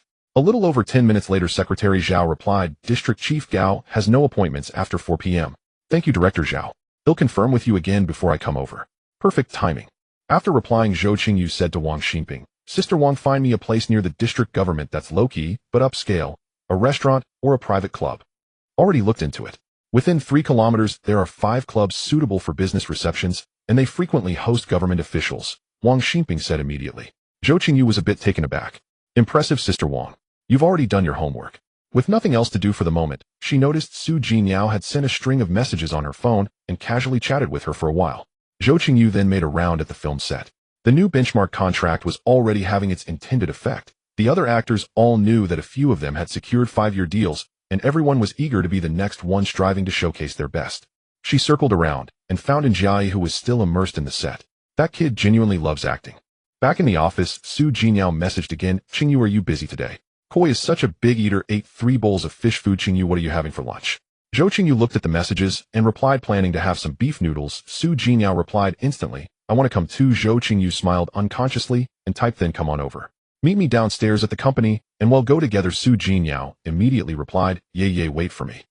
Su Jinyao pulled up in her BMW Mini. After coming downstairs, Zhou Qingyu saw it and couldn't help asking, "How many times have you driven this car?" "4th time, Su Jinyao said with a hint of pride. Zhou Qingyu asked again, "Has it clocked 100 kilometers yet?" "It's 135 kilometers. Su Jinyao opened the car door and glanced inside. "Come on, drive me to that noodle shop from last time." Zhou Qingyu pulled open the passenger door and got in. "Qingyu," Su Jinyao pouted, stamped her foot, then got in and drove off. They each had a bowl of beef noodles. After finishing their meal and coming out, Su Jinyao surprisingly wasn't holding Zhou Qingyu's arm this time. After a few steps, Su Jinyao immediately scurried to the car, opened the passenger door, and got in. Then she burst into triumphant laughter, thoroughly pleased with herself. Zhou Qingyu had no choice but to sit in the driver's seat and reached out to ruffle Su Jinyao hair. Su Jinyao dodged at once. "Oh, my Yao Yao doesn't like me anymore," Zhou Qingyu said dramatically. "Who told you not to drive and made me drive?" Su Jinyao immediately made a face. All right, from now on, whenever we're together, I'll do all the driving." Zhou Qingyu conceded. "That's more like it." As she spoke, Su Jinyao leaned her head over. "Go ahead, you can pat it." Zhou Qingyu gently stroked Su Jinyao's head, and Su Jinyao started giggling again. "I have to meet District Chief Gao this afternoon, and there will probably be a dinner engagement tonight," Zhou Qingyu added. "Do you want to come to the company and hang out for a while before going home?" Sure. I want to go see the short drama crew." Su Jinyao agreed immediately. Back at the company, Zhou Qingyu brought Su Jinyao to the set. "You can watch, but no loud talking." Okay.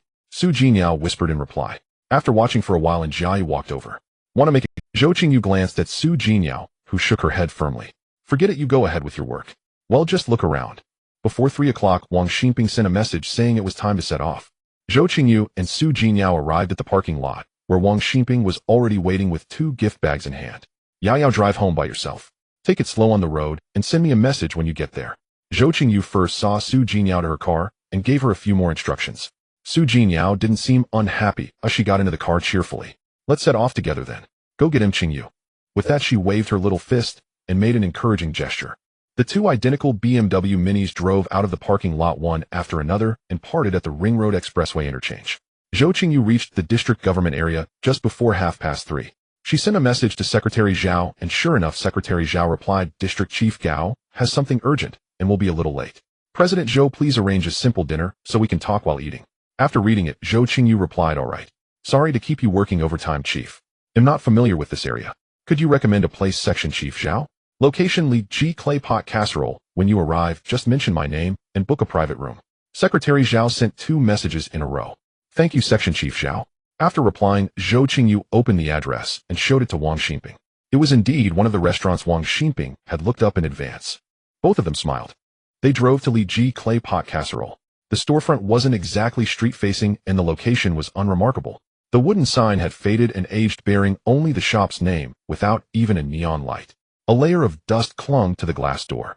It looked no different from an ordinary home-style restaurant on the street, just slightly larger in scale. Zhou Qingyu and Wang Xinping reached the entrance, and the hostess came forward. "Do you have a reservation?" "Section Chief Zhao recommended us," Zhou Qingyu said, then added, "He's District Chief Gao's secretary. Please follow me." The hostess in a cheongsam made a gesture of invitation. Turning past the screen at the front desk, the interior floor was matte black gold sand marble inlaid with faint silver lines.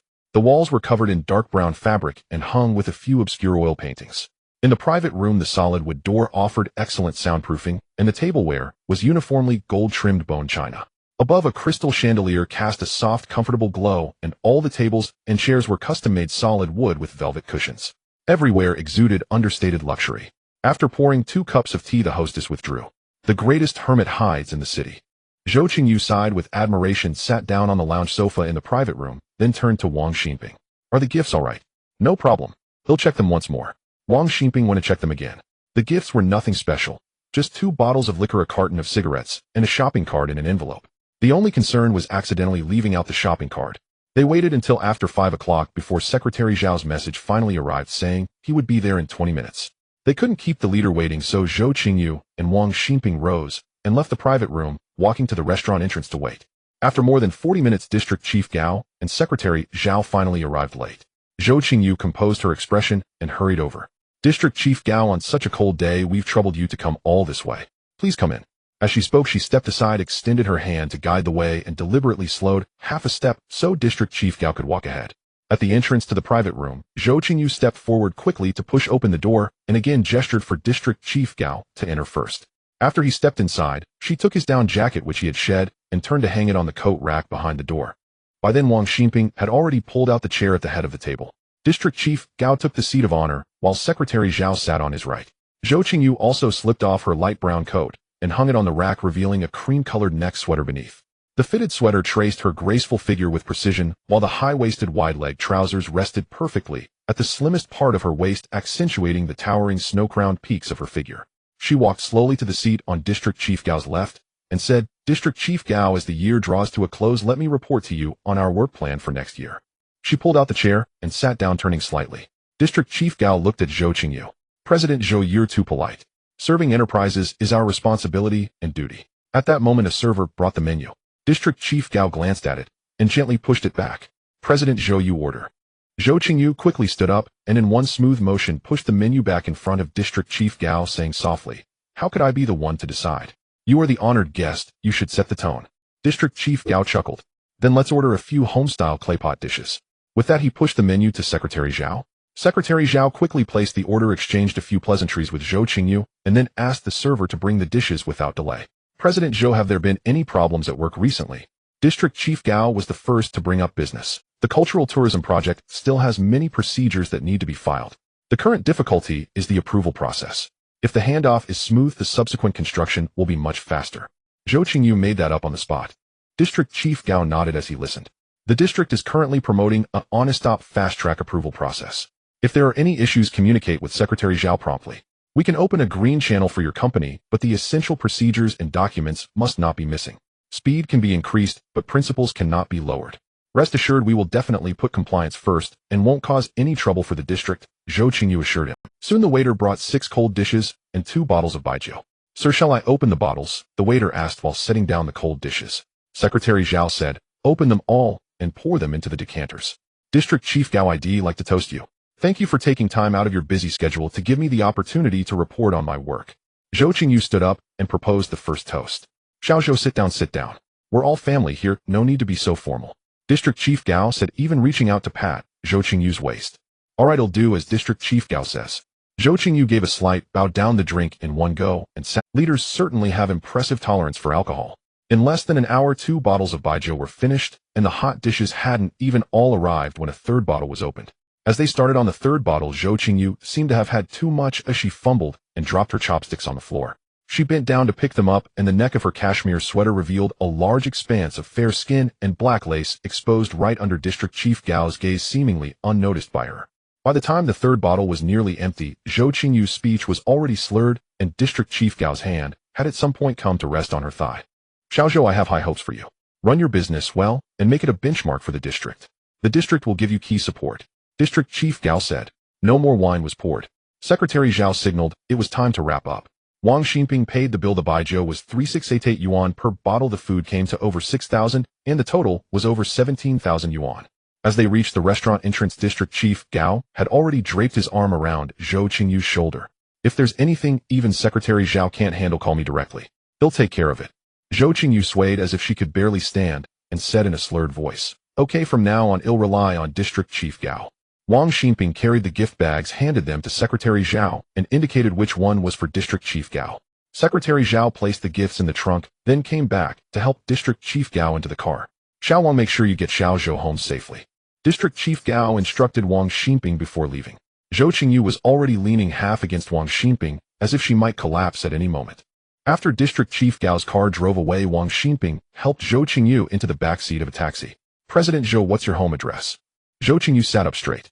Lakeside Elegance Residence. President Zhou, you're not drunk. Wang Xinping was a bit surprised.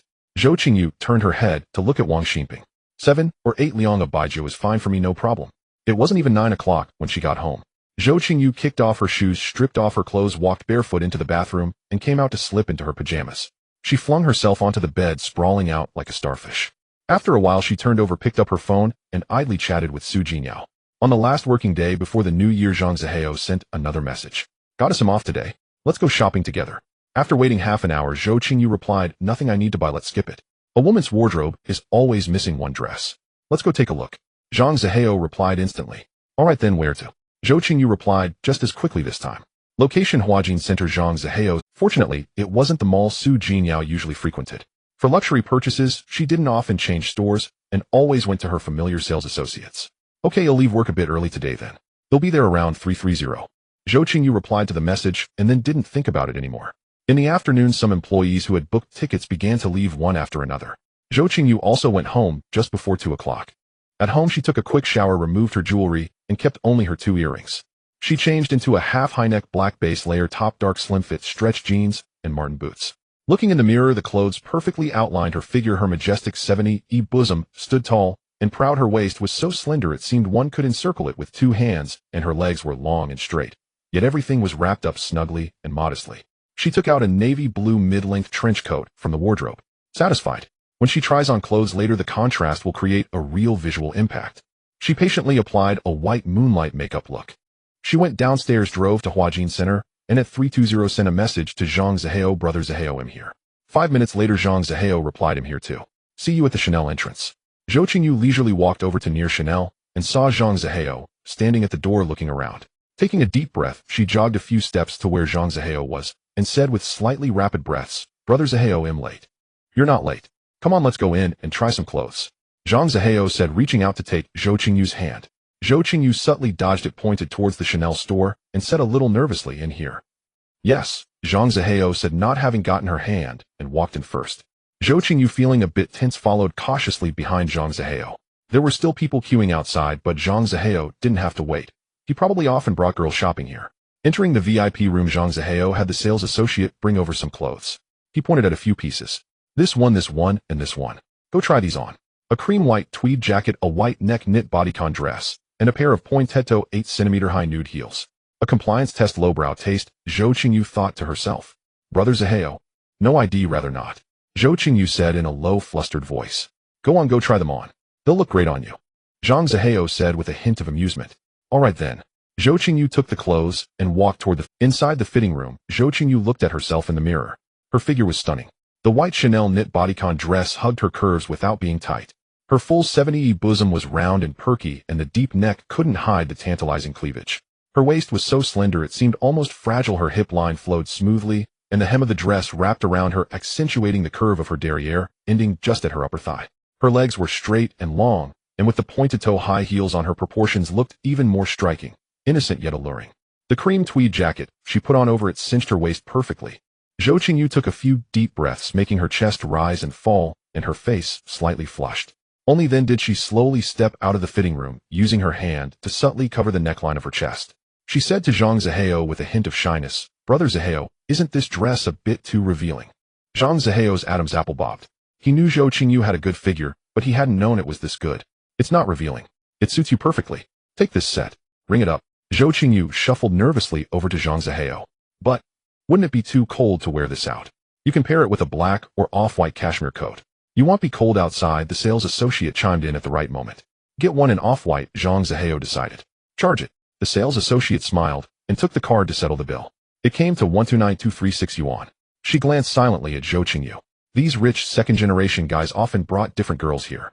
This one was prettier than the usual ones though. But in the end it takes two to tango. "Come on, let's keep looking around." Zhou Qingyu carried the bag with her old clothes and followed Zhang Zihao out of Chanel. Zhang Zihao angled his phone and took a photo. Next, Zhang Zihao took Zhou Qingyu to Van Cleef Arpels. He directly told the sales associate to bring out the red carnelian three-piece set. "This? I don't need this," Zhou Qingyu said softly. "Put it on and try it." Zhang Zihao's tone was insistent. "Huh, you." Zhou Qingyu cursed him silently in her heart, but she obediently put it on. The jewelry did look decent, but Van Cleef Arpels was a definite no-go. Not bad, Zhang Zihao said, very pleased. "Come on, let's go eat." Zhou Qingyu took out her phone. It was 7:40 in the evening. She followed Zhang Zihao to a Japanese restaurant on the 5th floor of Huajin Center. The prices were modest, but the food was quite good. After dinner it was already past 9 p.m. "Brother Zihao, I need to go home," Zhou Qingyu said softly, her head lowered and brows drooping. Zhang Zihao was briefly at a loss for words, but he recovered in an instant. "All right, I'll see you off. I'll invite you out again in a few days." "Fine," Zhang Zihao said heartily. "Brother Zihao, I drove here, so no need to see me off." Zhou Qingyu dragged out the last syllable, her body and head giving a shy, awkward twist. Zhang Zihao felt a little itch in his heart, but he still wanted to play the long game. Today was only a tentative probe. "All right, I'll go with you to the garage." In the underground garage, they found Zhou Qingyu's BMW Mini. Zhang Zihao opened the driver's door for her with gentlemanly courtesy, and after she got in, he thoughtfully closed it. "Drive safe, take it slow." "Okay, Brother Zihao." Zhou Qingyu started the car with her head half lowered. "Brother Zihao, I'll be going now." "All right, goodbye." Zhang Zihao smiled and waved. Zhou Qingyu gently pressed the accelerator, and the car slowly left the underground garage. Once out of the garage, Zhou Qingyu immediately took off the Van Cleef Arpels three-piece set and tossed it onto the passenger seat. As expected, second-generation heirs don't eat vegetarian. They eat people without spitting out bones, she muttered to herself. She followed up with a vicious curse. Meanwhile, Zhang Zihao started sharing the day's results in the group chat. Zhang Zihao image. Zhang Zihao can't believe her figure is this good. Chen Tongtong, damn, so hot. A devilish body. Zhang Zihao, and she's really shy. Zhang Zihao, usually she's arrogant, but actually she's quite obedient. Chen Tongtong, Brother Zihao, have you sealed the deal? Zhang Zihao, not yet, just went shopping today. Chen Tongtong, did Brother Zihao blow a fortune? Zhang Zihao, only 20000. This little influencer doesn't even dare to make demands. Whatever I say goes. Chen Tongtong, when are you going to get her? If you can, I'll make my move. Zhang Zihao, don't. Let me have a taste first. Chen Tongtong, stop with the tasting talk. Focus on getting things done for Brother Yunnan.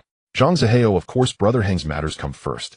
Zhou Qingyu returned home, kicked off her shoes, walked into the bedroom, took off the clothes Zhang Zihao had bought, and casually tossed the clothes and jewelry he had bought into a corner of the wardrobe. Barefoot, she went into the bathroom and took a shower. After coming out and slipping into pajamas, she chatted with Su Jingyao for a while. 8 days of annual leave. What should she do? As she thought about it, Zhou Qingyu fell asleep. When she woke up the next day, it was already Chinese New Year's Eve. Su Jingyao had also said last night that she would go to her grandfather's house for the New Year, visit her maternal grandmother's house on the 2nd day, and not come back until the 5th. Zhou Qingyu decided to go to the supermarket and stock up on food, then stay home for the New Year. Once she went out, even the supermarket and streets felt much emptier. Many people had already gone home for the holiday. Zhou Qingyu bought some cooked food and instant food and got home at just noon. Something was still missing. There was no New Year atmosphere. She opened her phone and searched for a place that delivered New Year's Eve dinner. The minimum order was a meal for 5 to 6 people, 4 cold dishes, 8 hot dishes, and 2 desserts. She ordered it, called them, and the merchant said it could be delivered at 5 o'clock. Okay. Zhou Qingyu found some A4 paper and a pen ready to sketch out her development plan for the coming year. First, she wrote down 2 words: make money. Behind make money, she added persona resources career. After writing it, she thought for a moment, then threw the paper straight into the trash. It couldn't solve anything. The original self's doomed starting point combined with her own player nature was hard to salvage. She thought for another half hour, then scribbled and drew on a second A4 sheet. This time she was fairly satisfied with her plan. This is what I'll do. A matter succeeds in secrecy and fails through loose words. So she folded the A4 paper, took it to the kitchen, and burned it. After burning it, she came back and curled up on the sofa, refining the details of the plan in her mind. At 5:03 in the afternoon, the New Year's Eve dinner arrived. It was all dishes prepared by the hotel and packed up. After unwrapping and heating them, they were ready to eat. The delivery also included a pair of Spring Festival couplets.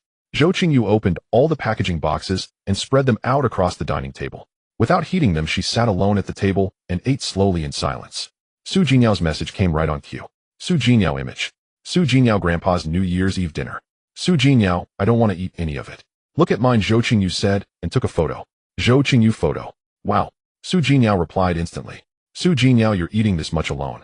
Su Jinyao, can you finish it all? Even if I'm alone, I still need the New Year atmosphere, Zhou Qingyu replied. Su Jinyao, I'm not chatting anymore. Su Jinyao, time to eat. Su Jinyao, at Grandpa's house I can't look at my phone during meals. Su Jinyao, Grandpa can be really strict. Su Jinyao, making a face. Zhou Qingyu, okay. After replying, Zhou Qingyu ended the conversation. After eating, she didn't clean up. Zhou Qingyu curled up on the sofa again, the TV playing programs aimlessly. Before she knew it, sporadic firecrackers had begun to sound outside. She went to the master bedroom, filled the bathtub, took off her pajamas, and buried her whole body in it. The water was so full that it spilled over. Zhou Qingyu raised her head, slightly leaned against the tub wall, and half reclined. She reached back with both hands to gently gather her wet hair, then wiped the water droplets from her face.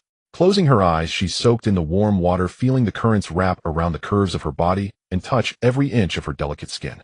At this moment, she exuded a rare atmosphere of tranquility and peace.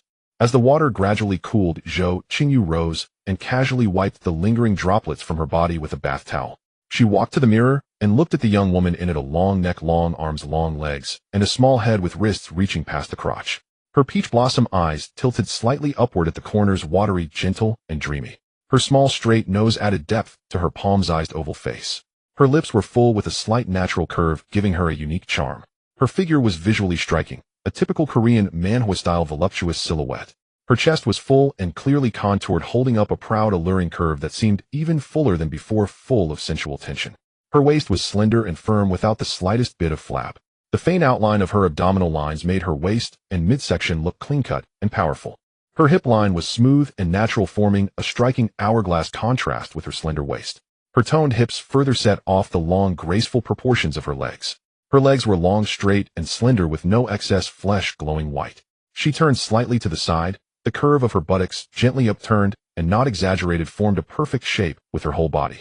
Her complexion was no longer what it had been before. Now it was a pink-white skin with its own soft glow, fine, warm, and moist to the touch. When a fingertip lightly traced across it, it was as tender and smooth as a peeled soft-boiled egg. If she had been an uncarved piece of jade before now, she was a rare, radiant jade whose luster was in a good foundation still requires careful nurturing, just as delicate flowers need quality soil. A prosperous life as the base allows the body and temperament to reveal a calm, composed luster.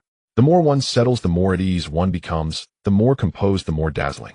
Wealth nourishes a person. Always chase the dopamine of career. Zhou Qingyu took a deep breath as if she had finally made a decision. She opened the wardrobe, took out a dark lingerie set, then picked out dark skinny jeans, a black wool sweater, and a Canada Goose down jacket. After putting them on, she stepped into combat boots. She found a high-neck sweater, a thick cashmere coat, and black straight-leg pants from the wardrobe. Walking to the living room, she packed the barely touched New Year's Eve dinner into the fridge along with the prepared dishes and instant food she had bought earlier. She picked up her clothes and the packed items and headed out the door, but just as she stepped out, she turned back inside. She pulled out 2 pairs of leggings from the wardrobe and stuffed them into the bag of clothes. At 6:30 in the morning, after 5 hours of highway driving and 2 hours of sleep at a rest stop, Zhou Qingyu and her little Minnie appeared at the doorstep of her grandmother's house in the small mountain village. The courtyard gate was left ajar, still adorned with red Spring Festival couplets. Wisps of blue smoke curled up from the kitchen chimney, mingling with the morning mist as they dissipated into the sky. Zhou Qingyu, bundled in her down jacket, crushed the hardened earth beneath her marten boots. Carrying a shopping bag of prepared food, she pushed the courtyard gate open. Her grandmother, as if sensing the sound, shuffled out of the doorless kitchen, still holding the fire tongs in her hand. Seeing Zhou Qingyu enter, her lips trembled several times, but not a single word escaped. "Grandma," Zhou Qingyu called out. "Ah." Her grandmother responded with a heavy, resonant voice, tears streaming uncontrollably down her cheeks. Zhou Weiping also appeared at the main house door. He froze for a moment upon seeing Zhou Qingyu, then took a few steps forward and said softly, "Xiaoyu, you're back." Her grandmother wiped her tears with her free hand. "Xiaoyu, come inside." I've boiled some dumplings, they'll be ready. Zhou Qingyu carried her things, her marten boots, stepping steadily across the relatively flat earth courtyard and entered the main house. Zhou Weiping lit a cheap cigarette, took a deep drag, and said softly, "It's good to have you back." She placed her belongings on the small square table in the room, then turned to look at Zhou Weiping. "Did you return the bride price?" "It's returned." Zhou Weiping seemed to have aged, his temper subdued, his voice hoarse. "Where did you get the money?" Zhou Qingyu, "I scraped together some and borrowed the rest," Zhou Weiping replied. "Dumplings are ready." At that moment grandmother came in carrying 2 bowls of dumplings. Zhou Qingyu quickly went over to take them, while Zhou Weiping stubbed out his cigarette and turned to fetch the other dumplings from the kitchen. 4.5 bowls of dumplings were placed on the table. During the meal grandmother kept picking dumplings into Zhou Qingyu's bowl, murmuring, "Xiaoyu, you've gotten thinner. Eat more."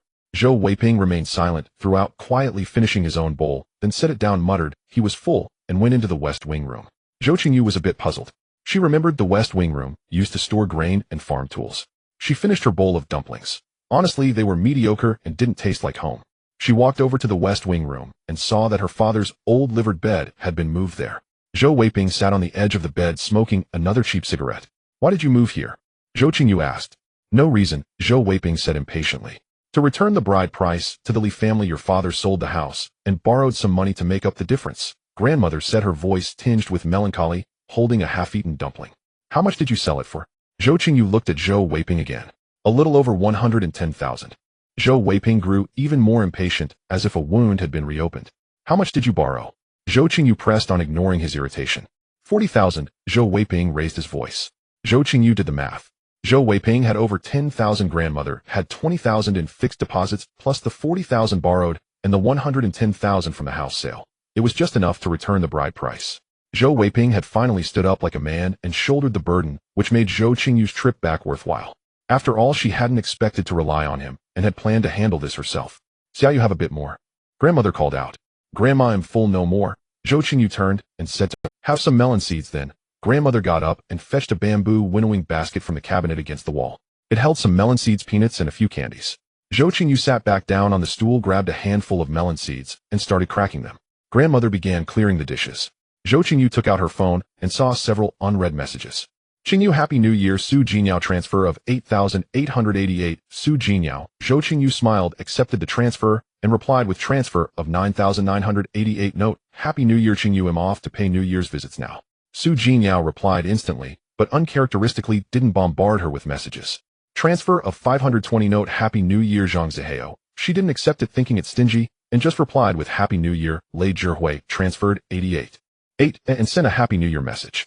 Zhou Qingyu replied with a transfer of 999, also wishing him a Happy New Year. There were also messages from colleagues in Jia Song, Yunheng, Chen Tongtong, Chen Fiyuan, and others. Zhou Qingyu replied to them all. After all that, she was down over 1,000 yuan. Zhou Weiping came out of the room and sat near Zhou Qingyu. "Are you going to pay New Year's visits?" "I want to go to the supermarket first," Zhou Qingyu said. "All right, I'll take you." Zhou Weiping got up and walked out.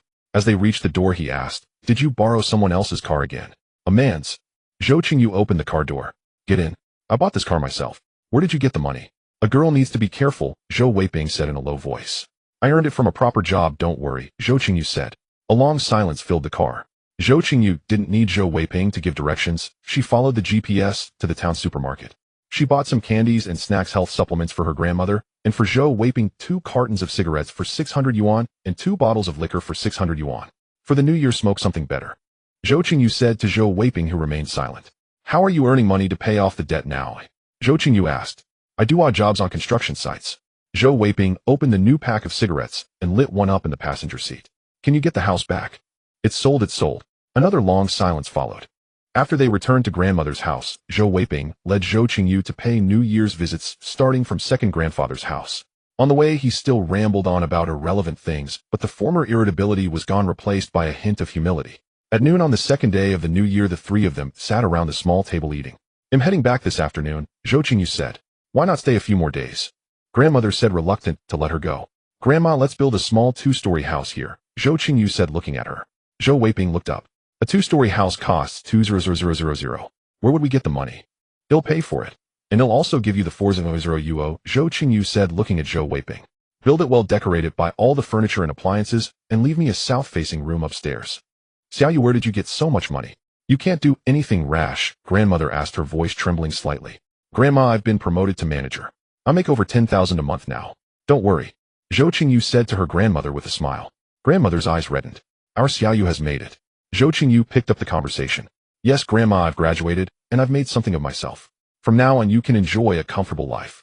Good, good, good, Grandmother said, repeating the words several times, and wiped her tears. After the meal, Zhou Qingyu took out her phone and filmed every corner of the house, both inside and out. The kitchen, the courtyard, and even the wooden plank bed she slept on. She also had Zhou Weiping hold the phone to record a few videos featuring herself. Her grandmother had packed a generous supply of homemade dried sweet potatoes, steamed buns, and New Year snacks for her to take back. As she was leaving, Zhou Weiping and her grandmother walked her to the doorstep. Go handle the paperwork and contact the construction crew in the next couple of days, Zhou Qingyu instructed Zhou Weiping. All right, I'll call you once I've asked around, he replied. Zhou Weiping said in a low voice. Zhou Qingyu looked at him and added, don't gamble. The money is earmarked for the house only. They'll send it to you in installments. You must have the building finished before May Day. I might come back anytime to check on the progress. I've stopped gambling long ago, Zhou Weiping said, looking at her as if he wanted to say something more. You want to ask about Xinxiuyue? Zhou Qingyu said, reading his expression. Zhou Weiping fidgeted his hand, unconsciously tugging at the hem of his clothes. Zhou Qingyu said seriously, I haven't run into her, and I won't go looking for her. I just want to live my own life peacefully. If I ever do meet her, or she comes to find me, you'll tell you right away. Grandma, I'm heading back now. He'll come visit. Her grandmother's eyes reddened once more. As Zhou Qingyu's car drove out of the small mountain village, the stifling tension of the past 2 days finally came to an end. It felt like a weight had been lifted from her chest, yet also like she had just defused a ticking time bomb. The roads were clear on the second day of the new year, and she arrived back in the provincial capital just as dusk fell. She kicked off her shoes, shedding her clothes one by one. Stepping out of the bathroom, she stood barefoot before the mirror, lost in thought as she studied her reflection. Beauty is a double-edged sword. It can effortlessly draw in opportunities and favor, but it can also reduce you to a mere label or prey in the eyes of others. Success leaves no room for error. Only by staying clear-headed and self-possessed can one endure. Zhou Qingyu, you're still too weak. You can't yet act with complete freedom. Pulling on her pajamas, she collapsed onto the bed. The last 2 days had been too oppressive, and she soon drifted into a hazy sleep. She woke up at 7:30 a.m. She picked up her phone and saw that Su Jingyao had sent her a flurry of messages last night. I went to bed early last night and slept straight through, Zhou Qingyu replied to explain. Qingyu, you're awake. Su Jingyao replied instantly. You're up this early. Zhou Qingyu was genuinely surprised. Yeah. Can't sleep in at my grandpa's place. I can't wait to get back. Su Jingyao bombarded her with messages as usual. Zhou Qingyu chatted with Su Jingyao idly, while noticing a string of messages from Zhang Zihao, whom she had muted. The gist was that there was a gathering of wealthy second-generation heirs tonight, and he wanted to bring her along, telling her to wear the clothes and jewelry he had bought her. Brother Zihao, no way, I can't wear that outfit out. Zhou Qingyu refused directly. Do this for me, be a good girl. I've already told my friends about you, Zhang Zihao replied instantly, then transferred 888 yuan. It seemed her value had gone up since she hadn't accepted the 520 last time. Alright then, I'll just come for a little while. But that outfit is a bit too. Zhou Qingyu replied, then immediately accepted the transfer.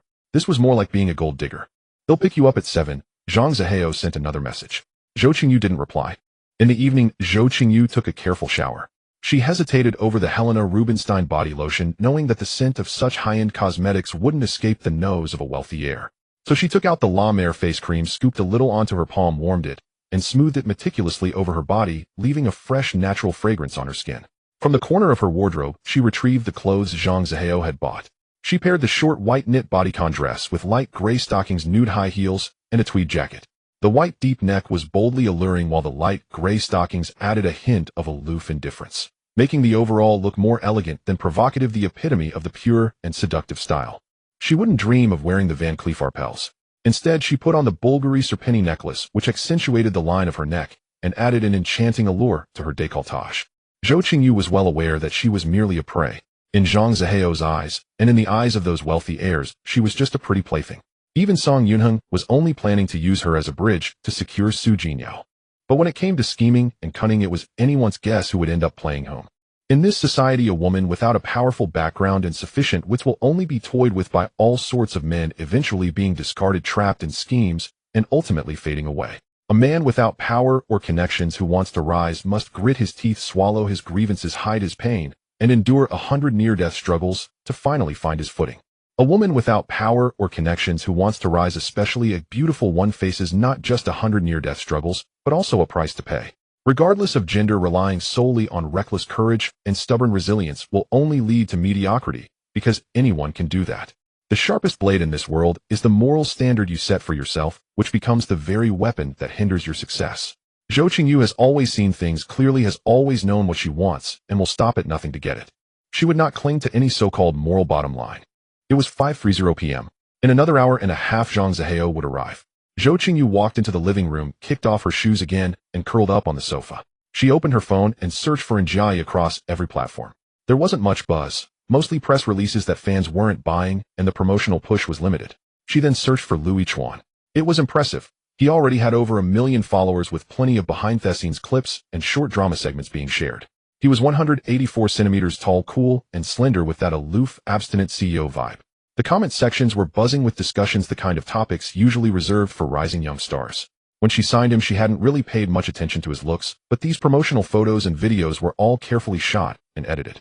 A fresh graduate with striking looks and natural viral appeal. This one was a solid hit. Next, she searched for Shin Chi. He was okay, but nothing special in comparison. She searched through all the actors they had finalized. Lin Wangshu's traffic also looked promising, second only to Louis Chuan. The other three had only about half of Liu Yichuan's buzz. Both of them were fresh graduates from drama academies. It seemed that star-making still favored youth. It was easier for the public to accept and better for capturing the attention of younger audiences. Once the company officially opened, she'd look at the data again. Maybe she'd have them co-star in more projects and stir up some CP buzz to boost their popularity even further. Just as she was browsing, a message from Zhang Zihao came in. Arriving in 10 minutes. Okay. Zhou Qingyu replied, then got up, put on her shoes, and grabbed her beige cashmere coat, ready to head out. With wealthy heirs and rich men, you must never keep them waiting. On the surface, you have to give them plenty of face. In other less visible aspects, you can find ways to gain the upper hand. Zhou Qingyu arrived at the entrance of the residential complex. After about 4 or 5 minutes, Zhang Zihao's lemon-yellow Lamborghini roared up, standing out conspicuously in the flow of traffic. Once the car came to a stop, Zhou Qingyu hurried over, as if she was in a rush. Seeing that she had obediently worn the clothes, head asked her to. Zhang Zihao got out, opened the passenger door, and said with a smug grin, "Milady, after you." As she settled in, he closed the door, walked around the front to the driver's seat, and turned to look at her. He noticed she wasn't wearing the Van Cleef Arpels earrings and pendants. His gaze dropped. Her necklace wasn't Van Cleef either. Zhang Zihao's face turned cold instantly. "Where's the jewelry I told you to wear?" At Zhang Zihao's questioning, Zhou Qingyu's body trembled involuntarily, like a startled rabbit. She slowly lowered her head, twisting the hem of her clothes with her hands, tears welling up in her eyes. She slowly turned her head to the side, then slightly lifted her tear-filled eyes, a trace of fear in her gaze along with a grievance that seemed on the verge of being spoken, but held back. I went home for the new year. Left it at my grandmother's house, forgot to bring it back." Zhou Qingyu finished speaking in a halting voice, lowering her head again as tears traced down her cheeks. Her shoulders trembled slightly, yet she bit her lower lip hard, forcing herself not to sob aloud. Zhang Zihao's heart clenched painfully at the sight, an inexplicable ache rising within him. Zhou Qingyu seemed to summon all her remaining strength, her voice shattering like glass squeezed from her throat. I'm sorry." As she spoke, she reached for the car door to open it. Quick as a flash, Zhang Zihao leaned over and grabbed her arm. "Forget it, I'll buy you a new one next time." Zhou Qingyu's chest heaved heavily from crying, the posture undeniably intimate. Zhang Zihao's arm could even lightly brush against her softness. She looked up, gazing at him through tear-blurred eyes. Seeing this, Zhang Zihao pulled the seatbelt across. "Let me buckle you up. Be more careful from now on." After securing it, he withdrew his hand, placed it on the steering wheel, and pressed the accelerator. The Lamborghini roared forward. The lemon-yellow Lamborghini came to a stop in front of the Imperial Dynasty nightclub. Stepping out, Zhou Qingyu looked up at the building before her. The club stood out conspicuously along the bustling street, its massive neon sign flashing with dazzling brilliance. The 4 characters, Imperial Dynasty, gleamed like radiant stars in the night sky. Below the sign was an imposing entrance constructed of heavy metal and transparent glass, exuding an aura of cold elegance under the glow of the lights. Ultra-luxury cars lined the front entrance. Men and women in glamorous attire came and went, greeted by the bows of hostesses. Even the air here was thick with the scent of desire and money. Zhang Zihao walked in with the ease of familiarity, a confident smile on his face, as if everything was under his control. As the door to the VIP room swung open, the air inside was heavy with the smell of alcohol and tobacco. Zhou Qingyu covered her rosy lips, coughing lightly. Zhang Zihao glanced back at her, as if observing a little lamb. Zhou Qingyu scanned the room. The private booth was spacious, filled with 6 or 7 wealthy second-generation young men in their 20s, their bodies moving freely under the shifting colorful lights. There were also about a dozen girls who didn't quite look like seasoned hostesses, all dressed provocatively with a hint of eager deference. They were probably young women invited by the rich heirs themselves, ambitious and striving to climb the social ladder. After all, the thrill of conquering someone personally was far more exhilarating than simply paying for company. Shen Tongtong wasn't there, and neither was Song Yunheng. That made sense. Song Yunheng was on a whole different level. These were likely second sons who wouldn't inherit the family business or heirs with just a bit of money. No telling who organized this gathering tonight.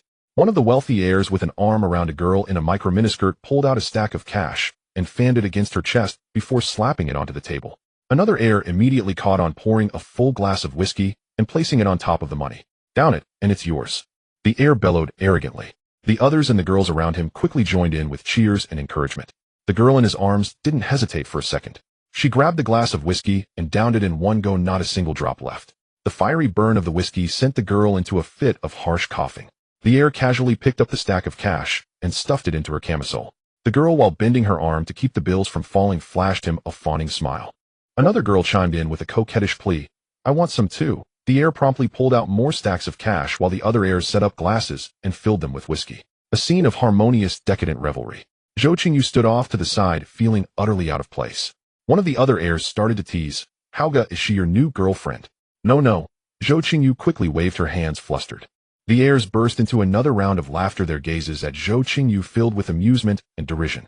Zhou Qingyu understood that in the eyes of these rich heirs, women were merely playthings, replaceable, even shareable, and they dared not voice any objection.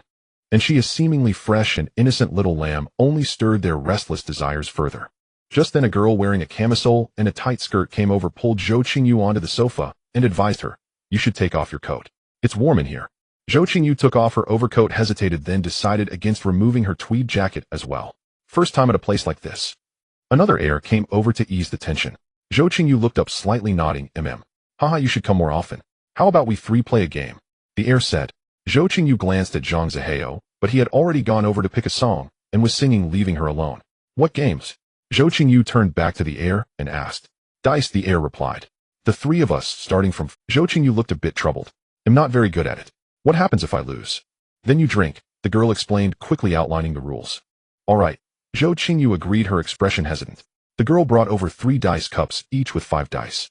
The heir shook his cup with practiced ease, the dice clattering loudly. The girl wasn't to be outdone, shaking hers with equal flair. Zhou Qingyu gently placed the dice into her cup, clumsily overturned it onto the table, and swished it around haphazardly, nearly knocking a die onto the floor. The heir laughed at her fumbling. Since it's your first time, you start the call. Off. Zhou Qingyu seemed a little scared, glanced at her dice cup, and said timidly, 5 once. Do you even have that? And you call it? The heir laughed heartily. Without even looking, he declared 6 once. The girl next to him called 7 once. It was Zhou Qingyu's turn again. 8 once. Ha ha, 8 once. I call your bluff, the heir laughed as he said it. The girl lifted her cup, 1 1. The heir lifted his cup, 2 once. Zhou Qingyu lifted her cup, 5 once. Oh my, did I win? Zhou Qingyu exclaimed in surprise. Haha, beginner's luck. He'll drink, the heir said, downing his glass in one gulp. Again. The order remained the same. Zhou Qingyu gave her dice another lazy, clumsy swirl. The heir started for 3s. The girl followed 6 4s. It was Zhou Qingyu's turn. She glanced at her dice. No one had called once, so ones were wild. 10 6s, Zhou Qingyu called out. A wild punch beating the old master, huh? I call your bluff, the heir opened her again. The heir had 1 6 and 1 1. The girl had 2 6s and a 1. Zhou Qingyu had 5 6s. Ah, I won again. Zhou Qingyu looked incredibly excited. Your luck is just too good. The heir drank another glass. Again. This time the heir called first again for 2s. The girl followed 5 2s. Zhou Qingyu looked at her dice again. 7 6s. You can't be this lucky every time, can you? The heir said, I'll raise it. The girl said, I'll raise it too. It came to Zhou Qingyu. She looked at her dice cup again, hesitated for a moment, then said 10 6s. I'm calling your bluff again. I don't believe it. The heir was getting frustrated from losing. But once again Zhou Qingyu had 5 6s, the heir had 2 1s, and the girl had 2 6s and a 1. The heir tilted his head back and downed another glass. Damn it again. The others in the room started to gather around, amazed by the rookie's incredible luck. They played 4 or 5 more rounds, and Zhou Qingyu didn't lose a single one. The heir was drinking himself into a fiery rage because no one liked losing no matter the game. The crowd around kept jeering. Young Masterly, you're not cutting it. Getting wiped out by a newbie girl. Zhou Qingyu quickly stood up in nervousness, waving her hands. No, I just played for fun, it's my first time. Others wanted to play against Zhou Qingyu, but she hastily declined. She didn't sit back down. The truth was she had been cheating. Playing too much would expose her trick. As a seasoned nightlife veteran, Zhou Qingyu would never be fooled by such a simple game. They thought she was an innocent flower hoping to get her drunk early. Zhou Qingyu played along pretending to be inexperienced. In reality, she would gently place the dice in the cup according to the desired outcome, then softly invert it and slide it onto the table, lightly shuffling it a few times to keep the dice unchanged. If the dice changed, it was easy to fix. While sliding on the table, she would use the edge of the cup to roll the dice back to the desired number. And if that failed, then she would slide the dice to the edge of the table, let them fall, pick them up with her hand, set them to the desired number, and pretend to shuffle again. When calling out numbers, she had to gauge the total. If she didn't have a certain number, she would call half of the opponent's total. If she did, she would call 2/3 and wait for someone else to open or raise. But this trick only worked with people she met for the first time. The second time, they would know her game. If you don't want to play, you have to drink a penalty, a rich second generation said. Zhou Qingyu was a bit nervous and at a loss. Just then Zhang Zihao walked over. Have a drink, give the brothers some face. Zhou Qingyu frowned, bit her lower lip, glanced at Zhang Zihao, then turned her head and said fine. The girl who had been playing dice with her earlier poured a full glass of whiskey and handed it over. Zhou Qingyu held the glass with both hands, gritted her teeth, closed her eyes as if she had made a great decision, and tilted her head to drink. The rich kids and girls around her screamed and cheered while Zhang Zihao smirked triumphantly, as if he had tamed Zhou Qingyu. Perhaps the pungency of the whiskey was too much to bear. A tear slid from the corner of Zhou Qingyu's eye. Forget it'll drink for her. Unable to bear it, Zhang Zihao took the half-empty glass from Zhou Qingyu and downed it in one gulp. I was starting to feel sorry for her already. The others began to tease Zhang Zihao. Zhou Qingyu, her eyes glistening with tears, turned her head to look at Zhang Zihao, her gaze filled with gratitude and affection. Zhang Zihao exchanged a few jokes with them and then went back to singing. Zhou Qingyu sat back down on the sofa, sipping a glass of juice slowly. Occasionally others would come over to chat, but they no longer seemed intent on getting her drunk. Feeling warm, Zhou Qingyu took off her Chanel-style jacket, leaving only a cream-colored knit bodycon dress. The curves of her figure were fully revealed, impossible to conceal. The deep neck exposed a vast expanse of fair skin, and her delicate waist chain swayed, gently drawing all eyes. Soon the rich kid who had played dice earlier came over to add her on social media, and Zhou Qingyu added him without hesitation. The private room remained decadent, with men and women on the circular sofa growing more unrestrained under the influence of alcohol. Just then a few more people pushed the door open. Zhou Qingyu turned her head and was surprised to see two familiar faces, the wealthy Li Kai and Qin Tongtong. Li Kai's gaze swept over Zhou Qingyu and then shifted elsewhere. Qin Tongtong, however, brightened and quickly walked over to sit beside Zhou Qingyu. Qingyu, why didn't you tell me you were going out? Zhou Qingyu lowered her head, a little embarrassed. Brother Zihao asked me to come, so I did. Qin Tongtong took her arm. Let's have a drink together. Zhou Qingyu frowned and said apologetically, I'm not very good with whiskey. Can we drink beer? Sure. Qin Tongtong got up and fetched 2 small bottles of beer, opened them, and handed one to Zhou Qingyu. They clinked glasses and took a few sips. Qin Tongtong reached out and touched Zhou Qingyu's waist. Not an ounce of flab. Do you work out every day? Yes, just some casual exercises at home, Zhou Qingyu replied. This dress really shows off your figure. It's beautiful, Qin Tongtong said, not waiting for a reply. Are you free tomorrow? Want to go shopping together? Zhou Qingyu thought for a moment. I'm not sure yet. There's some work stuff I haven't decided. All right, let me know when you're free and we'll go shopping. Qin Tongtong persisted in inviting her, probably a lesbian, though it was unclear whether she was the T or the 0. Judging by her usual style, she was likely more of a T, Zhou Qingyu thought. She glanced toward Li Kai, seeing several rich kids toasting him. It seemed Li Kai held a high status among these wealthy young men. Zhou Qingyu wondered what the relationship was between the dice player and Li Kai. Just then a newly arrived rich kid walked over to Qin Tongtong, pointing at Zhou Qingyu. Your friend? Yeah, good friend, Qin Tongtong said loudly. The two clinked glasses with Qin Tongtong, then with Zhou Qingyu, and after finishing their drinks they didn't ask to add her as a friend, but turned to find others. Qin Tongtong stayed put, chatting with Zhou Qingyu, occasionally engaging in ambiguous physical contact. Tongtong, sitting here so long. Your friend? Li Kai approached with a glass in hand. Yeah, the front split goddess, didn't you know? Qin Tongtong said, a hint of pride in her voice. Li Kai's eyes showed a flicker of surprise. Really? That's impressive. He pulled a small stool and sat opposite the two women, first toasting with Qin Tongtong, then pouring a glass of beer and clinking with Zhou Qingyu. Zhou Qingyu listened as Li Kai and Qin Tongtong chatted, remaining silent. Suddenly Li Kai changed the subject and turned to Zhou Qingyu. Are you Zhang Zihao's girlfriend? Zhou Qingyu sneered inwardly, but feigned flustered denial, waving her hands. No, we're just friends. Zihao is quite outstanding. Why not give him a chance? Li Kai pressed. Zhou Qingyu pretended to be embarrassed. Don't say that he doesn't feel that way. Qin Tongtong chimed in, it's still early days. Just then Zhang Zihao came over, and Zhou Qingyu noticed he was a true karaoke hawk. He hadn't put down the mic. Brother Kai, what's the talk? Zhang Zihao brought a glass and clinked it with Li Kai. Then he naturally sat down on Zhou Qingyu's other side. What a battlefield. Zhou Qingyu now had Zhang Zihao on her left, Qin Tongtong on her right, and Li Kai across. The atmosphere was tense. Zhou Qingyu maintained a calm exterior, staying quiet occasionally, covering her mouth to chuckle at something amusing they said. Someone put on a DJ dance track. The drunken girls and rich kids began to dance wildly in front of the stage. Some girls, as they swayed, stripped off their tops, leaving only lingerie, pushing the decadent atmosphere in the room to new heights. The dancing of the men and women grew more and more lascivious. Let's dance too. Qin Tongtong pulled Zhou Qingyu's hand and led her forward. Zhou Qingyu naturally went along, gently swaying her hips to the rhythm of the music. Her body leaned slightly to the side, her shoulders rocking in a staggered rhythm, her eyes hazy and seductive. Qin Tongtong danced face to face with Zhou Qingyu, her gaze growing more intense. She reached out and placed her hand on Zhou Qingyu's waist, her dance moves becoming more ambiguous. Suddenly Zhang Zihao came over and pulled Zhou Qingyu back to the sofa. Qin Tongtong watched for a moment before continuing to dance alone.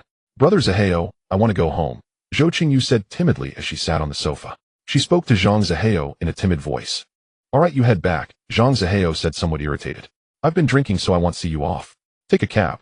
I'm sorry, Brother Zihao, Zhou Qingyu said, looking as if she had done something wrong, her eyes slightly reddened. It's fine, it's fine. If you don't like this kind of scene, I'll take you somewhere else next time. Zhang Zihao waved his hand dismissively. He then pulled out his phone and transferred 200 yuan to Zhou Qingyu. Be safe on the road. Humph. The actresses here must cost more than that. Zhou Qingyu slipped on her tweed jacket, draped her coat over her arm, and slowly made her way out of the private room. Li Kai strode up quickly from behind. How could you hang out with people like Zhang Zihao? Are you jealous? Zhou Qingyu turned and smiled at Li Kai. Li Kai paused for a moment before continuing. Zhang Zihao's into some dark circles. No woman he's been with ever gets away unscathed. What's a dark circle? Zhou Qingyu looked back at Li Kai with wide, innocent eyes. Forget it, just stay away from them, Li Kai said. If you need money, I'll give it to you. Really? Zhou Qingyu continued to smile, her voice soft and even. Really? How much do you want? Li Kai said with a hint of amusement. 100 million, Zhou Qingyu said seriously. That's a 1 followed by 8 zeros. Li Kai grew somewhat angry. You? What do you need that much for? I bought a piece of land, but I don't have enough money to develop it, Zhou Qingyu explained earnestly, seemingly oblivious to Li Kai's anger. Hey, Brother Kai Qingyu, what are you two chatting about? Qin Tongtong's voice came from behind. Zhou Qingyu stopped and turned to watch Qin Tongtong approach, smiling as she said, Brother Kai was just saying he's quite interested in my business and wants to invest. Is that so? Brother Kai, count me in when you invest, Qin Tongtong said to Li Kai, reaching out to take Zhou Qingyu didn't dodge. Let the storm rage on. Li Kai remained silent, so Zhou Qingyu spoke for him. That's right, didn't I just buy a small piece of land? I'm short on funds for development, so I was just asking Brother Kai for a little help. Let me invest a bit too, Qin Tongtong offered vaguely. Sure. Zhou Qingyu didn't care whether the offer was genuine or not, as she was just going along with it. Her current business ventures were nothing compared to these ultra-rich second-generation heirs. Everything she had might not even amount to their yearly allowance. As they exited the nightclub, Qin Tongtong called over the 2 designated drivers waiting outside. Let me give you a ride, Qin Tongtong said. I'm heading back too. The driver can take you along the way. You two be safe on the road, Li Kai said, maintaining his composure and a distance from Zhou Qingyu. Qin Tongtong's ride was a Bentley Bentayga. Li Kai's car was still a Range Rover, and upon closer inspection, it was the V8 Road King. Understated yet ambitious. Qingyu, where do you live? Once in the back seat of the Bentley, Qin Tongtong asked Zhou Qingyu. Lakeside Residence. Zhou Qingyu gave the address. To Lakeside Residence first. Qin Tongtong told the driver, then turned to Zhou Qingyu. Did you buy the place? No, it's rented, Zhou Qingyu replied curtly. Qin Tongtong scooted closer to Zhou Qingyu. I have an empty penthouse in the city center. Why don't you come stay there? No need. My lease here is still long, and I'm used to it. Zhou Qingyu felt a bit repulsed by Qin Tongtong's proximity. She preferred Su Jinyo's soft and gentle hugs. Zhou Qingyu was startled by her own thought. Qin Tongtong then started chatting with Zhou Qingyu about fashion and beauty. Fortunately, Zhou Qingyu didn't live far. They arrived in about 20 minutes. Zhou Qingyu thanked Qin Tongtong and got out of the car. Qin Tongtong also got out and took a gift box from the trunk. Hey, race an extra La Mer set. It's for you, Qingyu. Ah, Zhou Qingyu said in surprise. This is too precious. As if she had completely forgotten about accepting the Chrome Hearts gift from Qin Tongtong last time. After a little polite refusal, Zhou Qingyu accepted it. Qin Tongtong insisted on watching Zhou Qingyu enter the residential complex before leaving. Zhou Qingyu walked and turned to wave at Qin Tongtong and watched the Bentley slowly drive away before heading home. It was past 10 when she got home. Having been in the smoky, alcohol-laden nightclub for over 3 hours, she felt her whole body reeked of cigarettes and booze. She kicked off her shoes, shed her clothes, and walked barefoot into the bathroom. She stayed in the shower for half an hour before coming out. Afterward, she sat on the edge of the bed and meticulously applied body lotion all over, not even missing her feet. She pulled the covers over herself, leaned against the headboard, and played with her phone. She didn't fall asleep until dawn. At noon, she was woken up by a phone call from Zhang Zihao. "I've been sending you messages all this time without a reply. Were you angry last night?" Zhang Zihao said. "Brother Zihao, no, I was just sleeping." Zhou Qingyu cleared her throat and spoke with a hurried tone. Zhang Zihao seemed relieved. "Good to hear. They just don't know their limits when they play." Zhou Qingyu remained silent. Zhang Zihao continued, "Let me take you to dinner tonight. That Michelin-starred restaurant from last time." "Brother Zihao, no need. I have to work from home today and have a lot to do. Maybe next time." Zhou Qingyu declined. The unattainable is always the most desirable. She couldn't be too accommodating. Zhang Zihao feigned thoughtfulness. "All right, don't overwork yourself. We'll go next time." After the call with Zhang Zihao ended, Zhou Qingyu threw off the covers, walked naked to the living room, poured a glass of water, and drank it in one go. Back in the bedroom, she took a quick rinse, slipped into her pajamas, and curled up on the living room sofa. Showering twice a day was a habit she had never changed. In the afternoon, she declined Chin Tong Tong with the same excuse. It seemed this lesbian was also getting interested in her. She wondered how Lu Juanxing, the private investigator, was coming along with his inquiries. In the evening, Zhou Qingyu took out all the leftover New Year's Eve dinner and reheated it. The unfinished portions went into a trash bag ready to be taken downstairs. She lounged on the sofa for a while longer, utterly bored. Then she opened the wardrobe and picked out a black low-cut camisole with built-in padding, a black high-waisted Aline skirt, and a cream-colored knit cardigan. The low-cut top revealed her delicate collarbone and a hint of fair skin, while the cardigan made that fairness all the more alluring as it peeked in and out of view. The Aline skirt cinched her waist, accentuating her long, slender legs. Her firm, full chest trembled slightly with each movement. Zhou Qingyu's figure was showcased to perfection by this outfit. It might not slay women, but it would definitely slay men. "I'm showing more and more skin these days," Zhou Qingyu thought to herself. She put on her Canada Goose down jacket. "Time to go." One Bloody Mary. Zhou Qingyu, having already checked in her down jacket, approached the bar. "Happy New Year, beautiful," the bartender said as he began to mix the drink. The bar wasn't crowded tonight. The DJ's heavy bass vibrated against her eardrums, making her heart thump, and Zhou Qingyu took the Bloody Mary and downed half of it in one gulp. She turned to face the stage, her slender waist and full curves beginning to sway and tremble to the DJ's rhythm. Her long, shapely legs looked even more alluring under the hazy lights. Her swaying hips made the short skirt flutter slightly, each twist drawing the gaze of those around her. Zhou Qingyu half closed her eyes, lost in a world of her own. "Hello there, beautiful," a youthful male voice interrupted her trance. Zhou Qingyu raised an eyebrow, slightly slowing down her swaying rhythm, and turned to look. Early 20s, over 1.8 meters tall, an innocent college guy. Zhou Qingyu turned around, grabbed the Bloody Mary, clinked glasses with him, and downed the remaining half in one gulp. "One more," she called out to the bartender, then ignored the college guy and continued swaying to the DJ. The college guy didn't leave. Instead, he swayed beside her, following her rhythm. It seemed he wasn't an innocent college guy after all, quite thick-skinned. After swaying for a while, Zhou Qingyu felt a bit tired and sat down on the bar stool. "A friend of mine wants to get to know you, but he's too shy to come over. Can I have your contact info?" The college guy saw Zhou Qingyu sit on the stool and leaned in to say, "Such an old trick." Zhou Qingyu propped her chin on one hand, the corners of her mouth lifting slightly as she looked at him. Even though the college guy was thick-skinned, he felt a bit embarrassed, raised his hand to scratch his head, and changed the subject. "Which school are you from?" "Which school are you from?" As the college guy asked this, Zhou Qingyu was startled. Right, she hadn't graduated, yet as she had forgotten, she was still a student on internship. Hongping University. Zhou Qingyu straightened up, picked up the Bloody Mary, and took a slow sip. The college guy's throat unconsciously moved. Zhou Qingyu followed his gaze and realized it was because she had straightened her back, making the prominent curves of her chest seem about to burst out, the buttons of her knitwear straining. "And you?" Zhou Qingyu asked casually, as if oblivious to the college guy's unbridled gaze, or as if she felt a bit constricted, and casually unbuttoned her knitwear. "Hongping Sports University sophomore." The college guy was a bit red-faced, not knowing where to look, and finally turned his gaze towards the bar. "No way, aren't sports students supposed to have dark skin?" Zhou Qingyu asked doubtfully. "I'm naturally fair-skinned, don't you think?" The college guy turned back, raised his arm, and flexed his muscles slightly. "Are you here alone?" Zhou Qingyu asked. "I have a few classmates over there," the college guy said, pointing to a booth. Zhou Qingyu looked in the direction he pointed, and indeed saw 3 men and 1 woman, 4 people. "I'm helping a friend ask for your contact info. He's shy." The college guy, thinking he was being humorous, brought up the topic again. "You can go back and tell him no deal," Zhou Qingyu said.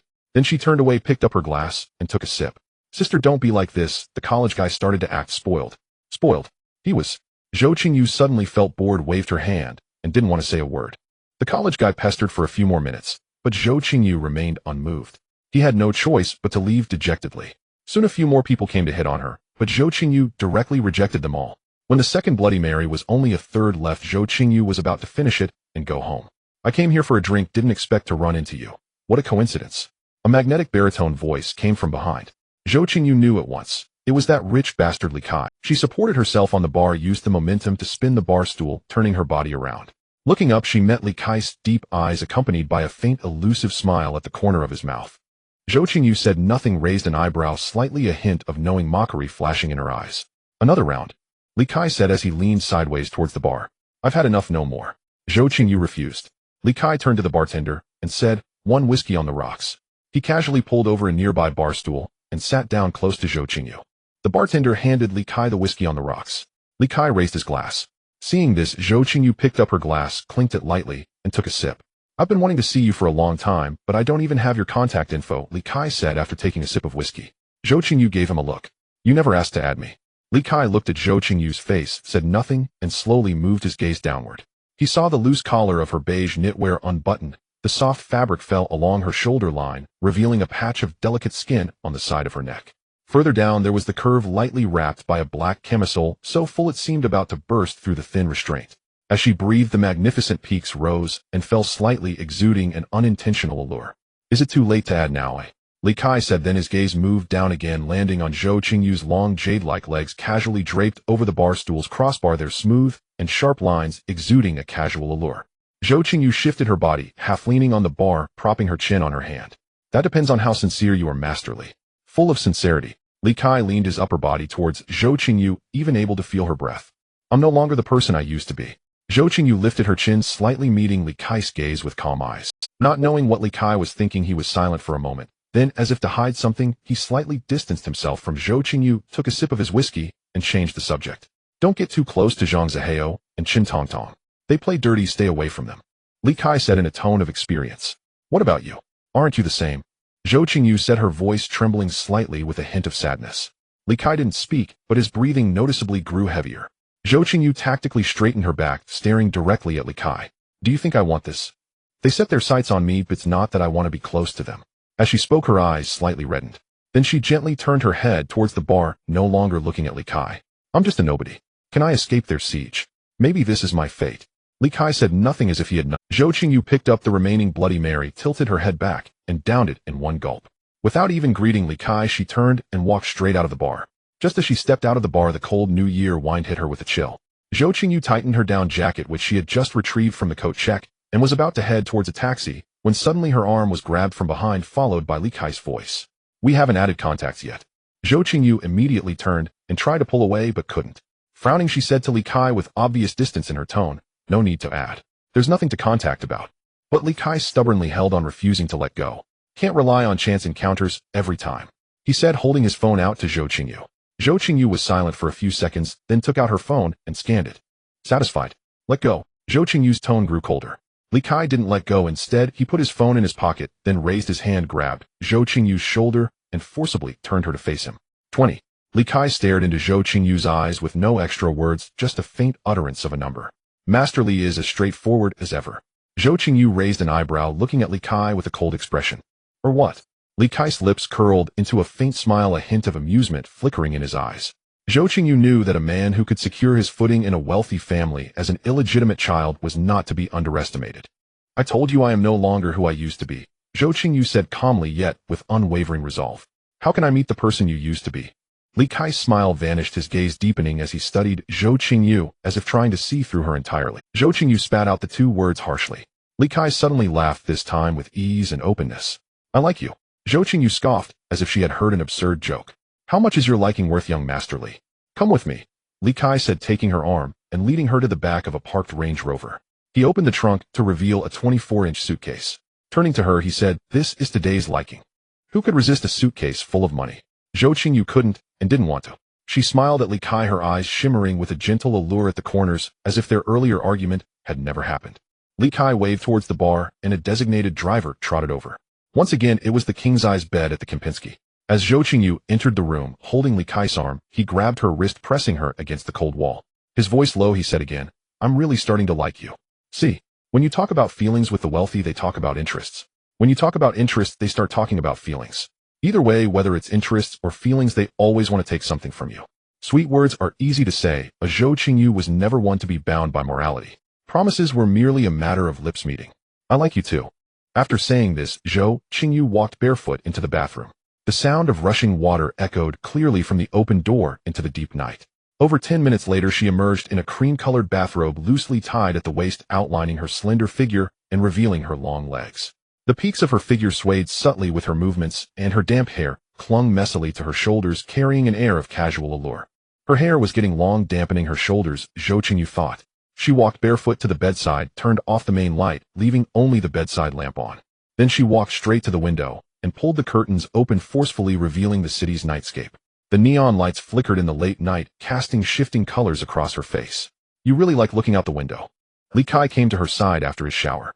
Because the world outside the window is the complete world, Zhou Qingyu replied indifferently. Do you have something on your mind? Li Kai asked. Yes, Zhou Qingyu answered with a single word. Tell me. Li Kai pressed further. I feel so alone in this world, even though the city is crowded with people. Zhou Qingyu turned to look at Li Kai as she spoke, then turned back to gaze out the window, starting to ponder philosophical questions at such a young age. Li Kai teased. Zhou Qingyu rolled her eyes at him, though she wasn't sure if he could see it in the dim light. She added, perhaps everyone has to walk a long, lonely path with clenched teeth before finding their destiny. Do you want to hear my story? Li Kai asked after a moment of silence. No, Zhou Qingyu refused curtly. Why, oi? Li Kai asked again. With your family's feuds, I'm afraid knowing too much might get me silenced, Zhou Qingyu said, turning to look at him calmly. Li Kai couldn't help but laugh, a genuinely joyful laugh. He whispered in her ear, do you do yoga? No, but if you want to see, I can learn later. Zhou Qingyu said quietly. Let me know when you've learned, Li Kai said softly. Okay. Under the neon lights, her skin seemed even whiter than before. Who am I? Li Kai whispered softly in her ear. Li Kai. Say what? Li Kai said in a low voice. When she woke up the next morning, Li Kai was already gone. In the room, he had left the suitcase she had seen last night and a new set of branded clothes. Zhou Qingyu opened the suitcase. Each bundle was 100,000 yuan, 26 bundles in total. The rich dog was even richer than she had imagined. With this much cash, she couldn't deposit it all at once, nor was it appropriate to bring it to the company. She decided to take it home for now and deal with it slowly. Zhou Qingyu freshened up in the bathroom, still wearing yesterday's clothes. Carrying the new outfit and dragging the suitcase, she hailed a taxi and went home. Returning home, Zhou Qingyu laid out all 2.6 million in cash on the coffee table. Li Kai's visit had been surprisingly generous. Even the suitcase carrying the money was Prada. While it was common for the wealthy to spend lavishly, she knew she wasn't worth this much. Having already checked at the hotel, Zhou Qingyu meticulously inspected the money again to ensure nothing was hidden within. Only then did she pack it all into her own suitcase and stash it at the bottom of her wardrobe, planning to use it gradually or find a plausible source to deposit it into the bank later. She undressed and turned to look in the mirror, noticing red marks from yesterday's friction against the wall still lingering on her back and hips. Slipping into her pajamas, Zhou Qingyu flopped onto the bed to catch up on sleep. After dozing off for a while, she woke up hungry. Padding barefoot to the living room, she realized she had taken all her instant noodles and rigatto food to her grandmother's house. Time to eat out. She put on an off-white cashmere sweater, white high-waisted wide-leg trousers, and sneakers, then topped it off with a light gray mid-length coat. The look was effortlessly chic, sharp, and flattering to her figure. Satisfied, leaving the residential complex, she strolled aimlessly in one direction and came across a Luosifan shop. As the snail rice noodles were served, a message from Zhou Qingyu popped up on her phone. Qingyu, I'm back. I brought you something delicious. Want to come over? I have a gift for you too. After reading, Zhou Qingyu snapped a photo of her noodles and replied, photo of Luosifan, I'll come find you after I finish eating. Oh, Luosifan, I want some too. Want me to pack a portion for you? Zhou Qingyu replied. No, I want to eat it together with you at the shop. Okay, next time. Zhou Qingyu replied, then dug in. Arriving at Zhou Jinyo's villa, Jinyao bounced out cheerfully and grabbed Qingyu's hand, pulling her upstairs. In the bedroom, Jinyao mysteriously produced a box. Qingyu, I picked this out specially for you at my grandfather's place. A jade Buddha pendant.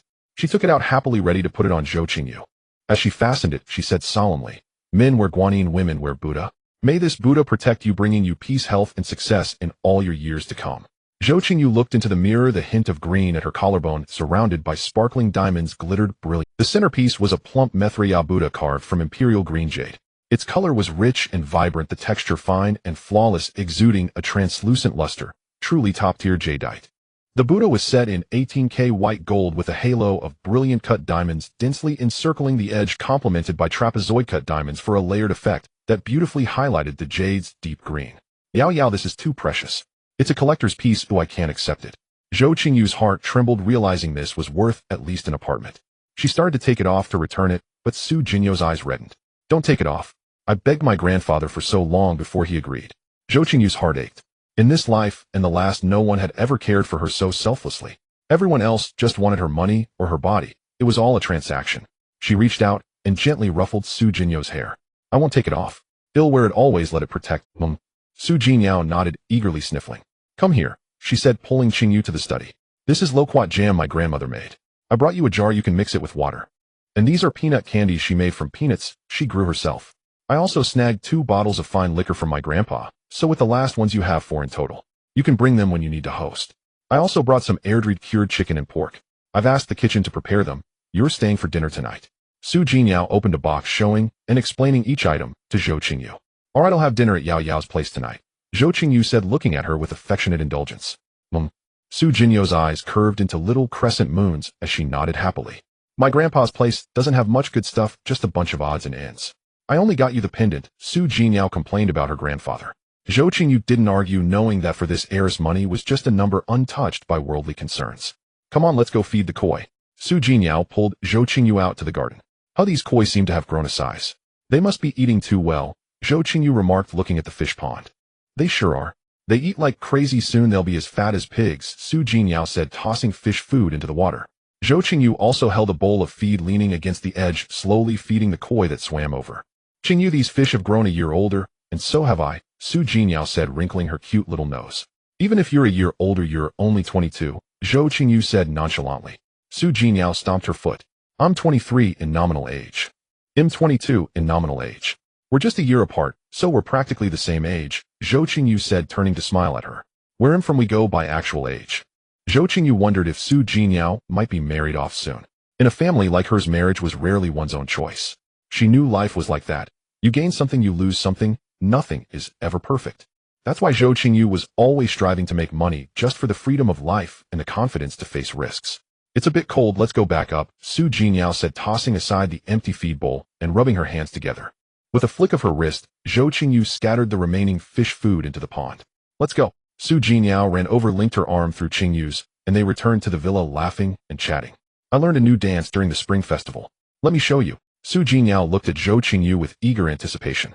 Sure, Zhou Qingyu replied, equally intrigued. Let me go change. With that, Su Jinyo dashed off to the dressing room, leaving Zhou Qingyu behind. When she reappeared, she was wearing a flowing, vibrant red chiffon gown. Her hair cascaded over her shoulders. She spun gracefully, the chiffon skirt flaring out, exuding an aura of pure elegance and confidence. Su Jinyo turned on the stereo, and the opening notes of the song, Divination, filled the room. As the melody flowed, Su Jinyo casually tucked a strand of hair behind her ear, her fingertips resting lightly on her waist as she found her stance. Her body began to move with the rhythm, her long hair falling over her shoulders, making the red chiffon dress even more striking. As the beat hit, she spun into motion, the wide skirt blooming like a red peony in full blossom.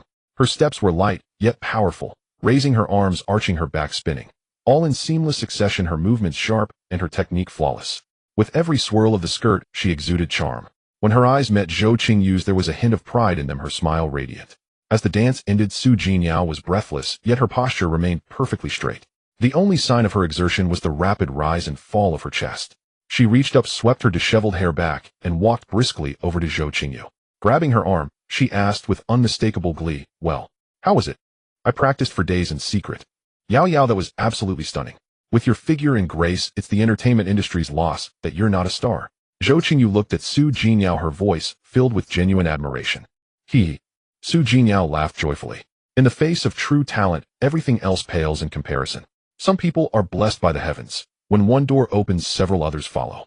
Su Jinyo went to the dressing room to change clothes again. Grandpa is so strict, he doesn't even let us play with our phones during the new year. And we have to finish every single grain of rice on our plates. Su Jinyo recounted trivial incidents from the spring festival to Zhou Qingyu, and the two of them burst into laughter from time to time. Miss, the dishes are ready. What time would you like to dine? Aunt Wang called from the top of the stairs on the second floor, facing the direction of the bedroom. Qingyu, are you hungry? Su Jinyo asked Zhou Qingyu. Zhou Qingyu patted her stomach. I am a little hungry. Aunt Wang, start cooking now. We'll eat as soon as it's ready. Su Jinyo called out towards the door. During the meal, Zhou Qingyu looked at the table full of cured meats and dried vegetables. Sweet sausage with snow peas, dried green beans with cured pork ribs, salted chicken, pot bamboo shoot stewed, with cured meat, matsutake mushroom stewed, with cured pig's trotters. Zhou Qingyu thought this must not be Grandma's own cooking, but rather a gesture of respect for Grandpa. Try this and this. Su Jinyao kept piling food onto Zhou Qingyu's plate. Indeed, it was fragrant and delicious. All home-raised, pure, and organic. That evening, Zhou Qingyu stayed over. After showering, the two chatted in bed.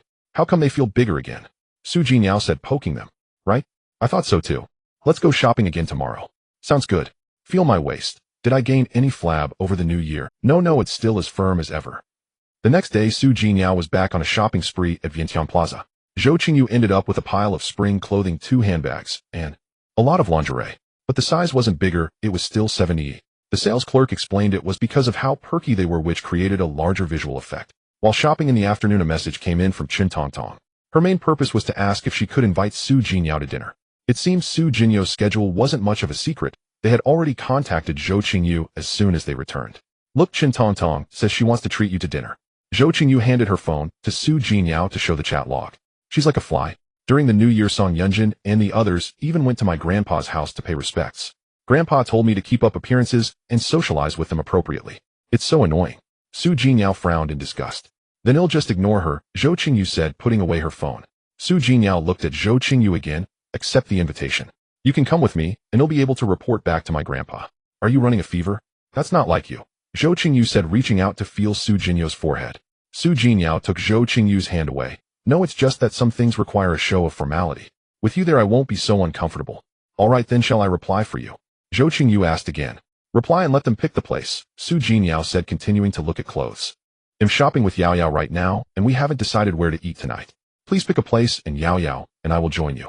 After composing the reply to Chen Tongtong, Zhou Qingyu showed it to Su Jinyao. Does this look okay? Fine, send it.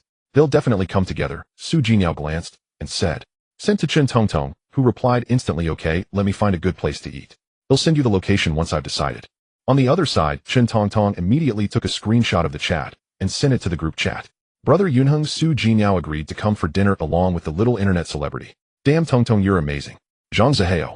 Of course, smug Chen Tongtong. Hurry up and think of a place to eat, Chen Tongtong. Let's go to Cloud Retreat, Song Yunheng sent a message. Okay, I'll tell them now. Brother Yunheng, you booked the place, Chen Tongtong. Just as Su Jinyao finished trying on a set of clothes, Chen Tongtong's message arrived.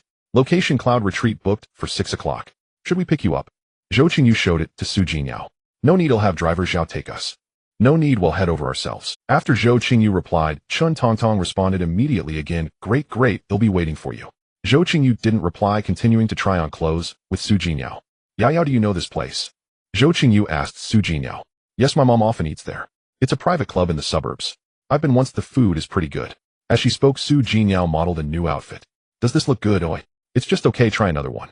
At 5 in the afternoon, driver Zhao had already arrived at the Vientiane Plaza parking lot. Su Jinyao and Zhou Qingyu got into the Rolls-Royce. Driver Zhao wore his usual stoic, poker-faced expression. Good day, miss. Good day, Miss Zhou. With that, the Rolls-Royce glided smoothly forward. Cloud Retreat was a members-only dining club located where the city met the suburbs, far from the city's hustle and bustle, yet mere moments away. The architecture adopted a garden style, consisting of several small buildings nestled among artificial hills flowing water, green bamboo, and pine trees. The meticulously crafted landscape created an atmosphere of serene tranquility. Before one even stepped through its gates, the outside world's clamor seemed to fade away. The entrance had no conspicuous signboard, only a small plaque engraved with the words Cloud Retreat, a subtle testament to its unique status and style. The black Rolls-Royce traversed a winding cobblestone path and came to a gentle stop before the bronze gate of Cloud Retreat. Yao Qingyu, you're here. Chen Tongtong emerged quickly from the entrance with a beaming smile. Brother Yunheng reserved the best private room, here the Cloud Pavilion, just for you. As she spoke, Chen Tongtong moved to take Su Jinyao arm. Su Jinyao subtly evaded her and instead linked her arm with Zhou Qingyu's. Chen Tongtong casually tucked a strand of hair behind her ear and naturally fell in a step beside Su Jinyao and Zhou Qingyu. This girl certainly had impressive emotional control and adaptability. As the three entered the gates of Cloud Retreat, hostesses dressed in cheongsams bowed in unison. The antique lobby was crafted entirely from blue and white stone. 2 hostesses led the way, and they quickly arrived at the Cloud Pavilion. Inside, Song Yunheng and Zhang Zihao were already waiting. The private room was spacious and bright, with ornate palace lanterns hanging from the ceiling. Famous calligraphy and paintings adorned the walls, adding a touch of cultural elegance. The dining table and chairs were custom-made from high-end rosewood complete, with plush cushions and backrests. Song Yunheng stood up with a smile. Yao Qingyu, you're finally here. Zhang Zihao chimed in. Yeah, we've been waiting forever. There were 4 people in the room. A young man they hadn't seen before also stood up and greeted them. Hello, Yao. And you must be Qingyu. Su Jinyao remained expressionless, while Zhou Qingyu looked slightly puzzled. This is my brother Chen Jia, Chen Tongtong introduced him. And this is Li Kai, the second young master of the Li family. Chen Tongtong then gestured towards Li Kai, who was likely someone Su Jinyao hadn't met before. Li Kai had stood up earlier, but only greeted them after the introduction. Everyone took their seats. The table was large, seating at least 12, and the young people didn't fuss over seating arrangements. However, Song Yunheng sat at the head of the table. Zhou Qingyu and Su Jinyao sat together with Chen Tongtong on Su Jinyu's right and Li Kai on Zhou Qingyu's left. The restaurant served a set menu, so there was no need to order. Each person had a small menu at their side, which read a feast of mountain and sea delicacies, an elegant banquet for all seasons. Zhou Qingyu picked it up and glanced through it. Shark fin, bird's nest, abalone, fish maw, wagyu beef, and lobster. It had everything. Open 2 bottles of the red wine I stored here, and let them breathe, Song Yunheng said as he took his seat. What would you ladies like to drink? Chen Tongtong replied, easy. Su Jinyao said corn juice. Fine with anything too. Zhou Qingyu said, not daring to make any requests, knowing that any pretensions now would be settled later. Let's also get some baijiu, Chen Jia added. Li Kai chimed in. Yes, we should have some baijiu. With unfamiliar people present, the 2 of them were deliberately implying that Song Yunheng hadn't done things properly. Song Yunheng's smile didn't waver as his gaze swept over Chen Jia, and Li Kai's tone unreadable. The matai is already prepared. Let's start with a round of red wine. Right, and there's beer later too. Zhang Zihao's comment completely disregarded the etiquette of a formal dinner, which should start light and build up effectively, making Song Yunheng lose face in front of Su Jinyao, turning a formal banquet into an ordinary gathering. It's such a cold day, who drinks beer? Red wine followed by baijiu is enough, Chen Tongtong said, helping to salvage Song Yunheng's dignity. Just then 2 servers brought over welcome tea snacks, introducing them as they served. This is your iced saffron bird's nest jelly, and this is your truffle foie gras puff. Zhou Qingyu took a small bite of the bird's nest jelly and turned to Su Jinyao saying, this is quite good. Su Jinyao smiled sweetly and also picked one up for a taste. Li Kai turned to Zhou Qingyu and Su Jinyao saying, this is made from top-grade Iranian saffron brewed into a golden broth blended with Malaysian first harvest bird's nest, chilled into a cup and served with Alaskan snow crab roe. It's refreshing and sweet, truly excellent. Show off. That was Zhou Qingyu's inner assessment. Qingyu Yao, try the truffle foie gras puff here. Savory and sweet, best enjoyed hot. Song Yunheng interjected, cutting off Li Kai's chance to continue. Zhou Qingyu picked one up, took a small bite, and gave Song Yunheng a sweet smile. It's really delicious. Su Jinyao, however, completely ignored Song Yunheng and didn't touch the food. At that moment, a server approached with a decanter. Hello, the red wine has been aerated. Song Yunheng gestured for the server to place the decanted wine on the Lazy Susan, then personally stood up, picked up the decanter, and poured red wine for Su Jinyao, Zhou Qingyu, Chen Tongtong, Chen Jia, Li Kai, and Zhang Zihao, in turn finally, filling his own glass last. He then raised his glass. This Burgundy Pinot Noir has been breathing for a full 30 minutes. The fruit and tannins are perfectly opened up. Please everyone tell me if it suits your taste. And with this glass I wish you all a new year of smooth sailing and abundant fortune. Su Jinyao took a delicate sip and the others followed suit. She's definitely the center of attention tonight, Zhou Qingyu thought as she looked at Su Jinyao. Every man at this table probably wants to marry her. Next came the 3 appetizers: bluefin tuna, belly drunken abalone, and huajiao wine, and coral shrimp with snow crab. Another round of competitive display ensued with Chen Tongtong joining in to support Song Yunheng. The soup was a tangerine peel double-boiled fish maw. When it arrived, Chen Jia was the first to speak. This tangerine peel fish maw soup is rich and nourishing, especially good for ladies. After over an hour of back and forth at the table, the main courses finally arrived: black truffle baked Australian rock lobster, A5 wagyu beef abalone sauce fish maw with sea cucumber traditional star grouper, and morel mushroom stewed pigeon. By the time 2 main courses were served, the 2 bottles of red wine were already finished. Su Jinyao wore a cold expression throughout, only occasionally smiling at Zhou Qingyu, who became the group's focal point. Then came the battle over matai. Su Jinyao declined, and so did Zhou Qingyu. Once the matai was opened, the competitive displays ceased, and the conversation shifted to company's resources, finance, and talent. Everyone was harmonious, all about mutual benefit except for Su Jinyao, who remained detached, though Zhou Qingyu had to engage. Qingyu, I heard your land project hasn't gone to tender yet. My company has affiliated construction firms. How about I help you with the construction? Song Yunheng said. Thank you, Master Song, but the project is still being presented to investors, and the specific plan hasn't been finalized yet. Zhou Qingyu replied gracefully and appropriately. Similarly, Chen Jie and Li Kai also brought up matters related to Zhou Qingyu, and she politely deflected each one. Only Zhang Zihao kept interjecting with invitations for Zhou Qingyu to go out and have fun. Each time Chen Tongtong would retort, "If Qingyu goes out, it'll be with us 3 girls, not with a rough guy like you." As the dinner drew to a close, exchanging contact information was the unspoken rule of such gatherings. The other 5 each added Su Jinyu's contact, and she didn't refuse. Chen Jie also added Zhou Qingyu, and Li Kai pretended to add hers as well. "Qingyu, let me scan your code." Zhou Qingyu naturally took out her phone to comply. In the Rolls-Royce on the way back, Su Jinyao reverted to her lively, girlish state, as if her cold demeanor from the entire evening had never existed. Song Yunheng left with Zhang Zihao and Chen Tongtong. As he departed, his expression was relatively satisfied, perhaps feeling he had finally gotten a bit closer to Su Jinyao. Chen Jie got into his own chauffeured Rolls-Royce alone, lost in thought. If Zhou Qingyu's judgment was correct, he was also vying for Su Jinyu's attention. As for Li Kai, his ride tonight wasn't the Range Rover Vogue, but a low-key BMW 7 Series, also with a chauffeur. His gaze throughout the evening was restrained and profound. Perhaps the very fact that he could enter this circle spoke to his extraordinary methods. "They all seem to be after you," Zhou Qingyu said with a smile to Su Jinyao. Su Jinyao pouted and wrinkled her nose. "Not one of them stands a chance. I'm never marrying anyone in this life." Then she looked at Zhou Qingyu with a grin and asked, "So who caught your eye? He'll play matchmaker for you." Zhou Qingyu suddenly put on a stern face, startling Su Jinyao. "Qingyu, what's wrong? I just realized he'll never be able to get married in this life." "How pitiful," Zhou Qingyu said with a smile. "Oh, don't be sad, don't be sad. When we're old, we'll be companions for each other." Su Jinyao said, shaking Zhou Qingyu's arm. "Then you'll have to live to at least 100 for me to agree," Zhou Qingyu said, looking into Su Jinyo's eyes. "Why, oi?" Su Jinyo's eyes widened in confusion. Zhou Qingyu looked out the Rolls-Royce window. "Because I've sworn I'm going to live to 99. Great, great. Then he'll live to 100, Su Jinyao said, cheerfully leaning back into her seat. "Don't go home tonight, your car is still at the mall." Su Jinyao seemed to have just remembered. "All right, I won't go back. Tomorrow when you wake up, drive it to my office. He'll head to work from your place in the morning." Zhou Qingyu replied casually. "Great. Then let me think about what we'll have for dinner tomorrow night."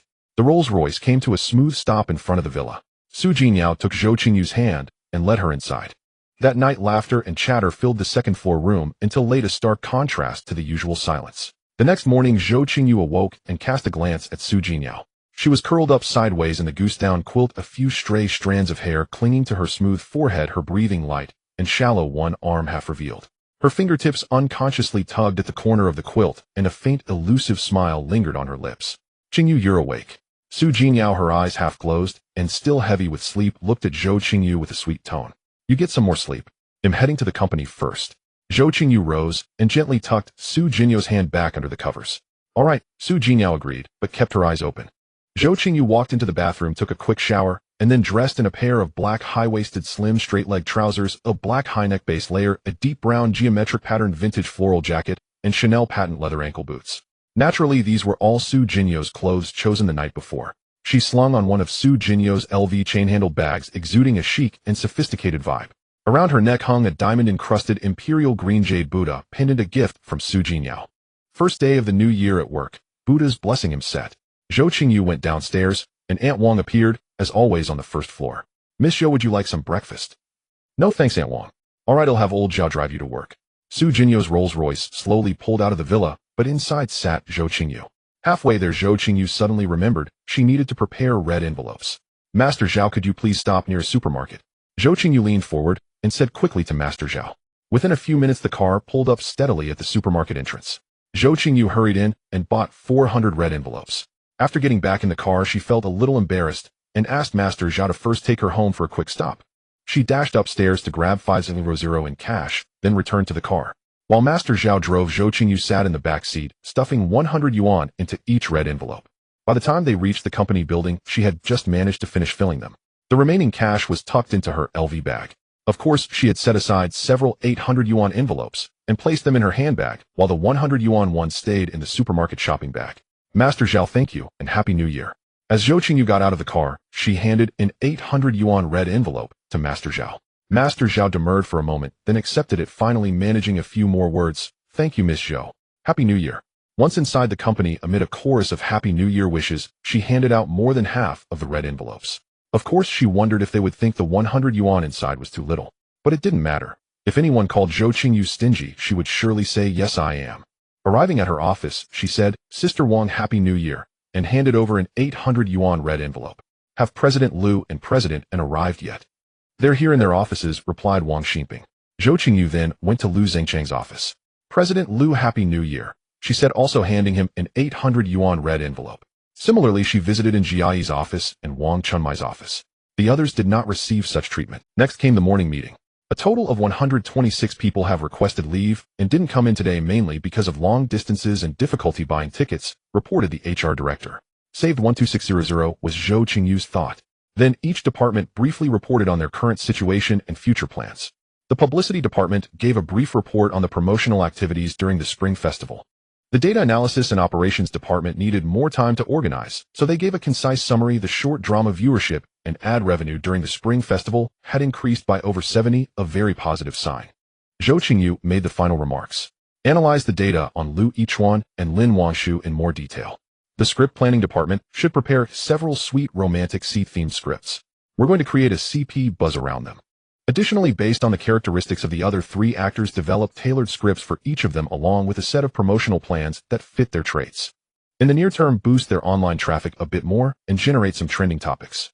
The commerce department's focus should be on product placement and brand partnerships. Try to win them from multiple angles and points. If there are special needs or conditions you can't decide on, feel free to consult President Liu or come to me. Also select 2 people each from administration, HR, and finance in the next couple of days to temporarily form the cultural tourism project team. Please provide a list of suitable candidates or you can volunteer. In the new year, we must emphasize corporate culture building, enhance team cohesion, and pay more attention to employees' well-being. The budget can be increased and the HR department should put in extra effort. President Liu, President Wang, and President, and please stay. The rest of you are dismissed. After the others left, Zhou Qingyu said, "I plan to come to the company 2 days a week from now on and spend the rest of the time on the new project." They'll temporarily hand over the company's work to President Liu. What are your thoughts? And Jiayi and Wang Hongmei had no objections. Liu Zhongchang hesitated and didn't speak. "President Liu, if you have any concerns, just say them directly," Zhou Qingyu said, looking at him. "President Zhou, it's not that I have a problem. It's mainly that I was sent by the investment company and my role is supervisory. It wouldn't be appropriate for me to be in charge for an extended period. You might consider temporarily handing the work over to President," and Liu Zhongchang said awkwardly, "I can assist from the side." "All right, then it's handed over to President," and Zhou Qingyu said after a moment's thought, acknowledging the point. "Please report this decision to the investors early and see what they think." "Sure, no problem," Liu Zhongchang answered decisively. After the brief meeting, there was nothing much left to do. Zhou Qingyu returned to her office and opened her phone. Su Jinyao was already awake. "Qingyu, I'm awake. They'll come drive for you around noon. They'll pick you up from your company in the afternoon. Are you busy today?" "Just finished the meeting, quite busy." "Take your time in the afternoon, no rush." Zhou Qingyu replied to the messages and exchanged a few words with Su Jinyao. Around lunchtime, a call came in from the contact labeled Grandma. Zhou Qingyu answered. "Xiaoyu, I've completed the paperwork for building the house, talked to the construction crew, and checked out the building materials," came Zhou Weiping's voice over the phone. "All right, how much money do you need?" Zhou Qingyu replied without hesitation. "About 2,200 in total to finish. You can give an initial 1,000, and we can pay the construction fees later." Zhou Weiping provided the exact figures. "Should I transfer the money to your card or to Grandma's card?" Zhou Qingyu asked Zhou Weiping directly. Zhou Weiping didn't hesitate, apparently having thought it through already. "Transfer it to your Grandma's card. When we need to use it, it'll take her along to withdraw the money. Anything else? If not, I'll hang up. They'll call you back after I've transferred the money," Zhou Qingyu said into the phone. "Your grandma wants to say a few words to you," Zhou Weiping said hurriedly. "Xiaoyu," came Grandma's voice over the phone. "Grandma," Zhou Qingyu called out, and after listening to Grandma's instructions for about 10 minutes, she finally hung up. After hanging up the phone, Zhou Qingyu opened her mobile banking app and checked her balance. 263725. 4 yuan. She had received a year-end bonus not long ago. She then opened her short video platform back in, noticing she hadn't streamed much lately and hadn't earned much money, so she decided not to withdraw. Next, she checked her securities account. The market was closed for the Spring Festival holiday, but it had risen slightly today, bringing the total to over 369 million yuan. She reopened her banking app, where her grandmother's account number was already saved in the transfer history, and transferred exactly 140 yuan. Only a little over 120 yuan remained in her account. She called her grandmother back. "Hello, Grandma." "Xiaoyu." She heard her grandmother call out, then shout to someone. Weiping, Xiaoyu's on the phone. "Xiaoyu," Zhou Weiping's voice came through. "I transferred 140 yuan to Grandma's account. Take her to check it. Withdraw some of it first and pay off the debts. Don't owe anyone for the house construction. Pay as you go. If you run short, just tell me." Zhou Qingyu said it all in one breath. All right, Xiaoyu, Zhou Weiping agreed. I hope you really mean what you say, Zhou Qingyu thought to herself. If there's nothing else, I'll hang up now. I'm still at work. If you need anything, just call me anytime. Zhou Qingyu finished speaking, received his confirmation, and ended the call. With time on her hands, Zhou Qingyu began to ponder the jade Buddha pendant. Such a valuable item shouldn't simply be accepted. Better to return it, she decided. She found Su Jinyo's mother's profile and opened the chat. Hello Annie, I'm sorry to disturb you. Yao Yao gave me a jade pendant the other day, and it looks quite expensive. I can't accept it. Could you let me know a good time to return it to you? After thinking it over, she revised the message. Hello Annie, I'm sorry to disturb you. Yao Yao gave me a jade pendant to wear the other day, and it appears quite valuable. I don't feel right wearing it. Could you let me know when would be convenient to bring it back to you? Confident in the revision, she hit send. To her surprise, an instant reply came back. Hello Qingyu, that Buddha pendant was a gift from Yao Yao for you. Keep it with peace of mind. Zhou Qingyu was taken aback. No Annie, such an expensive item. I can't carry its elegance. I feel, Qingyu, you're a good girl. Keep it without worry. Yao Yao's grandfather also approved of her giving it to you, Su Jinyo's mother replied. I'm about to meet with a supplier, so I have to go now. Don't overthink it, Qingyu. Wear it, and let the Buddha bless you. All right, Annie, please go ahead. He'll just borrow it for a while then. Zhou Qingyu leaned back in her office chair and sighed. What a situation. She wanted to make money, but she had her principles. Accepting clothes and jewelry from Su Jinyao was one thing. That felt easy. Accepting gifts and money from others was also fine. But this jade Buddha carried too much weight, not just because of its price. Enough dwelling on it. If they ever want it back, he'll return it. For now, he'll wear it. In the afternoon, the 4 personnel from administration, HR, and finance arrived. Zhou Qingyu had HR set up a separate room to serve as a temporary office. The contract had been signed and the land acquired, which meant they now needed to pay the land transfer fee, obtain the land certificate, and handle environmental assessments, energy conservation filings, forest land approvals, water usage permits, and electricity permits. All the necessary evaluations, filings, and registrations. Zhou Qingyu looked at the 4 people before her. None of them were capable of handling this. You 2 from finance. One will handle cashier duties, the other will manage bookkeeping. You 2 from HR and admin. One will be responsible for recruitment, the other for administrative coordination and document management. Zhou Qingyu delegated the tasks, and no one objected. Zhou Qingyu said to the HR person, now we need to hire 1 project manager and 2 project manager assistants. Male candidates' experienced age is not an issue. Urgent hire. You and the cashier go together to process the land certificate. For the land transfer fee, have manager Wang transfer the funds. She also assigned the finance tasks. You're in charge of organizing all these documents and collecting information on qualified design and construction companies in the provincial capital. Well, send them the bidding invitations later. Finally, she assigned the administrative work. You can't rush a hot meal, Zhou Qingyu thought. She decided to hire professionals first. After all, the preliminary procedures had to be completed before project initiation, design approval, and ultimately construction. She couldn't possibly run around doing everything herself. She'd exhaust herself and still not finish. Professional matters required professional people, and many of them working together. At 4 o'clock, Su Jinyao arrived. Zhou Qingyu didn't plan to wait until the end of the workday. There wasn't much to do anyway.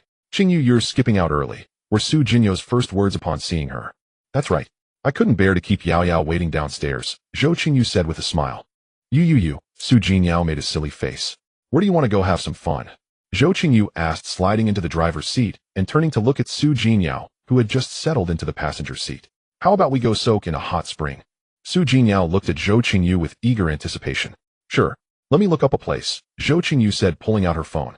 Zhou Qingyu found one and handed her phone to Su Jinyao. Songlin Tankwan Hotel. Take a look. I'm fine with anything. I've never been to a hot spring before, Su Jinyao said. Then we'll go with this one. A private room, a private courtyard, and a private pool, Zhou Qingyu said, starting. Half an hour later, Zhou Qingyu parked the car at the hotel entrance at the foot of the mountain. It was less a traditional hotel and more a collection of courtyards built along the mountainside. After checking in and buying 2 swimsuits from the hotel lobby, Zhou Qingyu took Su Jinyo's hand and walked along the stone path. Her courtyard was elevated, offering one of the best views on the property. After changing into their swimsuits and wrapping themselves in cotton bathrobes, they reached the open-air hot spring pool in their courtyard. Zhou Qingyu pulled Su Jinyao through the bamboo curtain, slipped off her robe, and stepped into the spring. It's so hot. Su Jinyao yelped as soon as her foot touched the water. You have to scoop some water up and let it run over your body to get used to the temperature first, Zhou Qingyu said, scooping a handful of water and splashing it towards Su Jinyao. Oh! Su Jinyao shrieked and began to retaliate. After a few minutes, Zhou Qingyu felt accustomed to the temperature and pulled Su Jinyao into the pool with her. The warm spring water rose past their waists instantly, driving away most of the chill from their bodies. This feels so nice, they both murmured as they slowly sank into the water, leaving only their elegantly defined collarbones and shoulders above the surface. Before long, a female attendant in a kimono approached, carrying a small bamboo basket. "Hello, dear guests. Would you like to set up a petal bath and herbal bath?" the attendant asked softly. "Yes, please," Zhou Qingyu said. "Certainly," the attendant replied, hanging mugwort pouches on the stone hooks by the edge of the pool and scattering rose petals across the water. The scent of roses mingled with the herbal aroma of mugwort, filling the air. Su Jingniao scooped up a handful of petals and pressed them to her cheek. So fragrant. The two of them reclined side by side against the edge of the pool, soaking until their skin flushed slightly pink. "A spa session," Zhou Qingyu said, her voice drained of energy. "Sure," Su Jingniao echoed, equally languid. Zhou Qingyu took Su Jingniao's hand and helped her up, then called the front desk to request spa masseuses for their courtyard. The masseuses arrived with an array of essential oil bottles and handed them soft disposable bathrobes. "Ladies, what pressure would you prefer?" one asked gently. "And which oil would you like?" Half an hour later, Zhou Qingyu said to Su Jingniao, "I feel like I could eat a Me too. What do you have to eat here?" Zhou Qingyu asked the masseuse. "Our sukiyaki is the signature dish," the masseuse said between strokes. "Well, have a double portion." That evening, Zhou Qingyu and Su Jingniao stayed at a hot spring hotel. The next morning, without time to take Su Jingniao home, Zhou Qingyu brought her to the company. After a brief morning meeting, they headed over to the Cultural Tourism Project team. "President Zhou, I've also contacted applicants through the recruitment platform's membership feature. Experienced project managers are reluctant to join once they learn this is our company's first development project," the HR manager said. "Have you contacted any headhunters?" Zhou Qingyu asked. "Yes, we're waiting to hear back," the HR manager replied. The finance officer was out, having taken the cashier to handle some paperwork. Zhou Qingyu returned to his office. Yao, shall I take you home? Aren't you busy anymore?" Su Jingniao asked. "I'm done for now," Zhou Qingyu replied briefly. "All right, let's have lunch together before heading back," Su Jingniao said with a grin. They left the company together and went to the same snail noodle shop as last time. Su Jingniao cheerfully clung to Zhou Qingyu's arm, beaming with joy. "How about we go shopping this afternoon?" No, I've got a lot on my plate lately. We can shop this weekend." Zhou Qingyu quickly declined. Su Jingniao pouted. "What are you doing this afternoon then?" "I want to sort out my thoughts on the cultural tourism project." Zhou Qingyu was indeed frustrated with this project lacking any professional assistance. "How about I ask my mom to send someone to help you?" Su Jingniao seemed to notice Zhou Qingyu's irritation.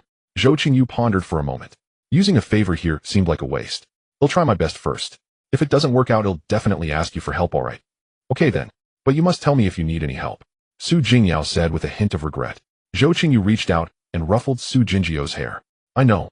If I can't handle something, it'll definitely come to you." Su Jingniao nodded emphatically. After sending Su Jingniao back to the villa, Zhou Qingyu drew a 73 risk of capital chain rupture pressed down on his heart like a mountain. The lack of professional personnel was the second mountain. Upon reaching the garage, Zhou Qingyu didn't get out of the car. He pondered for a long time, but found no solution. After all, this wasn't a task one person could accomplish alone. Forget it. Things will work out in the end. Let's head home first. After returning home, Zhou Qingyu gathered all the jewelry Su Jingniao and her mother had given him, along with Zhang Zihao's Van Cleef Arpels pieces. He kept 2 earrings and the little waist necklace and decided to sell everything else. After some thought, he also added a few luxury clothes he rarely wore and a Prada suitcase to the sell pile. He kept only 4 bags to maintain appearances. He contacted a second-hand luxury dealer, sent a photo, and asked for an in-person appraisal. An hour later, with 13 pieces of jewelry, 6 items of clothing, and 1 suitcase, the dealer verified they were all from legitimate channels. They settled on a total price of 325,000 yuan. Zhou Qingyu's bank balance finally returned to 448,725. 4 yuan. "Can you tell me how much this diamond-studded Buddha pendant is worth?" Zhou Qingyu asked the second-hand dealer. "Sure, let me take a look." The dealer didn't hesitate, as he had already made several purchases from Zhou Qingyu and knew this customer would have more items to sell in the future. Zhou Qingyu unclasped the Buddha pendant necklace and handed it to the dealer. The dealer took out a magnifying glass and a flashlight, examining it carefully. Excellent water clarity, imperial green, old material, fine carving glass type. The diamond on top is 1 carat right. The surrounding stones are also natural. The platinum base at the back opens up to hold a photo. He then took out a small electronic scale and calipers. Height 26, width 29, thickness 3.9 or so, weight 46.5. "Miss, this pendant is worth over 8 figures. For resale, it would still be 7 to 800,000. The dealer summarized. "What?" Zhou Qingyu was genuinely shocked. He had misjudged it, thinking it was worth at most 2 or 3 million. "Do you want to sell it?" "This one would have to be sold on consignment. We'll take a photo and see if we can find the right buyer. If we buy it, it might be hard to move. The price is just too high." The dealer was quite honest. Zhou Qingyu calmed down. I'm not selling this one. It belongs to a friend. I'm just wearing it for a few days and will return it. After the dealer left, Zhou Qingyu was torn. A jade pendant worth tens of millions was something he dared not wear outside. He regretted letting the dealer appraise it. Before he could wear it out casually. Now wearing it felt wrong, keeping it at home felt wrong, and returning it wasn't an option. No wonder Zhou Qingyu said she had to beg her grandfather for a long time to get it. It was anything but cheap. How he wished he could sell it for cash. Just as Zhou Qingyu was thinking about this, his phone rang. It was an unknown number. He answered. Hello. Hello, Miss Zhou. This is Lu Junsheng. The matter you commissioned me to investigate last time is complete. Lu Junsheng's voice came through the phone. Detective Lu, where can I pick it up? Zhou Qingyu asked. Come to my office. The address is Hongping Road, number XXXX. Lu Junsheng gave the address. Zhou Qingyu replied. All right, I'll be there shortly. He checked the navigation. It was a 35-minute drive, not exactly close. He grabbed 200 yuan in cash, stuffed it into his bag, and headed downstairs to leave. At 4 o'clock, he arrived at Lu Junsheng's office. Calling it an office was generous. It was actually an old 2-bedroom apartment in a residential building. The paint on the walls was yellowing and peeling, and the hallway smelled of stewed meat from a neighbor's home. He reached 302 on the 3rd floor. The door was ajar, and Zhou Qingyu knocked twice. Come in, came Lu Junsheng's weary voice. Pushing the door open, he saw the living room was sparsely furnished, about 20 square meters at most. A large conference table sat in the middle, cluttered with books, document folders, loose A4 papers, and 3 chairs were around the table, and an old fabric sofa was placed by the window. Seeing Zhou Qingyu enter, Lu Junsheng quickly pulled out a chair. Miss Zhou, please have a seat. You know you have a client coming, but you don't bother to clean up. With this mess, how do you get any business? Zhou Qingyu pulled the chair back a bit and sat down sideways. Lu Junsheng looked a bit embarrassed. I've been busy lately and haven't had time to tidy up. Zhou Qingyu didn't push it. Where are the documents? Just a moment, they're printing.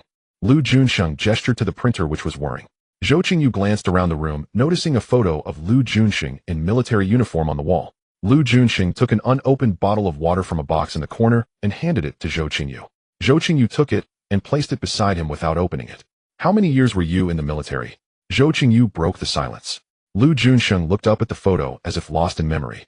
12 years. Why didn't you get a government job after being discharged? Why did you become a private investigator? Zhou Qingyu asked curiously. I requested to leave on my own and didn't take a job assignment. Lu Junsheng explained. Zhou Qingyu didn't press further and changed the subject.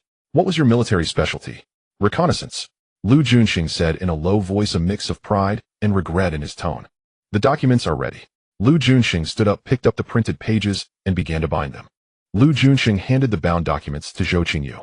She took them and flipped through the pages, finding them quite deep. Each file contained not only educational background and romantic history, but also current circumstances, frequented locations, photographs, and social connections. Each one meticulously compiled, resembling a professional resume. Zhang Qingyuan, currently engaged to the daughter of a provincial committee leader, a typical wealthy heir destined to inherit the family business. Chen Jie, currently single. Only been in one relationship. Zhou Qingyu asked while reading. A member of Yinshui Yao. Yes, we only found one relationship from his university days. Lu Junsheng lit a cigarette and exhaled a smoke ring before speaking. Zhou Qingyu asked again, a member of Yinshui Yao? Is that an upscale pleasure house? Do you know what goes on inside? Yinshui Yao is so discreet it has no sign. I managed to sneak in once. It operates on a membership basis. Only members can introduce new members. It's a social venue for business elites and powerful figures. Lu Junsheng said. And what else? Zhou Qingyu looked up at him. There are many models, minor celebrities, and a lot of innocent-looking young girls. Prices start at 10,000. They even hold monthly competitions to select the flower queen. Lu Junsheng took another drag of his cigarette and continued. They offer companionship and entertainment, anything you could want. They say even if someone ends up dead, they can make it go away. Is that all? Zhou Qingyu continued to stare at Lu Junsheng. There are rumors about customized cultivation services, but I haven't confirmed them. Lu Junsheng added after a moment of thought, seeming to have exhausted his knowledge. Is Song Yunheng also a member? Zhou Qingyu asked when she reached the 3rd file. Yes, Lu Junsheng replied. Beneath that refined and gentle exterior hides a wild heart. Zhou Qingyu remarked. Li Jinghong, 2 relationships, a normal temperament, no bad habits. It seems Li Kai's half-brother is set to inherit the family business. Li Kai is 28. His mother passed away just before his college entrance exams. He joined the Li family company after completing his master's degree 3 years ago, and now he's the head of the investment department. Quite impressive, Zhou Qingyu observed. Indeed. An illegitimate son only 2 months younger than Li Jinghong. He must have remarkable skills, Lu Junsheng remarked with admiration. Li Kai has never been in a relationship. Zhou Qingyu found that hard to believe. No, but there are rumors he likes to hunt for women at bars, though that's unconfirmed. Song Qian, 16 years old, Song Yunheng's younger sister studying abroad, only a photo, little other information. Chen Tongtong, indeed a lesbian with a rich and colorful history, generous, bold, a classic T. Zhang Zihao has caused deaths. Do you have any specific details? Zhou Qingyu asked. No specific details, but everyone in his circle knows. Zhang Zihao likes to train innocent girls, then beat and abuse them. He's quite twisted. When something happens, he just throws money at the problem. Lu Junxing said. Can you dig up specific information? Zhou Qingyu asked again. I can try, Lu Junxing said, lighting another cigarette. Zhou Qingyu closed the files and stared at Lu Junxing. You're not even 35 yet, why do you look so haggard? My wife was in a car accident and became disabled. The Hitandran driver was never found. That's the year I retired from my previous job. She's still in rehabilitation. My daughter is in middle school now, Lu Junxing said slowly. Zhou Qingyu understood. It wasn't that the driver couldn't be found, it was that his daughter's schooling was his Achilles heel. Fate truly plays cruel tricks, Zhou Qingyu sighed, then was silent for a few minutes before saying, I want to investigate a few more people, government officials. I need detailed information. Can you handle it? Having a weakness was useful. Zhou Qingyu was no saint, offering only verbal sympathy. What rank? Lu Junxing asked. Zhou Qingyu didn't hesitate. Up to deputy department level. All right, how detailed do you need it? Lu Junxing agreed, clearly in need of money. Private life and family.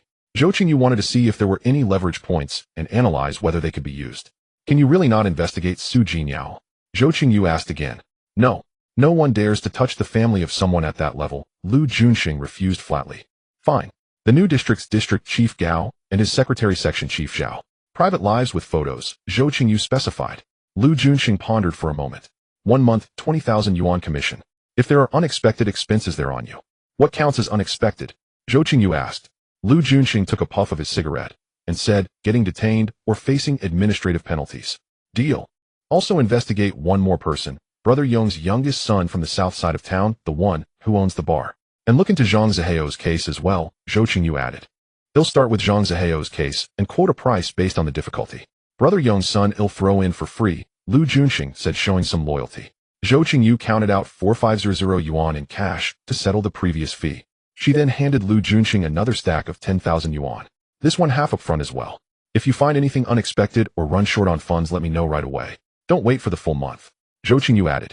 All right, thank you, Ms. Zhou, Lu Junxing said as he took the money. Zhou Qingyu arrived home past 6 in the evening. She ordered takeout, kicked off her shoes, changed into pajamas, and curled up on the sofa, continuing to review the files.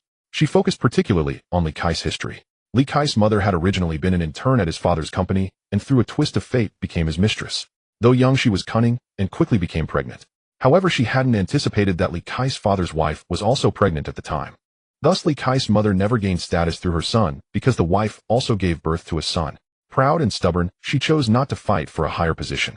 She took Li Kai and returned to her hometown, cutting off all contact with his father. Afterwards, the mother and son lived a hard life. She devoted herself entirely to nurturing Li Kai and never remarried. It wasn't until just before Li Kai's college entrance exams that she fell gravely ill and finally contacted his father, asking him to support Li Kai's education. At 17 or 18, an age of impulsiveness, Li Kai did not act rashly. He calmly accepted the reality and his father's financial support, completing his master's degree before joining his father's company. Within 2 years, he rose from an ordinary employee to head of the investment department. Moreover, despite his looks, Li Kai had never been in a single relationship. After reviewing Li Kai's history and combining it with her own observations, Zhou Qingyu's assessment was restrained and enduring, self-conscious and sensitive, with an extreme desire for control. People like him. Everything they show on the surface is an act. Once they gain power, they will surely seek vengeance on a grand scale. Zhou Qingyu also analyzed the profiles of the others in detail, noting that if the opportunity arose in the future, she would certainly leverage them appropriately. She chatted casually with Su Jinyao for a while longer. Glancing at the clock, it was already 10 in the evening. She was exhausted from the past 2 days. Time to sleep. She walked barefoot into the bedroom, peeled off her pajamas, and tossed them onto the bed, then stepped naked into the bathroom. After emerging, she dove directly onto the bed, spreading her limbs into a big shape. She turned over a few times and soon fell into a deep, sound sleep. In the days that followed, the project recruitment and document processing made no progress whatsoever. Either the candidates who came for interviews had woefully inadequate professional knowledge and no experience in large-scale construction development, or those with impressive resumes and apparent professional expertise never showed up for the interviews at all. Zhou Qingyu, accompanied by her 4 subordinates, found herself at a complete loss. After chatting with Su Jinyao that night, she grew too restless to sleep. It had been a long time since she had had any nightlife. Why not go for a drink? The thought was barely formed before she acted on it. She opened the wardrobe and picked out an off-white knitted cardigan, a white spicy girl long-sleeved neck tee, and a black high-waisted Aline skirt. The neckline traced the delicate contours of her collarbones while the tailored fit flattered her curves to perfection, the shadowy cleft of her décolletage hinting alluringly. The high-waisted skirt cinched at the narrowest point of her waist, making her legs appear even longer. She slipped on a pair of chunky white sneakers and headed out. The raucous music inside the bar seemed to wash her troubles. The heavy bass of the DJ's set made the floor vibrate faintly, the air thick with a heady mix of alcohol and allure, driving all her worries out the door. A Bloody Mary, Zhou Qingyu told the bartender at the counter. The bartender acknowledged her order and began mixing. She turned to glance at the stage. Quite a crowd tonight.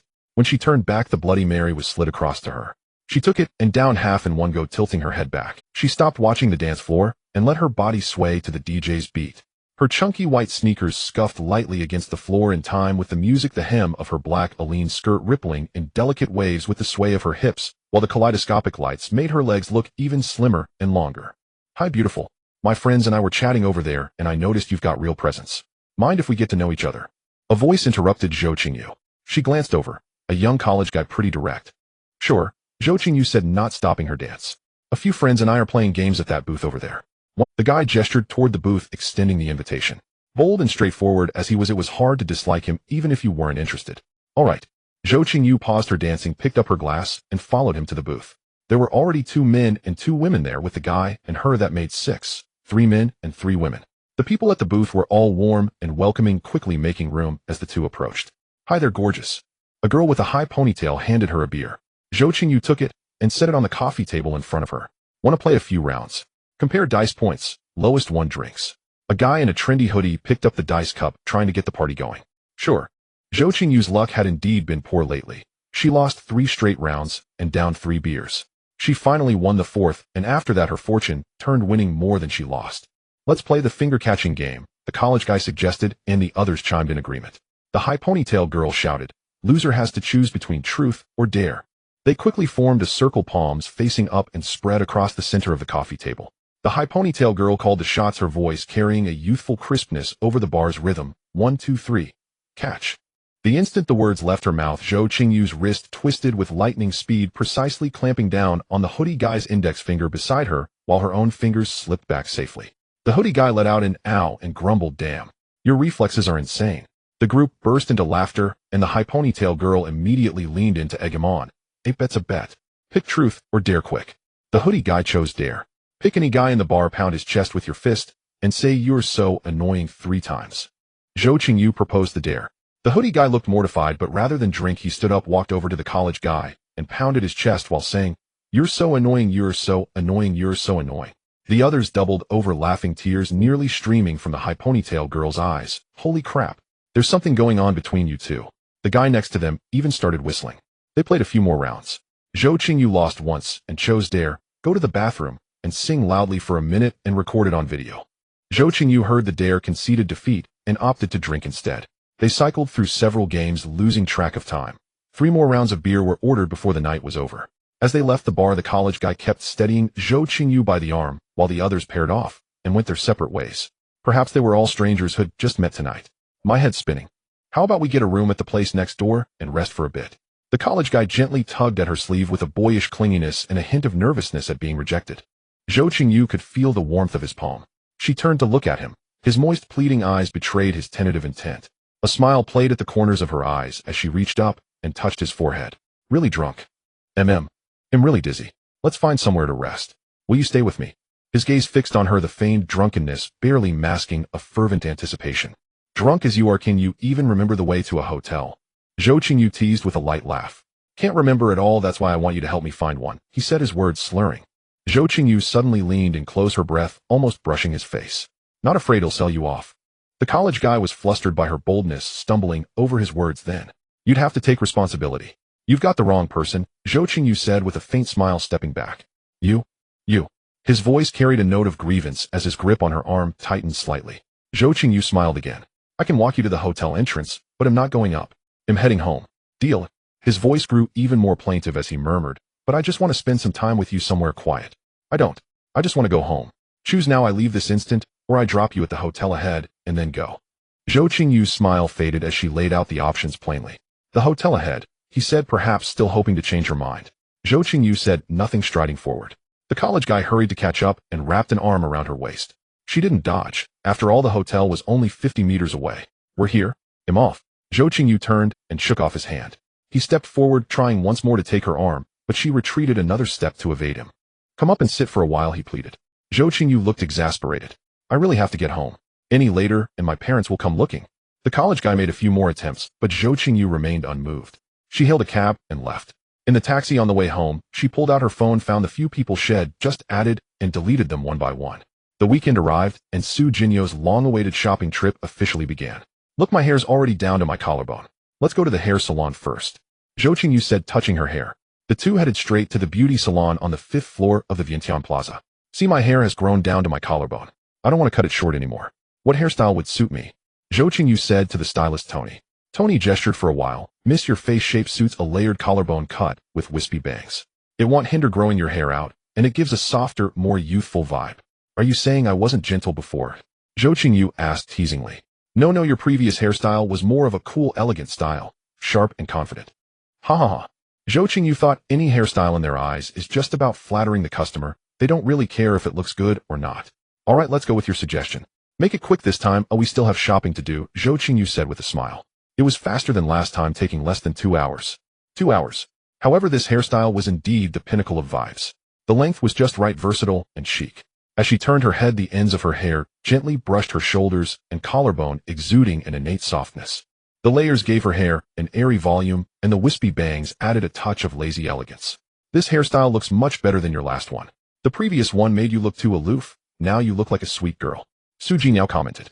Zhou Qingyu also got her hair done, just a simple trim of the ends. Okay, Zhou Qingyu's membership card was charged 3,256 yuan, a pricier than last time. With that, they decided to eat first. After circling the upper floor, they chose a grilled fish restaurant. Zhou Qingyu loved bullfrog, while Zhou Qingyu didn't care for it. They ordered a grilled fish set and a bullfrog set. After eating, they went downstairs to browse luxury stores. First, they tried things at Dior. Does this look good, oi? Zhou Qingyu asked. Zhou Qingyu wore a classic Dior dress with an all-over monogram print. The stand collar and cinched waist perfectly accentuated her slender figure. The hem fell to 2/3 of her thigh, and the subtle pleats made her legs look even longer. Beautiful, elegant, and flowing, understated luxury. Pretty and exquisite, Zhou Qingyu exclaimed sincerely. They each ended up buying one. Next stop was Hermes. They tried a few new styles, but didn't feel a strong urge to buy. At Chanel, a new batch of spring clothing had arrived, all quite pretty. Zhou Qingyu tried on dresses, shorts, skirts, tweed suits, long-sleeve tees, short-sleeve tees, and more. After trying, she bought over 10 outfits. Zhou Qingyu bought a black knit tweed-style suit, a pair of blue and white striped wide-leg pants, a short dress, and a high-waisted pair of shorts. Yes, Zhou Qingyu paid for everything. They continued browsing a few more stores, but there wasn't much new. Today's haul was mediocre. Qingyu, let's go look at some jewelry, Zhou Qingyu said, tugging at Zhou Qingyu's arm. All right, Zhou Qingyu replied. After circling around, they arrived at Cartier and bought 2 identical pairs of earrings and pendants, 1 set each. With that, they ended today's shopping spree feeling somewhat unsatisfied. Next time, let's go to Shanghai. I'm a member there too. The selection here is too limited, Zhou Qingyu complained. Okay, we'll go next time, Zhou Qingyu agreed readily. Zhou Qingyu hugged Zhou Qingyu's arm. Let's go next weekend. We can stay for 2 days. Zhou Qingyu reached out and ruffled Zhou Qingyu's hair. Look at you, so eager. We'll see next week. We'll go if we have time. Great. So what are we having for dinner tonight? Zhou Qingyu said happily. Not sure yet. Any ideas? Zhou Qingyu said as they walked. Nope, Zhou Qingyu pouted, dragging out her words. Zhou Qingyu thought for a moment. How about we go to that roadside barbecue stall? The hustle and bustle of the streets truly soothes the soul. Sounds great. I've never been to one. Zhou Qingyu was thrilled. Zhou Qingyu thought indeed the young lady has never experienced the ordinary. Seeing the anticipation in Zhou Qingyu's eyes, Zhou Qingyu couldn't help but laugh. She reached out and ruffled her hair again. Come on, let me take you to the barbecue place under my old apartment. Zhou Qingyu drove to the barbecue restaurant near her old apartment. As she got out of the car, the aroma of cumin and charcoal filled the air. The place was bustling with chatter and smoke, and business was clearly good. Zhou Qingyu skillfully grabbed a plastic stool and pulled Zhou Qingyu down to sit. Boss, give me 20 lamb skewers, 5 chicken wings, 5 rice cakes, 2 eggplants, a dozen oysters, some chives. Zhou Qingyu ordered over a dozen different skewers in one go.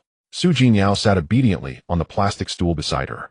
After Zhou Qingyu finished ordering, she said, everyone here eating barbecue looks so happy. Of course. After a long, tiring day, it's a rare moment to relax, Zhou Qingyu said. Hey, beautiful.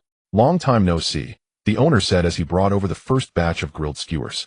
Zhou Qingyu was surprised. Boss, you still remember me? Of course, how could I forget? The owner glanced at Zhou Qingyu, held back what he wanted to say, and just said, enjoy your meal, I'll get back to grilling. After the owner left, Zhou Qingyu whispered to Zhou Qingyu, what was the owner about to say? Probably that I got into a fight here once, Zhou Qingyu said with a low chuckle. Giggle, giggle, giggle. Zhou Qingyu covered her mouth and laughed. Zhou Qingyu picked up 2 skewers of grilled lamb. Here, eat up and shut that mouth of yours. Zhou Qingyu only laughed even harder. The barbecue feast lasted over an hour. By the time they dropped Zhou Qingyu off at her villa, it wasn't even 9 o'clock yet. At Zhou Jingyu's insistence, Zhou Qingyu ended up staying over at her place again that night. The clothes Zhou Qingyu bought earlier had already been delivered by the store assistant. After showering, Zhou Qingyu came out wrapped only in a towel. Qingyu, let's try on the clothes again. Zhou Qingyu looked at Zhou Jinyu's long slender legs exposed below the towel and the dazzlingly white curve above it. Yao Yao, if you keep this up, I'm going to pounce. Pounce? Where? Here. Zhou Jinyu pointed at her chest. Come on then, try it. Zhou Qingyu made a move as if to lunge at her, and Zhou Jinyu squealed and dodged laughing. A moment later, they were both dressed in their Victoria's Secret sets, giggling and trying on more clothes. Ooh, that skirt looks amazing on you, Zhou Jinyu said, looking at Zhou Qingyu in a white tweed-style dress. If it looks good on me, it'll look even better on you. Apart from our faces, our measurements are basically the same, Zhou Qingyu replied. Your temperament suits white better.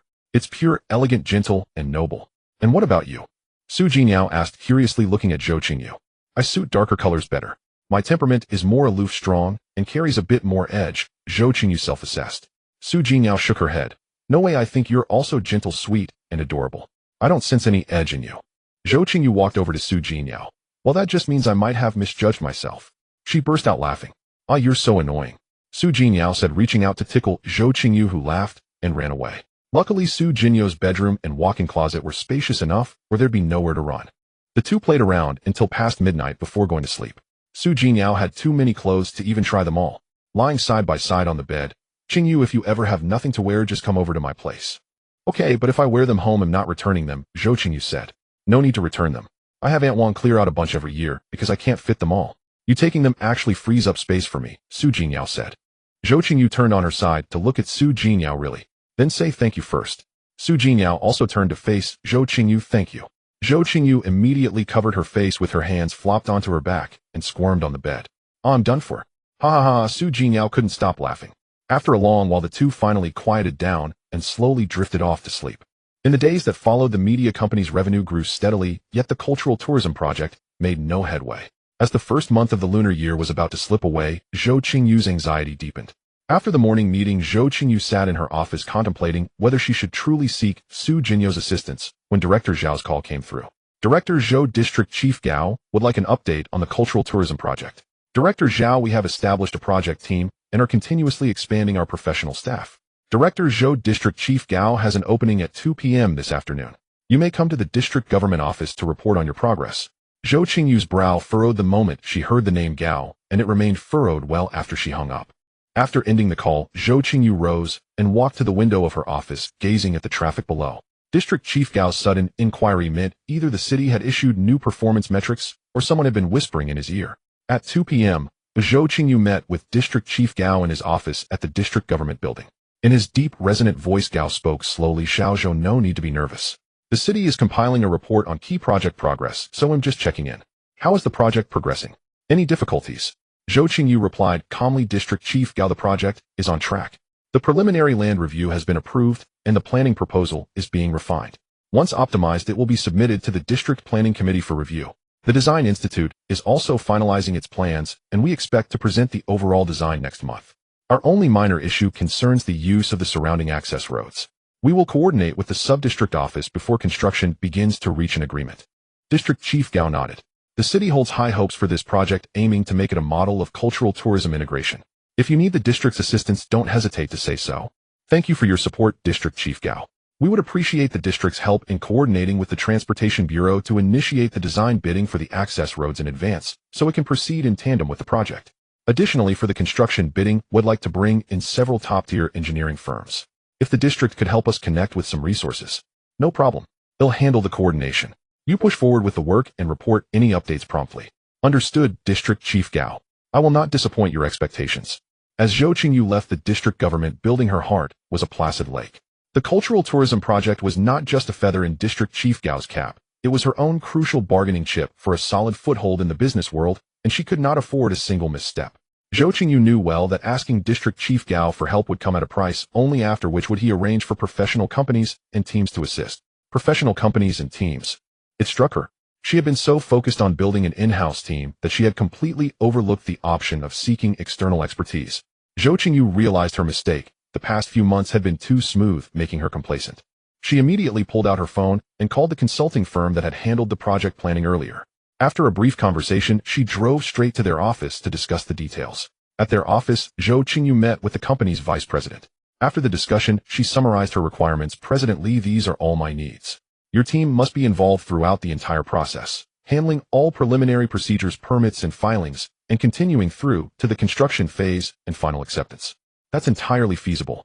We will assign a dedicated team to your project group. We'll stay until all procedures are complete and the construction permit is secured. Then we'll withdraw most of the team, but leave a small expert group to assist your company through the construction phase. President Li agreed to all of Zhou Qingyu's conditions. Zhou Qingyu knew that as the client she could dictate terms, it was merely a matter of cost. After finalizing numerous details, President Li extended an invitation as darkness fell. Director Zhou, how about I host a casual dinner tonight? I'm afraid not, President Li. I have other matters to attend to. Please come by tomorrow with your team to sign the contract. Zhou Qingyu declined politely. As President Li walked her to the parking lot, Zhou Qingyu mused that it was high time she acquired a luxury car. The next day, President Li arrived at Xinyu Media with a team of 16. They signed a comprehensive consulting and agency contract. The initial full-service package, excluding design, was priced at 265 million yuan, with a follow-up consultation group fee. The subsequent consultation group would cost 950 yuan per month until the project's final acceptance. That afternoon, President Li took Zhou Qingyu to the Provincial Design Institute. The design fee was set at 6 million yuan, plus a monthly service fee of 600 yuan until the completion of acceptance. The scope encompassed concept, design, master planning, detailed construction planning, architecture, structural engineering, electrical, plumbing, HVAC, landscaping, construction, follow-up, specialized designs, and included submission and approval processes. With this, the project's direction was finalized: a high-end immersive resort retreat. The project that had troubled Zhou Qingyu for nearly a month was fully resolved within 2 days, finally beginning to unfold its canvas. The 4-person team at Xinyu Media finally had a substantial role to play, acting as the client, managing all documentation and financial transitions, and overseeing the project. For now, everyone was operating from Xinyu Media's office. Once the construction permit was obtained and a temporary project site was built, they would relocate there. President Lu, I'm planning to get a car for you, President Un, and myself. What do you think? One morning after the meeting, Zhou Qingyu went to Lu Zongchang's office to discuss it. And then I can pass, Lu Zongchang said, rising.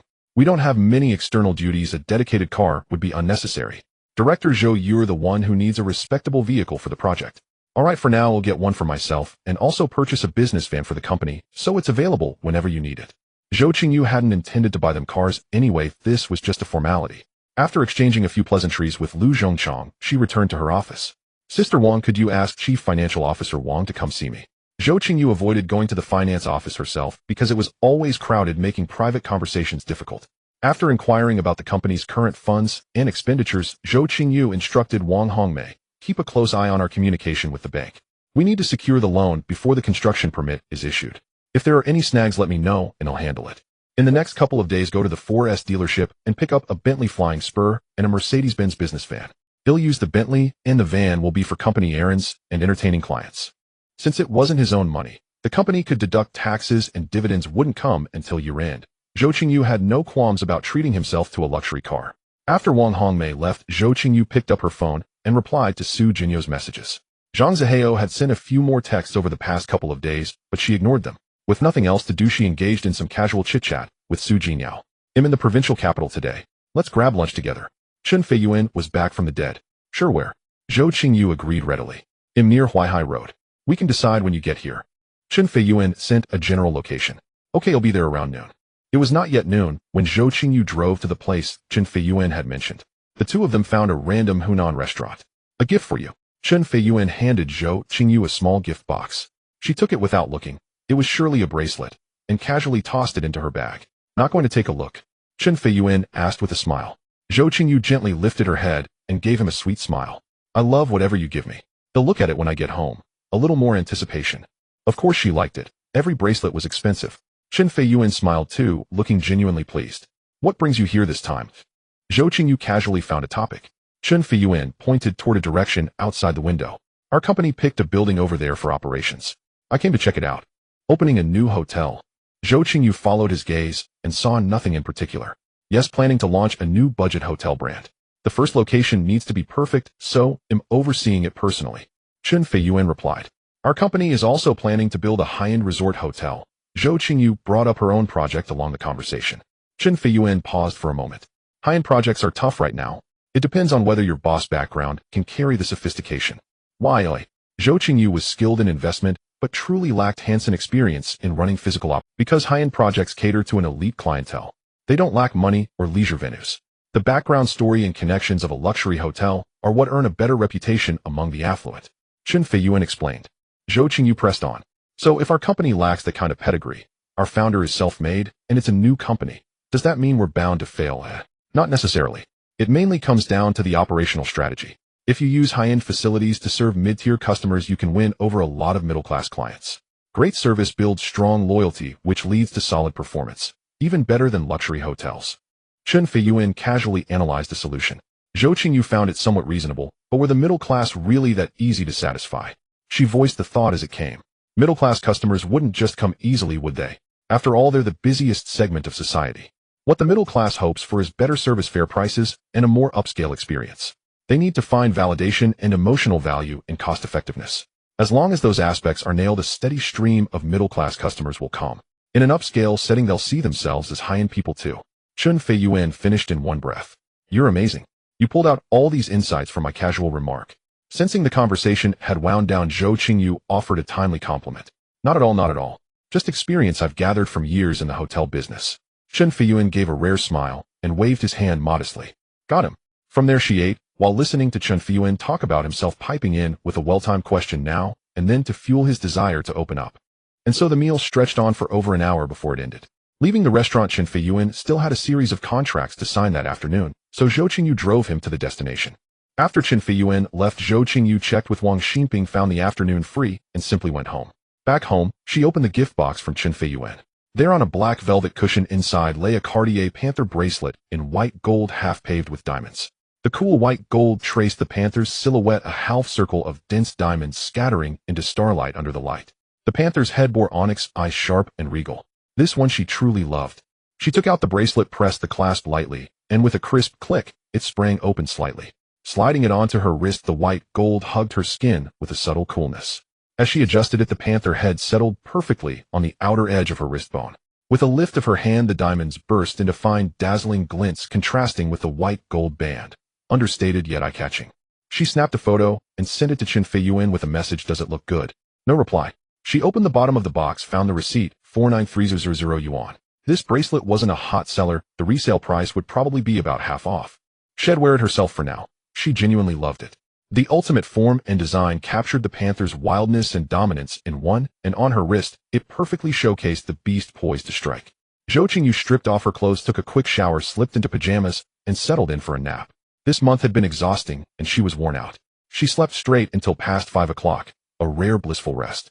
She stretched, found her phone, and saw that Chen Feiyuan had messaged her at 4. I'm done with work. Let's have dinner together tonight. Qingyu, are you still busy? What time do you get off? I'm off now. Where are you? Zhou Qingyu replied. Hilton Hotel on Huaihai Road. Chen Feiyuan responded instantly. Okay, I'll come find you in a bit. After replying, she checked Su Jinyo's message and chatted with her briefly. Time to get up. Since she'd accepted such a gift from Big Brother, she had to be sensible and show up for dinner. Opening the wardrobe, she put on a white knit top with a slim fit and a small neck, a light gray Chanel Aline skirt, and picked out a cream-colored stand collar long coat. Perfect. The fitted top accentuated her figure, full and graceful, yet not revealing. The Aline skirt lifted her waistline, elongating her legs. The chin-length hair indeed looked softer and sweeter, a classic first love look. She swapped out the jade Buddha pendant for a delicate waist chain necklace. Finally, she slipped on chunky white sneakers and did a fresh, sweet first love makeup. Downstairs, she got in the car. The evening rush in the city center was still brutal. She didn't reach the hotel lobby until nearly 6. Chen Feiyuan was already waiting in the lobby. Zhou Qingyu quietly crept up behind him, covered his eyes with her hands, and lowered her voice. Guess who? Chen Feiyuan didn't move. He lifted his hand and gently placed it over hers, rubbing softly a few times before saying, I can't guess. No, you have to guess. Zhou Qingyu didn't let go. Zhou Qingyu. Chen Fian said, then pulled her hands away from his eyes, turned to look into her eyes, and gave a soft smile. Sure enough, men all fall for that trick. Zhou Qingyu rested both elbows on Chen Fiyuan's shoulders, her hair brushing his cheek, as she turned her head and whispered, "Been waiting here long." "Not long. What do you want to eat?" Chen Fiyuan deftly changed the subject. "It's still a bit chilly outside. Late spring chill. Let's just eat at the hotel," Zhou Qingyu said. "All right, should we hit the buffet or the Western restaurant?" Chen Fiyuan asked as he stood up. Zhou Qingyu thought for a moment. Let's go with the buffet, no need to order." On the way to the restaurant, Zhou Qingyu for once took the initiative to loop her arm through Chen Fiyuan's. Maybe it was because she genuinely loved the panther bracelet today. Chen Fiyuan turned and gave her a fond smile again. The Hilton buffet dinner, 398 yuan per person, had a rich variety. Zhou Qingyu piled up plenty of dishes. "Yuan, good, try this curried mussel. It's tasty." Zhou Qingyu picked up a piece of mussel meat and offered it to feed him. Chen Fiyuan cooperatively opened his mouth and ate it, smiling at her. This stoic man has been smiling a lot today, Zhou Qingyu thought. The two finished their meal in just over half an hour, and Zhou Qingyu even replied to a few messages from Su. Leaving the buffet restaurant, Zhou Qingyu, with one arm linked through Chen Fiyuan's and her coat draped over the other, walked with him to the door of his executive suite. As soon as they entered, Zhou Qingyu turned to hang her coat on the rack by the door, but Chen Fiyuan immediately wrapped his arms around her. "Yuan, good, don't what?" Chen Fiyuan looked down at her with his cold, clear eyes. "Not here," Zhou Qingyu said, lowering her head slightly, her eyelids drooping. Chen Fiyuan was silent for a moment. "Fine." When Zhou Qingyu emerged from the bathroom, she saw Chen Changyuan sitting on the bed staring at her. His gaze was one of blatant anger. The warm bedside lamp of the Hilton couldn't dispel the chill in his eyes, even as it traced the sharp line of his jaw. Zhou Qingyu curved her lips and walked over briskly. "What's the matter? Why the long face?" She reached out to pull his arm, but he shook her off. "Zhou Qingyu, do you not know?" "Know what?" Zhou Qingyu's smile vanished, replaced by confusion. "Check your phone," Chen Fiyuan nearly shouted in anger. "It was buzzing non-stop during dinner, and it went off a dozen more times while you were in the bathroom." Zhou Qingyu laughed. Only Su Jinyao could send such a barrage of messages. She had simply forgotten to switch her phone to silent mode. "Are you jealous?" She leaned in close to Chen Fiyuan, her eyes sparkling with mischief as she fixed her gaze on him. "Humph." Chen Fiyuan turned his head away in a huff. Zhou Qingyu climbed onto the bed, reached over him, and grabbed her phone from the nightstand. She settled down beside him, quickly lit up the screen, unlocked it, and thrust it right in front of his face. She opened the chat and said in a light tone, "See, it's from my best friend." She scrolled through the chat history. "See, this was from dinner time too. Seen enough." She tilted her head, arching an eyebrow, and looked at him with a smile. "If you're done, I'll reply to her now." Chen Fiyuan looked up to meet her smiling eyes, his Adam's apple bobbing slightly. Go ahead," he said, his tone no longer carrying the earlier coldness or anger, but instead a hint of relieved ease.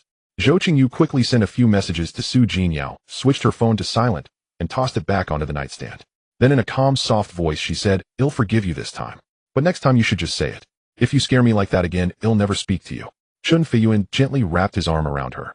After a long silence he whispered, "I'm sorry." Neither of them spoke again, remaining in that embrace for a long time. At 4 in the morning, Zhou Qingyu was awakened by the alarm on Chen Fiyuan's phone. "You're getting up this early?" Zhou Qingyu asked, her eyes still heavy with sleep. Chen Fiyuan glanced at her. "My flight is at 6:20, and the airport is a bit far. You go back to sleep. I'll drive you," Zhou Qingyu said, sitting up. The hotel duvet slipped from her upper body, her skin glowing pale in the dim light. Chen Fiyuan said indulgently, "You should sleep a little more. I've already called a car." "No, I have a car now. I'll take you," Zhou Qingyu insisted. She got up and went straight to the bathroom to wash up. After she got dressed, Chen Fiyuan tried to persuade her once more, but Zhou Qingyu remained adamant. In the end, Zhou Qingyu drove for over 40 minutes in the early morning to reach the airport. She helped him check in and saw him off, only leaving after he had entered the waiting area.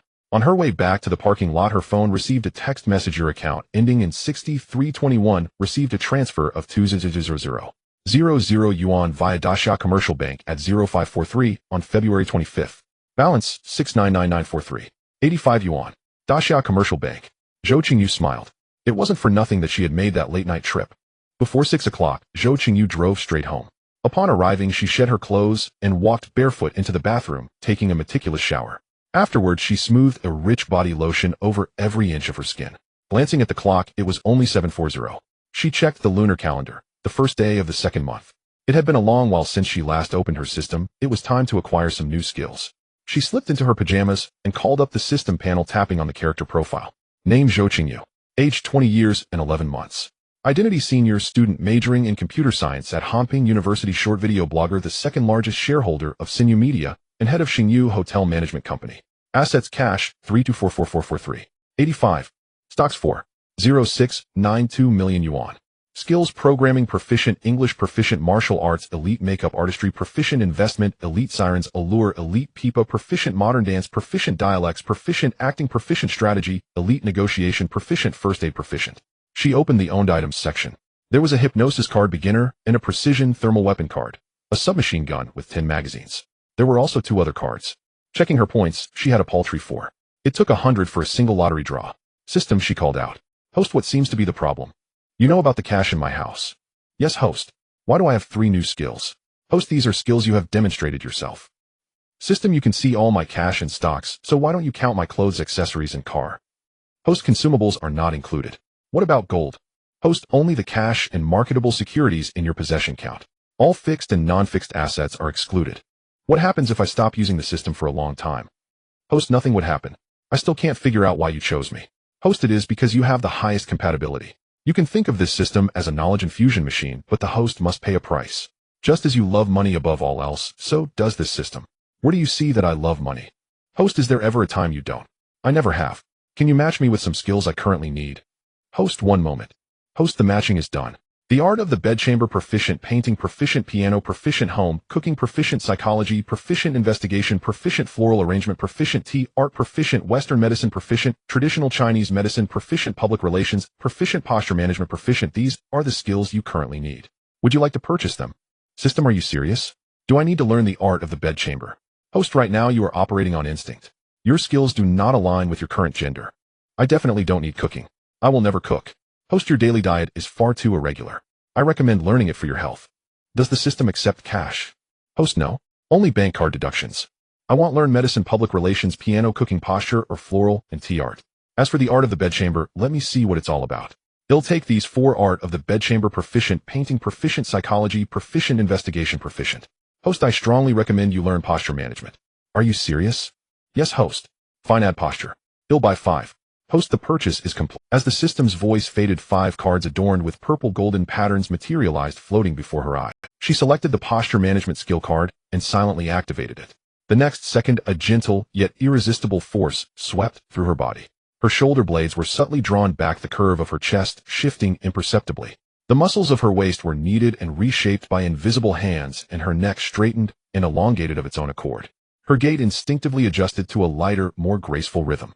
She could even feel her spine slowly realigning, each vertebra releasing a faint, crisp crack. Her figure, once slightly tense, now radiated a supple, balanced elegance, and even her breathing became deeper and softer. The system truly doesn't lie. Next, she selected the art of the bedchamber proficient and silently used it. A warm, orange-hued current seemed to flow through her limbs and bones, while a flood of strange, esoteric knowledge poured into her mind. From harmonizing breath to mastering the bodhis, every fiber, each detail, as clear as if etched into her very being. This is indeed different. Not just primal instinct. More like, one by one she activated painting proficient, psychology proficient, and investigation proficient. The painting skill brought a visual transformation. The world before her eyes became distinct and layered, imbued with the rhythm of light and shadow, as if she instinctively knew how to sketch lines and blend colors. Her ability to perceive fine details was suddenly sharpened. The integration of psychology was even more wondrous. She could easily discern the thoughts, emotions, anxieties, joys, or deceptions of others, her mind automatically analyzing the subconscious signals behind their body language. As the investigation skill activated, her 5 senses seemed amplified. Her sense of smell became keener, her ears could pick up the faintest sounds from beyond the walls, and a quick sweep of her gaze could clearly distinguish the smallest differences between 2 otherwise identical objects. Zhou Qingyu looked at herself in the mirror. Even in her pajamas, her aura had subtly shifted. The fabric fell in clean, sharp lines over her straightened back. The curve of her collarbone was softer, and even her hands resting at her sides unconsciously maintained a relaxed, yet elegant posture. Even her gaze had changed.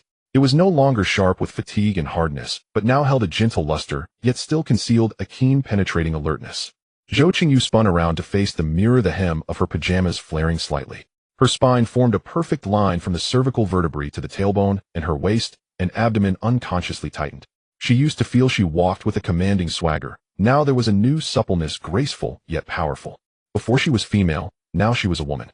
Before she was a pretty woman, now she was a woman of refined elegance. System, is there a myopia recovery skill card? Host, yes. An advanced item card can permanently restore vision, but you cannot purchase it at your current level. 100 million plus 1,000 points. Why don't you just rob me? Host selling cards is faster. I have a question. Can these item cards be used on others? No, they can't. Goodbye. Goodbye, host. Wait, I'll buy a yoga skill proficient card. Host, the purchase is successful. She selected the yoga skill card and silently activated it. A gentle yet resilient force spread instantly through her body from her neck and shoulders to her back, hips, and ankles. Every muscle was softly stretched and relaxed without a hint of pain, replaced by a soothing whole-body comfort. Countless yoga postures flooded her mind, from the basic sun salutation to advanced balance poses, from breathing techniques to meditation methods. Each detail crystal clear, as if she had practiced them 1,000 times. System, goodbye. Goodbye, host. She opened her mobile banking app. Balance 99943. 85. Sigh. Well, today's spending was worth it. She changed her clothes and headed to the company. Zhou, you look a bit different today, Wang Xinping remarked as Zhou Qingyu entered the office. Different how, eh? Zhou Qingyu turned to ask. Wang Xinping studied her for a moment. It's like, you're standing there and you're glowing. Are you calling me a light bulb? No, I mean you are dazzling and infinitely charming, Wang Xinping quickly said. Ha ha ha. Zhou Qingyu laughed. Sister Wang, you've learned to flatter. Wang Xinping was momentarily speechless. Sister Wang, is there something today? Zhou Qingyu swiftly changed the subject. The Cultural Tourism Project Preparatory Team has sent progress updates. All procedures can be completed in another week, and after the design drawings are submitted for review, the construction permit can be obtained. Wang Xinping picked up the documents and handed them to Zhou Qingyu. Then she hesitated and whispered, there's one more thing. Yesterday, Jiai's female classmate picked up a car. I saw her driving it this morning. A Porsche 718 Cabriolet. Zhou Qingyu was startled. That car costs 6 or 700,000. She can't afford it, and Jiai doesn't seem to have that much money either. And Jiai's year-end bonus last time was 4,000 yuan. His monthly salary plus performance bonus is about 5,000 plus, so 3 months is 15,000. That's less than 6,000 in total. He's bankrupting himself for her, the desperate simp. I don't know.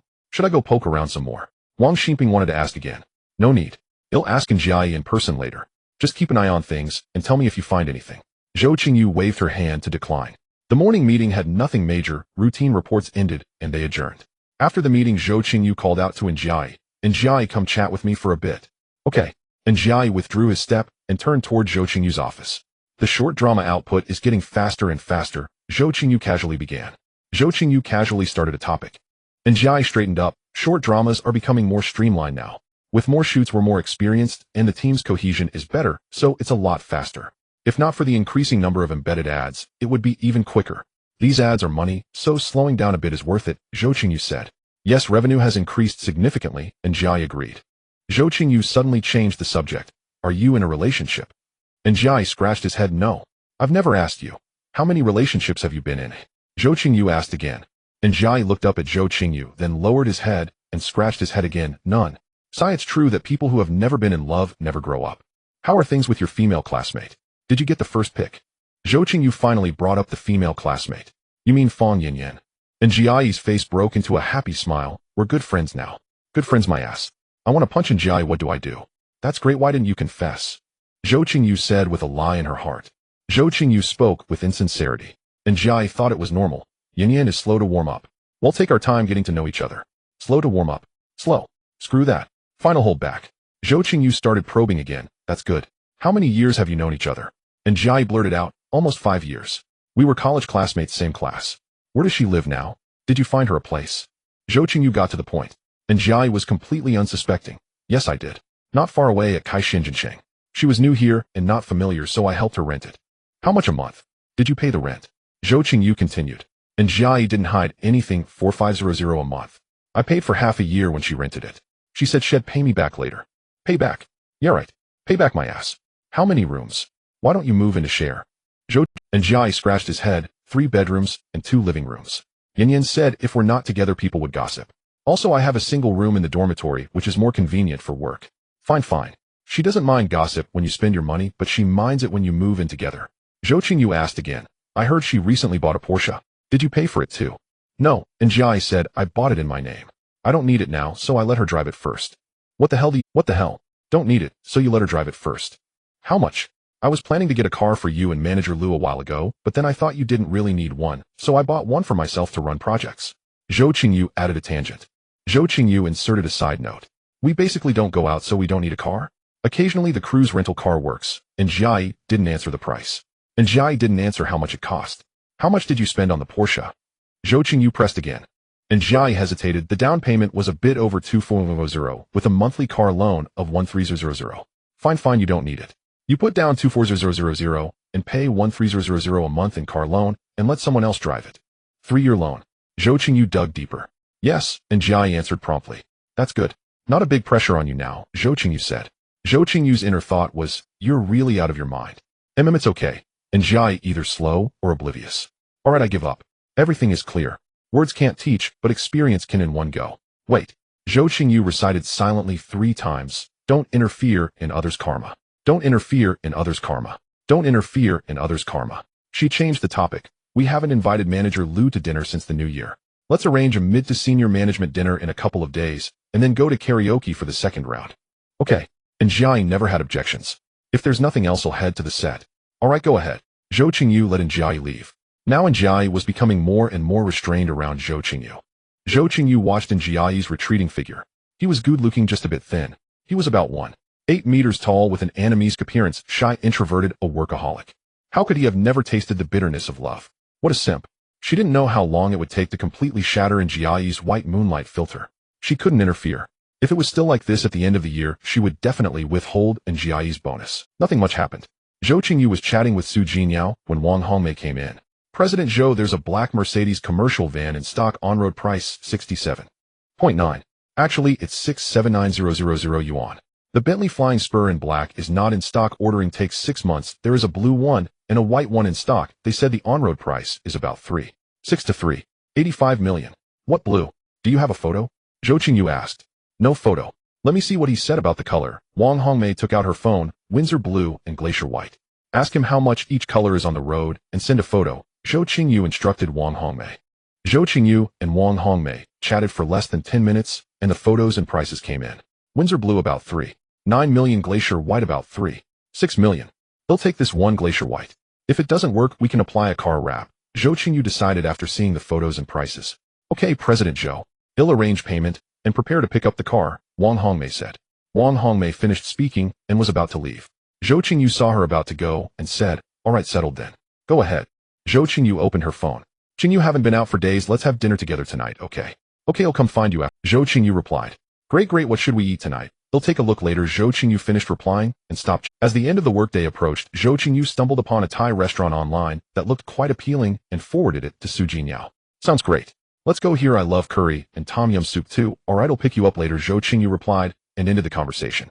After work, Zhou Qingyu drove to Su Jinyao's villa. Su Jinyao quickly ran out of the house. Today she wore a white multi-layered tulle long dress, a tweed jacket, and nude high heels. Her long legs were subtly visible beneath the gauze skirt, giving her an ethereal, gentle, and noble aura. Although it was a bit cold to wear that outdoors in this weather. Qingyu, Su Jinyao greeted her sweetly as she got into the car. Do I look good in this? Beautiful, you look absolutely ethereal. I'm almost mesmerized by you, Zhou Qingyu said, looking at Su Jinyao. Su Jinyao burst into a fit of silvery laughter. Stepping on the gas, the little Mini Cooper shot forward. Qingyu, you seem different from before, Su Jinyao said, tilting her head to look at Zhou Qingyu's profile. Zhou Qingyu kept driving without turning her head. Different how?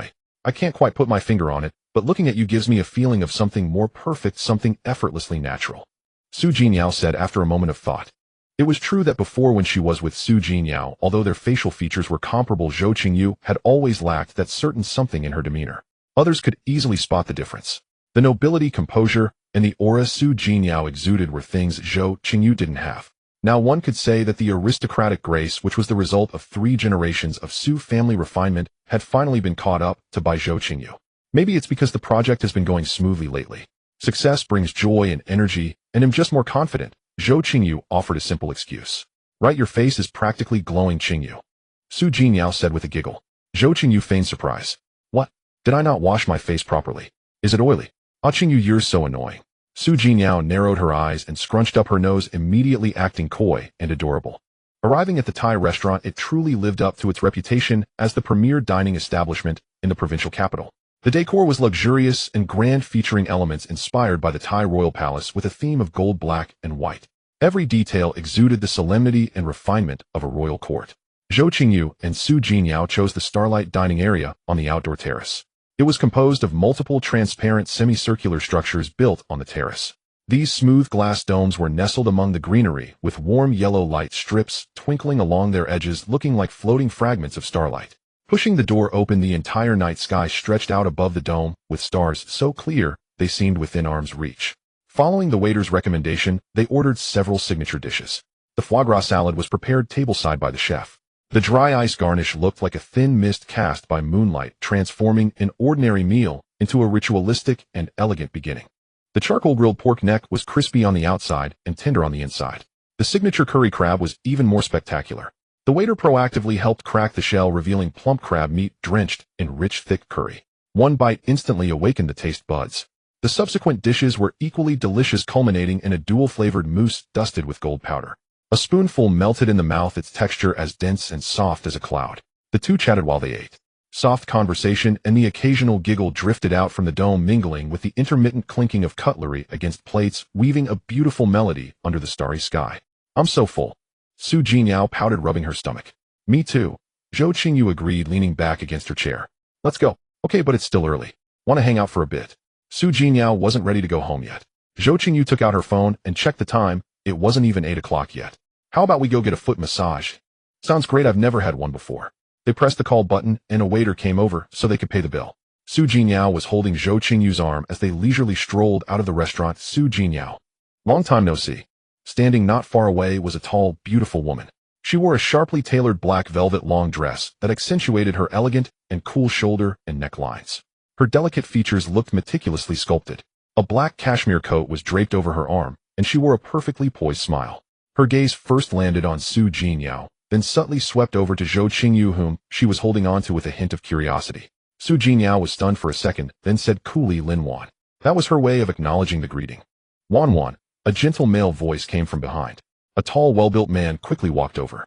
His black suit highlighted his broad shoulders and narrow waist. He had handsome, refined features and a warm, yet steady demeanor. Zhou Qingyu recognized him as Zhou Qingyu, having seen his photo before. He was Zhang Ziheo's older brother. So this woman must be his fiancée, the one whose father was a provincial party committee official. As Zhang Qingyu approached, he also recognized Su Jinyao. "Miss Su here for dinner too. What a coincidence." Su Jinyu's expression turned completely cold. She nodded slightly, without saying a word. "And this is A." Lin Wan gestured towards Zhou Qingyu, seemingly asking Su Jinyao to introduce her, but her eyes were fixed on Zhou Qingyu. Reluctantly, "Hello, my name is Zhou Qingyu," Zhou Qingyu said. Given the tense atmosphere, she couldn't introduce herself in any other way, and certainly wasn't in a position to say more. "Hello, I'm Lin Wan." Lin Wan then gestured to Zhang Qingyu. "This is my fiancée, Zhang Qingyu. We have things to do, so we'll be going now." Without waiting for their reaction, Su Jinyao pulled Zhou Qingyu away. As soon as they left, Lin Wan stepped forward, linked her arm with Zhang Qingyu's, and said with a meaningful tone, "Those two seem pretty close. Yeah, it seems we need to look into this, Zhou Qingyu's background. Even if we can't befriend her, we shouldn't offend her either," Zhang Qingyu said, watching the backs of Su Jinyao and Zhou Qingyu. "Who are those two?" Zhou Qingyu asked Su Jinyao deliberately. "The guy is Zhang Ziheo's older brother, the current CEO of Hongyu Group. The woman is the daughter of some minor official in the province." Su Jinyao said briefly, not elaborating further. "I see all these rich second-generation types know you," Zhou Qingyu added to continue the conversation. Su Jinyao thought for a moment, then shook her head. "Not all of them. It's mostly those who have business ties with my grandfather or my maternal grandfather." "Wow, so meticulous. Besides, who in the provincial capital wouldn't want to know your grandfather or your maternal grandfather? Yet you still give them the cold shoulder, even when you have connections with them." Knowing Su Jinyao didn't like this topic, Zhou Qingyu deliberately said it in a teasing tone. Su Jinyao frowned slightly. "I don't like making friends with them," she said, then turned to Zhou Qingyu, her lips curving into a smile and her eyes sparkling. "I only like being friends with Qingyu." Su Jinyao had changed the subject, clearly not wanting to continue that line of conversation. "Really? Really?" Zhou Qingyu grabbed Su Jinyu's arm that was linked with hers and pulled it around her own waist, creating the illusion of Su Jinyao hugging her waist. She also put on a fawning expression and said, "I don't want to work hard anymore. Yao, please take care of me." Sure, Su Jinyao beamed, giving Zhou Qingyu's waist a playful squeeze. "You're taking advantage of me. You have to take responsibility." Zhou Qingyu dragged out her words. Su Jinyao let go and ran forward with Zhou Qingyu chasing after her. Taking the elevator to the outside of the restaurant, Su Jinyao stood by the roadside and asked, "Where's the foot massage place?" It's right there. Zhou Qingyu pointed to a large sign across the street about 200 or 300 meters away that read, Ultimate Supreme Enjoyment. Hurry, let's drive over. Su Jingyao was excited like a little girl seeing a new toy. Let's go. Zhou Qingyu turned and walked towards the parking lot. Su Jingyao immediately ran up and linked her arm with Zhou Qingyu's as they headed to the car. Zhou Qingyu and Su Jingyao arrived at Jidao Zunxiang. A line of Cheongsam-clad beauties bowed in unison welcoming them. One stepped forward from the line and asked, do you have a reservation? Zhou Qingyu replied, no. Just the two of you. This way please, the hostess said, gesturing for them to follow. What services would you like today? The hostess asked as they walked down the corridor to the private room. Zhou Qingyu said, this is our first time. We're not sure what's available. Could you recommend something? They arrived at the private room. It was quite private, decorated with a layered aesthetic of dark lower walls and lighter upper walls, exuding luxury with a touch of warmth. Two large electric massage beds were lined up against the wall, accompanied by a small aromatherapy diffuser. The opposite wall was entirely covered by a massive projection screen with a complete set of audiovisual equipment below it. For a first experience, I recommend our signature cloud relief package. It includes shoulder, neck, and head massage, as well as foot massage lasting 70 minutes. We can adjust the pressure according to your comfort. The hostess introduced the package. All right, well, take it, Zhou Qingyu said, not needing to consult Su Jingyao, knowing she wouldn't have a preference. Would you prefer male or female therapists? The hostess asked again. Zhou Qingyu glanced at Su Jingyao, who immediately said female. Shortly after, two female therapists entered carrying small cases. After greeting them, they stepped out to wait, while Zhou Qingyu and Su Jingyao changed. A few minutes later, they knocked and re-entered. Drinks, fruit platters, and snacks were also delivered. The therapist then let the two choose massage oils and foot soak herbs. Zhou Qingyu selected sea salt, while Su Jingyao chose milk. The entire process was wonderfully relaxing and the therapists were skilled. Zhou Qingyu knew, however, that if a male client were here, additional hidden services would likely be on offer. After the massage, Zhou Qingyu and Su Jingyao lay resting for another half hour. Seeing that it was almost 10 o'clock, they decided to head home. As they were exiting the parking garage, a minor incident occurred. A middle-aged woman had parked her commercial vehicle diagonally at the exit, leaning into the open sliding door to retrieve something. Adhering to the principle of helping others is helping oneself, Zhou Qingyu waited patiently for a few minutes. After 7 or 8 minutes, the woman was still rummaging around. Zhou Qingyu honked once. No reaction. She honked again. There was a reaction, but not a good one. The woman straightened up, turned her upper body towards Zhou Qingyu's car, and her mouth formed obscene words. She raised her arm and flipped her the middle finger. Zhou Qingyu thought, oh, you want to play that game? He'll indulge you. In an instant, Zhou Qingyu floored the accelerator pedal without hesitation. Simultaneously, she extended her right arm to shield Su Jinyo's head and shoulders. She bent her left arm to protect her own face. A loud bang echoed as the BMW Mini slammed into the van's open door. The door, propelled by the impact, swung forward, instantly knocking the middle-aged woman to the ground. A sense of perfect clarity washed over Zhou Qingyu. The airbags in the BMW Mini had deployed, filling the car with the smell of gunpowder. Zhou Qingyu turned to look at Su Jingyao, who was holding onto her forearm, showing no fear or screaming. Qingyu, are you okay? Su Jingyao asked, concerned for her friend. I'm fine, you. Zhou Qingyu responded quickly. I'm fine too. You even shielded me with your arm. If you're okay, then I'm definitely okay, Su Jingyao said with a sweet smile. That woman was horrible. I feel much better now. Let's get out and call the police, Zhou Qingyu said. The traffic police and an ambulance arrived almost simultaneously. The ambulance took away the injured woman. A traffic officer stood before Zhou Qingyu. Trembling, she began, I waited for her at the garage exit for a long time. I thought she would hurry up. But she kept blocking the way. So I honked once. No reaction. I think I honked again. Then out of nowhere she turned and yelled at me, even flipped me off. I got nervous, so nervous, and my foot accidentally slipped onto the gas pedal. As she spoke, she covered her face with her hands and slowly crouched down as if tears were about to fall. Su Jingyao quickly crouched down beside her, patting her on the back. It's okay, it's okay. The officer said, Miss, since someone is injured, the vehicle needs to be impounded. Don't worry, the officer continued.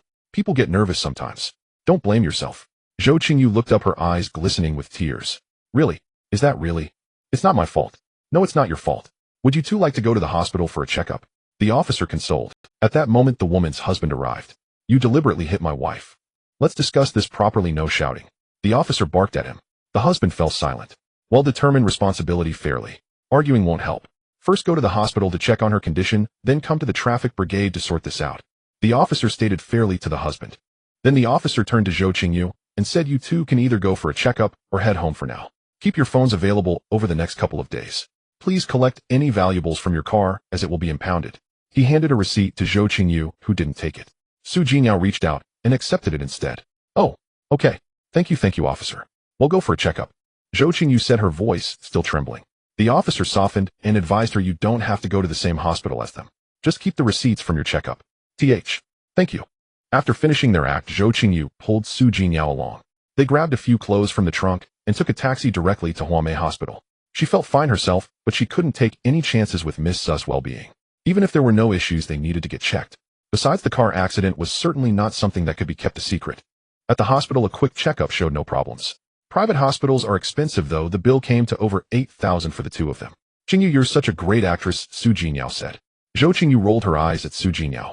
Says the one who was just an Oscar-worthy performer in front of the traffic cop. Ha ha. Su Jinyao burst out laughing. I also get annoyed by people who don't follow the rules, Su Jinyao said. You did something I've wanted to do for a long time. I'm so happy today. Auntie Wang and Master Zhao will be here soon, and they'll definitely scold me again, Zhou Qingyu said softly. Su Jinyao came over and took her arm. No, they won't. I'm fine. And indeed, miss, are you alright? Miss Zhou, are you alright? Auntie Wang rushed over asking. How about from now on let old Zhao drive you to wherever you need to go? He's a veteran driver with years of experience. No need, we're fine on our own. The other party was at fault, Su Jinyao said. Master Zhao, could you please handle Qingyu? Zhou Qingyu quickly interjected, no need, it's a traffic accident. I can handle it myself. One sentence from Su Jinyao made her quiet down. Master Zhao has connections. It'll be easier to deal with. Then Su Jinyao added, Master Zhao, don't let that old hag get off easy. She infuriates me. Hearing this, Zhou Qingyu was quite looking forward to seeing the final outcome of this incident. That evening, Zhou Qingyu declined Su Jinyao's insistence on staying. Master Zhao first dropped Zhou Qingyu home before driving Su Jinyao and Aunt Wang back to the villa. Zhou Qingyu arrived home at 12:30, kicked off her shoes, took off her clothes, went into the bathroom to shower, then came out and threw herself onto the bed, spreading out like a starfish. The next morning, she woke up to find she had slept naked again. After taking a taxi to the company and just entering the office, Wang Xinping said, Chief Zhou, the Design Institute called. They can deliver the draft and present the design plan at 2 o'clock this afternoon. They asked if you have time. Sure, that's fast. I have time. Zhou Qingyu felt expectant. In the afternoon meeting room, the entire project renderings were displayed on the projection screen. Just one glance at the renderings, Zhou Qingyu felt that they were basically not much different from her own ideas. As long as it could be realized, a high-end outcome was inevitable. Based on the on-site survey of the plot, the overall design adopts a one-core, two-wings layout. The core resort hotel sits in the center, with the two wings being the sports and leisure area and the high-end villa area. Water features and greenery connect the entire site, combining luxury with natural charm. The design team member began to explain slowly. Lu Zhongchang turned to Zhou Qingyu and said, this concept is good. High-end vacation sports and leisure and private villas are perfectly integrated. It has both the lively vitality of a cultural tourism project and the private luxury of high-end vacation villas. Zhou Qingyu said in a low voice. Yes, water features surround and interweave the entire project. The villa area enjoys its own artificial lake. The circulation is smooth with active and quiet zones separated. The hotel acts as a dividing line, yet both areas can enjoy the hotel's convenience. The designer continued, the hotel design adopts a modern light luxury style. The main building is a multi-level step structure with a facade of light gray stone and large floor-to-ceiling glass roof with dark gray metal panels. The top floor features an infinity pool. There are 208 guest rooms, 55 function rooms, and a grand lobby. In front of the hotel is a curved water feature plaza with lighted fountains flanked by palm trees and sculpted pines. At the entrance are art sculptures and a welcoming water feature. The overall hotel design had a strong futuristic feel, and the viewers again engaged in hushed discussion. They were clearly all satisfied. Next, 3 small distinctive buildings were introduced, blending new Chinese style and wabi-sabi aesthetics, focusing on specialty dining, coffee, or fusion cuisine. Further on, there was an indoor golf course, a standalone glass building. The entertainment center building, with a full glass curtain wall and steel structure, was adjacent to the hotel. The equestrian center was located on the west side, covering 35 mu, with a circular track and viewing platform. 2 standard tennis courts with hardened surfaces. On the east side, 16 fully furnished standalone villas, each with a private swimming pool. Each villa had a different style. Finally, the landscaping, lighting, and various small layouts were introduced. After viewing, Zhou Qingyu raised some improvement points. The villa area design is fine, but the originally high terrain is raised even higher. I think it's not high enough to continue to raise it to create a man-made hill effect. The 16 villas should be arranged in staggered rows, each stepping back and rising higher. No 2 villas should be on the same level. Instead, the 16 villas should be scattered separately across the hillside. The entire villa area is a Phase 2 project, including the villa landscape and artificial lake.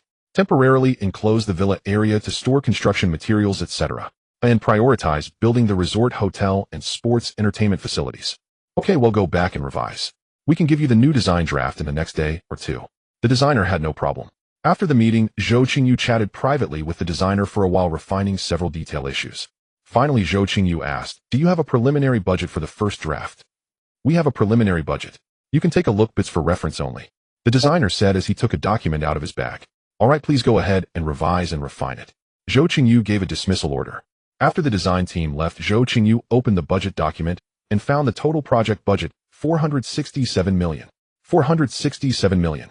A bolt from the blue. Normally, a real estate project would have a 20 increase in budget upon completion. That would be 467 million won. 560 per million. Spread over each month of construction, that would be over 30 million per month, but in reality, it's not spread that way. The early costs are higher. The monthly revenue from short dramas was considerable, but the actual gross profit was not high, and personnel expenses and various costs were also large. Even if no dividends were distributed and bonuses were reduced over 18 months, at most there would be about 120 million. The bank loan had a limit of 100 million. The total project gap was 350 million.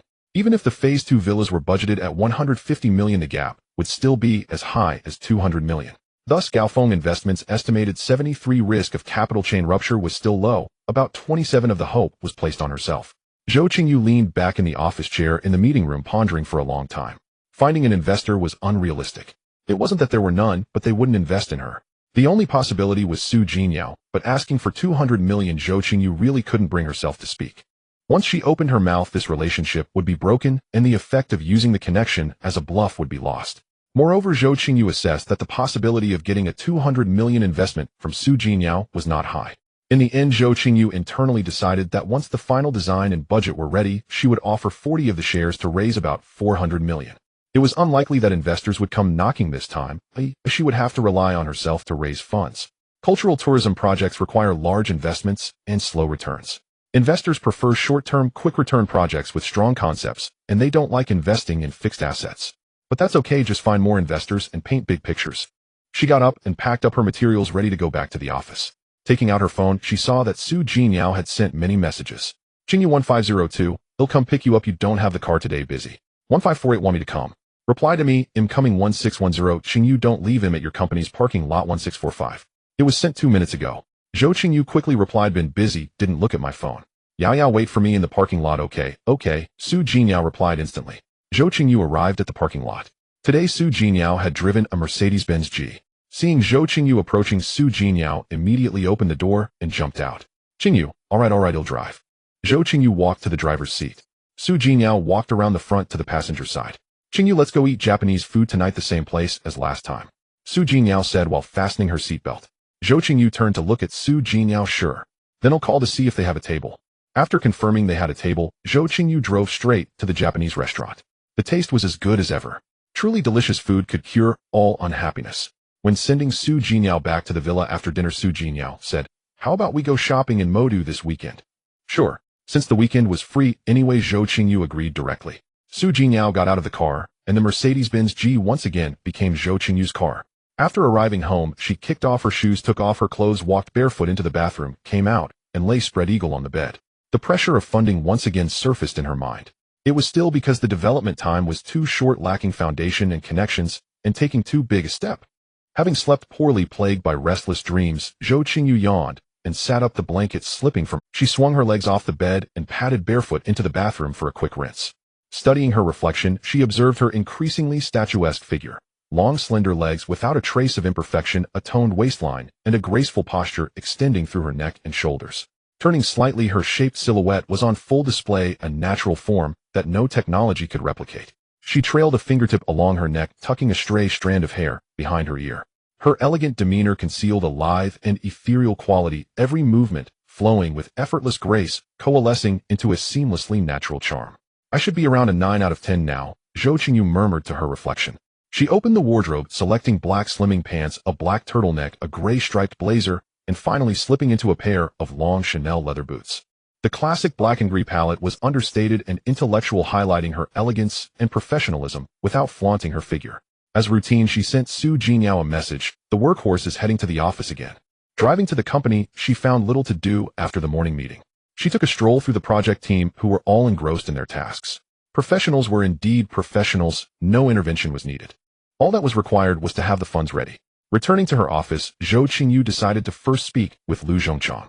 She went to his office and asked, Mr. Lu, what are your thoughts on the new project? I believe the design is solid. If it can be implemented, it's certainly a good project, Lu Zhongchang replied evasively. I'm thinking of initiating a Series B funding round. What's your take, Mr. Lu? Zhou Qingyu cut straight to the point. Lu Zhongchang paused for a moment. Series B. You're moving faster than I anticipated, Miss Zhou. The new project is about to start, and our cash flow is tight. Funding would resolve the issue and mitigate risks, Zhou Qingyu explained briefly. Lu Zhongchang eyed her for a moment longer, then said slowly, the project is good, feasible, and has potential. But funding isn't just about the project's merits. Investors want returns and certainty. Do you have a clear idea of the Series B amount and the equity stake you're willing to give up? Zhou Qingyu inwardly cursed the old fox. That's precisely why I'm seeking your advice, Mr. Lu. When I reported to headquarters before the new year, their inclination was to seek a joint venture for this cultural tourism project. Funding wasn't discussed in detail. Lu Zhongchang finally revealed the investment company's stance. Zhou Qingyu thought, that's exactly why I'm asking you to push for it. Then please, Mr. Lu, could you appeal to headquarters again? Let's see what their views are on our project, so we know the direction to work towards. Whether it's funding or a joint venture, we need some certainty. It wasn't that Zhou Qingyu couldn't contact them herself, but such tentative probes were better conveyed through the investment company's intermediary. If both parties were interested, they could meet for detailed discussions. If not, it wouldn't be awkward. A preliminary feeler from both sides. All right, Miss Zhou. I'll report it and let you know as soon as I hear something, Lu Zhongchang agreed, essentially committing to relay the message and await headquarters' decision. With the core issue addressed, there was no reason to linger. She exchanged a few pleasantries with Lu Zhongchang and found an excuse to return to her own office. She checked her phone. Su Jinyao was awake. She replied to a few of her messages. Just as she was about to head to the film set, a message from Qin Tongtong came in. Qingyu, I'm having a house party at my villa tonight. Come join us. Zhou Qingyu hesitated. Such an invitation wouldn't typically be meant for her to bring Su Jinyao. If she declined, she might miss a chance to break into the circle of the wealthy. If she went, she might end up as someone's prey. After all, it's a different circle of forcing one's way in isn't easy and could cost dearly. She wasn't yet in a position to sit at that table. She decided to play dumb and replied, Su Jinyao probably won't be free tonight, and it wouldn't be appropriate for me to come alone. Qin Tongtong responded instantly, it's not an invitation for Su Jinyao, it's for you. Don't you dare refuse. It seemed they were trying to find an opening through her.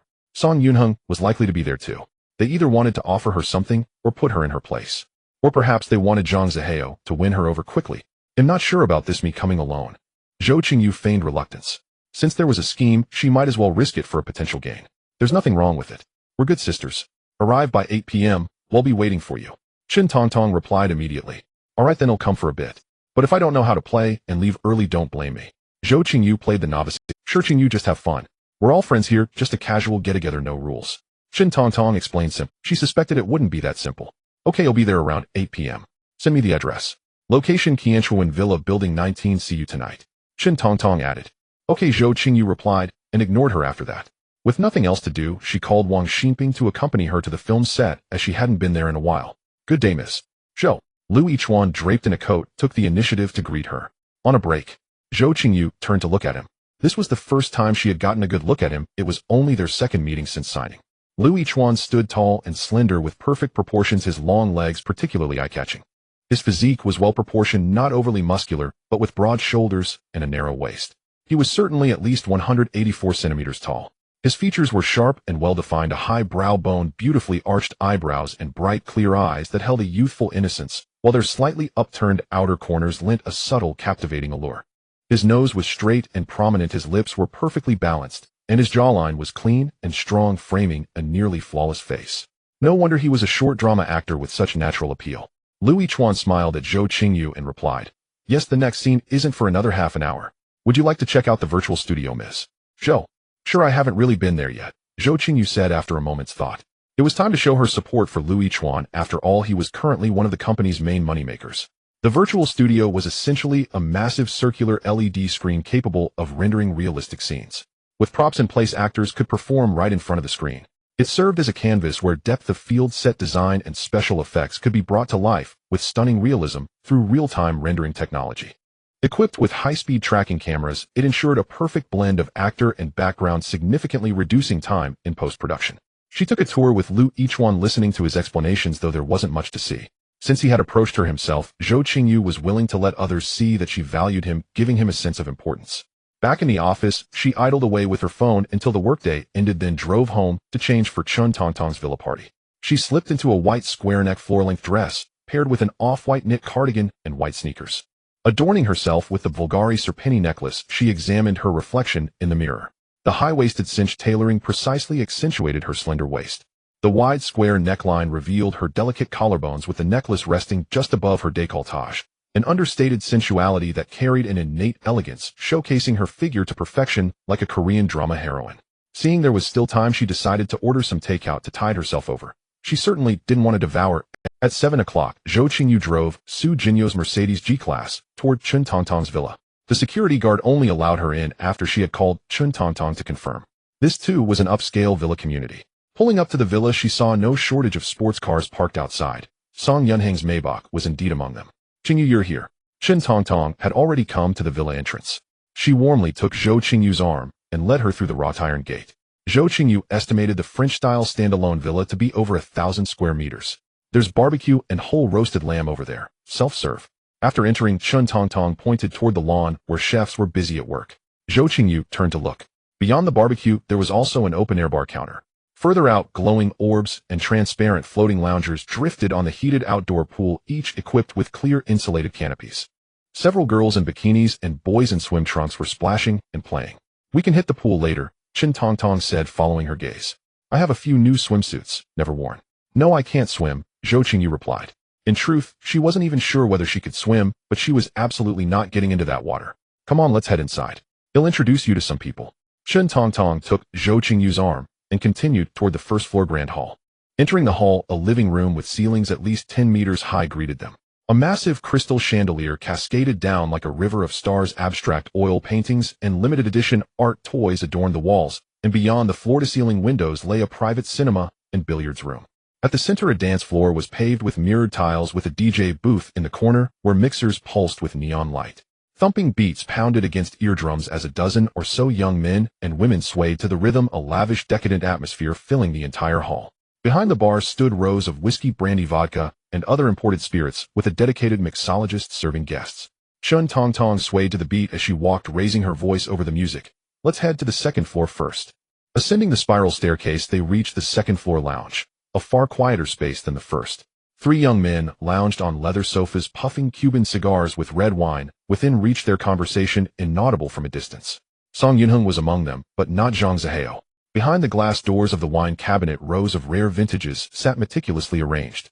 Next door, in the semi-transparent media room, the latest Hollywood blockbuster played on a massive projection screen, with a few people sprawled on beanbag snacks and drinks within arm's reach. Chun Tongtong pulled Zhou Qingyu onto the leather sofa and picked up a cigar herself. Want one? No thanks. Zhou Qingyu waved her hand. This is Li Jinghong, Li Kai's older brother. You've met Li Kai, Chun Tongtong said, gesturing to a man who bore a 5 or 6 out of 10 resemblance to Li Kai. And this is Yang Tingxiao, the eldest young master of the Yang family. She then draped an arm around Zhou Qingyu's shoulder. This is Zhou Qingyu, the splits goddess. Li Jinghong gave Zhou Qingyu a few extra glances after the introduction. She exchanged pleasantries with each of them, realizing that her media company and cultural tourism projects meant absolutely nothing to people of this caliber. They'd probably find her doing splits more interesting. The fact that Yang Tingxiao was seated here suggested his family wealth was considerable. He too was among the ranks of family heirs. After the greetings, the men resumed their conversations about investments and supercars. Chun Tongtong trimmed and lit a cigar for herself, then handed Zhou Qingyu a glass of red wine. Zhou Qingyu sat for a while without taking a single sip. Who knows if she'd still be clear-headed enough to drive home. They'll go grab something to eat downstairs. Zhou Qingyu didn't want to remain a decorative ornament up there. Back on the first floor, more young people had joined the dancing, and the number of bodycon dresses had multiplied. Clearly, Chun Tongtong had spared no expense in hiring entertainment tonight. In the courtyard, Zhou Qingyu grabbed a few skewers of Wagyu beef and asked the chef to tear off some roasted lamb, then went to the corner bar and watched the mixologist pour her a glass of juice. She carried her plate to a rattan chair on the lawn. Before long, 5 or 6 men came over to strike up conversations, and she added them all on social media. From the fragments of information she gathered, she learned that anyone invited to this party, excluding the hired escorts, had a net worth of no less than $1 billion. They were either business partners of the men upstairs or part of their supply chains. Zhou Qingyu was the only woman besides Chun Tongtong. All the other girls were bar entertainers and paid escorts. That's why everyone was curious and came over to probe her identity. Just as Zhou Qingyu was planning to network with a few more wealthy heirs, Chen Tongtong came down. "Qingyu, why aren't you upstairs?" "I'm not done eating yet." Zhou Qingyu pointed at the plate on the coffee table. Chen Tongtong sat down beside her. "When you're done, change into a swimsuit and hit the pool. Or come dance on the first floor and work up a sweat. Maybe later." Zhou Qingyu didn't want to participate in either. Just then Yang Tingxiao and Li Jinghong came down, each flanked by 3 or 4 escorts. True enough, people flocked to money. Everyone in swimsuits. Everyone. Yang Tingxiao shouted as he approached. The girls didn't seem to mind at all. They walked straight to the low cabinet by the pool, grabbed swimsuits, and changed on the spot, merely turning their backs slightly to avoid facing anyone directly with nothing else to shield them. The vulgar games of high society, Zhou Qingyu thought to herself. Everyone in, come on, come on. Li Jinghong, seeing the swimsuits were mostly on, started pushing the girls into the water with his own hands. A chorus of playful shrieks followed as the girls splashed into the pool. The wealthy heirs quickly gathered around, cheering and egging them on. Someone brought out a Gatling bubble machine and aimed it at the pool, spraying foam that shimmered beautifully under the multicolored lights. Then from somewhere, Yang Tingxiao produced a stack of ring toss rings. Round 1. Each guy gets 5 rings. The beauties in the water spread out in formation and don't cross the center line. After everyone's thrown, the one with the most rings around her neck wins 1,000 yuan. Yang Tingxiao announced the rules. The heirs erupted in cheers and whistles. The girls all shouted, "Toss at me! Toss at me!" Li Jinghong was having the time of his life too. So much for that private investigator's intel about the mistress, clearly unreliable. Next came blindfolded water tag with the girls as prey once again. Many from the first floor dance floor also streamed outside to join, and the pool echoed with screams and giggles that never seemed to end. A moment later, Yang Tingxiao, clad in swim trunks and draped with a bath towel, walked over. "Why don't you come join the fun?" he asked, settling down near Zhou Qingyu. "I can't swim," Zhou Qingyu replied with her usual excuse. Yang Tingxiao pulled out his phone. "Let's add each other. We can do something else next time." "Sure, I'll scan you." Zhou Qingyu picked up her phone from the coffee table, realizing that Chen Tongtong had indeed presented her as bait. No wonder Zhang Zihao wasn't here. Zhou Qingyu mused silently. After exchanging a few pleasantries, Yang Tingxiao retreated into the villa, leaving only Li Jinghong, a circle of wealthy heirs, and twice the number of socialites and performers by the pool. "It's getting late. I should head back." Zhou Qingyu turned to Chen Tongtong. "Oh, you want to leave already? Brother Yunhing mentioned he wanted to chat with you," Chen Tongtong said, reluctant to let her go. Zhou Qingyu frowned slightly. "I'm not really comfortable in these settings, and I don't know how to play these games." "All right, then let's plan a shopping trip next time." Chen Tongtong didn't insist. Zhou Qingyu rose, and Chen Tongtong escorted her to the front gate. Regardless of her private intentions, Chen Tongtong was always meticulous about appearances. Upon returning home, Zhou Qingyu kicked off her shoes, shed her clothes, and padded barefoot to the bathroom for a shower. She then applied body lotion, rubbing it carefully all over, and lay back on the bed, pulling the covers over herself to review the night's events. It seemed she had been introduced to Yang Tingxiao, which explained Zhang Zihao's absence. She had met Li Jinghong today, who appeared to differ from her investigation's findings. She wondered who Yang Tingxiao was. Asked the private investigator tomorrow. As for Chen Tongtong, despite being one of them, she followed Song Yunhang's lead absolutely. Perhaps she harbored feelings for him. And what role did Zhang Zihao play? A vanguard henchman. These people were all courteous to her now purely because of Su Jinyao. Otherwise, she'd be no different from the other escorts present. Su Jinyao's influence was immense, her financial power unrivaled in the provincial capital. Zhang Qingyuan and Lin Wan, whom Shed met earlier, also seemed formidable, a coalition of politics and business. Chen Jie was subtly positioning himself to compete for Su Jinyao's favor, and the sibling bond between him and Chen Tongtong was surely stronger than it appeared. Otherwise, he wouldn't have attended the banquet for Su Jinyao last time. Li Kai was deeply calculating, likely scheming since his mother's death, which was why he never dated. None of these signs of wealth were easy to deal with. Even Zhang Zihao, who seemed reckless, had a certain skill, earning Song Yunhang's recognition and following him. What a tangled mess. The next morning it was Friday. One more day of work, then the weekend. After the morning meeting, Wang Hongmei came to Zhou Qingyu's office. "Miss Zhou, both of the Bentley flying spurs in stock have been sold," she reported. "What?" Zhou Qingyu was astonished. "Weren't they available last time? When I called to put down a deposit and arrange pickup, the salesperson said they'd already been purchased," Wang Hongmei said helplessly. Zhou Qingyu studied her carefully, and she didn't seem to be lying. "I have no idea what car to buy now," Zhou Qingyu admitted. After a moment's thought, she added, "Let's put that on hold for now. Manager Wang, how much money do we have in the accounts?" "Currently we have over 76 million in the accounts, with over 10 million in receivables and about 18.3 million in payables." Wang Hongmei gave an approximate figure. Gross profit from over 2 months of revenue, 38 million from the investment company. With no major expenses these past 2 months, the numbers roughly added up. Payroll coming up would take out a few 100,000 more. "Have you followed up with the bank about the credit line?" Zhou Qingyu asked about the loan. Wang Hongmei replied directly, I did. The bank said once our construction permit is issued and we start work on site, they'll send a team for a survey and then release the funds. All right then. Do you have any suggestions on what car I should buy? Zhou Qingyu wanted Wang Hongmei's opinion. How about getting one for around $1 million? Wang Hongmei probed tentatively.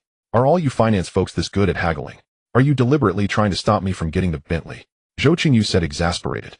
Wang Hongmei quickly waved her hands, her face red with embarrassment, her voice rising. No, how could I ever stop you from buying it? You asked me, and I just thought $1 million or so would be fine. For around $1 million, there was only the base model Maybach. Even the high-end S680 wasn't something Zhou Qingyu wanted to drive herself.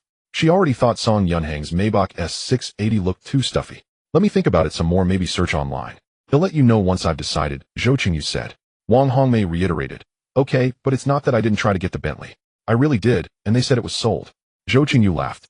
All right, I know, my dear housekeeper. He'll head back to my office then, Miss Zhou, Wang Hongmei said, preparing to leave. Okay. Zhou Qingyu stood up to see her out. After Wang Hongmei left, Zhou Qingyu had nothing pressing to do. The design was being submitted for review next week, and the construction permit would follow soon. Construction should be able to start this month. Maybe she should just get a car for around $1 million to save some money. After all, if things don't work out, it's fate protecting you. Perhaps she wasn't meant to have the Bentley. Forget it, she'd decide later. Besides, Su Jinyo's black G-Wagon was really fun to drive. She opened her securities account. Not bad, it had been steadily growing recently, now exceeding $4.2 million. It was time to test the futures market. She transferred 5000 to start with index futures. After some maneuvering, Zhou Qingyu opened a futures account, sold 5000 worth of stocks, moved the funds in, and waited for the right moment. In the afternoon, a message came from Su Jinyo. Qingyu, let's go tonight after you get off work. We'll leave right away. Sure, I don't have anything going on. I can leave whenever, Zhou Qingyu replied. Su Jinyo had been longing to shop in the Magic City, and now she could finally go. She was so eager. Might as well go, the weekend was free anyway. Qingyu, just come straight to my place. After work, they'll be waiting at home, okay? She didn't say much more to Su Jinyo after that. After work, she drove to Su Jinyo's villa. As she turned onto the driveway, she saw 2 gleaming black luxury vans parked at the entrance. The moment Zhou Qingyu's G-Wagon came to a stop, Su Jinyo bounced out of the villa, followed in quick succession by Aunt Wang, Master Zhao, and 4 bodyguards in black suits. Zhou Qingyu looked at Su Jinyo, clinging to her arm. Yao, isn't this a bit too much? It's not that much. This is how I always travel. My mom insists on them coming along, Su Jinyo said with a pout. I've never seen this before, Zhou Qingyu said, puzzled. We don't need them in the provincial capital, only when we go out, Su Jinyo continued, still pouting. But it's fine. They won't bother us, and they'll even help carry our bags. Safety first. Zhou Qingyu reached out and ruffled Su Jinyo's hair. Su Jinyo wrinkled her nose and smiled adorably.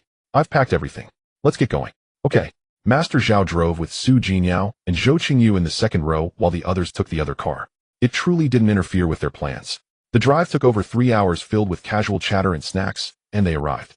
Upon getting out, Su Jinyo led Zhou Qingyu straight to the Bulgari presidential suite, while the rest of the entourage stayed in the hotel's view rooms. How many days did you book? Zhou Qingyu asked as they entered the room. I had Aunt Wang book 2 days. We'll leave after shopping on Sunday afternoon. Su Jinyo tossed her small bag onto the sofa and plopped down onto it. Aunt Wang and 2 bodyguards moved Su Jinyo's luggage into the bedroom and then left. This living room is bigger than my entire rented apartment, Zhou Qingyu remarked, looking at the high ceiling. I'm going to take a look around. The dining room, reception area, kitchen, gym. Everything was available. The bedroom boasted a massive 2.4-meter bed with a view overlooking the Bund. She checked the price on her phone, over $3.0 a night. Soon after, the hotel supper that Aunt Wang had arranged was delivered. This stir-fried asparagus with Wagyu beef is delicious, Zhou Qingyu said, taking another piece and feeding it to Su Jinyo. Oh. Su Jinyo opened her mouth, her eyes curving into a smile as she accepted the bite. This stir-fried shrimp balls with XO sauce is good too. Zhou Qingyu picked up another one. Oh. The 2 of them quickly finished their meal. Qingyu, I've brought your pajamas and underwear, Su Jinyo said. Do you want to change into them first or take a shower first? Let's shower first, then change into pajamas after. Zhou Qingyu stood up as she spoke. Su Jinyo also rose and took Zhou Qingyu's hand, walking together towards the bedroom.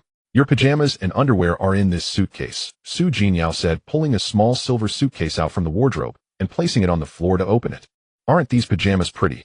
Su Jinyo opened the suitcase, holding the pajamas up against herself to show them off. What Su Jinyo took out was a long cotton nightgown, beige with colorful polka dots and a cute print on the chest. So pretty, so cute, and they look so comfortable, Zhou Qingyu said. Zhou Qingyu genuinely found them comfortable, loose-fitting pure cotton pajamas.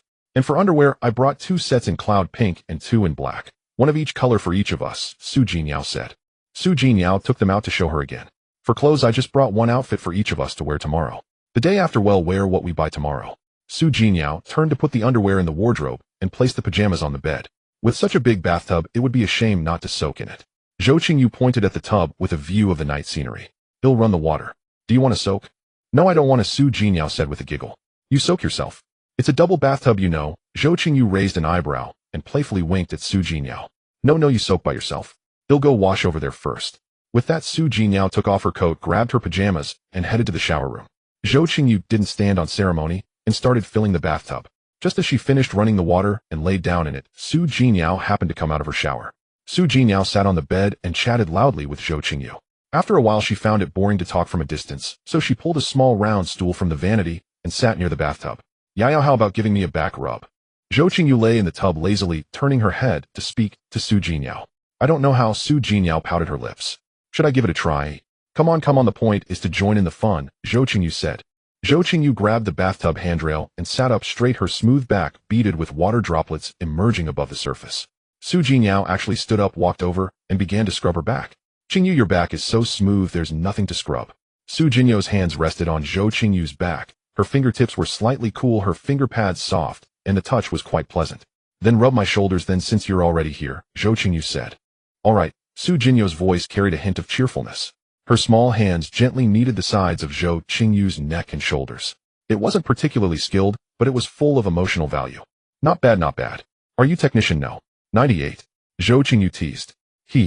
Yes, boss. Zhou Qingyu played along. A few minutes later, Qingyu, my hands are tired. Pass me a towel, I'm done. Zhou Qingyu got up and fetched a bath towel. After Zhou Qingyu dried herself off, she walked into the bedroom while drying her hair and slipped into her pajamas. Yaya, you didn't wash your hair. No, I washed it at home this afternoon, Zhou Qingyu said, sitting cross-legged on the bed looking at Zhou Qingyu. All right, then I'll go blow dry mine. Zhou Qingyu turned and went back to the vanity. This bed is so big you could sleep several people lying sideways on it, Zhou Qingyu said. Zhou Qingyu jumped onto the bed, her feet leaving the ground, bouncing Zhou Qingyu up slightly. Giggle. They turned off the main light, leaving only the bedside lamp on.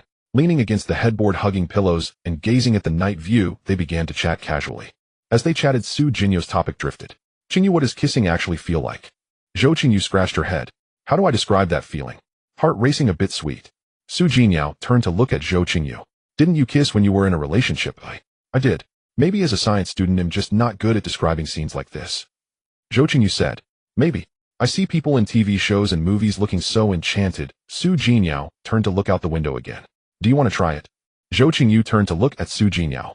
Yeah, I've been curious since middle school, Zhou Jinyo said softly. Then why don't you find someone to date? Zhou Qingyu asked. I haven't met anyone I want to date. Then you could find someone to kiss first, and then break up, Zhou Qingyu suggested, but I don't know how and I'm scared. I've had the thought of trying though, Zhou Jinyo said candidly.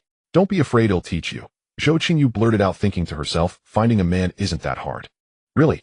Zhou Jinyo turned to look at Zhou Qingyu. Really? Zhou Qingyu said, looking back at her. The next day they slept in until past 10. After getting up and washing up, Zhou Jinyo put on a white high-waisted fluffy skirt, a tweed jacket in a chic style, and nude square-toe leather shoes, accentuating her tall figure, slender waist, and full curves. Sweet without being cloying, elegant without being ostentatious. For Zhou Qingyu, she brought a cream-colored rose-print midi skirt, a white lace camisole, a cream knit cardigan, and pointed-toe leather shoes. A healing Purian-style earring style that flattered her figure while retaining a youthful feminine softness. When they reached the hotel garage, Aunt Wang and the bodyguards were already waiting. As arranged the day before, Zhou Qingyu and Zhou Jinyo rode in a separate car. Their first stop was Hermes, where the crowd was thin but the sales associates still ushered them into the VIP room. By the time Zhou Jinyo had bought 3 bags and a pile of miscellaneous items, it was already 1 in the afternoon. Next was Chanel, Zhou Jinyo's favorite. Zhou Qingyu hadn't expected that Chanel had prepared a dedicated spring-summer fashion show for Zhou Jinyo, complete with afternoon tea and even a Western meal. As Zhou Jinyo linked arms with Zhou Qingyu and stepped into the store, the staff dressed in uniform black suits bowed with practiced smiles and said, Miss Zhou, your reserved private show is ready. The store manager personally led the way. Turning past a screen, a semi-open space surrounded by greenery came into view. A runway was laid with pale gold satin carpet, and on either side were dozens of Chanel spring-summer new arrivals, from cream tweed suits to cherry blossom pink silk dresses. Each piece bore the iconic Chanel logo shimmering with a delicate luster under the lights. Zhou Jinyo's eyes lit up instantly. She first picked a white lace-paneled fluffy dress, its fabric as soft as clouds. The high-waisted design with layered tulle skirt perfectly highlighted her enviable waist-to-hip ratio. The second outfit was a cream-colored tweed jacket in a cropped cut with pearl buttons paired with a matching camisole underneath. Sharp yet tender, not much different from her usual style. Zhou Qingyu sat on a velvet sofa nearby, slowly enjoying the afternoon tea while watching Su Jingyao try on clothes. Every piece seemed tailor-made for her, and the sizes were just right. Well, of course, since they prepared a show in advance, sizes were hardly an issue. Every time Su Jingyao changed into a new outfit, she'd run over to Zhou Qingyu for her opinion. Su Jingyao then changed into a black diamond-quilted skirt paired with a white silk camisole and a cream cardigan with classic Chanel loafers on her feet. As she turned, the hem swayed, gently tracing the long lines of her legs. Their clothes are so pretty this time. Qingyu, you should try some too, Su Jingyao said. Zhou Qingyu couldn't recall how many accessories she'd been handed, and at least 7 or 8 outfits since the sales associates kept recommending them. Su Jingyao bought an untold number of items. 5 or 6 saleswomen were constantly fetching and packaging goods. In the end, they also got 4 new bags, 2 for each of them. By the time they walked out of the store, it was past 7 in the evening. In just one afternoon, Zhou Qingyu estimated the spending was in the millions, though since Aunt Wang handled the payments, she never saw the actual bills. Su Jingyao, however, seemed utterly oblivious to it all. Her delicate features looked even more radiant under the lights, a satisfied smile playing on her lips. We only hit 2 stores today. Tomorrow's going to be tight with a packed schedule. Zhou Qingyu looked at Su Jingyao, who was clinging to her arm, and said that. Hee hee. Su Jingyao laughed brightly. It's not like we're at work. We'll just go wherever we end up. Aunt Wang, is there anything good to eat nearby? Su Jingyao turned to ask Aunt Wang, who was a couple of steps behind. Aunt Wang stepped forward. Miss, there's a famous French restaurant about 2 kilometers from here. You might want to try it. At the restaurant, only Su Jingyao and Zhou Qingyu sat at the table. Aunt Wang took the others to a Chinese restaurant next door, saying French food wouldn't fill a man's stomach. As it turned out, Aunt Wang was wrong. Most women couldn't get full on it either. The menu was in French, which Zhou Qingyu couldn't read. Su Jingyao could. That meal lasted 2.5 hours. The wine glasses and cutlery were changed several times, each for a different course. French dining is all about sequence, from appetizers to cold dishes, from side dishes to the main course. Different dishes came with different utensils, and different wines were paired with different courses. In short, Zhou Qingyu didn't enjoy it much, but Su Jingyao was delighted. It was a lavish, romantic meal whose taste was to each their own. Back at the hotel, it was already 11 at night. Some of the purchases were in the car, while the rest would be shipped directly to Su Jinyu's home by the stores. The 2 got out of the car and headed straight to their room. Aunt Wang would handle the rest. Once inside, Zhou Qingyu kicked off her shoes and flopped onto the sofa. Qingyu, do you want to take a bath tonight? He'll run the water for you. Su Jingyao asked expectantly. Sure, a soak would be relaxing. Zhou Qingyu agreed readily. Su Jingyao immediately hopped off to fill the bathtub, as happy as a child rewarded with candy. While the water was running, Su Jingyao changed into her loose pajamas, then bounced back into the living room and curled up on the sofa where Zhou Qingyu was sitting. Qingyu, we're heading back after one more day of shopping. I wish we could stay a few more days. Su Jingyao said, hugging Zhou Qingyu's arm. It's not like we won't come again. Zhou Qingyu raised her other hand and gently ruffled Su Jinyu's hair. Then you have to come with me next time, Qingyu. Su Jingyao nuzzled her head against Zhou Qingyu. Definitely. Su Jingyao was very pleased with that. After a few minutes, the water. Su Jingyao leapt up and dashed toward the bathroom. The massage tub would stop automatically at a set water level, but Zhou Qingyu didn't say that. She just watched Su Jingyao run off. Qingyu, the water's ready, Su Jingyao called from the bedroom. Okay. Zhou Qingyu got up and went to the bedroom, shed her clothes, put on her pajamas, and walked barefoot to the bathroom. Su Jingyao had already pulled up a small stool and was sitting by the tub. Yao, turn around. No peeking. Zhou Qingyu said, looking at Su Jingyao. Su Jingyao stifled a laugh, turned around, and squeezed her eyes shut. Zhou Qingyu took off her pajamas and stepped into the tub. The water temperature was just right. You can turn around now. Zhou Qingyu said, half reclining against the tub wall. Where's my masseuse number 98? Coming, Su Jingyao moved the stool closer, reached out, and gently massaged Zhou Qingyu's shoulders and neck. As always, her technique was utterly lacking, but she more than made up for it with emotional value. After kneading for a while, Zhou Qingyu reached back and grabbed Su Jinyu's hand. Come join me for a soak. The jets in this tub feel wonderful. No way, that's so embarrassing. Su Jinyao shook her head in refusal. Out of options, Zhou Qingyu said firmly, get in here and soak. Okay, Su Jingyao let out a soft murmur, slipped off her pajamas, tiptoed into the bathtub, and quickly submerged herself. Zhou Qingyu turned to look and saw only a small head bobbing on the water's surface.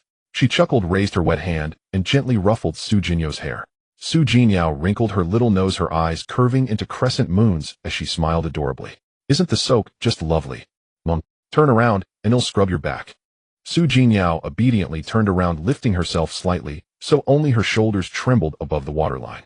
A little while later, wrapped in a towel, Su Jingyao sat on a round stool before the vanity, while Zhou Qingyu in her pajamas dried her hair.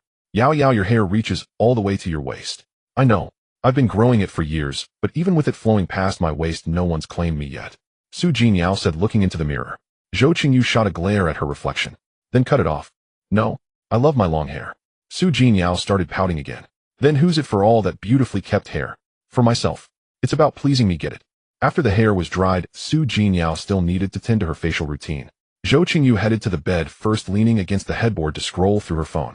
I'm all done, Su Jinyao announced, still wearing her hairband as she walked to the foot of the bed. Then come on up. You've had a long day. Zhou Qingyu looked at her with adoring eyes. Okay. Su Jinyao replied sweetly, then walked around to the side of the bed and switched off all the room lights, leaving only the warm glow of the bedside lamp. The next morning, Zhou Qingyu woke up just past 8. Su Jinyao was curled up in her arms, her lashes fluttering slightly, a faint smile playing on her lips. Sunlight streamed through the sheer curtains of the hotel's floor-to-ceiling windows, casting dappled light across her face. It traced a path from her delicate nose down to her jawline, outlining a soft, gentle silhouette. Su Jinyu's lashes fluttered a few times before she slowly opened her eyes, a hint of sleepy confusion still in them. Once she focused on Zhou Qingyu, her smile deepened, and she murmured in a soft, drowsy voice, "Qingyu, you're awake. 3, 2, 1, go." After getting up, Zhou Qingyu took a quick shower in the bathroom. Su Jinyao finished her morning routine and sat before the vanity mirror. "Qingyu, do my makeup for me." "Okay, give me a sec." Zhou Qingyu meticulously applied a sweet, charming makeup look on Su Jinyao, and then did a simple, natural base for herself. It was another day of heavy shopping. Su Jinyao received top-tier VIP level treatment at every store. Because Annie Wong had called ahead, the sales associates at each boutique were waiting at the entrance for her arrival. Zhou Qingyu grew tired of trying on clothes, but Su Jinyao was still going strong. The shopping spree lasted until 10 that night. For a late-night snack, they had a simple hot pot. Su Jinyao and Zhou Qingyu shared a table while Annie Wong and the others sat at another. Zhou Qingyu noticed that Auntie Wong seemed to deliberately maintain a certain distance from Su Jinyao, and she was also extremely polite to her. So polite it felt strangely off. Zhou Qingyu wasn't really hungry anyway. Every store had offered plenty of desserts, snacks, fruit, and drinks, and she was already stuffed from snacking between outfit changes. They didn't start heading back until 11:30 p.m. Once again, Zhou Qingyu and Su Jinyao were in one car with the others following in another. The highway was quiet at night, and the drive was uneventful. Neither of them had their seatbelts on. Su Jinyao had reclined her business class seat and was already fast asleep. Zhou Qingyu yawned, feeling drowsy herself. As she watched the car pass the toll booth and begin to exit the ramp, the entire vehicle was suddenly flooded with blinding light. On pure instinct, Zhou Qingyu lunged across, throwing herself over Su Jinyao, grabbing the seat's armrest to pin her securely in the chair. She covered Su Jinyu's body completely with her own. Then a deafening crash exploded, rattling their eardrums. The van was violently shoved several meters forward by the sheer force of the impact. The front end was crumpled beyond recognition, shards of glass flew everywhere, and the doors twisted like torn paper. "Ah!" Su Jinyu's scream came a few seconds late. Zhou Qingyu felt a numb sting on her back, and her left arm seemed to lose all strength. Every airbag in the car had deployed, filling the cabin with smoke and the acrid smell of gunpowder. "Driver Zhao! Driver Zhao!" Zhou Qingyu called out several times, but there was no response. After screaming, Su Jinyao began to tremble uncontrollably and broke down sobbing. "Miss? Miss?" Auntie Wong's frantic voice came from outside the car. Several bodyguards were prying at the doors. Within 2 minutes, Zhou Qingyu was pulled out by a bodyguard, followed by Su Jinyao. Driver Zhao was also brought out, but he was carried. He was unconscious. Only then did Zhou Qingyu realize she was covered in blood, and Su Jinyu's clothes and face were bloodied as well. "Don't move. There's a piece of glass embedded in your left shoulder." Just as Zhou Qingyu was about to get up to check on Su Jinyao, a bodyguard held her down. Looking up, she saw a fully loaded dump truck rammed into the van's front left side, its engine still hissing with white steam. Just then, another bodyguard ran over from the car behind, carrying a first aid kit. "Yao Yao, are you okay?" Zhou Qingyu felt dizzy, struggling to ask the bodyguard beside her. Before he could answer, she vaguely saw Su Jinyao running towards her, and then everything went dark. Soon the piercing wail of police sirens tore through the stillness of the night, followed by the blaring approach of an ambulance. Aunt Wong and the bodyguard swiftly examined Su Jinyao. The skin beneath her sleeve was faintly flushed, unbroken. Aunt Wong wiped the blood from Su Jinyu's forehead and neck, then carefully inspected her brow and wrists. Confirming there were no hidden wounds, she let out a sigh of relief, her voice trembling with lingering fear. "Miss, don't be afraid. It's just a scratch. Nothing serious." The bodyguard added, "Miss, the blood on you is all from Miss Zhou. You're not injured." Su Jinyao stared blankly down at the bloodstains on her chest and stirred her body, trembling slightly. "It's Qingyu's. All Qingyu's." She moved towards Zhou Qingyu, but Aunt Wong quickly held her back. The dump truck driver sat pale-faced on the ground, shaking uncontrollably. A police officer stepped forward flashing his badge and said sternly, "Please cooperate, and come with us to the station for questioning." The driver offered no resistance, his gaze hollow as he glanced at the scene, and was escorted into the police car. The ambulance medics swiftly wheeled over a stretcher performing emergency first aid on Zhou Qingyu and Master Zhao. Zhou Qingyu had a deep gash on her shoulder blade, a shard of glass embedded within blood dripping down her arm. She also had visible impact wounds on her arm, forehead, and back, her face as pale as paper, her consciousness fading. Master Zhao was in worse condition. His left leg twisted unnaturally, his left arm hanging limp, his chest heaving violently with shallow breaths.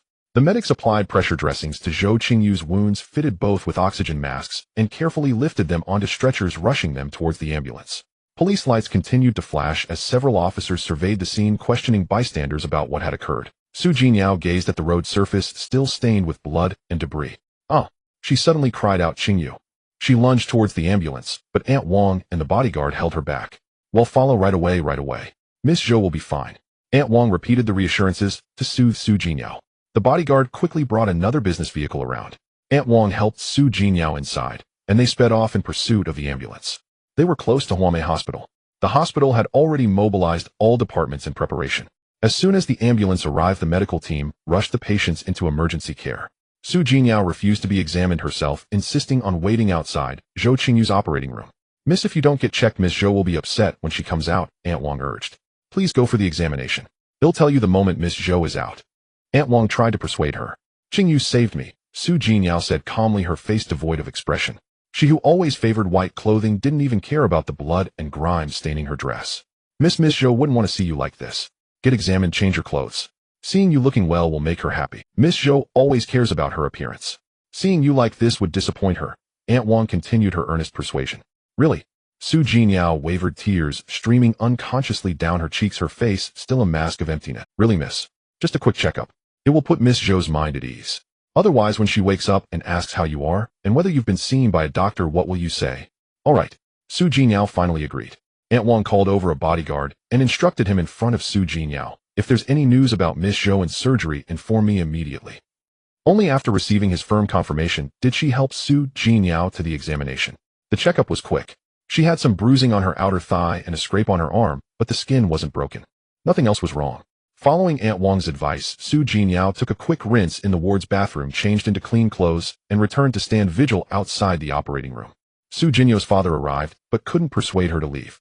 Zhou Qingyu's test results came back. She had a comminuted fracture of the shoulder blade and significant blood loss, along with impact injuries to her arm, forehead, and back, none critical enough to require surgery.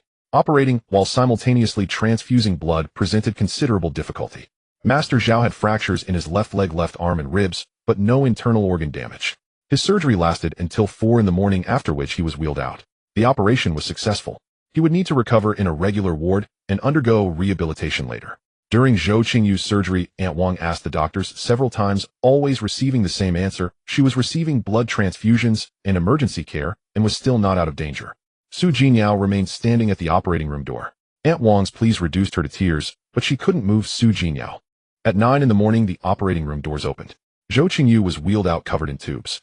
The surgery was successful, but she's not out of danger yet. She needs to be moved to the intensive care unit for observation, the doctor said, wheeling Zhou Qingyu towards the ICU. Only when the gurney disappeared around the corner did Zhou Qingyu let out a wail, collapsing into a squat and clutching her own shoulders as she sobbed. Everyone was at a loss, unable to console her. Finally, Aunt Wang knelt down and cried with her. Zhou Qingyu's mother soon arrived. "Yao Qingyu will be fine. Go rest next door for a bit." Zhou Qingyu remained unmoved, sitting on a chair outside the ICU. "Yao, have some water and something to eat." Her father came to persuade her in the afternoon. In the evening, Aunt Wang invoked Zhou Qingyu again. "Miss, please eat something. If Miss Zhou comes out and sees you like this, she'll be heartbroken." Zhou Qingyu glanced at Aunt Wang, took the meal box, and began to eat ravenously, tears falling into the food unnoticed. She stuffed her mouth until she choked and coughed, spitting it out only to try and eat more. Aunt Wang patted her back, crying along with her. After switching to a fresh meal box, Zhou Qingyu was finally able to eat more slowly. As she ate, the ICU doctor emerged. "The patient is out of danger." Zhou Qingyu dropped the meal box, covering her mouth as she wept silently. The medical team then moved Zhou Qingyu to a VIP ward on the top floor. After the nursing staff and doctor were settled, the others left. Zhou Qingyu's parents stayed for a while and then left. Besides the medical staff, only Zhou Qingyu and Aunt Wang remained in the room. Zhou Qingyu vaguely saw Su Jinyao approaching, then felt waves of chills and fever. She felt trapped in a confined space, overwhelmed by drowsiness. She struggled to open her eyes, but couldn't muster the strength. Fragments of the past flashed through her mind. Sometimes her previous life, sometimes the penthouse, sometimes the apartment her grandmother's house, sometimes shopping with Su Jinyao. Countless scenes of life flickered by in rapid succession.